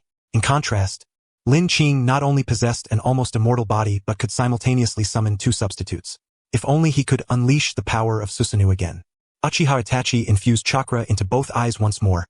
Orange-red chakra coalesced around his body, faintly forming rib-like structures. Yet, in the next instant, as his chakra fluctuated, it dissipated with a soft thud. Not yet.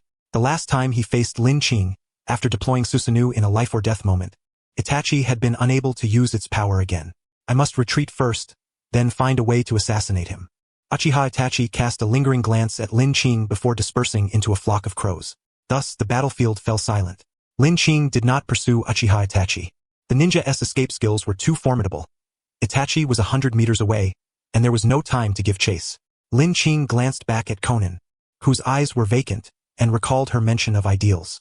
After a moment's contemplation, he resolved to first examine her memories before deciding whether to kill her. Is it over? The scouts dared not blink, fearing that at any moment another legendary warrior might emerge from some obscure corner. Only after a full 10 seconds did they confirm. It was indeed over. This battle, worthy of inscription in history, had concluded. Kabuto Yakushi collapsed onto the ground. Even now, he could not believe what had transpired before his eyes. One man, wielding a single blade, had stormed another ninja village, repelled the first Hokage and the second Tsuchikage, forcibly slain Orochimaru, captured Conan, intimidated Deidara, and driven away Uchiha Itachi. What kind of monster is this? Would you mind bringing me a cup of tea? Kabuto's mind went blank, thinking it a hallucination. Lin Qing pointed to a nearby teapot. Only then did Kabuto shakily rise and walk over to pour the tea. He did not understand why he obeyed Lin Qing's command. Though this monster had slain Lord Orochimaru, when he met Lin Qing's gaze, his body moved involuntarily. An illusion? It must be an illusion, right? Kabuto stared at the teacup in his hand. With his skills, he could poison it without leaving a trace. A process taking less than a second, but he dared not. Thank you. Lin Qing took the hot tea and surveyed the surrounding gazes. Curiosity, hatred, anger, and desire, all emotions too complex to parse individually. Raising his cup slightly, he addressed the assembled crowd, whether openly or covertly. This is a personal vendetta between Orochimaru and me. Concerns none of you. Of course, if you wish to avenge Orochimaru, I understand. Those who seek revenge may now step forward. Having spoken, Lin Qing pulled over a chair, sat down, and sipped the tea leisurely. Even after finishing the cup, no one dared to stand. Lin Qing returned the teacup to Kabuto. Thank you. He rose once more. Until we meet again, then. Lin Qing slung the shattered great blade back onto his back, hoisted Conan with one arm, and swaggered out. Conan was awakened by the cold. Night breezes blew over her, chilling to the bone. She curled up as a blanket was tossed over her, still warm to the touch. Instinctively, Conan hugged the blanket and inhaled its scent. Suddenly she snapped to attention, recalling all that had occurred. Lin Qing captured me. Instinctively she wanted to open her eyes but restrained herself, honed by years of ninja training, feigning continued sleep. She whimpered softly and turned over, back toward Lin Qing. Only then did Conan slowly open her eyes. She found herself in an uncharted forest at night. Through gaps in the trees, she glimpsed twinkling stars. Warm, yellow firelight shone from behind, bathing her back in comforting heat. Lin Qing's breathing was just a few meters away, and the scent of roasting meat lingered. He actually didn't kill me? When the white serpent had appeared before her, Conan truly believed she was doomed. Still, survival was a blessing. She formed seals with both hands at her chest, resolved to first move beyond Lin Qing's attack range before making other plans. Yet, as this thought surfaced, a powerful impulse arose within her mind. I cannot flee. I must stay by Lin Qing's side and obey obediently. She halted her half-formed ninjutsu. Since she was awake, there was no point in pretending to sleep any longer. Lin Qing's voice came from behind. Since you're awake, don't feign sleep. Conan jolted upright, clutching her chest with her left hand, feeling the absolute obedience imposed within her heart. What did you do to me? Lin Qing tossed a roasted rabbit leg toward her. Conan caught it but did not eat, her eyes wary as she repeated. What did you do to me? I only want to have a calm conversation with you. Lin Qing read Conan's memories, learning of her past with Nagato and her ties to Jiraiya. A group of children raised amidst war, growing up yearning to create peace with their own hands and to challenge the world's order. This was courageous. Yet, simultaneously, they faced suppression from those very rules. The salamander Hanzo who drove Yahiko to death, the masked man who manipulated their plans, ideological rifts within the team, these were all derivatives of the world's rules. Your original goal has been distorted, leading you toward a different hell. Conan pressed her lips tightly. What do you know? Uchiha young master living in Konoha. You have no idea how tragic the lives of civilians in weak nations are amid war. I know, Lin Qing said calmly. Though I have not personally fought in wars, history records all sorrow and suffering. History. Conan could not comprehend. This world's concept of history was always vague. Ninja academies and great clans deliberately erased much of it. Because of this, villages, clans, and ninja seemed to evolve generation after generation but only ended up fighting the same enemies and repeating the same mistakes. Lin Qing waved his hand dismissively. It's all right. No rush to understand. I won't try to persuade you with mere words. Once humans reach adulthood, their fundamental beliefs cannot be easily shaken. In the coming days, I shall meet certain individuals and undertake specific tasks. You shall accompany me for now. Xiao Nan clenched her fist tightly. Lin Qing truly regarded her as a captive. What troubled her most was that, despite the chakra surging through her body, she could not summon even the faintest thought of escape or attack against Lin Qing. Rest assured, food and lodging are included. He tore off another rabbit leg. Beneath the slightly charred skin lay juicy rabbit meat, its rich aroma wafting through the air. Lin Qing retrieved a small box of seasoning and sprinkled some atop the meat. Do you want some? Lin Qing inquired. Fire seemed about to blaze from Xiao Nan's eyes. What do you intend to do to me? Lin Qing tossed the seasoning box toward her, revealing his intentions without pretense.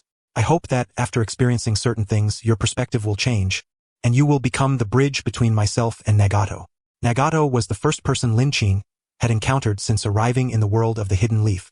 Someone who did not merely resist a single individual or organization but rebelled against the very laws of the world.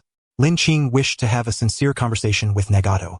Yet, Nagato was not in a state to do so. From Xiao Nan's memories alone, it was evident that the death of Yahiko, coupled with the masked man's manipulations, had driven Nagato into increasing paranoia.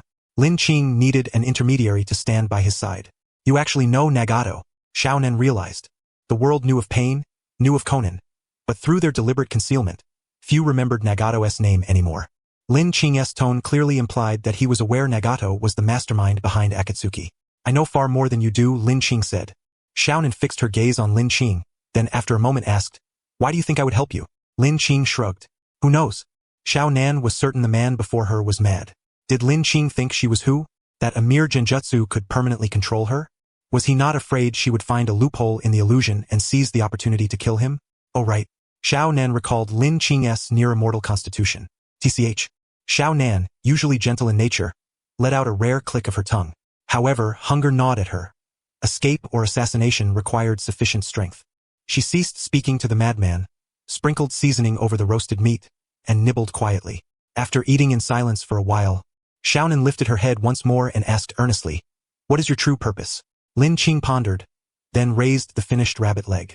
In the past, if I caught a rabbit, I wouldn't have known how to prepare it. A child taught me how to handle the fur, the innards, how to roast the meat, when to brush on oil, when to sprinkle seasoning. Lin Qing tossed the bone into the fire. He was a good man, polite, caring, protective of the weak. But his entire family was killed, and he is dying soon. Lin Qing met Xiao Nan's eyes and smiled. You ask what I want to do? I simply do not want these heart-wrenching events to repeat over and over again. Xiao Nan stared blankly at Lin Qing, feeling the weight conveyed through his gaze. Lin Qing shook his head and averted his eyes. Being a captive was hardly a cause for happiness, especially since Lin Qing had inscribed an order upon Xiao Nan. The conflict between her will and the command was deeply unsettling. Lin Qing decided to give Xiao Nan some time to process this on her own. He opened the system interface and reviewed his recent gains. First were the soul fragments. After extracting White Serpent, Lin Qing had 1,090 soul fragments remaining. He earned 600 from slaying Orochimaru. 870 came from defeating Xiao Nan, adding the scattered ninja from the Hidden Sound Village. Lin Qing's total soul fragments amounted to 2,680. Lin Qing counted his stand users. To upgrade Platinum Star from Tier 3 to Tier 4 required 2,000 soul fragments. However, having gained considerable experience from previous draws, he now needed only 1,730 fragments to complete the upgrade. Without hesitation, Lin Qing proceeded to level up Platinum Star. The glow of the soul fragments enveloped Platinum Star, making it more solid, its eyes faintly shimmering with starlight. All things in the world seemed to move in slow motion before those eyes. Henceforth, even if thousands of attacks rained down simultaneously, Platinum Star could, with those eyes, capture each one and shatter them all with its fists. Could this slow-motion perception be the prerequisite for Platinum Star's time-stop ability? In the JOJO series, the similar time-stopping power of the world manifests as halting time's flow using the gears it represents. Platinum Star, by contrast, seemed to transcend the constraints of time through unmatched dynamic vision and speed. Though their manifestations were alike, their principles differed greatly. After reaching Tier 4, the next upgrade of Platinum Star would require 4,000 soul fragments. Lin Qing eagerly anticipated the changes Tier 5 would bring and whether it might grant mastery over time. With 950 fragments left, Lin Qing decided to spend 400 to elevate White Serpent to Tier 2. Upon reaching Tier 2, White Serpent's disc extraction and illusion casting speed increased by 1 point. It rested one hand on its hip and gave Lin Qing a thumbs up, saying, Well done, you have good taste giving me this upgrade. It wanted to chat more with Lin Qing, but considering Xiao Nan was still present, Lin Qing gave White Serpent a look, signaling to postpone their conversation, then dismissed it. Lin Qing's current stand configuration was as follows. Platinum Star, 5-star, Tier 4. White Serpent, 5-star, Tier 2. Smith of Aviation, 5-star, Tier 2. Hermit S Purple, 4-star, Tier 1. Rainbow Catcher, 4-star, Tier 1. Covering close combat, ranged attacks, reconnaissance, and illusions, Lin Qing had addressed the greatest flaw of stand users, the frailty of the user's own body. In fact, from the perspective of raw combat strength, aside from Platinum Star, the other stands were weaker than Lin Qing himself. Lin Qing clenched his fist. Even out of battle, the power of nature and the ripple technique continuously enhanced his physical strength 24 hours a day without pause. At full exertion, he could break free from gravitational constraints and achieve flight. Lin Qing even felt that eating and drinking were mere habitual actions. He did not truly need sustenance, only breathing and basking in the sun to satisfy his body's demands. Self-cultivated flight and fasting. Lin Qing scratched his head. This ripple breathing technique is truly like cultivation. Hey, Xiao Nan interrupted Lin Qing's musings. Lin Qing took an orange from his backpack and tossed it to her. Done processing your thoughts? You said you'd take me to meet some people and experience some things. Where are you taking me? The rest is uncertain, but I can tell you the first stop. Lin Qing said, I'm going to Konoha to save someone. Konoha? Xiao Nan stood up. You dare to go to Konoha? Aren't you afraid? Lin Qing shook his head slightly. They should be the ones afraid. The land of Fire's hidden leaf village.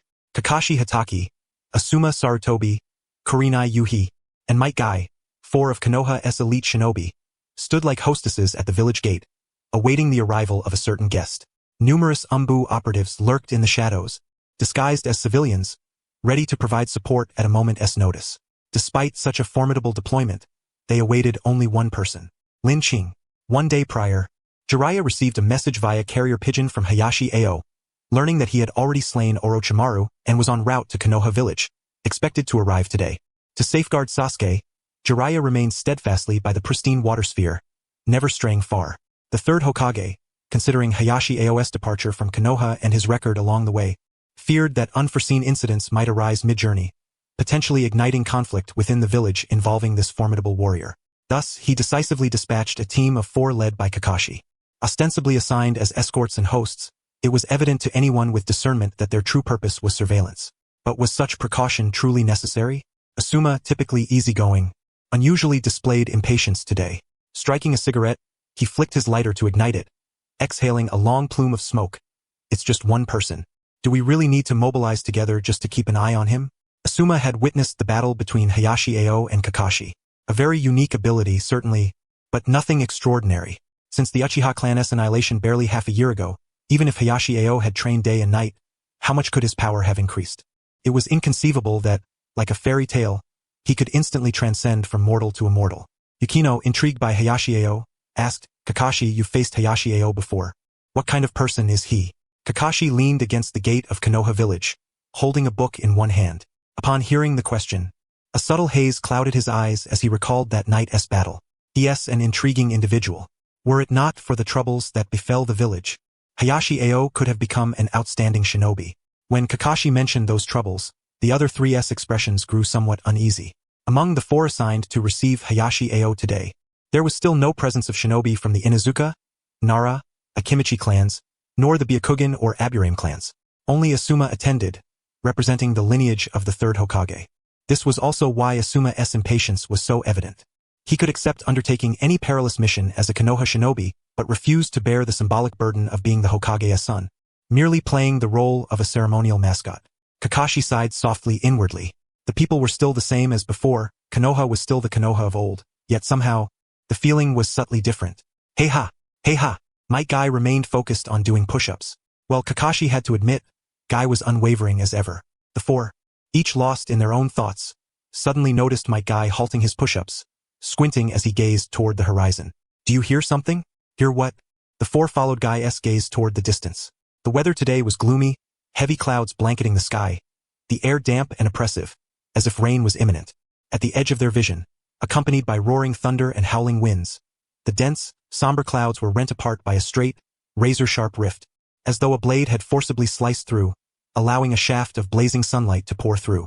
Yukino vaguely guessed what had torn the clouds but dared not trust her own supposition, pursing her dry, full lips. What is that? Before her words could fully fall, the wind and thunder drew nearer. They saw him. Hayashi Ao stood atop the shattered greatsword, golden lightning crackling around him. A fierce gust surged from behind him, decisively and undeniably cleaving the clouds ahead. Because the gale blazed a path before him, Hayashi Ao, standing upon the broken greatsword, remained bathed in a shaft of sunlight, as if draped in a thin veil of golden silk. Clink. Asuma's cigarette fell to the ground. No, he really has become a god, hasn't he?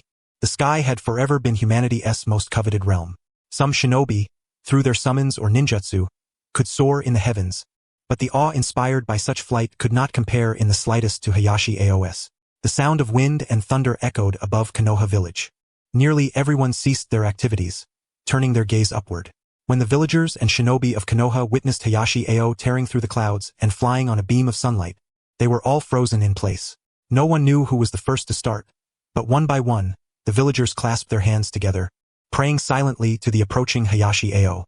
Kakashi, half opening his mouth, muttered, Hey, isn't this a bit over the top? Suddenly, Kakashi noticed a woman entangled in purple vines, suspended beneath the shattered greatsword. Faintly, he heard her shouting, Hayashi Ao, you bastard! With her shouts, the howling wind surged into her mouth, causing her voice to break and falter.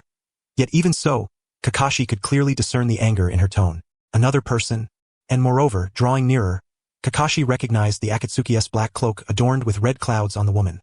Conan. Akatsuki? Kakashi exchanged glances with his three comrades. Although they had anticipated that Hayashi Ao's arrival might provoke various disturbances, it now seemed the situation was far more complicated than they had imagined. The gale howled. Under the gaze of countless eyes, Hayashi Ao sheathed the shattered greatsword and lightly descended before Konoha's main gate. After landing, Conan coughed repeatedly, her delicate mouth opening as she was about to unleash a scathing rebuke. Yet Hayashi Ao tossed her a bottle of tea, which she cradled in her palm. Its warmth comforting. Drink this. Don't catch a cold, Hayashi Ao said.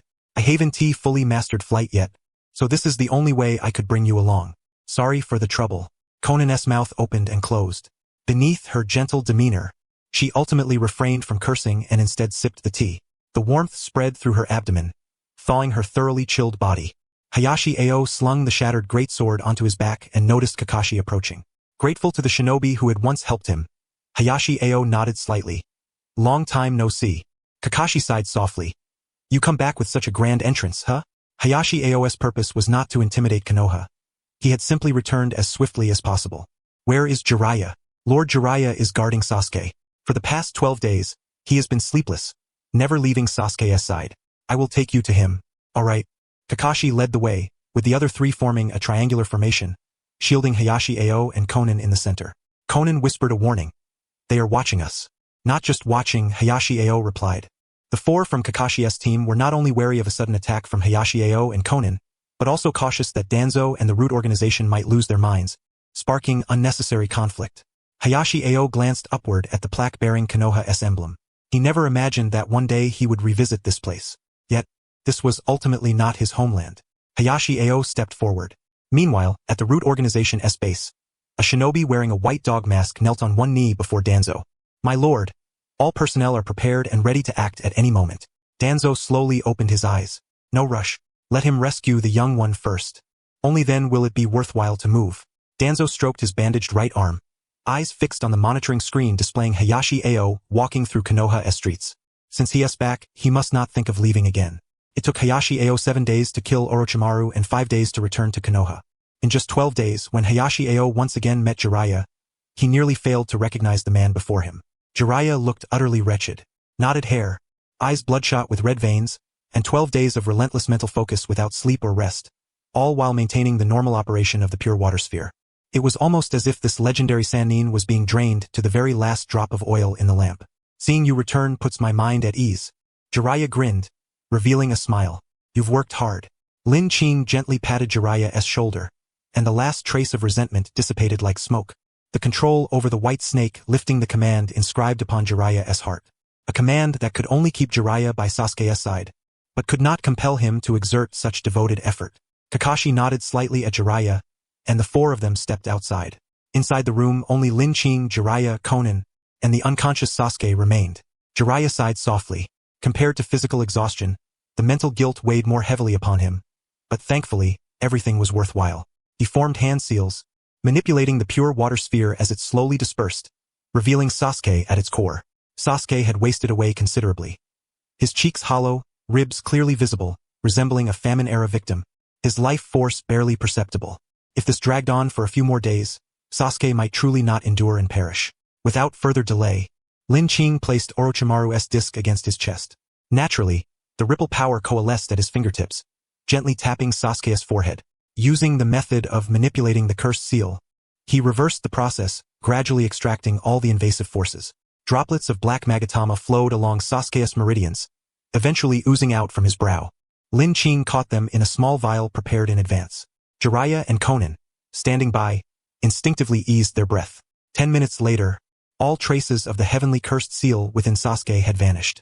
Perhaps due to the prolonged flow from his brow, a black inverted triple Magatama rune appeared at the center of Sasuke's forehead. The 3 rounded Magatama overlapped, their pointed tails flaring outward, resembling a curved Mercedes emblem. Lin Qing found the pattern familiar. 3 fishes sharing one head? The so-called 3 fish sharing one head motif originated in the Eastern Han Dynasty, primarily used in burial patterns. Over time, it became widespread and no longer confined to funerary contexts. In Taoism, it symbolizes the cycle of rebirth and the perpetuity of life. Coincidence? Or perhaps Lin Qing's gaze shifted to the crown of thorns atop Sasuke's head. Could it be a miraculous blessing from the sage? Just as the last droplet of the heavenly cursed seal detached and the pure water enveloping Sasuke dissipated with a pop, he planted his feet firmly on the ground. His brows lowered, his gaze directed either at the earth or seemingly surveying all beneath him. Lin Qing looked toward Jiraiya. He shook his head, indicating it was not his doing. I have lost control over the pure water. No, not just the pure water. Jiraiya formed hand seals. It was the simplest substitution technique seal, a basic ninjutsu any student graduating from the ninja academy would surely master. Yet, faint wisps of smoke appeared, and Jiraiya's clone lasted only half a second. Under Sasuke's watchful gaze, it flickered rapidly like a television with a poor signal, trembled, and then vanished. Jiraiya stared blankly at Sasuke standing on the ground, his mind awash with countless thoughts yet utterly clueless. The only thing he was certain of was that his ninjutsu had been nullified right before the boy's eyes. Did you see that? Jiraiya exclaimed. I saw it, Conan replied. I didn't. Lin Qing said, reaching out to tousle Sasuke's disheveled hair. All I saw was a child just awakening and a middle-aged man who hadn't slept in too long, hallucinating. As for you, Lin Qing turned to Conan. She quickly responded, I didn't see it either, clutching her chest as if afraid Lin Qing might implant some strange command. The 3 in the room understood perfectly well that if the ability to nullify ninjutsu were real, it would cause immense upheaval in the ninja world. Conan knew that Pain's Predapath could absorb incoming ninjutsu, which was already terrifying. Yet Sasuke's demonstrated ability was even more dreadful. Within his field of vision, even substitution techniques could not be executed. What did that mean? It effectively reduced ninjas to the level of mere warriors. Jiraiya and Conan's thoughts diverged. At that moment, Sasuke suddenly snapped back to awareness. Qingji? Where am I? Konoha. Huh? Sasuke didn't understand how he had returned to Konoha. Lin Qing explained, during your unconsciousness. I still believed it was more important to preserve the Uchiha bloodline, so I signed an agreement with the 3rd Hokage. When you turn 18, every day a different healthy woman will mate with you. Sasuke, you must work hard. The future of the Uchiha rests on you. Ah? Sasuke's face drained of color, no trace of his previous sacred dignity remaining. Lin Qing laughed heartily, producing clothes he had long prepared and tossing them to him. Only then did Sasuke realize Lin Qing was teasing him, and he put on the clothes while smiling foolishly. Jiraiya formed hand seals once more, and ninjutsu could be performed normally, as if the previous incident had been nothing but a hallucination caused by fatigue. Yet everyone knew it was no illusion. Lin Qing placed his index finger to his lips, making a shush gesture. Jiraiya nodded slightly, signaling he would keep silent. The Sharingan alone was sufficiently alluring.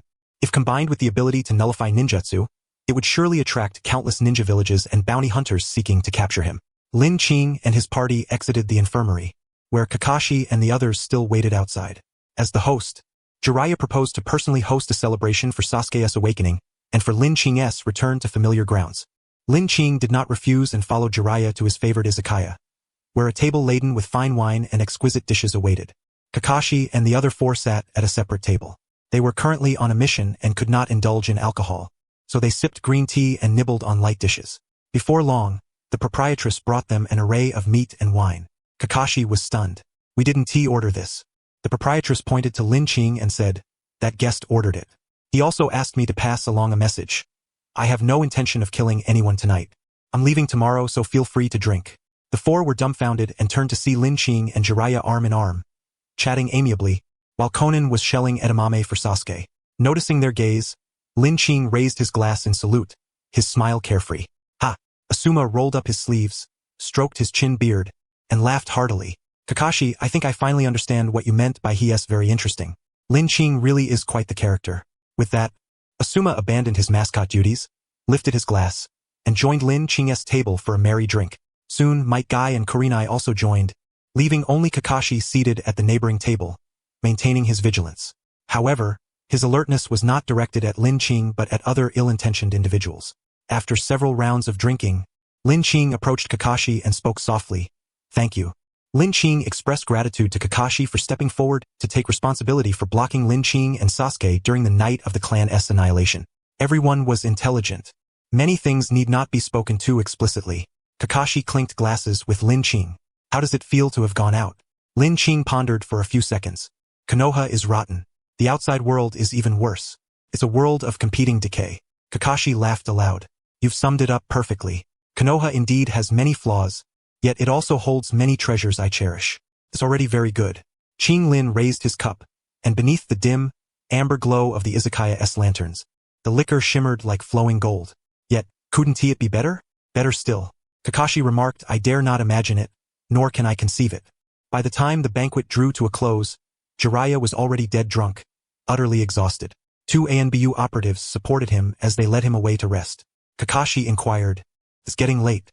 We have arranged guest rooms for rest. Shall we head there now? Before sleeping, I wish to take a detour to a certain place." "Where to?" "The ruins of the Uchiha clan." Qing Lin's gaze shifted toward Kirigakure, to the darkest, most profound sector of the village. "I want to go back and take a look." As his words fell, rain suddenly began to fall from the sky. The raindrops were fine and dense, occasionally blown inside the umbrella by the wind, dampening Qing Lin's clothes. Qing Lin, Sasuke, and Konan each held a black umbrella, walking along the streets of the Uchiha ruins. On both sides stood pitch-black houses. The corpses and bloodstains had been cleared, and the stench of blood had faded, leaving only a faint, elusive odor reminiscent of an abandoned slaughterhouse. The things remained, but the people were gone. Everything had come to an end. Qing Lin bore no profound affection for the Uchiha. It was merely that fate had brought him into this body. But Sasuke had lived here since childhood. He was familiar with every street, knew every neighbor. In the misty, rain-soaked night, shrouded in darkness, Sasuke seemed to glimpse his former kin, elders and friends. "Do you intend to kill Danzo?" Qing Lin asked. Konan was startled and glanced back toward Kakashi, who was following some 10 meters behind. "No. Can you just say that so casually?" Konan lowered her voice. "At this distance, a ninja's hearing can catch every word clearly. I know you're formidable, but we are still on Konoha's territory." Qing Lin shook his head. "If they hear, so be it. He is not a ninja. When he kills, he does so openly and above board. There is no concealment. Besides, if Danzo truly wielded such commanding influence, would Hiruzen Sarutobi still be Hokage?" Konan glanced back at Kakashi. The copy ninja was whistling quietly, stepping a little further away, feigning ignorance as if hearing nothing at all. "I want to kill Danzo." Sasuke halted, reached out his hand to catch the raindrops falling from the sky, and said, "But not today. Right now I am no match for Danzo. If he is to be slain, I will surely need your help. However, Brother Qing, I can sense that you harbor little genuine feeling for the Uchiha name. Your willingness to strike Itachi stems purely from the fact that he did something wrong in your presence. Nothing more. You have your reasons to kill Danzo, but your reasons cannot compare to mine, nor carry the same weight. It would be a pity to let you act. After all, opportunities like this come but once." Sasuke spoke earnestly. "I want to personally kill Danzo and Itachi to seek justice for the hundreds of wrongful souls in the Uchiha clan." Konan nodded in understanding. She empathized with Sasuke. When she and Nagato had gone to slay Hanzo of the Salamander, it was with similar resolve. Moreover, Sasuke touched the crown of thorns upon his head. Since awakening, it felt as if it had fused into his skull, impossible to remove. "While I was unconscious, I met a strange old man who spoke many words I did not understand, yet somehow I comprehended much. For reasons unknown, I feel that killing Danzo would be futile." Qing Lin's gaze rested on the crown of thorns atop Sasuke's head. Was that strange old man a sage? Qing Lin fell silent for a moment, then sighed softly. "Yes, you are right. Killing Danzo is useless. Killing Orochimaru is useless. Killing Biwa Juzo, Kuratsuchi Raiga, or Suikazan Fugu likewise serves no purpose." Konan listened in bewilderment. What was this talk of usefulness or futility? Killing was killing. How could it be connected to uselessness? But Qing Lin's next words struck her like a thunderclap. "They cannot be exterminated." She gazed at Qing Lin's profile. Under the dense raindrops, his outline appeared somewhat blurred, yet his eyes shone with exceptional clarity. Qing Lin looked out into the boundless night. He had 3 paths to obtain soul fragments: defeating powerful enemies, altering world lines, or pawning his own soul. When he first acquired the system, Qing Lin thought world line alteration meant changing the original story's plot. If so, then eliminating some main characters would suffice, wouldn't it? After slaying the 7 ninja swordsmen of the mist, no world line alteration notification appeared. At that time, Qing Lin speculated that perhaps those characters were too minor. Killing them bore little influence on the storyline. Yet, after killing Orochimaru, still no message of world line alteration came. Orochimaru could not possibly be a minor character. Since returning from the land of rice fields, Qing Lin had pondered continuously, and the only explanation was this: killing characters and changing the plot do not trigger world line alterations. As long as this wretched world operates under its current rules, killing Orochimaru will only lead to the eventual emergence of a new Orochimaru or a Fat Bear Maru, continuing the pathological research to oppose the bloodline supremacy in the ninja world. So what must be done? Conan's tone grew serious, like a student eager to learn. At this moment, she forgot the hostility between herself and Qing Lin, only yearning to discover a way to break the deadlock. Want to learn? Qing Lin smiled faintly. I will teach you, but before that. He extended his hand and flicked lightly. The raindrops shot forth like bullets, striking the 2 tightly closed wooden doors with a loud bang. The wooden doors crashed open, revealing a figure seated in a pavilion within the courtyard. Danzo sat in the pavilion, tea and snacks arranged on the table before him. He nodded slightly to Qing Lin, gesturing for him to enter. His voice pierced through the rain curtain. Qing Lin, would you care to join me for a cup of tea? Qing Lin suppressed his smile, strode into the pavilion, pulled open a chair, and sat down, his gaze fixed unwaveringly upon Danzo's aged face. Sasuke and Conan stood behind him, flanking left and right. From Hayato Kamihara's intelligence, Qing Lin had seen photographs of Danzo. Seeing him in person, he appeared even older and more somber than in the photos, like a pitch-black noose stained with countless lives. Unlike a blade, which at first glance commands awe, the longer one spent with it, the more one felt a chilling sense of menace. I thought you would be hiding in some underground hole, too afraid to show yourself. Unexpectedly, you dare to appear before me in person. Qing Lin placed the destruction greatsword beside him. Danzo picked up a teapot. Hiding underground is what rats do. I am the root of Konoha. For Konoha's sake, I must meet you face to face. And then I want you to stay. Danzo poured a cup of hot tea. The aroma was rich, a fine quality brew. He pushed the first cup toward Qing Lin. I want you to return to Konoha, to serve the village. Qing Lin raised his hand and gestured toward the ground beneath them. You invite me to return upon this land of the Uchiha ruins, soaked with blood and cursed souls, to serve you, the mastermind who betrayed and slaughtered the Uchiha, as your beast of burden? Are you mad? I am not mad, Danzo said. Qing Lin, I understand your confusion, but do not worry, soon you will come to share my vision, for I will offer you a price you cannot refuse. As he spoke, Danzo opened his right eye, concealed beneath bandages. A crimson Sharingan slowly rotated. Danzo fixed his gaze upon Qing Lin. I shall aid you in ascending to the summit. I will make you Hokage. For the majority residing in Konoha, becoming Hokage is an unattainable dream, a slogan brimming with childish innocence among many children. Yet, for someone of Danzo's caliber, becoming Hokage is merely a simple arithmetic exercise. Commendable personal strength, a catalog of achievements and battle records, fabricating a tale compelling enough to move the villagers, and finally mastering public opinion. With just a little time invested, a Konoha shinobi can effortlessly transform into an outstanding Hokage. If becoming Hokage is so easy, why don't you become one? Lin Qing inquired. Danzo shook his head. I am tainted. Once I ascend, many in the village will not accept me. But Lin Qing, you are different. You are unblemished. You lack complicated clan ties, have no sordid past, and possess the exceptional prowess to slay Orochimaru. If we collaborate, it won't take 10 years, nor 3. I can elevate you to become the new Hokage. Lin Qing lifted his teacup and took a sip. And what do you gain from this? Danzo spread his arms wide, his deep voice imbued with conviction. A more prosperous and powerful Konoha. Lin Qing discerned the sincerity in Danzo's tone. This was indeed his lifelong aspiration, without exception. Why me? Lin Qing asked again. Danzo refilled his cup and explained. The current Konoha is aging, with the 3rd Hokage losing his ambition. Jiraiya, though virtuous, lacks wisdom and is indecisive. Tsunade is nowhere to be found, and besides, she specializes in medical ninjutsu. How could she possibly pacify a formidable enemy with mere healing arts? He speared a piece of cake with a toothpick, dipping it into sugar. Among the younger generation, aside from Kakashi, no one has made a name for themselves.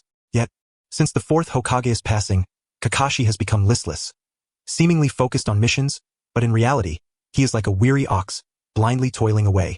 Danzo chuckled lightly. A leader must lift his head and gaze into the distance. In my eyes, today's heroes are only myself and Lin Qing. The rest are mere fools wielding power without wisdom. For years, I have sought someone capable of guiding Konoha back to greatness. Lin Qing, you possess that potential not only through your strength but through your desire to break conventions. Danzo extended the sugar-coated cake toward Lin Qing. Join me. Controlling Konoha is only the beginning. Let us unify the Shinobi world and fulfill the legacy the first Hokage left unfinished. Konan listened to these words, feeling her worldview profoundly shaken. The position of Hokage in Konoha, once an unreachable pinnacle in their eyes, now seemed like a fish at the market, brazenly plucked from the tank, examined on the chopping block, scrutinized for pros and cons. Nagato's plan to gather the tailed beasts and establish peace through absolute force seemed utterly naive compared to Danzo's measured strategy. The deterrent power of weapons lasts only a few years, perhaps a decade or two. Should the world truly be unified, there would indeed be no further conflicts or only minor skirmishes, and Lin Qing would become the genuine ruler. She glanced at Lin Qing. Will you agree? Danzo knew Lin Qing would consent, for he had already activated the Shursui Sharingan's power, Kodo Amatsukami. Renowned as the strongest genjutsu, Kodo Amatsukami stealthily invades the opponent's mind, altering their will and rendering them an unconscious puppet of the caster. Danzo, a cautious man, did not naively rely solely on Kodo Amatsukami to control Lin Qing. He genuinely hoped Lin Qing would return to Konoha and overthrow Sarutobi's regime. Considering Lin Qing's recent exploits, if every Konoha shinobi could wield his control over lightning, Rasengan, and vengeful spirits, substitutions, how formidable would Konoha become? Thus, Danzo cast forth an irresistible bait. The moment Lin Qing wavered, Kodo Amatsukami would serve as the final impetus, guiding him toward a decision beneficial in every way. It was not entirely without harm. Lin Qing's alliance with Danzo would inevitably require some compromises. But such concessions were trivial compared to the gains Lin Qing would achieve. Lin Qing glanced at the cake Danzo offered. What if I refuse? You will die, Danzo stated bluntly. Even if Konoha spares you, Kumogakure will hunt you, Kirigakure will not relent, Akatsuki will pursue you relentlessly, and Iwagakure, ever fond of petty gains, will covertly make a move. Lin Qing, I know you are strong, but faced with endless adversaries you cannot protect yourself, much less those around you. Collaborating with me is your only chance to survive. Danzo fixed his gaze on Lin Qing. Agree. Just say yes. The moment you nod, the first snowball will roll down the hill within your heart, and you will become my puppet, unable to cease. Sasuke sensed something amiss and quietly cautioned Lin Qing, but Lin Qing seemed deaf to him. Taking the cake from Danzo's hand, he asked, if I agree, no one has to die and I will become Hokage, correct? Danzo's smile was sinister and cryptic. Yes, I promise you that. Sounds tempting, Lin Qing said, catching the cake and placing it in his mouth, but I refuse. With a sizzling snap, a golden ripple shimmered along the toothpick. Lin Qing flicked his finger. The cake fell away, and the toothpick shot forth like a bullet, piercing the bandage to strike the right eye, performing Kodo Amatsukami.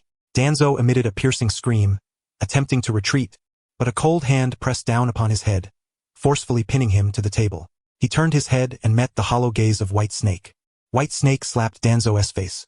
Snap, crackle, 2 discs popped out. White Snake sneered darkly. Little Danzo, consider yourself handled. He spoke as he drew out the discs and handed them to Lin Qing. Yet, the discs gradually faded until they vanished entirely, along with Danzo's body. Lin Qing abruptly turned to the previously overlooked corner. Danzo seemed to have been there all along, emerging from the shadows, standing some 10 paces away from Lin Qing, maintaining a safe distance, his expression growing ever colder. When did you discover Kodo Amatsukami? Lin Qing rose, brushing sugar granules from his hands. When I thought, this old geezer actually makes some sense. He rubbed his forehead. Your genjutsu is intriguing. Is it targeted at the subconscious? The human subconscious continuously and uncontrollably spawns myriad fleeting thoughts. For instance, seeing a beautiful woman stirs the heart. Spotting an armored truck tempts one to act. Even witnessing a dog eating feces might provoke a passing curiosity. Yet, these thoughts flash briefly and do not linger.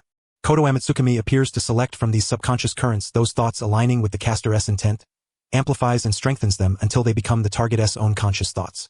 Because these thoughts originate within the target's subconscious, they rarely attract attention, allowing control to be achieved silently. However, the disparity between Lin Qing's and Danzo's minds was vast. Danzo's rhetoric of unifying the world, if uttered by anyone else, would have at least stirred some doubt within the hearts of those who heard it. After all, who in this life does not yearn to stand atop the pinnacle of existence? Even Konan, with her longing for peace and righteousness, could find resonance within the grand vision Danzo painted.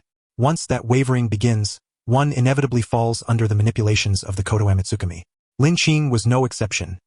Moments ago, he came perilously close to faltering, just a fraction away, and that slender margin was precisely what Lin Qing understood. The problem he sought to resolve was not something that a great unification could remedy. To ally with Danzo, to be swept up by the currents of various vested interests, would ultimately mean becoming one of them. Lin Qing cast his gaze back toward the Hokage rock. Perhaps this was why the first Hokage, Hashirama Senju, chose to divide the tailed beasts and establish separate villages? Lin Qing. Danzo slowly unwound the bandages from his right arm. I told you, since you have returned, do not think of leaving again. I had hoped you would stay with dignity, but since you refuse to accept my goodwill, then so be it. You shall remain in the form of a corpse. In an instant, nearly 100 Root operatives emerged from the shadows like a swarm, unleashing a barrage of countless kunai and shurikens upon Lin Qing like a torrential downpour. Hundreds of kunai were hurled at Lin Qing with unrelenting force. Lin Qing raised his hand, pointing forward. Platinum Star. The towering and majestic figure of Platinum Star materialized from thin air. With a sweep of his starry gaze, the countless kunai above seemed to slow in mid-flight, each trajectory rendered crystal clear as if in slow motion. Ora ora ora ora. In a flash, he unleashed hundreds of punches, repelling all the kunai that closed in.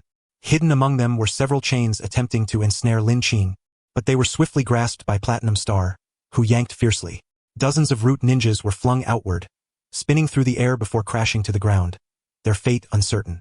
While his comrades suffered grievous injuries before his eyes, the other Root operatives turned a blind eye and charged forward in numbers, launching attacks against Lin Qing, Konan, and Sasuke.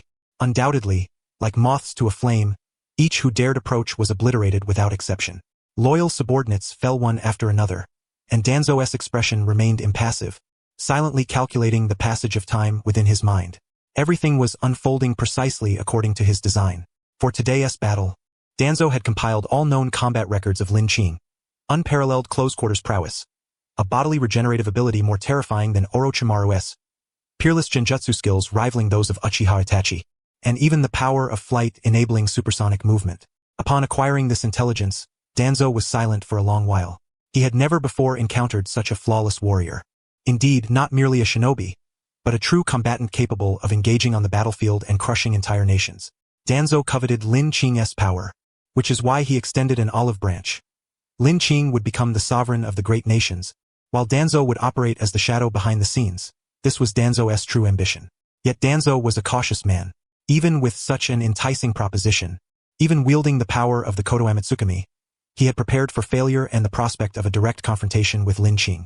After all, should Lin Qing refuse, he would have to be eliminated. Danzo could not permit other shinobi villages to obtain the ripple, the power of the evil spirits, or the bloodline of the Uchiha. Such a development would be a devastating blow to Konoha. So how shall we kill Lin Qing? Since Jiraiya entrusted Sasuke's protection to Konoha, Danzo had been ceaselessly devising strategies. Once the conflict began, Danzo's adversaries were not only Lin Qing, but perhaps also the reckless Jiraiya and the indecisive Hiruzen Sarutobi. And this, Danzo fixed his gaze on Lin Qing, standing tens of meters away, and spoke in a low voice. This is my answer. A translucent barrier rose from the edges of the Uchiha ruins, severing the chakra fluctuations within from the outside world. Coupled with the cover of the night rain, the inhabitants of the village were utterly unaware of the battle unfolding within the Uchiha ruins. Danzo, what do you intend to do? Kakashi shouted. He knew Danzo to be a brooding madman but had never imagined he would descend to such depths of madness. When Danzo was negotiating with Lin Qing, Kakashi had attempted to intervene but was intercepted by several Root operatives. Considering both sides were maintaining a measure of restraint, Kakashi remained outside the courtyard, watching and ready to intervene at a moment's notice. Yet the battle erupted faster and more resolutely than Kakashi had anticipated. And now, even barrier techniques were being employed. Kakashi observed the Root operatives engaged with Lin Qing. He could not intervene. On one side was the third Hokage's order to protect Lin Qing and his companions. On the other were Konoha's own shinobi. Though they were Root, they were still, after all, their own people. Kakashi's only option was to retreat, relay the information, and summon the third Hokage and Jiraiya to halt Danzo's reckless actions. Swish, swish, swish. 7 or 8 Root operatives appeared, encircling Kakashi. One of them said, Kakashi-senpai, please remain here and do not move about. It is for your own good and ours. Kakashi furrowed his brow. My orders from the third Hokage are to protect Lin Qing and his group within Konoha. The Root operative responded coldly, you will not be permitted to leave. That is Danzo-sama-'s command. Danzo was a vulture. Might Guy's youthful roar echoed from another direction. But before he could finish, the Root operatives surged forward. Looks like we have no choice but to fight. Kakashi pushed his forehead protector up, revealing a single Sharingan eye slowly revolving. His expression grew calm and detached. Everyone, blades and swords show no mercy. If you get hurt, don't blame me. Kakashi, Might Guy, Kurenai Yuhi, and Asuma Sarutobi, 4 elite shinobi, were surrounded by a force several times their number in Root operatives. In terms of raw power, despite their overwhelming numbers, the Root operatives found it difficult to hold back these 4. The crucial factor was this: leniency. Unlike Kirigakure, which had endured the bloody mist and showed no hesitation in striking down comrades, Kakashi and his companions were ultimately compassionate. Without resorting to lethal force, none of the 4 could break through the Root operatives or dismantle the barrier anytime soon. Danzo's gaze swept over the fierce battle involving Kakashi and his 3 companions. This too was part of his plan. Next, Ninjutsu Team, act. At Danzo's command, hands in the darkness formed seals. Earth release, Netherworld swamp. Wind release, tornado hurricane. Water release, water severing wave. Fire release, great fireball bomb. 4 elemental ninjutsu burst forth from the shadows with overwhelming force. Kakashi glanced back, exclaiming, "Combination ninjutsu?" The so-called combination ninjutsu was a technique whereby dozens of shinobi simultaneously channeled the same jutsu, greatly amplifying its power and range. Moreover, under the exquisite coordination of the Root operatives, the single-element combination ninjutsu fused the 4 elements, wind, fire, earth, and water, together. Beneath the feet of Lin Qing and his 2 companions, a vast swamp emerged, its surface shimmering with an oily sheen, clearly infused with oil, and snaring their legs.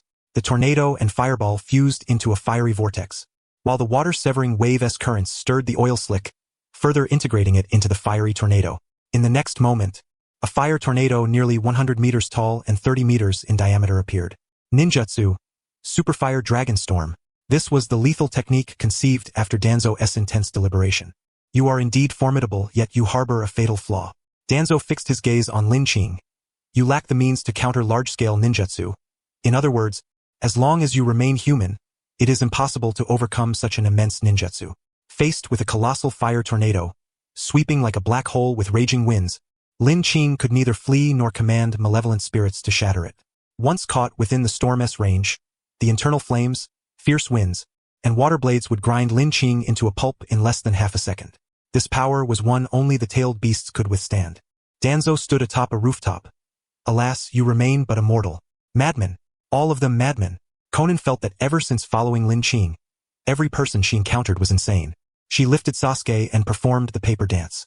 Lin Qing, run. What are you doing? She knew escaping the Superfire Dragonstorm's reach was near impossible, but one had to try. To simply wait for death was unthinkable. Lin Qing, Kakashi shouted, forming hand seals with both hands. Chidori. He transformed into a streak of lightning, intending to use the speed enhanced by his lightning chakra to carry Lin Qing out of the storm's attack radius. However, Konan spread her paper wings, and before she could even flap them, countless sheets ignited from the intense heat and fell to the ground. Halfway through his charge, Kakashi's steps faltered amid the howling winds, his speed plummeting drastically. There was no escape. Danzo whispered softly. Sorry, Lin Qing, we bear no grudge, but for the future of Konoha you must die. Konan stared blankly at the approaching fire dragon storm. Danzo, just how many shinobi have you gathered for this? Despair enveloped Konan. At that moment, she felt a warm little hand grasp hers, and Sasuke's voice whispered in her ear. It's all right, Konan-e, with Qingji here. Sasuke looked toward Lin Qing's retreating figure and said, he is invincible. Invincible? Konan was stunned. How could anyone in this world be truly invincible?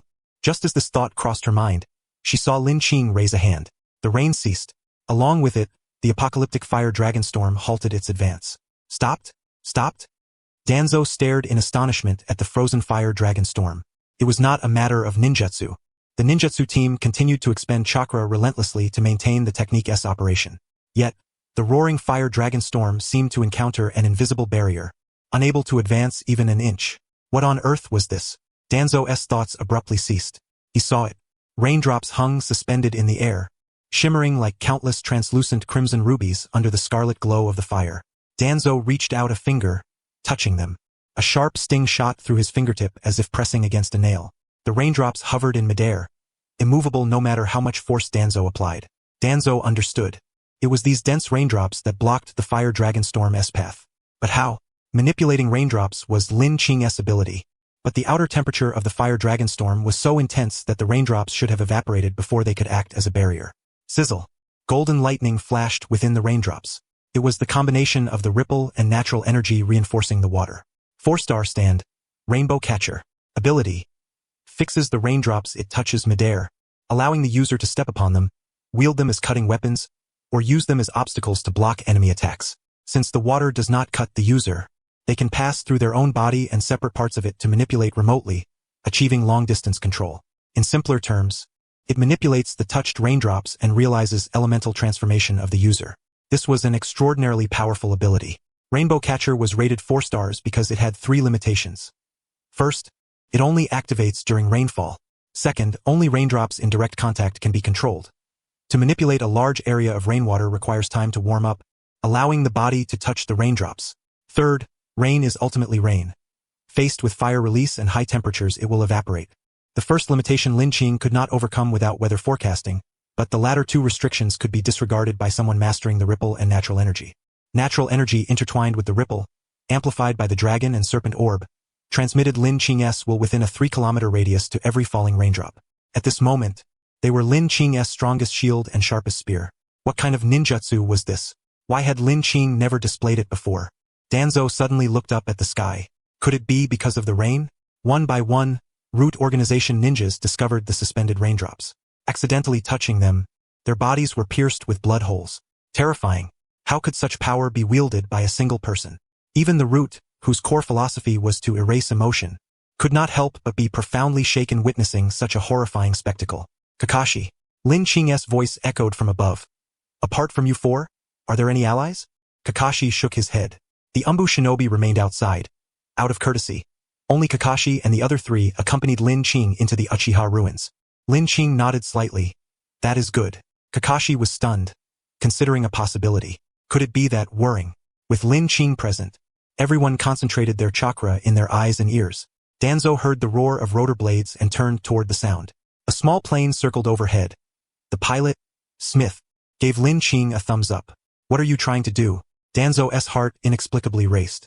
Lin Qing extended his right hand, raindrops falling into his palm. At the same time, a top-down map of the Uchiha ruins appeared in his vision, densely marked with red dots. A total of 139 root ninjas. Lock-on complete. Lin Qing clenched his fist fiercely, pierced through with the torrential rain. The rain fell again, transforming into countless sharp arrows, piercing into the darkness. The root ninjas hurriedly deployed defensive ninjutsu. Yet human strength was finite. The torrential downpour pierced barriers, shattered cover, and shattered every psychological defense of the root members. For a moment, screams erupted one after another. With the Technique's controller lost, the Superfire Dragon Storm quietly dissipated, leaving only massive charred rings on the earth as testament to its existence. Lin Qing. Danzo roared furiously. Countless streams of water gathered into Lin Qing's palm, coalescing into a sphere of water. Rest assured, Konoha is willing to shelter Sasuke. In respect of that, I will not kill those swayed by you. Today, there is only one person who must die. That person is you. Qing Lin raised his hand and pointed. The water sphere transformed into a colossal dragon, lunging to tear at Danzo, while the torrential rain abruptly shifted its course, cascading down upon him once more. In an instant, Danzo was riddled like a sieve. His corpse quietly dissipated again, only to reappear moments later in another shadowed corner. Izanagi, the ultimate ocular jutsu of the Uchiha clan, capable of rendering null all adverse realities affecting oneself for a span of time. Upon reemergence, Danzo exhibited no hesitation whatsoever, utterly disregarding his grievously wounded subordinates as he turned and fled toward the outskirts of the Uchiha ruins.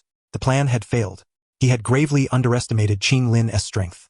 To persist in combat would only serve to squander the Sharingan embedded in his arm pointlessly, potentially leading to his demise. Konoha had yet to discover a path to reclaim its former greatness. Danzo dashed frantically through the rain-soaked night. I must not perish yet.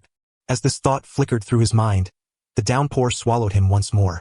Another Sharingan closed its eye, and Danzo reappeared several meters away. A low buzzing filled the air, the whirring of rotors, still circling overhead. Meanwhile, he summoned 2 5-star substitutes.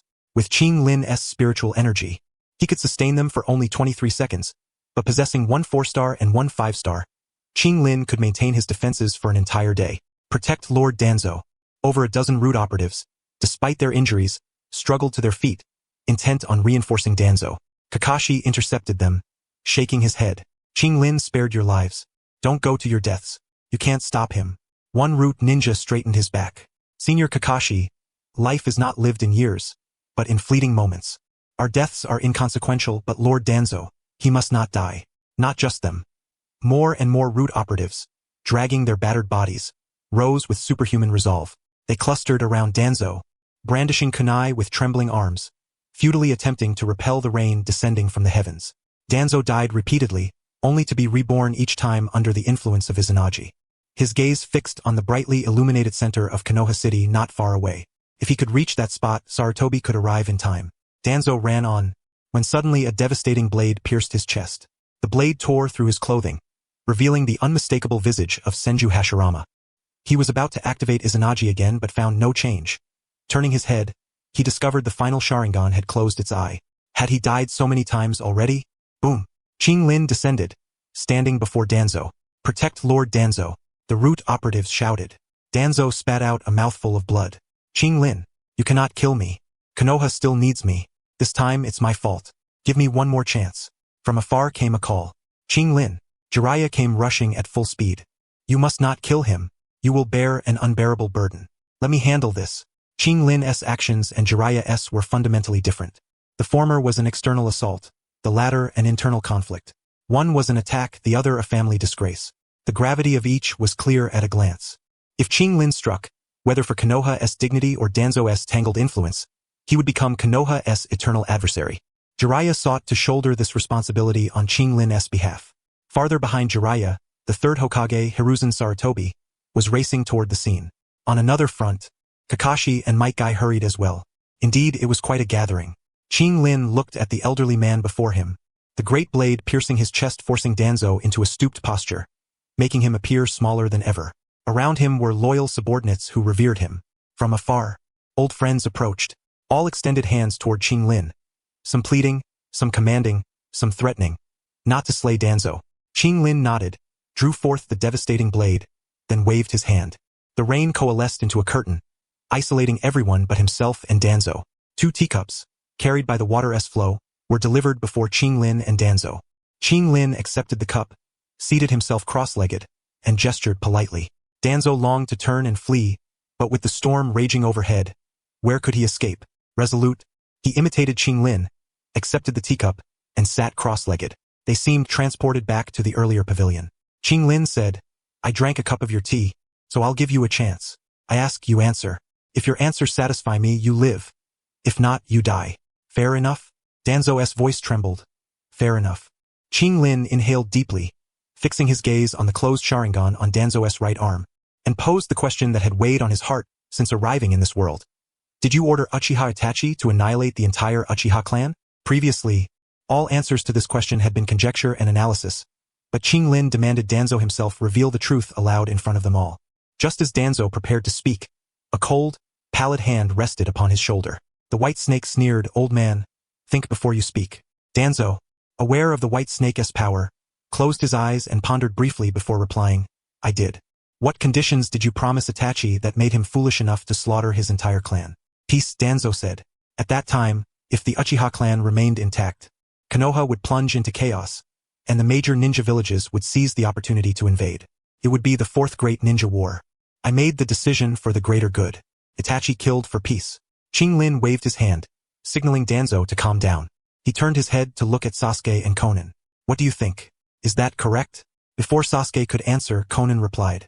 Qing Lin then looked toward the arriving Jiraiya, Hiruzen Sarutobi, Kakashi, and the others. What do you think? Is it correct? No one answered. Qing Lin rose, waved to disperse the rain curtain isolating them, and approached Sasuke, patting the boy's head. Let us go. This is pointless. Sasuke nodded vigorously. He glanced back at Danzo, surrounded in the center by the crowd. Danzo tilted his head back. A scarlet bloom blossomed at his brow. His hand drooped, spilling the water from his teacup like a libation to the vengeful spirits of the land. Slain, Shimura Danzo. Soul fragments acquired, 1,100. Qing Lin, you killed a Konoha elder and think you can just walk away? Hiruzen Sarutobi's voice sounded from behind. Emotionless. Qinglin halted. He turned and met Hiruzen's gaze.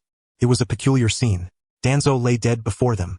Neither Qinglin, who had avenged a blood feud, nor Hiruzen Sarutobi, who witnessed his old friend's death, showed any trace of emotion in their eyes. No relief, no regret, not even lingering hatred. They stood like strangers meeting for the first time, calmly locking eyes, neither able to fathom the other's thoughts.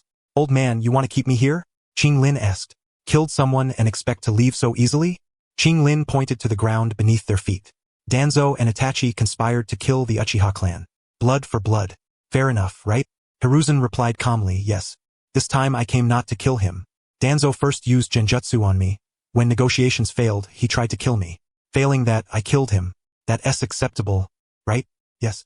Since all is in order, Qinglin tilted his head slightly. "Old Hokage, what do you mean by this?" "Danzo has killed countless people and must pay for his crimes. That is indisputable." "Qinglin, I understand you, but he is not just Danzo. He is a high-ranking figure in Konoha. If you kill him before my eyes, I must stop you. That is the duty of the Hokage." Hiruzen Sarutobi removed his Hokage robe, revealing a tightly fitted, short outfit beneath, and spoke gravely. "I need to provide an explanation to the village." Third Hokage, Jiraiya stepped forward to block Sarutobi, but suddenly found himself immobilized. Countless raindrops clung to him like steel nails, freezing him in place. Not only Jiraiya, but everyone present was pinned by the torrential rain, unable to lift even a single finger. Only then did Sarutobi, who had rushed over in haste, comprehend under what kind of formidable power the cunning Danzo had met his end. Qinglin advanced step by step until he stood before Sarutobi. The platinum star appeared. Sarutobi's face darkened as he formed a hand seal with one hand, preparing to unleash a ninjutsu. Jiraiya, having witnessed the terror of the platinum star, grew anxious. Disregarding the rain piercing his body, he stepped forward to try to halt the impending battle. On the other side, Might Guy, seeing this scene, suddenly assumed a horse stance. A surging current of energy flowed within his body, as if he was about to open a gate and fight Qinglin to the death. Just as the atmosphere was taut like a stretched string about to snap, erupting into a bloody conflict, Qinglin spoke. "Old man, do you have a successor for the next Hokage?" Sarutobi hesitated for half a second, offering no reply. Everyone gazed at Qinglin in stunned silence. He picked up the Hokage robe Sarutobi had cast aside and draped it back over him. "If not, then take care of your health." Qinglin glanced at Danzo's corpse.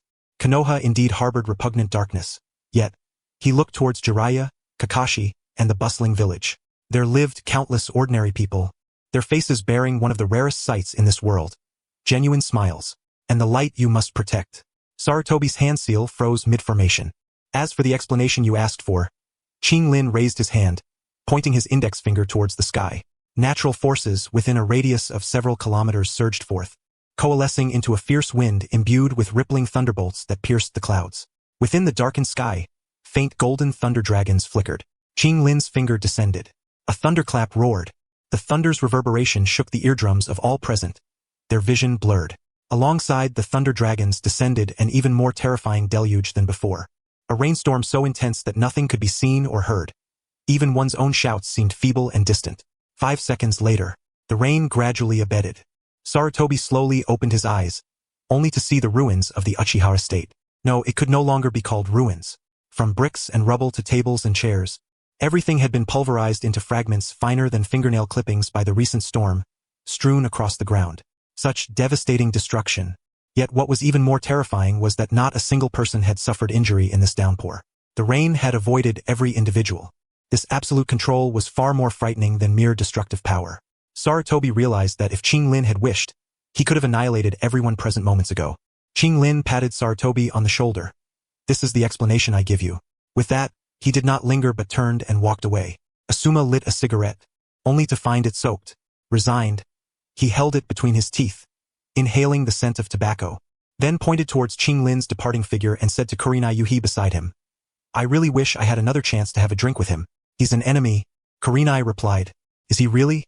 Kurenai opened her mouth but found no words. Indeed, is Qinglin truly an enemy? The four of them had witnessed everything. Had Qinglin lacked sufficient strength and vigilance, he might have already become a puppet manipulated by Kagaya or fallen to a combined ninjutsu from Root Organization Ninja. In the end, Qinglin killed only Danzo, fulfilling his duty with mercy. That being said, Kurenai nudged Asuma with her elbow. "You're showing an awful lot of good feelings about this, aren't you?" Haha, am I? Asuma replied. Of course. He was in good spirits. In his youth, he had clashed ideologically with his father Sarutobi, with the greatest disagreement centering on how to handle Danzo. Now that Danzo was dead, he could hardly contain his joy and wanted to sit cross-legged and beat a drum in celebration. Asuma glanced at Danzo's corpse, then nodded subtly at his father, whispering, "Look how drenched the old man is, still wearing the Hokage cloak. Doesn't he look like a drenched old monkey?" The rain fell through the entire night. When the sky cleared once more, a gentle sun rose at the horizon. Konan glanced back towards the direction of Konoha village and said softly, "This is Konoha, and this is the third Hokage, still too slow in the end." Sasuke was puzzled. "What do you mean by too slow? Shouldn't it be about strength or weakness? What does speed have to do with it?" Konan explained, "Last time, when the Uchiha were exterminated, if Sarutobi had been quicker and more decisive, he could have prevented that tragedy. This time, if Sarutobi had arrived on the scene immediately, and without hesitation rallied the people of Konoha to act against Qinglin, perhaps Danzo could have been saved. After all," she glanced at Qinglin's retreating back, "this guy, who pretends to look fierce, is not the type to kill those like Kakashi or Jiraiya who show him some courtesy. Slow to save, slow to kill, hesitant. Such a person as Hokage is only possible because Konoha has a solid foundation. Replace it with a smaller village, and they would have been devoured long ago." Once upon a time, Konan had studied ninjutsu under Jiraiya. At that time, she envied those living in Konoha, believing its air was fragrant and its moon fuller. But now it seemed the whole world was in a sorry state. Only Pain's plan could change that. Konan stilled her thoughts and looked at Qinglin walking ahead. No, he seemed somewhat different. Northern Land of Fire, a remote frontier town. Momoko, Mayuri, and Kahaku stood silently at the town's only intersection, waiting. Sitting under a nearby tree's shade, Hayato Kamahara munched on watermelon and said, "Are you sure you won't come over and have some?" "No," Momoko replied. "I want to wait for Brother Qing and Brother Sasuke to return." Hayato shrugged. He had been entrusted by Qinglin to come ahead of time to protect Momoko, Kahaku, and their group. Ever since Qinglin eliminated Orochimaru, many had set their sights on him, inevitably pursuing various agendas that targeted Momoko and the others. Among those Qinglin knew, Hayato Kamahara was one of the few he trusted. An outstanding intelligence expert. Fighting was not Hayato's forte, but leading 30 or so people to hide and avoid detection was not too difficult for him. Only since becoming the temporary caretaker of this group, Hayato had long been deprived of close contact with the young ladies. He spat watermelon seeds forward with a pft, pft, pft, watching the three of them. Those three had remarkable spirits. Since receiving Qinglin's letter 2 days ago, roughly estimating Qinglin's arrival today, they had come early this morning to wait. If you ask me, there's no need to wait at all. Just prepare a bathtub and a beautiful woman, and Hayashi Saika and Sasuke will appear as if by magic. A bathtub and a beauty? Momoko looked utterly perplexed. Mayuri covered Momoko's ears, puffing out her cheeks slightly, casting a disapproving glance at the frivolous informant.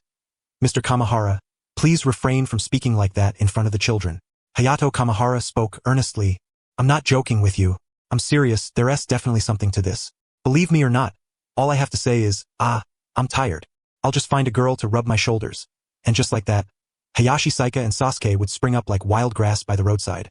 Having said that, he abruptly turned his gaze toward the road. Nothing. Hayato Kamahara repeated himself and looked toward the far end of the road once again. Still nothing. He turned back, locking eyes with Momoko's wide, expectant gaze. "Tiske." Discarding the watermelon rind, Kamahara patted his backside and stood up. He had no intention of waiting any longer. Those who wished to wait could do so. He truly wanted to return and soak in a bubble bath. Glop, glop, glop. The sound of hooves approached. From the thicket at the end of the winding path emerged 3 figures astride horses, Hayashi Saika, Sasuke, and Konan, riding all the way back from Konoha village. Hayato Kamahara's eyes widened, and he grabbed Amber's arm. Look, look." Amber brushed his hand away, responding perfunctorily, "Yes, yes." Momoko quickened her pace, starting with a walk, then a trot and soon breaking into a full sprint. Her pink hair fluttered in the wind, and a smile had unknowingly blossomed across her face. Sasuke dismounted and also ran toward Momoko. They met in the middle of the road and embraced tightly. Tears streamed down Momoko's cheeks as she smiled. "Brother Sasuke, I truly thought I'd never see you again." Sasuke gently stroked Momoko's head and said, "Don't cry, I'm back." He turned his gaze toward Hayashi Saika. "We're all back." Tears brimming, Momoko nodded vigorously. Mayuri and Amber bowed deeply to Hayashi Saika. "Lord Hayashi, everyone has been waiting for your return," Mayuri said. Hayashi dismounted. "Let us go." Hiding over 30 people was no easy feat. Yet, on the other hand, it was not entirely impossible. Hayato Kamihara had dispersed them into smaller groups, each assuming distinct false identities. As long as they avoided deliberately revealing the customs of the land of water, they were unlikely to be recognized. Yet today, all 30 or so hidden souls had gathered in one room. They wore uniforms representing various professions, and their bright eyes shimmered with a light called hope. Hayashi Saika sat cross-legged opposite the group. Beside him were Sasuke, Momoko, Konan, Hayato Kamihara, and others, while Mayuri sat nearby, pouring tea for Hayashi. "Thank you." Hayashi accepted the cup and met the gazes of those before him. Everyone awaited his words, yet Hayashi bowed his head, silent for a full half-minute. Not a single soul uttered a sound to urge him. They sat quietly, their eyes steady and unwavering. In the silence, an invisible force coalesced. This scene seemed oddly familiar to Konan. At that moment, Hayashi's voice rang out. "Everyone, I wish to forge a path untrodden by others." Hayashi raised his head, looking at the 30 or so people before him. "To walk this path, I will attempt to establish a village to try and change certain things. But it is a road strewn with thorns. Once you choose to follow me, many may perish, myself included. This path is not for everyone. Therefore, I have prepared another option for you to remain. If you choose to stay, your false identities will become real. You will become ordinary civilians of the land of fire, enjoying peace and stability. Those who wish to stay may leave now." No one met each other's eyes, and no one stirred even an inch. If they wished to retreat, they would not have chosen the path of hope by building this village. Nor would they have waited so long in this remote town for Hayashi's return. Amber placed her hands on her lap and knelt, saying, "Lord, just say the word. Where shall we go next? What can we do for you?" Hayashi surveyed the crowd, nodding slightly. "We return to the land of water." At these words, a wave of shock rippled through the crowd. They had barely escaped the land of water. Returning now meant plunging back into the very hell they had fled. Yet in the next moment, as they met Hayashi's calm gaze, the heavy weight in their hearts slowly lifted. Yes, everyone began to gather their belongings. Hayashi stood by the window, watching the bustling town below. Just 2 days prior, he had received a carrier pigeon from Mei Terumi. The actions of the 4th Mizuka Jigura had become increasingly erratic. Led by Mei Terumi, Hayashi, and others, a considerable faction had formed, planning to overthrow Yagura's rule in the near future. Considering Yagura was a perfect Jinchuriki with formidable strength, Mei Terumi had invited Hayashi to join the front lines. If successful, the Mei Terumi faction would ascend to the Mizukage's seat. At that time, whoever held the title of Shadow would grant Hayashi a territory to serve as the base for Hope Village. This would mark the starting point of all Hayashi's plans. Puff! A faint wisp of smoke drifted nearby as Hayato Kamihara sauntered over, a cigarette dangling from his lips, hands shoved into his pockets. "You just said you might die. What exactly are you planning?" Hayashi smiled faintly. "With your level of intelligence gathering, you can't figure out what I intend? It's precisely because I've uncovered what you've done along the way that I'm asking." Kamihara's usually carefree eyes grew serious. "Hayashi, you don't really intend to?" He flipped his hand over and over. "What if I do?" Hayashi asked. "Would you still be willing to help me?" Kamihara pressed his dry lips together. The instinct of an informant told him this would be a crucial decision, one that might shape the course of his life. "One last question. Answer me and I'll help you. Go ahead. If you really die, will the path you want to walk be severed? No. It won't be broken. As long as people live in this world, as long as anyone yearns to escape this wretched existence, there will always be successors to walk this path." "What do they say again?" Hayashi gazed out the window and whispered, "Success need not rest with me." After hearing this, Kamihara lowered his head, took a deep drag from his cigarette, dropped the stub to the ground, and crushed it fiercely. "Then let us do it." An hour later, the group assembled on the main road of the town. Hayashi stood at the forefront. "Depart. To the land of water." Meanwhile, at the Akatsuki base, Pain's cold gaze fixed upon Uchiha Itachi. "Can someone translate for me what traitor means?" "A traitor is a betrayer." Deidara pointed at Uchiha Itachi, his face and hands accompanied by 2 mouths shouting in unison.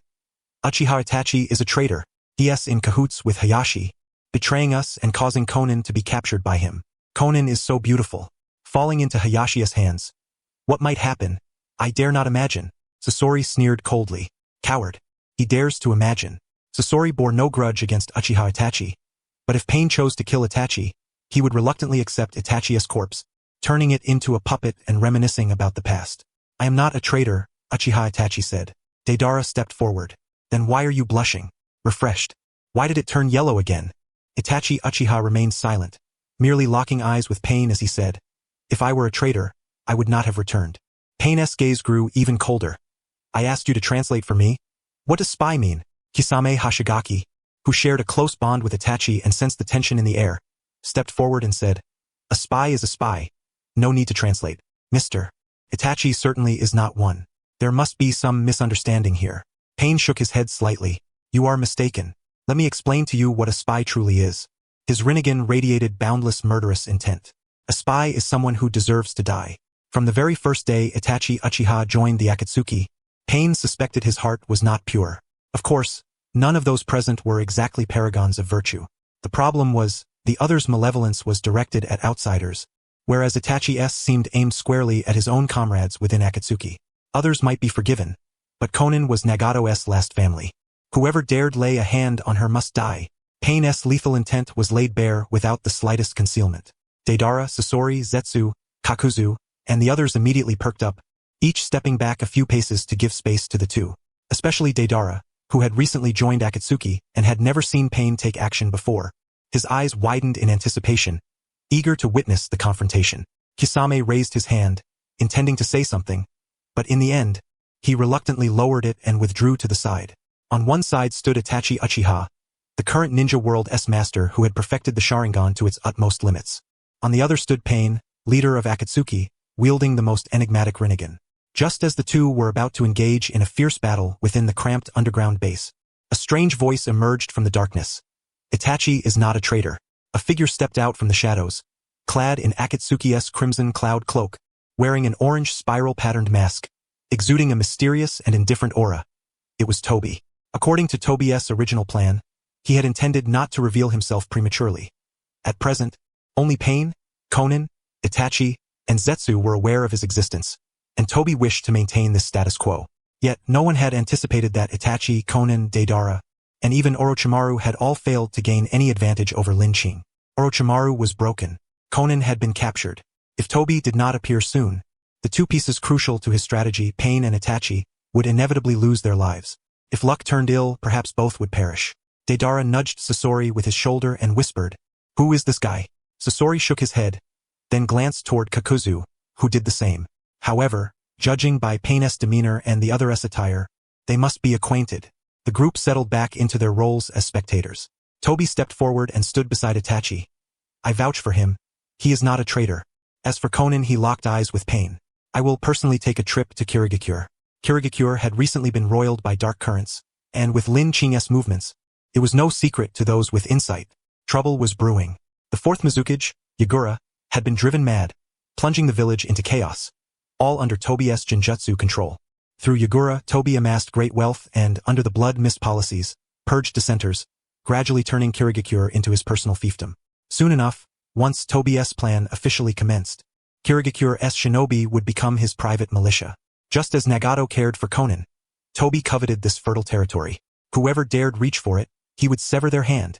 With his arms crossed, Tobi spoke calmly and resolutely, "I will kill Lin Qing and bring Konan back. That will settle the matter, agreed?" At this point, Tobi expected Pain to nod in agreement. Instead, Pain said, "No. This time I will go with you." Upon hearing this, those in Akatsuki stirred slightly. Since the organization's framework had been established, Pain had rarely taken direct action. Was Konan truly so important to him? Or was Lin Qing so formidable that Pain himself needed to intervene? Tobi chuckled softly. "Then let us go together." Years ago it had been Tobi, Pain, and Konan who went to Kirigakure to control Yagura. It was, in a sense, a return to old ground. Lin Qing disembarked. The land of water remained much as it had before he left. The air was humid, shrouded in mist. Officials bore swords and shouted commands. Commoners kept their heads down, bent over their work. More than 30 people had not all disembarked. Only Sasuke, Sakura, and Mayuri accompanied Lin Qing on this mission. Canberra Hayato and Kahaku stayed aboard with the rest, awaiting news from Kirigakure before going ashore to avoid detection by other organizations. Lin Qing had brought these three because, since he intended to undertake certain tasks, he could not rely solely on himself. He needed reliable comrades. Always hiding behind Lin Qing would not make them stronger. This would serve as valuable training. Konan, now a captive, naturally followed behind Lin Qing like a pendant. Yet, upon setting foot once more on the land of water, her expression was complicated. "What are you thinking?" Lin Qing asked. Konan replied coldly, "I have no obligation to answer you. Even if you don't speak, I can guess. You likely feel some responsibility for the state of the land of water and Kirigakure. your conscience troubled. Yet, for your plans, you consider it a necessary sacrifice. Your mind torn. Conan abruptly turned her head, her amber eyes piercing Lin Qing. How much do you really know about me? Lin Qing ignored her gaze, passed by her, and softly said, Rest assured, I only focus on vital intelligence. I have no interest in trivial matters like your habit of singing in the bath or clutching a doll when you sleep. Conan's face flushed deeply. Were it not for the orders restricting her, she would have lunged forward to silence the man before her. Lin Qing smiled faintly and strode toward the northern land of water. According to the letter S intelligence, some days remained before Terumi may stirred unrest. Lin Qing decided to detour to Rokusetsu village first. Before departing, Lin Qing handed the severed blade of the execution sword, Raikiri, to the swordsmith, requesting blades suitable for Sasuke and Sakura. Enough time had passed. The blades should be ready.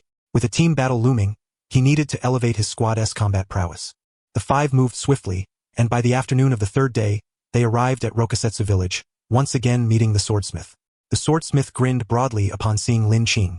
Swordsmith and swordsman eternally uplift one another. Which swordsmith does not hope that the blades they forge will wield renown alongside their wielder?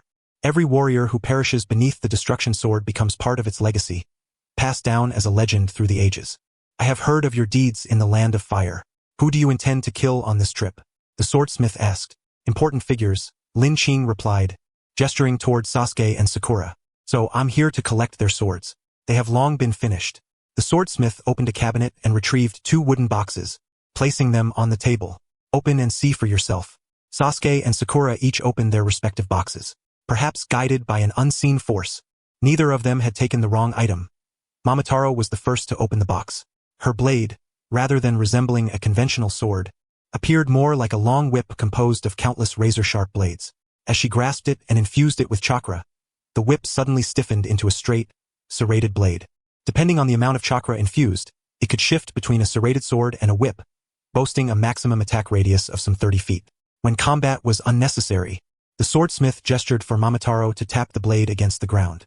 All the blades overlapped and finally transformed into a staff-like rod, better suited for defense and concealment. Staff, whip, sword. These were the 3 forms of this remarkable weapon. In contrast to Momotaro's sword, Sasuke's was far simpler. A straight katana without a sharpened edge. Upon the swordsmith's reminder, Sasuke transmitted chakra inward. A slender silver gleam appeared along the blade's edge. The swordsmith casually tossed an iron ingot toward it. The blade sliced through cleanly, dividing the ingot into 2 perfectly smooth halves. The swordsmith, a man in his 60s, sat smiling warmly as he watched Sasuke and Momotaro each cradle their respective blades. Lin Qing had told him about these 2 children's pasts. Momotaro's mother had been murdered. For a young girl navigating the perilous world of ninjas, possessing an additional means of defense was undoubtedly a source of greater security. The swordsmith had designed her weapon using the materials once employed by the legendary Raikoya, significantly enhancing the wielder's speed and affinity for lightning-style ninjutsu, while incorporating multiple functional features. Sasuke's sword, however, was different. Lin Qing had already avenged Momotaro's grudge. But the hatred borne by Sasuke's entire clan was far more complex and profound. The swordsmith crafted a blade without an edge, hoping that, in the future, when Sasuke wielded his sword, he would deliberate carefully on whom to kill and whom to spare, not letting the blade decide, but his own conscience. No matter how swiftly he swung the sword, he must leave himself room for regret. Sasuke and Momotaro, being caught in the midst of matters, could not perceive the swordsmith's deeper intentions, but Lin Qing certainly could. Thank you, Lin Qing said earnestly. The swordsmith waved his hand. I am but a swordsmith. Crafting a blade suited to its master is my duty. Besides, he patted Momotaro and Sasuke on their heads. They are both good children. After bidding farewell to the swordsmith, the group of 5 set off once more, officially bound for Kirigakure village. The journey was tranquil, time itself seeming to slow. Beyond the snowy region of Rokusetsu village, the wind and snow gradually abated, and the roads widened along their path. When they finally glimpsed Kirigakure in the distance, they could already see caravans and travelers coming and going. Wait, wasn't Kirigakure supposed to be very secluded? Sasuke asked. This was also a question on Lin Qing's mind. Kirigakure was livelier than he had anticipated. Guests arrived and departed continuously, and street vendors hawked their wares. Yet a closer look revealed a distinction. The smiling visitors and warmly welcoming vendors all seemed to be from outside the village. Without deliberate scrutiny, one could tell by the locals' pale complexions and gloomy eyes, perpetually shrouded in thick mist throughout the year. Apart from a few villagers who ran izakayas and inns, Most of Kirigakure native residents wore cold expressions as they watched the passing travelers. Lin Qing even glimpsed a fleeting spark of hatred in their eyes. "Qingji, something's off about these people," Momotaro whispered. Lin Qing nodded. Amidst the bustling streets and throngs of people, he could clearly feel the enthusiasm and madness radiating from the outsiders, as well as the numbness and the hatred hidden behind the locals' apathy. At that moment, a small boy of about 5 or 6 spotted the strikingly different appearances of Lin Qing and his companions compared to the villagers of Kirigakure. His eyes brightened as he hurried over. "Big brother, would you like to buy an intelligence booklet? It's definitely the most detailed in the whole village. Buy a book. Get candy for free." Lin Qing glanced around and noticed similar sales occurring throughout the streets and alleys. "Give me one," he said. The boy handed over a booklet along with 5 cheap candies, which he distributed among the group. Lin Qing scanned the intelligence report. It contained personal profiles of nearly 50 boys and girls, their ninja specialties, and thoughtfully included a rating scale from D to S. The last page depicted battle diagrams between the youths. Lin Qing seized the boy's arm and pulled out a bill, handing it to him. Seeing the money, the child patted his chest proudly. "Big brother, you tell me, should I steal something or deliver intelligence? I'm willing to brave fire and water." Lin Qing pointed to the booklet. "What does this mean?" The boy froze. "Aren't you here for Kirigakure annual graduation ceremony?" "Graduation ceremony? What sort of graduation event could attract so many visitors, stimulating the entire chain of dining, lodging, tourism, and this very intelligence trade?" The boy explained. The village's ninja academy held a graduation season where students fought one-on-one battles, with only one survivor allowed. Initially, only villagers watched, but the audience grew over time. Eventually, the village organized betting and gambling institutions. Visitors came primarily hoping to gamble and strike it rich, and this booklet was the key to winning. After hearing this, Lin Qing and his companions fell silent. This was the land of bloody mist. This was Kirigakure village. The ninja school graduates were merely 12 or 13-year-old children. To erase their emotions and mold them into better tools, they were forced to slaughter one another. The very nature of this was gruesome, suffused with the contempt of those in power for the humanity of the subordinates. Danzo's root organization selections were similar, but Kirigakure's approach was even more insidious. It transformed bloodshed into entertainment and normalized it, making the entire village complicit in this pathological cycle. Villagers profited from hatred and contributed to the grandeur of the graduation ceremony through their numbness. Konan stood silently, her expression deeply troubled. She knew that life under Obito's control in Kirigakure was harsh, but the specifics eluded her. For Konan, Kirigakure only came to mind when a new sum appeared on the Akatsuki's accounts periodically. She could accept killing thousands of enemies on the battlefield for the sake of peace. But now, the candy in her mouth seemed tinged with a hint of blood. Smack! A hand landed on Konan's back, breaking her reverie. She turned and glared at Lin Qing. Lin Qing looked ahead and smiled faintly. "If you feel sad, cry wrapped in your blanket tonight. For now, we must move. The sooner we awaken this absurd village, the better." Following Lin Qing's gaze, Konan saw a tall, beautiful woman standing at the end of the street. Mei Terumi stretched out her hand lazily and beckoned to Lin Qing, mouthing the words, "Long time no see." Lin Qing strode forward. The two stood 3 paces apart.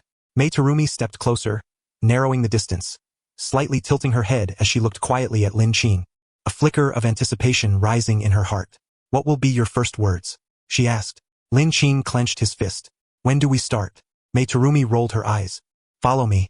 Aoki Hayashi followed Mei Terumi as they strolled through the streets of Kirigakure. Nearly every visiting outsider clutched a small intelligence booklet, an indication of official endorsement by the village authorities. "Is this Yagura's policy?" Aoki inquired. Mei nodded in affirmation. Since assuming office, Yagura has successively promulgated numerous policies, which can be summarized into 2 main aspects: killing and profiteering, she explained, gesturing toward the intelligence booklet in Aoki's hand.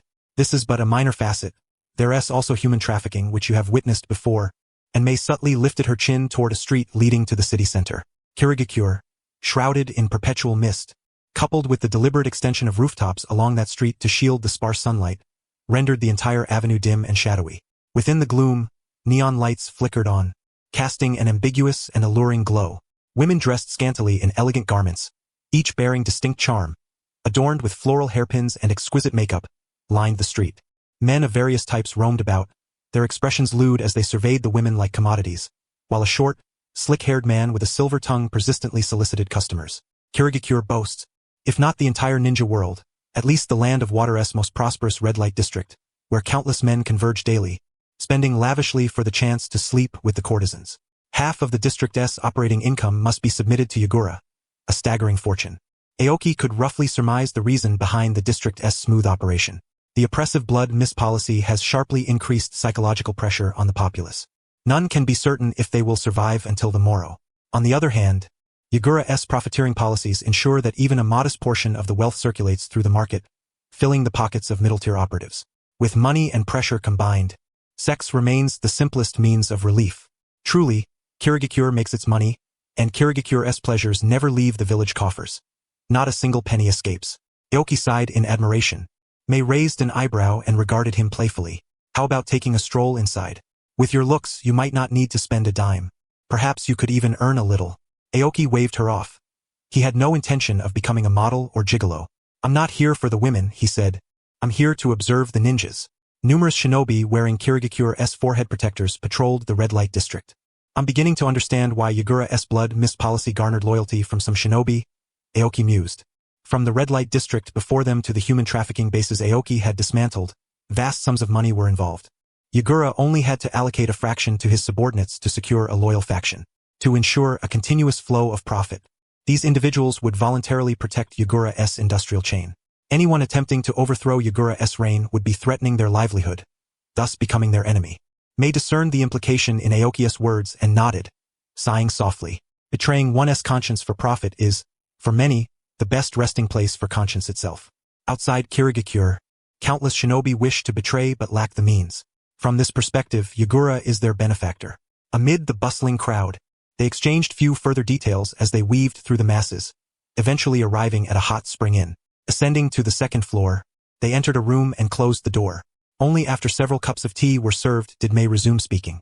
According to your intelligence, Mei began, and I have verified with Byakugan the chakra flow of Yagura. He is indeed under genjutsu. In that case, why not publicize the intelligence and dispel Yagura's genjutsu?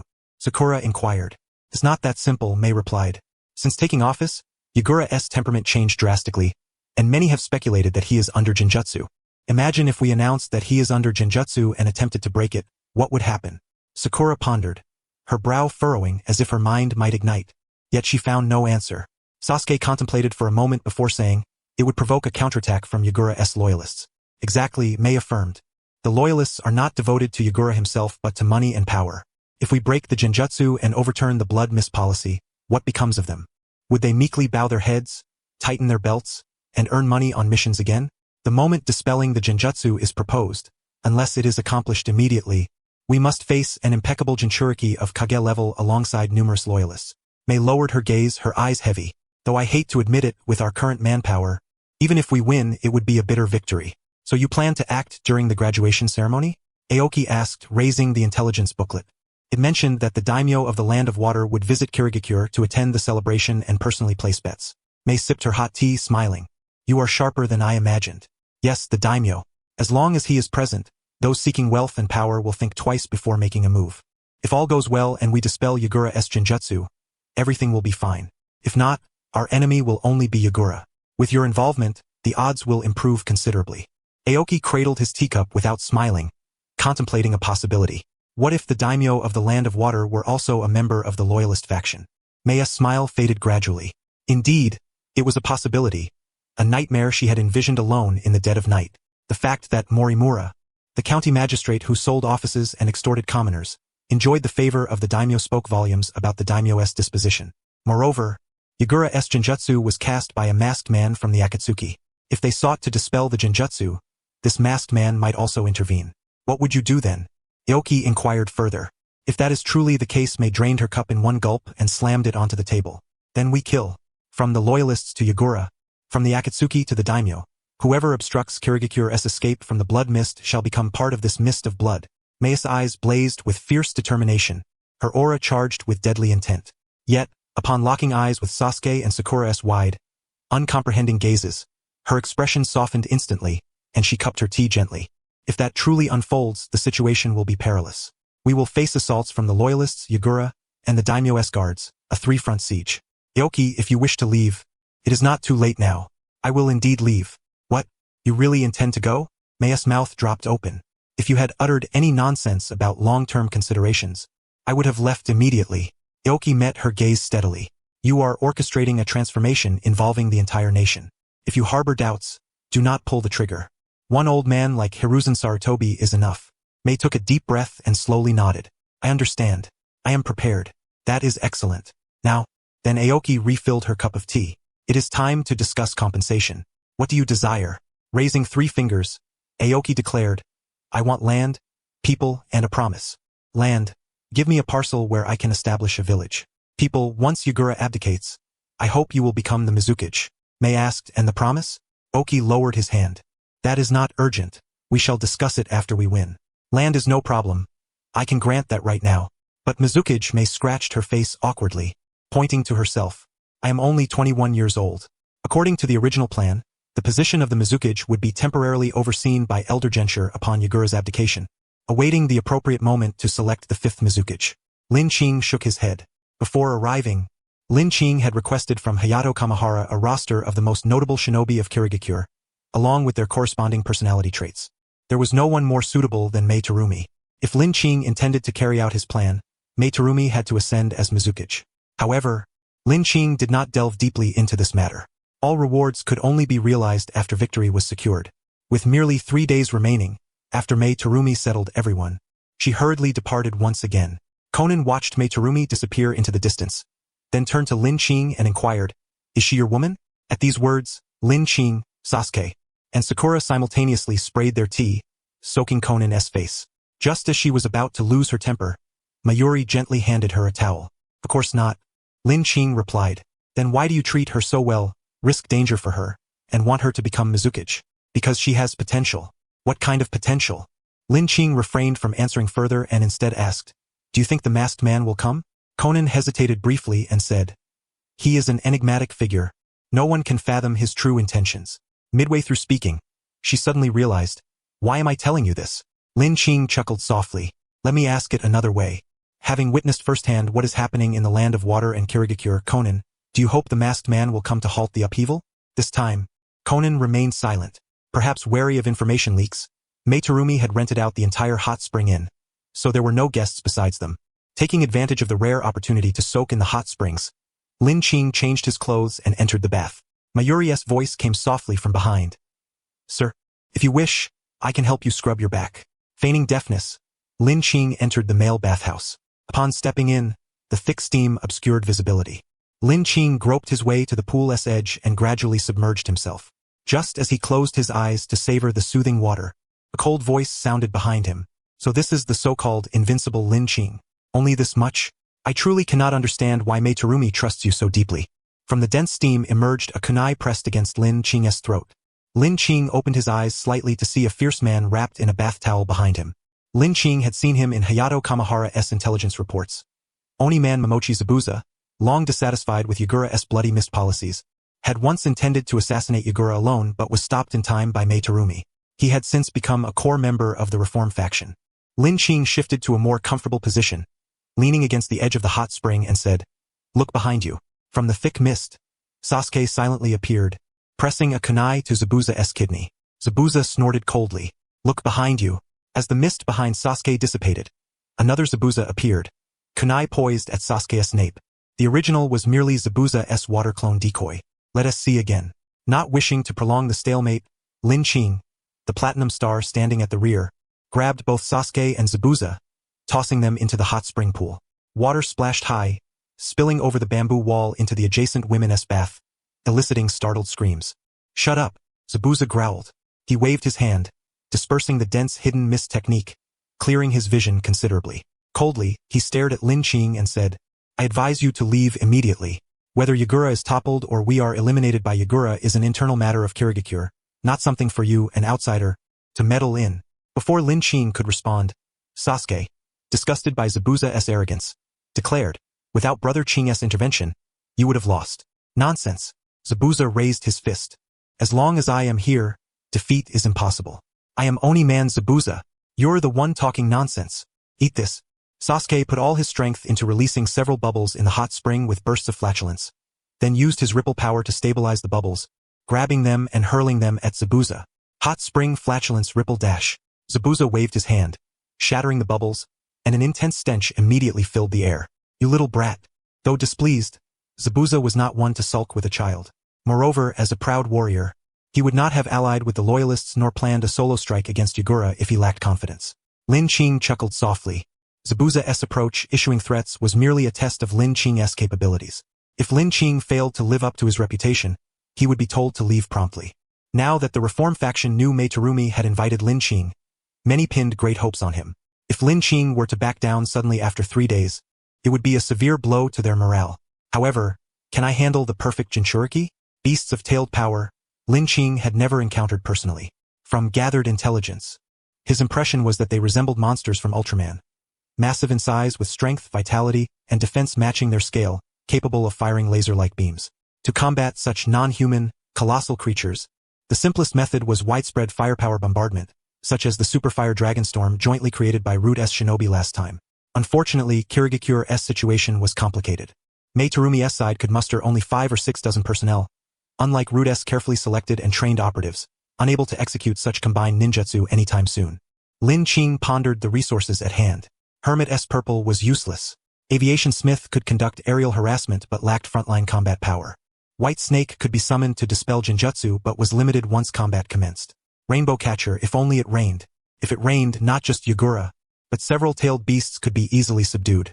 Rainbow Catcher combined with Ripple and Natural Forces granted domain control with power surpassing 1 tier. Regrettably, there had been no rain in Kirigakure recently.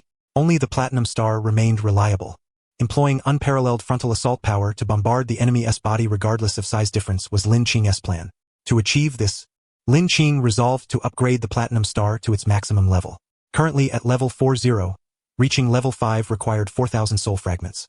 Killing Danzo had yielded 1,100 fragments, plus over 100 Root Shinobi defeated, and Lin Qing's prior reserves amounted to a total of 3,810 soul fragments, still 190 short. Within Kirigukure's borders, Lin Qing was about to initiate his operation against Yagura. To avoid premature attention, he could not resort to bounty hunting as before. Where can I get 190 fragments? If only there were a somewhat famous shinobi for me to beat up. As he pondered, he suddenly locked eyes with Zabuza opposite him. Lin Qing grinned innocently. Hehe. No one ever knew what truly transpired in the men's bathhouse that day. All that was known was that from that day forward, Oniman Zabuza never again uttered phrases like I refuse to yield or Lin Qing is nothing special. Conan faintly heard angry curses and screams coming from the other side of the wall, which soon subsided into silence. When she emerged from the bathroom, clad in a yukata and drying her hair, she happened to encounter Hayashi Ao, who was also stepping out. Care for a drink? Hayashi Ao offered a bottle of chilled milk. Thank you. Conan took it, twisting off the cap, and gulped down more than half the bottle. A drop of milk trickled down the corner of her mouth, descending steadily until it was swallowed by the deep shadow of her collar. Feeling a subtle chill against her chest, Conan finally became aware, wiping away the milk droplet and tightening her collar, her gaze warily fixed on Hayashi Ao. Unexpectedly, Hayashi Ao had already moved aside without even glancing her way. He was sipping the cold milk. The cool night breeze mingled with mist caressing his face and tousling his hair under the hazy moonlight, a scene strikingly captivating. Conan had to concede that, as Tomo Mei had said, Hayashi Ao's claim that he could earn money in Kabuki Street was indeed plausible. Yet, she discerned a certain unease in his demeanor. She approached and inquired, you told Tomo Mei during the day, if your heart is lost, don't pull the trigger. But what are you confused about now? Hayashi Ao looked at Conan with surprise. He had not expected this woman to approach him out of the blue, much less to see through his thoughts. What s with that look? He asked. Conan clicked her tongue softly and said, I have managed the Akatsuki organization for many years. I do have an eye for people. Are you worried about the battle 3 days from now? Hayashi Ao shook his head. The water shadow contest in 3 days was indeed crucial. However, since the objective and the plan were already set, he would no longer waver. Victory or defeat was left to fate. What Hayashi Ao was pondering was something else. He took the milk bottle cap, placed it on his thumb, and flicked it lightly. Under Conan's watchful eyes, the cap soared high into the air. Platinum Star. Time seemed to freeze in that instant. The Platinum Star suddenly appeared, grasping the cap and returning it to Hayashi Ao's hand. The frozen world resumed its flow. Conan kept her head tilted upward, and half a second later, saw the cap return to Hayashi Ao's hand again. Hey! Conan picked up the cap and examined it carefully. What kind of trick is this? Hayashi Ao sighed softly. I wish I knew what kind of trick this really is. Platinum Star was at level 5. Having spent a full 4,000 soul fragments to elevate Platinum Star to its maximum level, Everything in the world appeared in slow motion through its eyes. The power, speed, and precision were absolutely invincible. Anyone stepping within 2 meters of Hayashi Ao would be struck by thousands of punches in less than half a second, pulverized without a chance to react. If Hayashi Ao concentrated his spirit to the utmost, the slow motion effect would reach its limit, akin to time stopping. But it lasted only an instant. Because of its brevity, it was barely enough for Platinum Star to throw a single punch before the sensation of frozen time vanished. Reaching level 5, Platinum Star had indeed touched the threshold of time stop, yet it lacked one crucial element to achieve genuine time suspension. In the original story, Jotaro Kujo met the benevolent Dio, who taught him hand in hand until he truly unlocked the time stop ability. But in the world of Naruto, where was a Dio to copy abilities from? This was the problem troubling Hayashi Ao. He reopened the stand profile for Platinum Star, his gaze lingering on the remarks. Since it specifically noted this was the no time stop version, could it be the dreaded card rotation system? Would he need to draw a time stop version of Platinum Star in the future? The so-called card rotation meant that the same character would have different versions produced at different times, with the new version always stronger than the original, a strategy to entice players to spend more money. Hayashi Ao pondered for a moment before dismissing the idea.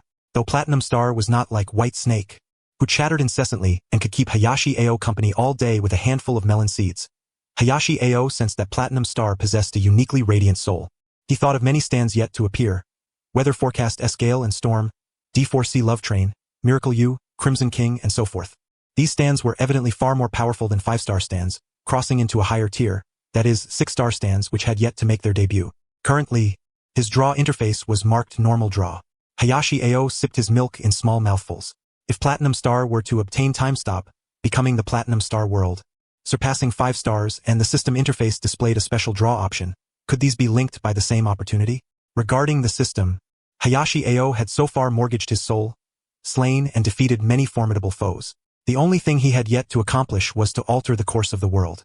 Gazing at the hazy moonlight, he finished the last sip of milk, his eyes regaining their resolute gleam. In 3 days, the answer would be revealed. Conan noticed the change in Hayashi Ao's expression. Already figured it out so quickly? You really are a decisive man. But what exactly have you figured out? The next 2 days remained shrouded in mist, yet the village grew increasingly lively. Visitors loudly debated which graduate they had bet on, and in corners, some furtively contacted the Kiri village ninjas, requesting underhanded tactics to sabotage high-odds contestants.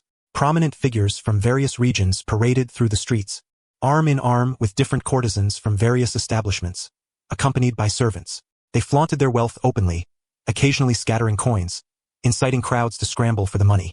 Their aim was nothing else but to bask in the envious gazes of onlookers. This spectacle felt familiar to Hayashi Ao. After a moment's thought, he realized it was like the scene where local gang leaders stroll the streets with yoga pants-clad women from neighboring prefectures, then shout in a bar, "The entire house is on Lord Zhao with the ace of spades." Indeed, no matter the world, posturing was an inescapable dilemma for many men. Another handful of bills was tossed his way. Hayashi Ao smiled, casually caught a note, and joined in the chorus, "Thank you, big brother." Then he bought a skewer of fried meatballs from an elderly vendor nearby and ate while walking. Hayashi Ao was not merely wandering about. Tomorrow was the graduation ceremony. The daimyo of the Land of Water had arrived at Kiri village this afternoon, escorted by numerous samurai, entering a courtyard specially arranged for his rest. Though called rest, Hayashi Ao noticed far fewer courtesans along the road, likely summoned to the daimyo's chambers to share in his favor. Smith, the aerial scout, was concealed within the mist overhead, scanning the city below, recording the map, and gaining advanced knowledge of the battlefield layout. Suddenly, the small aircraft locked onto a concentration of carbon dioxide. Judging by the shapes, it was 2 people engaged in fierce combat. Had someone made the first move prematurely? Hayashi Ao followed the tracking signal and found the scene. In an overlooked corner of Kiri village, a boy and a girl, both adolescents, were locked in battle. 2 discarded wine cups lay on the ground. Clearly both had taken a final drink before fighting. Both were graduates who had appeared in the intelligence dossier. The boy was named Chijuro, an S-rank prodigy, only 2 years older than Sasuke, and the youngest student in this graduating class. The girl was named Runa, an ordinary B-rank graduate. The 2 had grown up together as childhood companions. Runa was 3 years senior to Chojiro and often took on the role of an elder sister, caring for him in daily life. True to the twisted sense of humor of Kirigakure village, they were naturally paired together for the graduation ceremony duel. Neither wished to fight like gamecocks in an underground casino, battling under the watchful eyes of gamblers. Rather than that, they preferred to select the sole survivor in a secluded corner. This was a battle devoid of suspense. Although Chojiro was 3 years younger than Runa, his mastery of the sword was exquisite.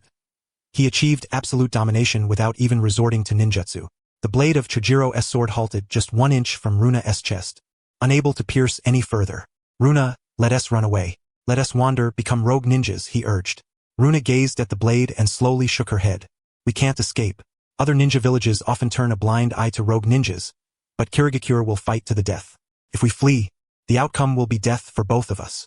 She took a step forward, allowing the blade to tear through her clothes and press against her chest. Chojiro stood stunned, tears welling at the corners of his eyes. A streak of crimson seeped out, yet Runa smiled faintly. As always, she cupped Chojiro's face and wiped away his tears. This is fine. Kill me and live better in my stead. Runa was about to take another step when an unfamiliar voice rang out from behind. Excuse me, you two young ones, please pause for a moment. They turned toward the voice, and from the shadows emerged a man with a cold countenance. Cradling an intelligence dossier in his hands, he scrutinized them from head to toe with a detached gaze. Less of a look, more akin to inspecting merchandise. Who are you? Chojiro raised his sword, pointing it at the stranger. The cold man glanced at him with icy eyes before suddenly breaking into an exaggerated smile. Chojiro, right? Sorry about this, but my boss, Mr. Kato, has placed a bet that Miss Runa here will win. The cold man slowly drew a scythe from behind his back. I don't want to kill you, but as a subordinate, it's only right to ease my boss's worries. I was wondering how to take out an S-rank prodigy, but now it seems he raised an eyebrow at Chojiro. If you want this woman to live, then stand still and don't move. Killing you is, in a way, saving her. That's acceptable, I senti it? Chojiro remained silent, then slowly lowered his sword. The man before him spoke the truth. This was the only way to save Runa. He discarded his sword and closed his eyes, unmoved by Runa's desperate cries urging him to flee. He had steeled himself to die. The cold man swung his scythe with a laugh. Easy money this is. Sizzle. A faint flash of golden lightning streaked by. Before the cold man could react, his habitual scythe swing froze midair. Suddenly, tremendous force surged through him. His wrist throbbed in agony, and he instinctively collapsed to his knees. A shadow enveloped him. Rineo looked down at him. You just said, who is your boss? Mr. Keikato, the man stammered. From the land of waves? Rineo inquired. The cold man's instinct was to defend his master, retorting, who else but Kato from the land of waves deserves the title Lord? Yet upon meeting Rin-Ao's gaze, his fierce eyes immediately cleared. Yes, Lord. Is Kato from the land of waves. Are you acquainted with Lord Kato? Sort of, Rin-Ao replied, recalling the sacks of degrade goods he had tossed from the transport ship. He helped the cold man to his feet, brushing the dust off his trousers gently, and asked kindly, Kato is in Kirigakure? Yes, Lord. Shall I lead you there? The cold man's words froze mid-sentence. Sizzle, click. 2 discs ejected, 1 memory, 1 ninjutsu. Rin-Ao glanced through the memory contents and summarized with 4 words. Death is no loss. Rin-Ao said calmly, no need for assistance. I'll go myself. He gave the man a gentle push. The cold man fell heavily to the ground like a log, staring blankly at the sky, like a walking corpse. Even though Chojiro was a prodigy, his perspective was limited to Kirigakure village. He had never witnessed such bizarre methods as Rin-Ao's and felt the man's silhouette before him was like a nightfall that swallowed the sky, suffocating all breath. He grasped Runa's hand carefully and began to retreat, intending to escape. Yet just as Chojiro lifted one leg, Rin-Ao spoke. Where do you think you're going? To kill yourselves somewhere else? Chojiro halted. Yeah, what's the use of running? The problem remains unsolved. One of us will die, and the survivor will live in regret. Worse than death. Suicide is not wrong. Chojiro gripped his sword with both hands, head bowed. I just want to end the pain. Rin-Ao chuckled softly. What is so funny? Chojiro raised his head. Rin-Ao, wearing black-framed glasses that made him look more like a scholar than a ninja, said, I'm laughing at you. You understand everything, yet why choose to do something wrong? You want to end pain, not life. Your life has only just begun. Countless complicated fates await you in the future. If you choose death, your future will vanish, and fate will condense into a single line. That is your unbearably painful life right now. Rin-Ao extended a finger and pointed at Runa. Instinctively, she tried to step back but found her body fixed by an invisible force, powerless to resist as Rin-Ao's finger touched her shoulder. A subtle warmth spread. A tingling sensation coursed through Runa's chest, and when she came to her senses, her wound had already scabbed and healed. Go back, Rin-Ao waved his hand. Go back and have a good sleep. Maybe tomorrow a miracle will happen, and neither of you will have to die. Chojiro and Runa stared at Rin-Ao in a daze. If anyone else had uttered such words, they would have thought the person insane, but for some reason, hearing them from the man before them carried an indescribable magic, as if a miracle truly would occur. Hand in hand, Chojiro and Runa disappeared without a trace. Rin-Ao did not know whether they would abandon their suicidal thoughts. It was their life and he could not interfere excessively. He picked up the disc and, following the cold man's memory, headed toward Kabuki Street, intending to seek out this merchant from the land of waves for a conversation. The sunset's afterglow slowly faded as Rin-Ao walked along the street, his figure gradually swallowed by the thick fog. Suddenly, he sensed being watched and whipped his head around. The distance was empty, only buildings faintly visible through the mist. At the same moment, Obito drew the curtains, blocking Rin-Ao's gaze. Sharp as ever, Pain's Rinnegan eyes stared coldly at Obito. Since you found him, why not kill him? Patience. The players aren't in position yet. Kirigakure hides too many skittering cockroaches. We must eliminate them all at once to be thorough. Obito stood and the Sharingan in his mask's eye holes slowly rotated. Let us go. First, we sever their escape routes. Obito and Pain traversed the secret passages unimpeded, as if strolling through their own backyard. When they resurfaced, they were deep within Kirigakure, not far from the Mizukage's office building, standing before an ancient and elegant structure. Where is this? Pain asked. The residence of Elder Gen, Obito answered. Since Obito began manipulating Yagura through genjutsu, many edicts issued have been, to varying degrees, influenced by the Elder. Had it been anyone else, Obito would have eliminated him long ago. Yet the Elder had managed the hidden mist village for many years, entangled in a labyrinthine network of interests and maintaining close ties with the daimyo's official personnel. His death would inevitably invite unwarranted troubles, so a cold approach was chosen instead. Over the years, Obito has been steadily eroding the Elder's authority. Out of respect for his arduous contributions, I had intended to let him pass away naturally. Do not judge me so harshly.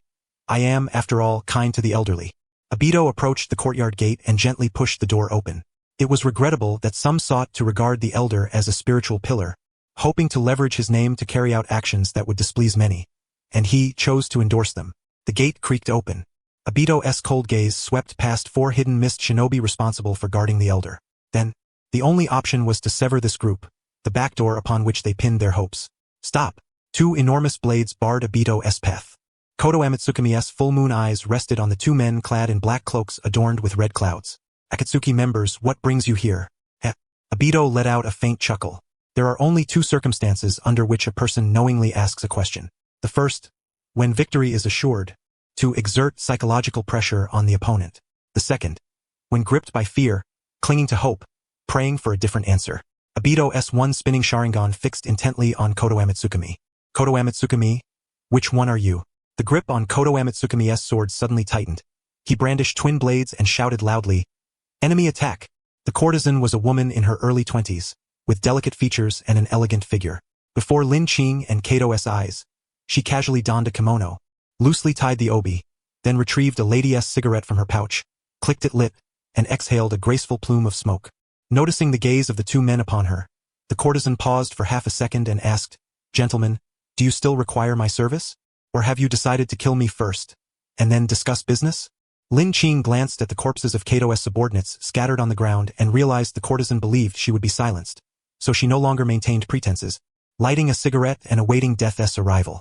Collapsed on the ground, pale with fright, Kato appeared grotesque in comparison to the courtesan's unrestrained composure, like a wild boar wallowing in the mud.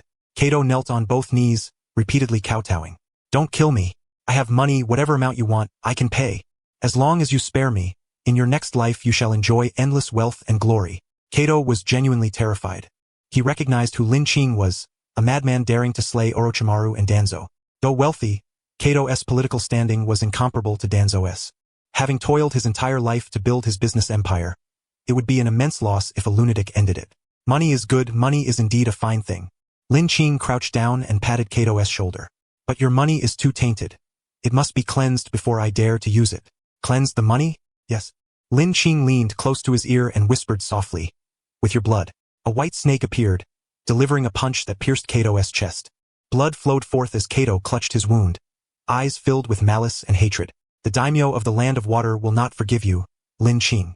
You will surely perish." The white snake spat, hands on hips, body leaning backward, chin raised. With the other hand, it delivered a backhand slap to Kato's face, knocking out 2 golden teeth. "You talk too much. Do you think we came here just to find you?" Sizzle, click.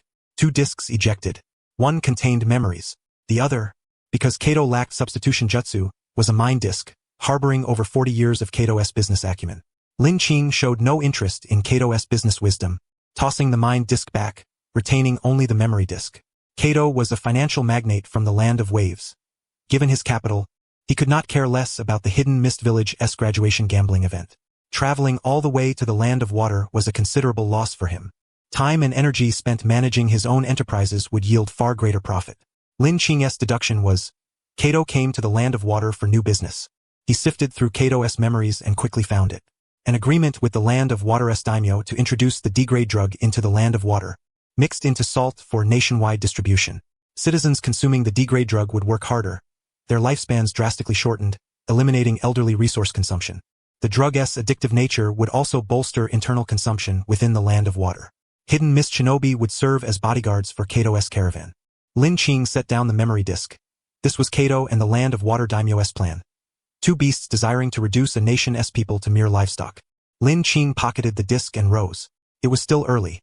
He intended to wait until tomorrow's plan concluded before conversing with the land of water daimyo. He retrieved a substantial sum of cash from Kato's corpse, deliberated, then placed a stack on the table for the courtesan. The courtesan exhaled smoke, extended a finger to press against the bills. Her rosy nail and fair finger, coupled with the motion causing her garment to slip from her shoulder, revealing a vast expanse of pale skin. Sir, are you buying my silence? No, you need not conceal anything. If anyone asks, just be honest. Then this money? Lin Qing gestured toward her body. You are a courtesan, I am a man. Having just seen your body, by custom I must pay for your services. Is that not so? The courtesan was stunned. She gazed at Lin Qing blankly, her eyes sincere and free from any malice. Lin Qing nodded to her and turned to leave. Only when his silhouette vanished did the courtesan regain herself. She stood, lifted her skirt, and hurried to catch up, shouting through the window toward Lin Qing walking along the road, her voice full of hope. Sir, was I pleasing to the eye? Lin Qing glanced back, smiling and nodding. At his response, the courtesan's eyes sparkled instantly. My name is Iwamin Jinyako. Sir, whenever you wish, you may come find me. Lin Qing smiled wryly but said nothing, waving his hand as he prepared to depart. Suddenly, his smile faded. The small reconnaissance drone hovering in the air detected numerous breaths moving rapidly, the direction of the gathering crowd. Lin Qing turned toward the depths of the hidden mist village. Indeed, plans are always shattered by unforeseen changes. Raising his hand, the shattered great blade bound beneath the aviation smith fell from the sky. He caught it single-handedly, spun it once, and slung it across his back. Lin Qing dashed toward the direction where the crowd was assembling.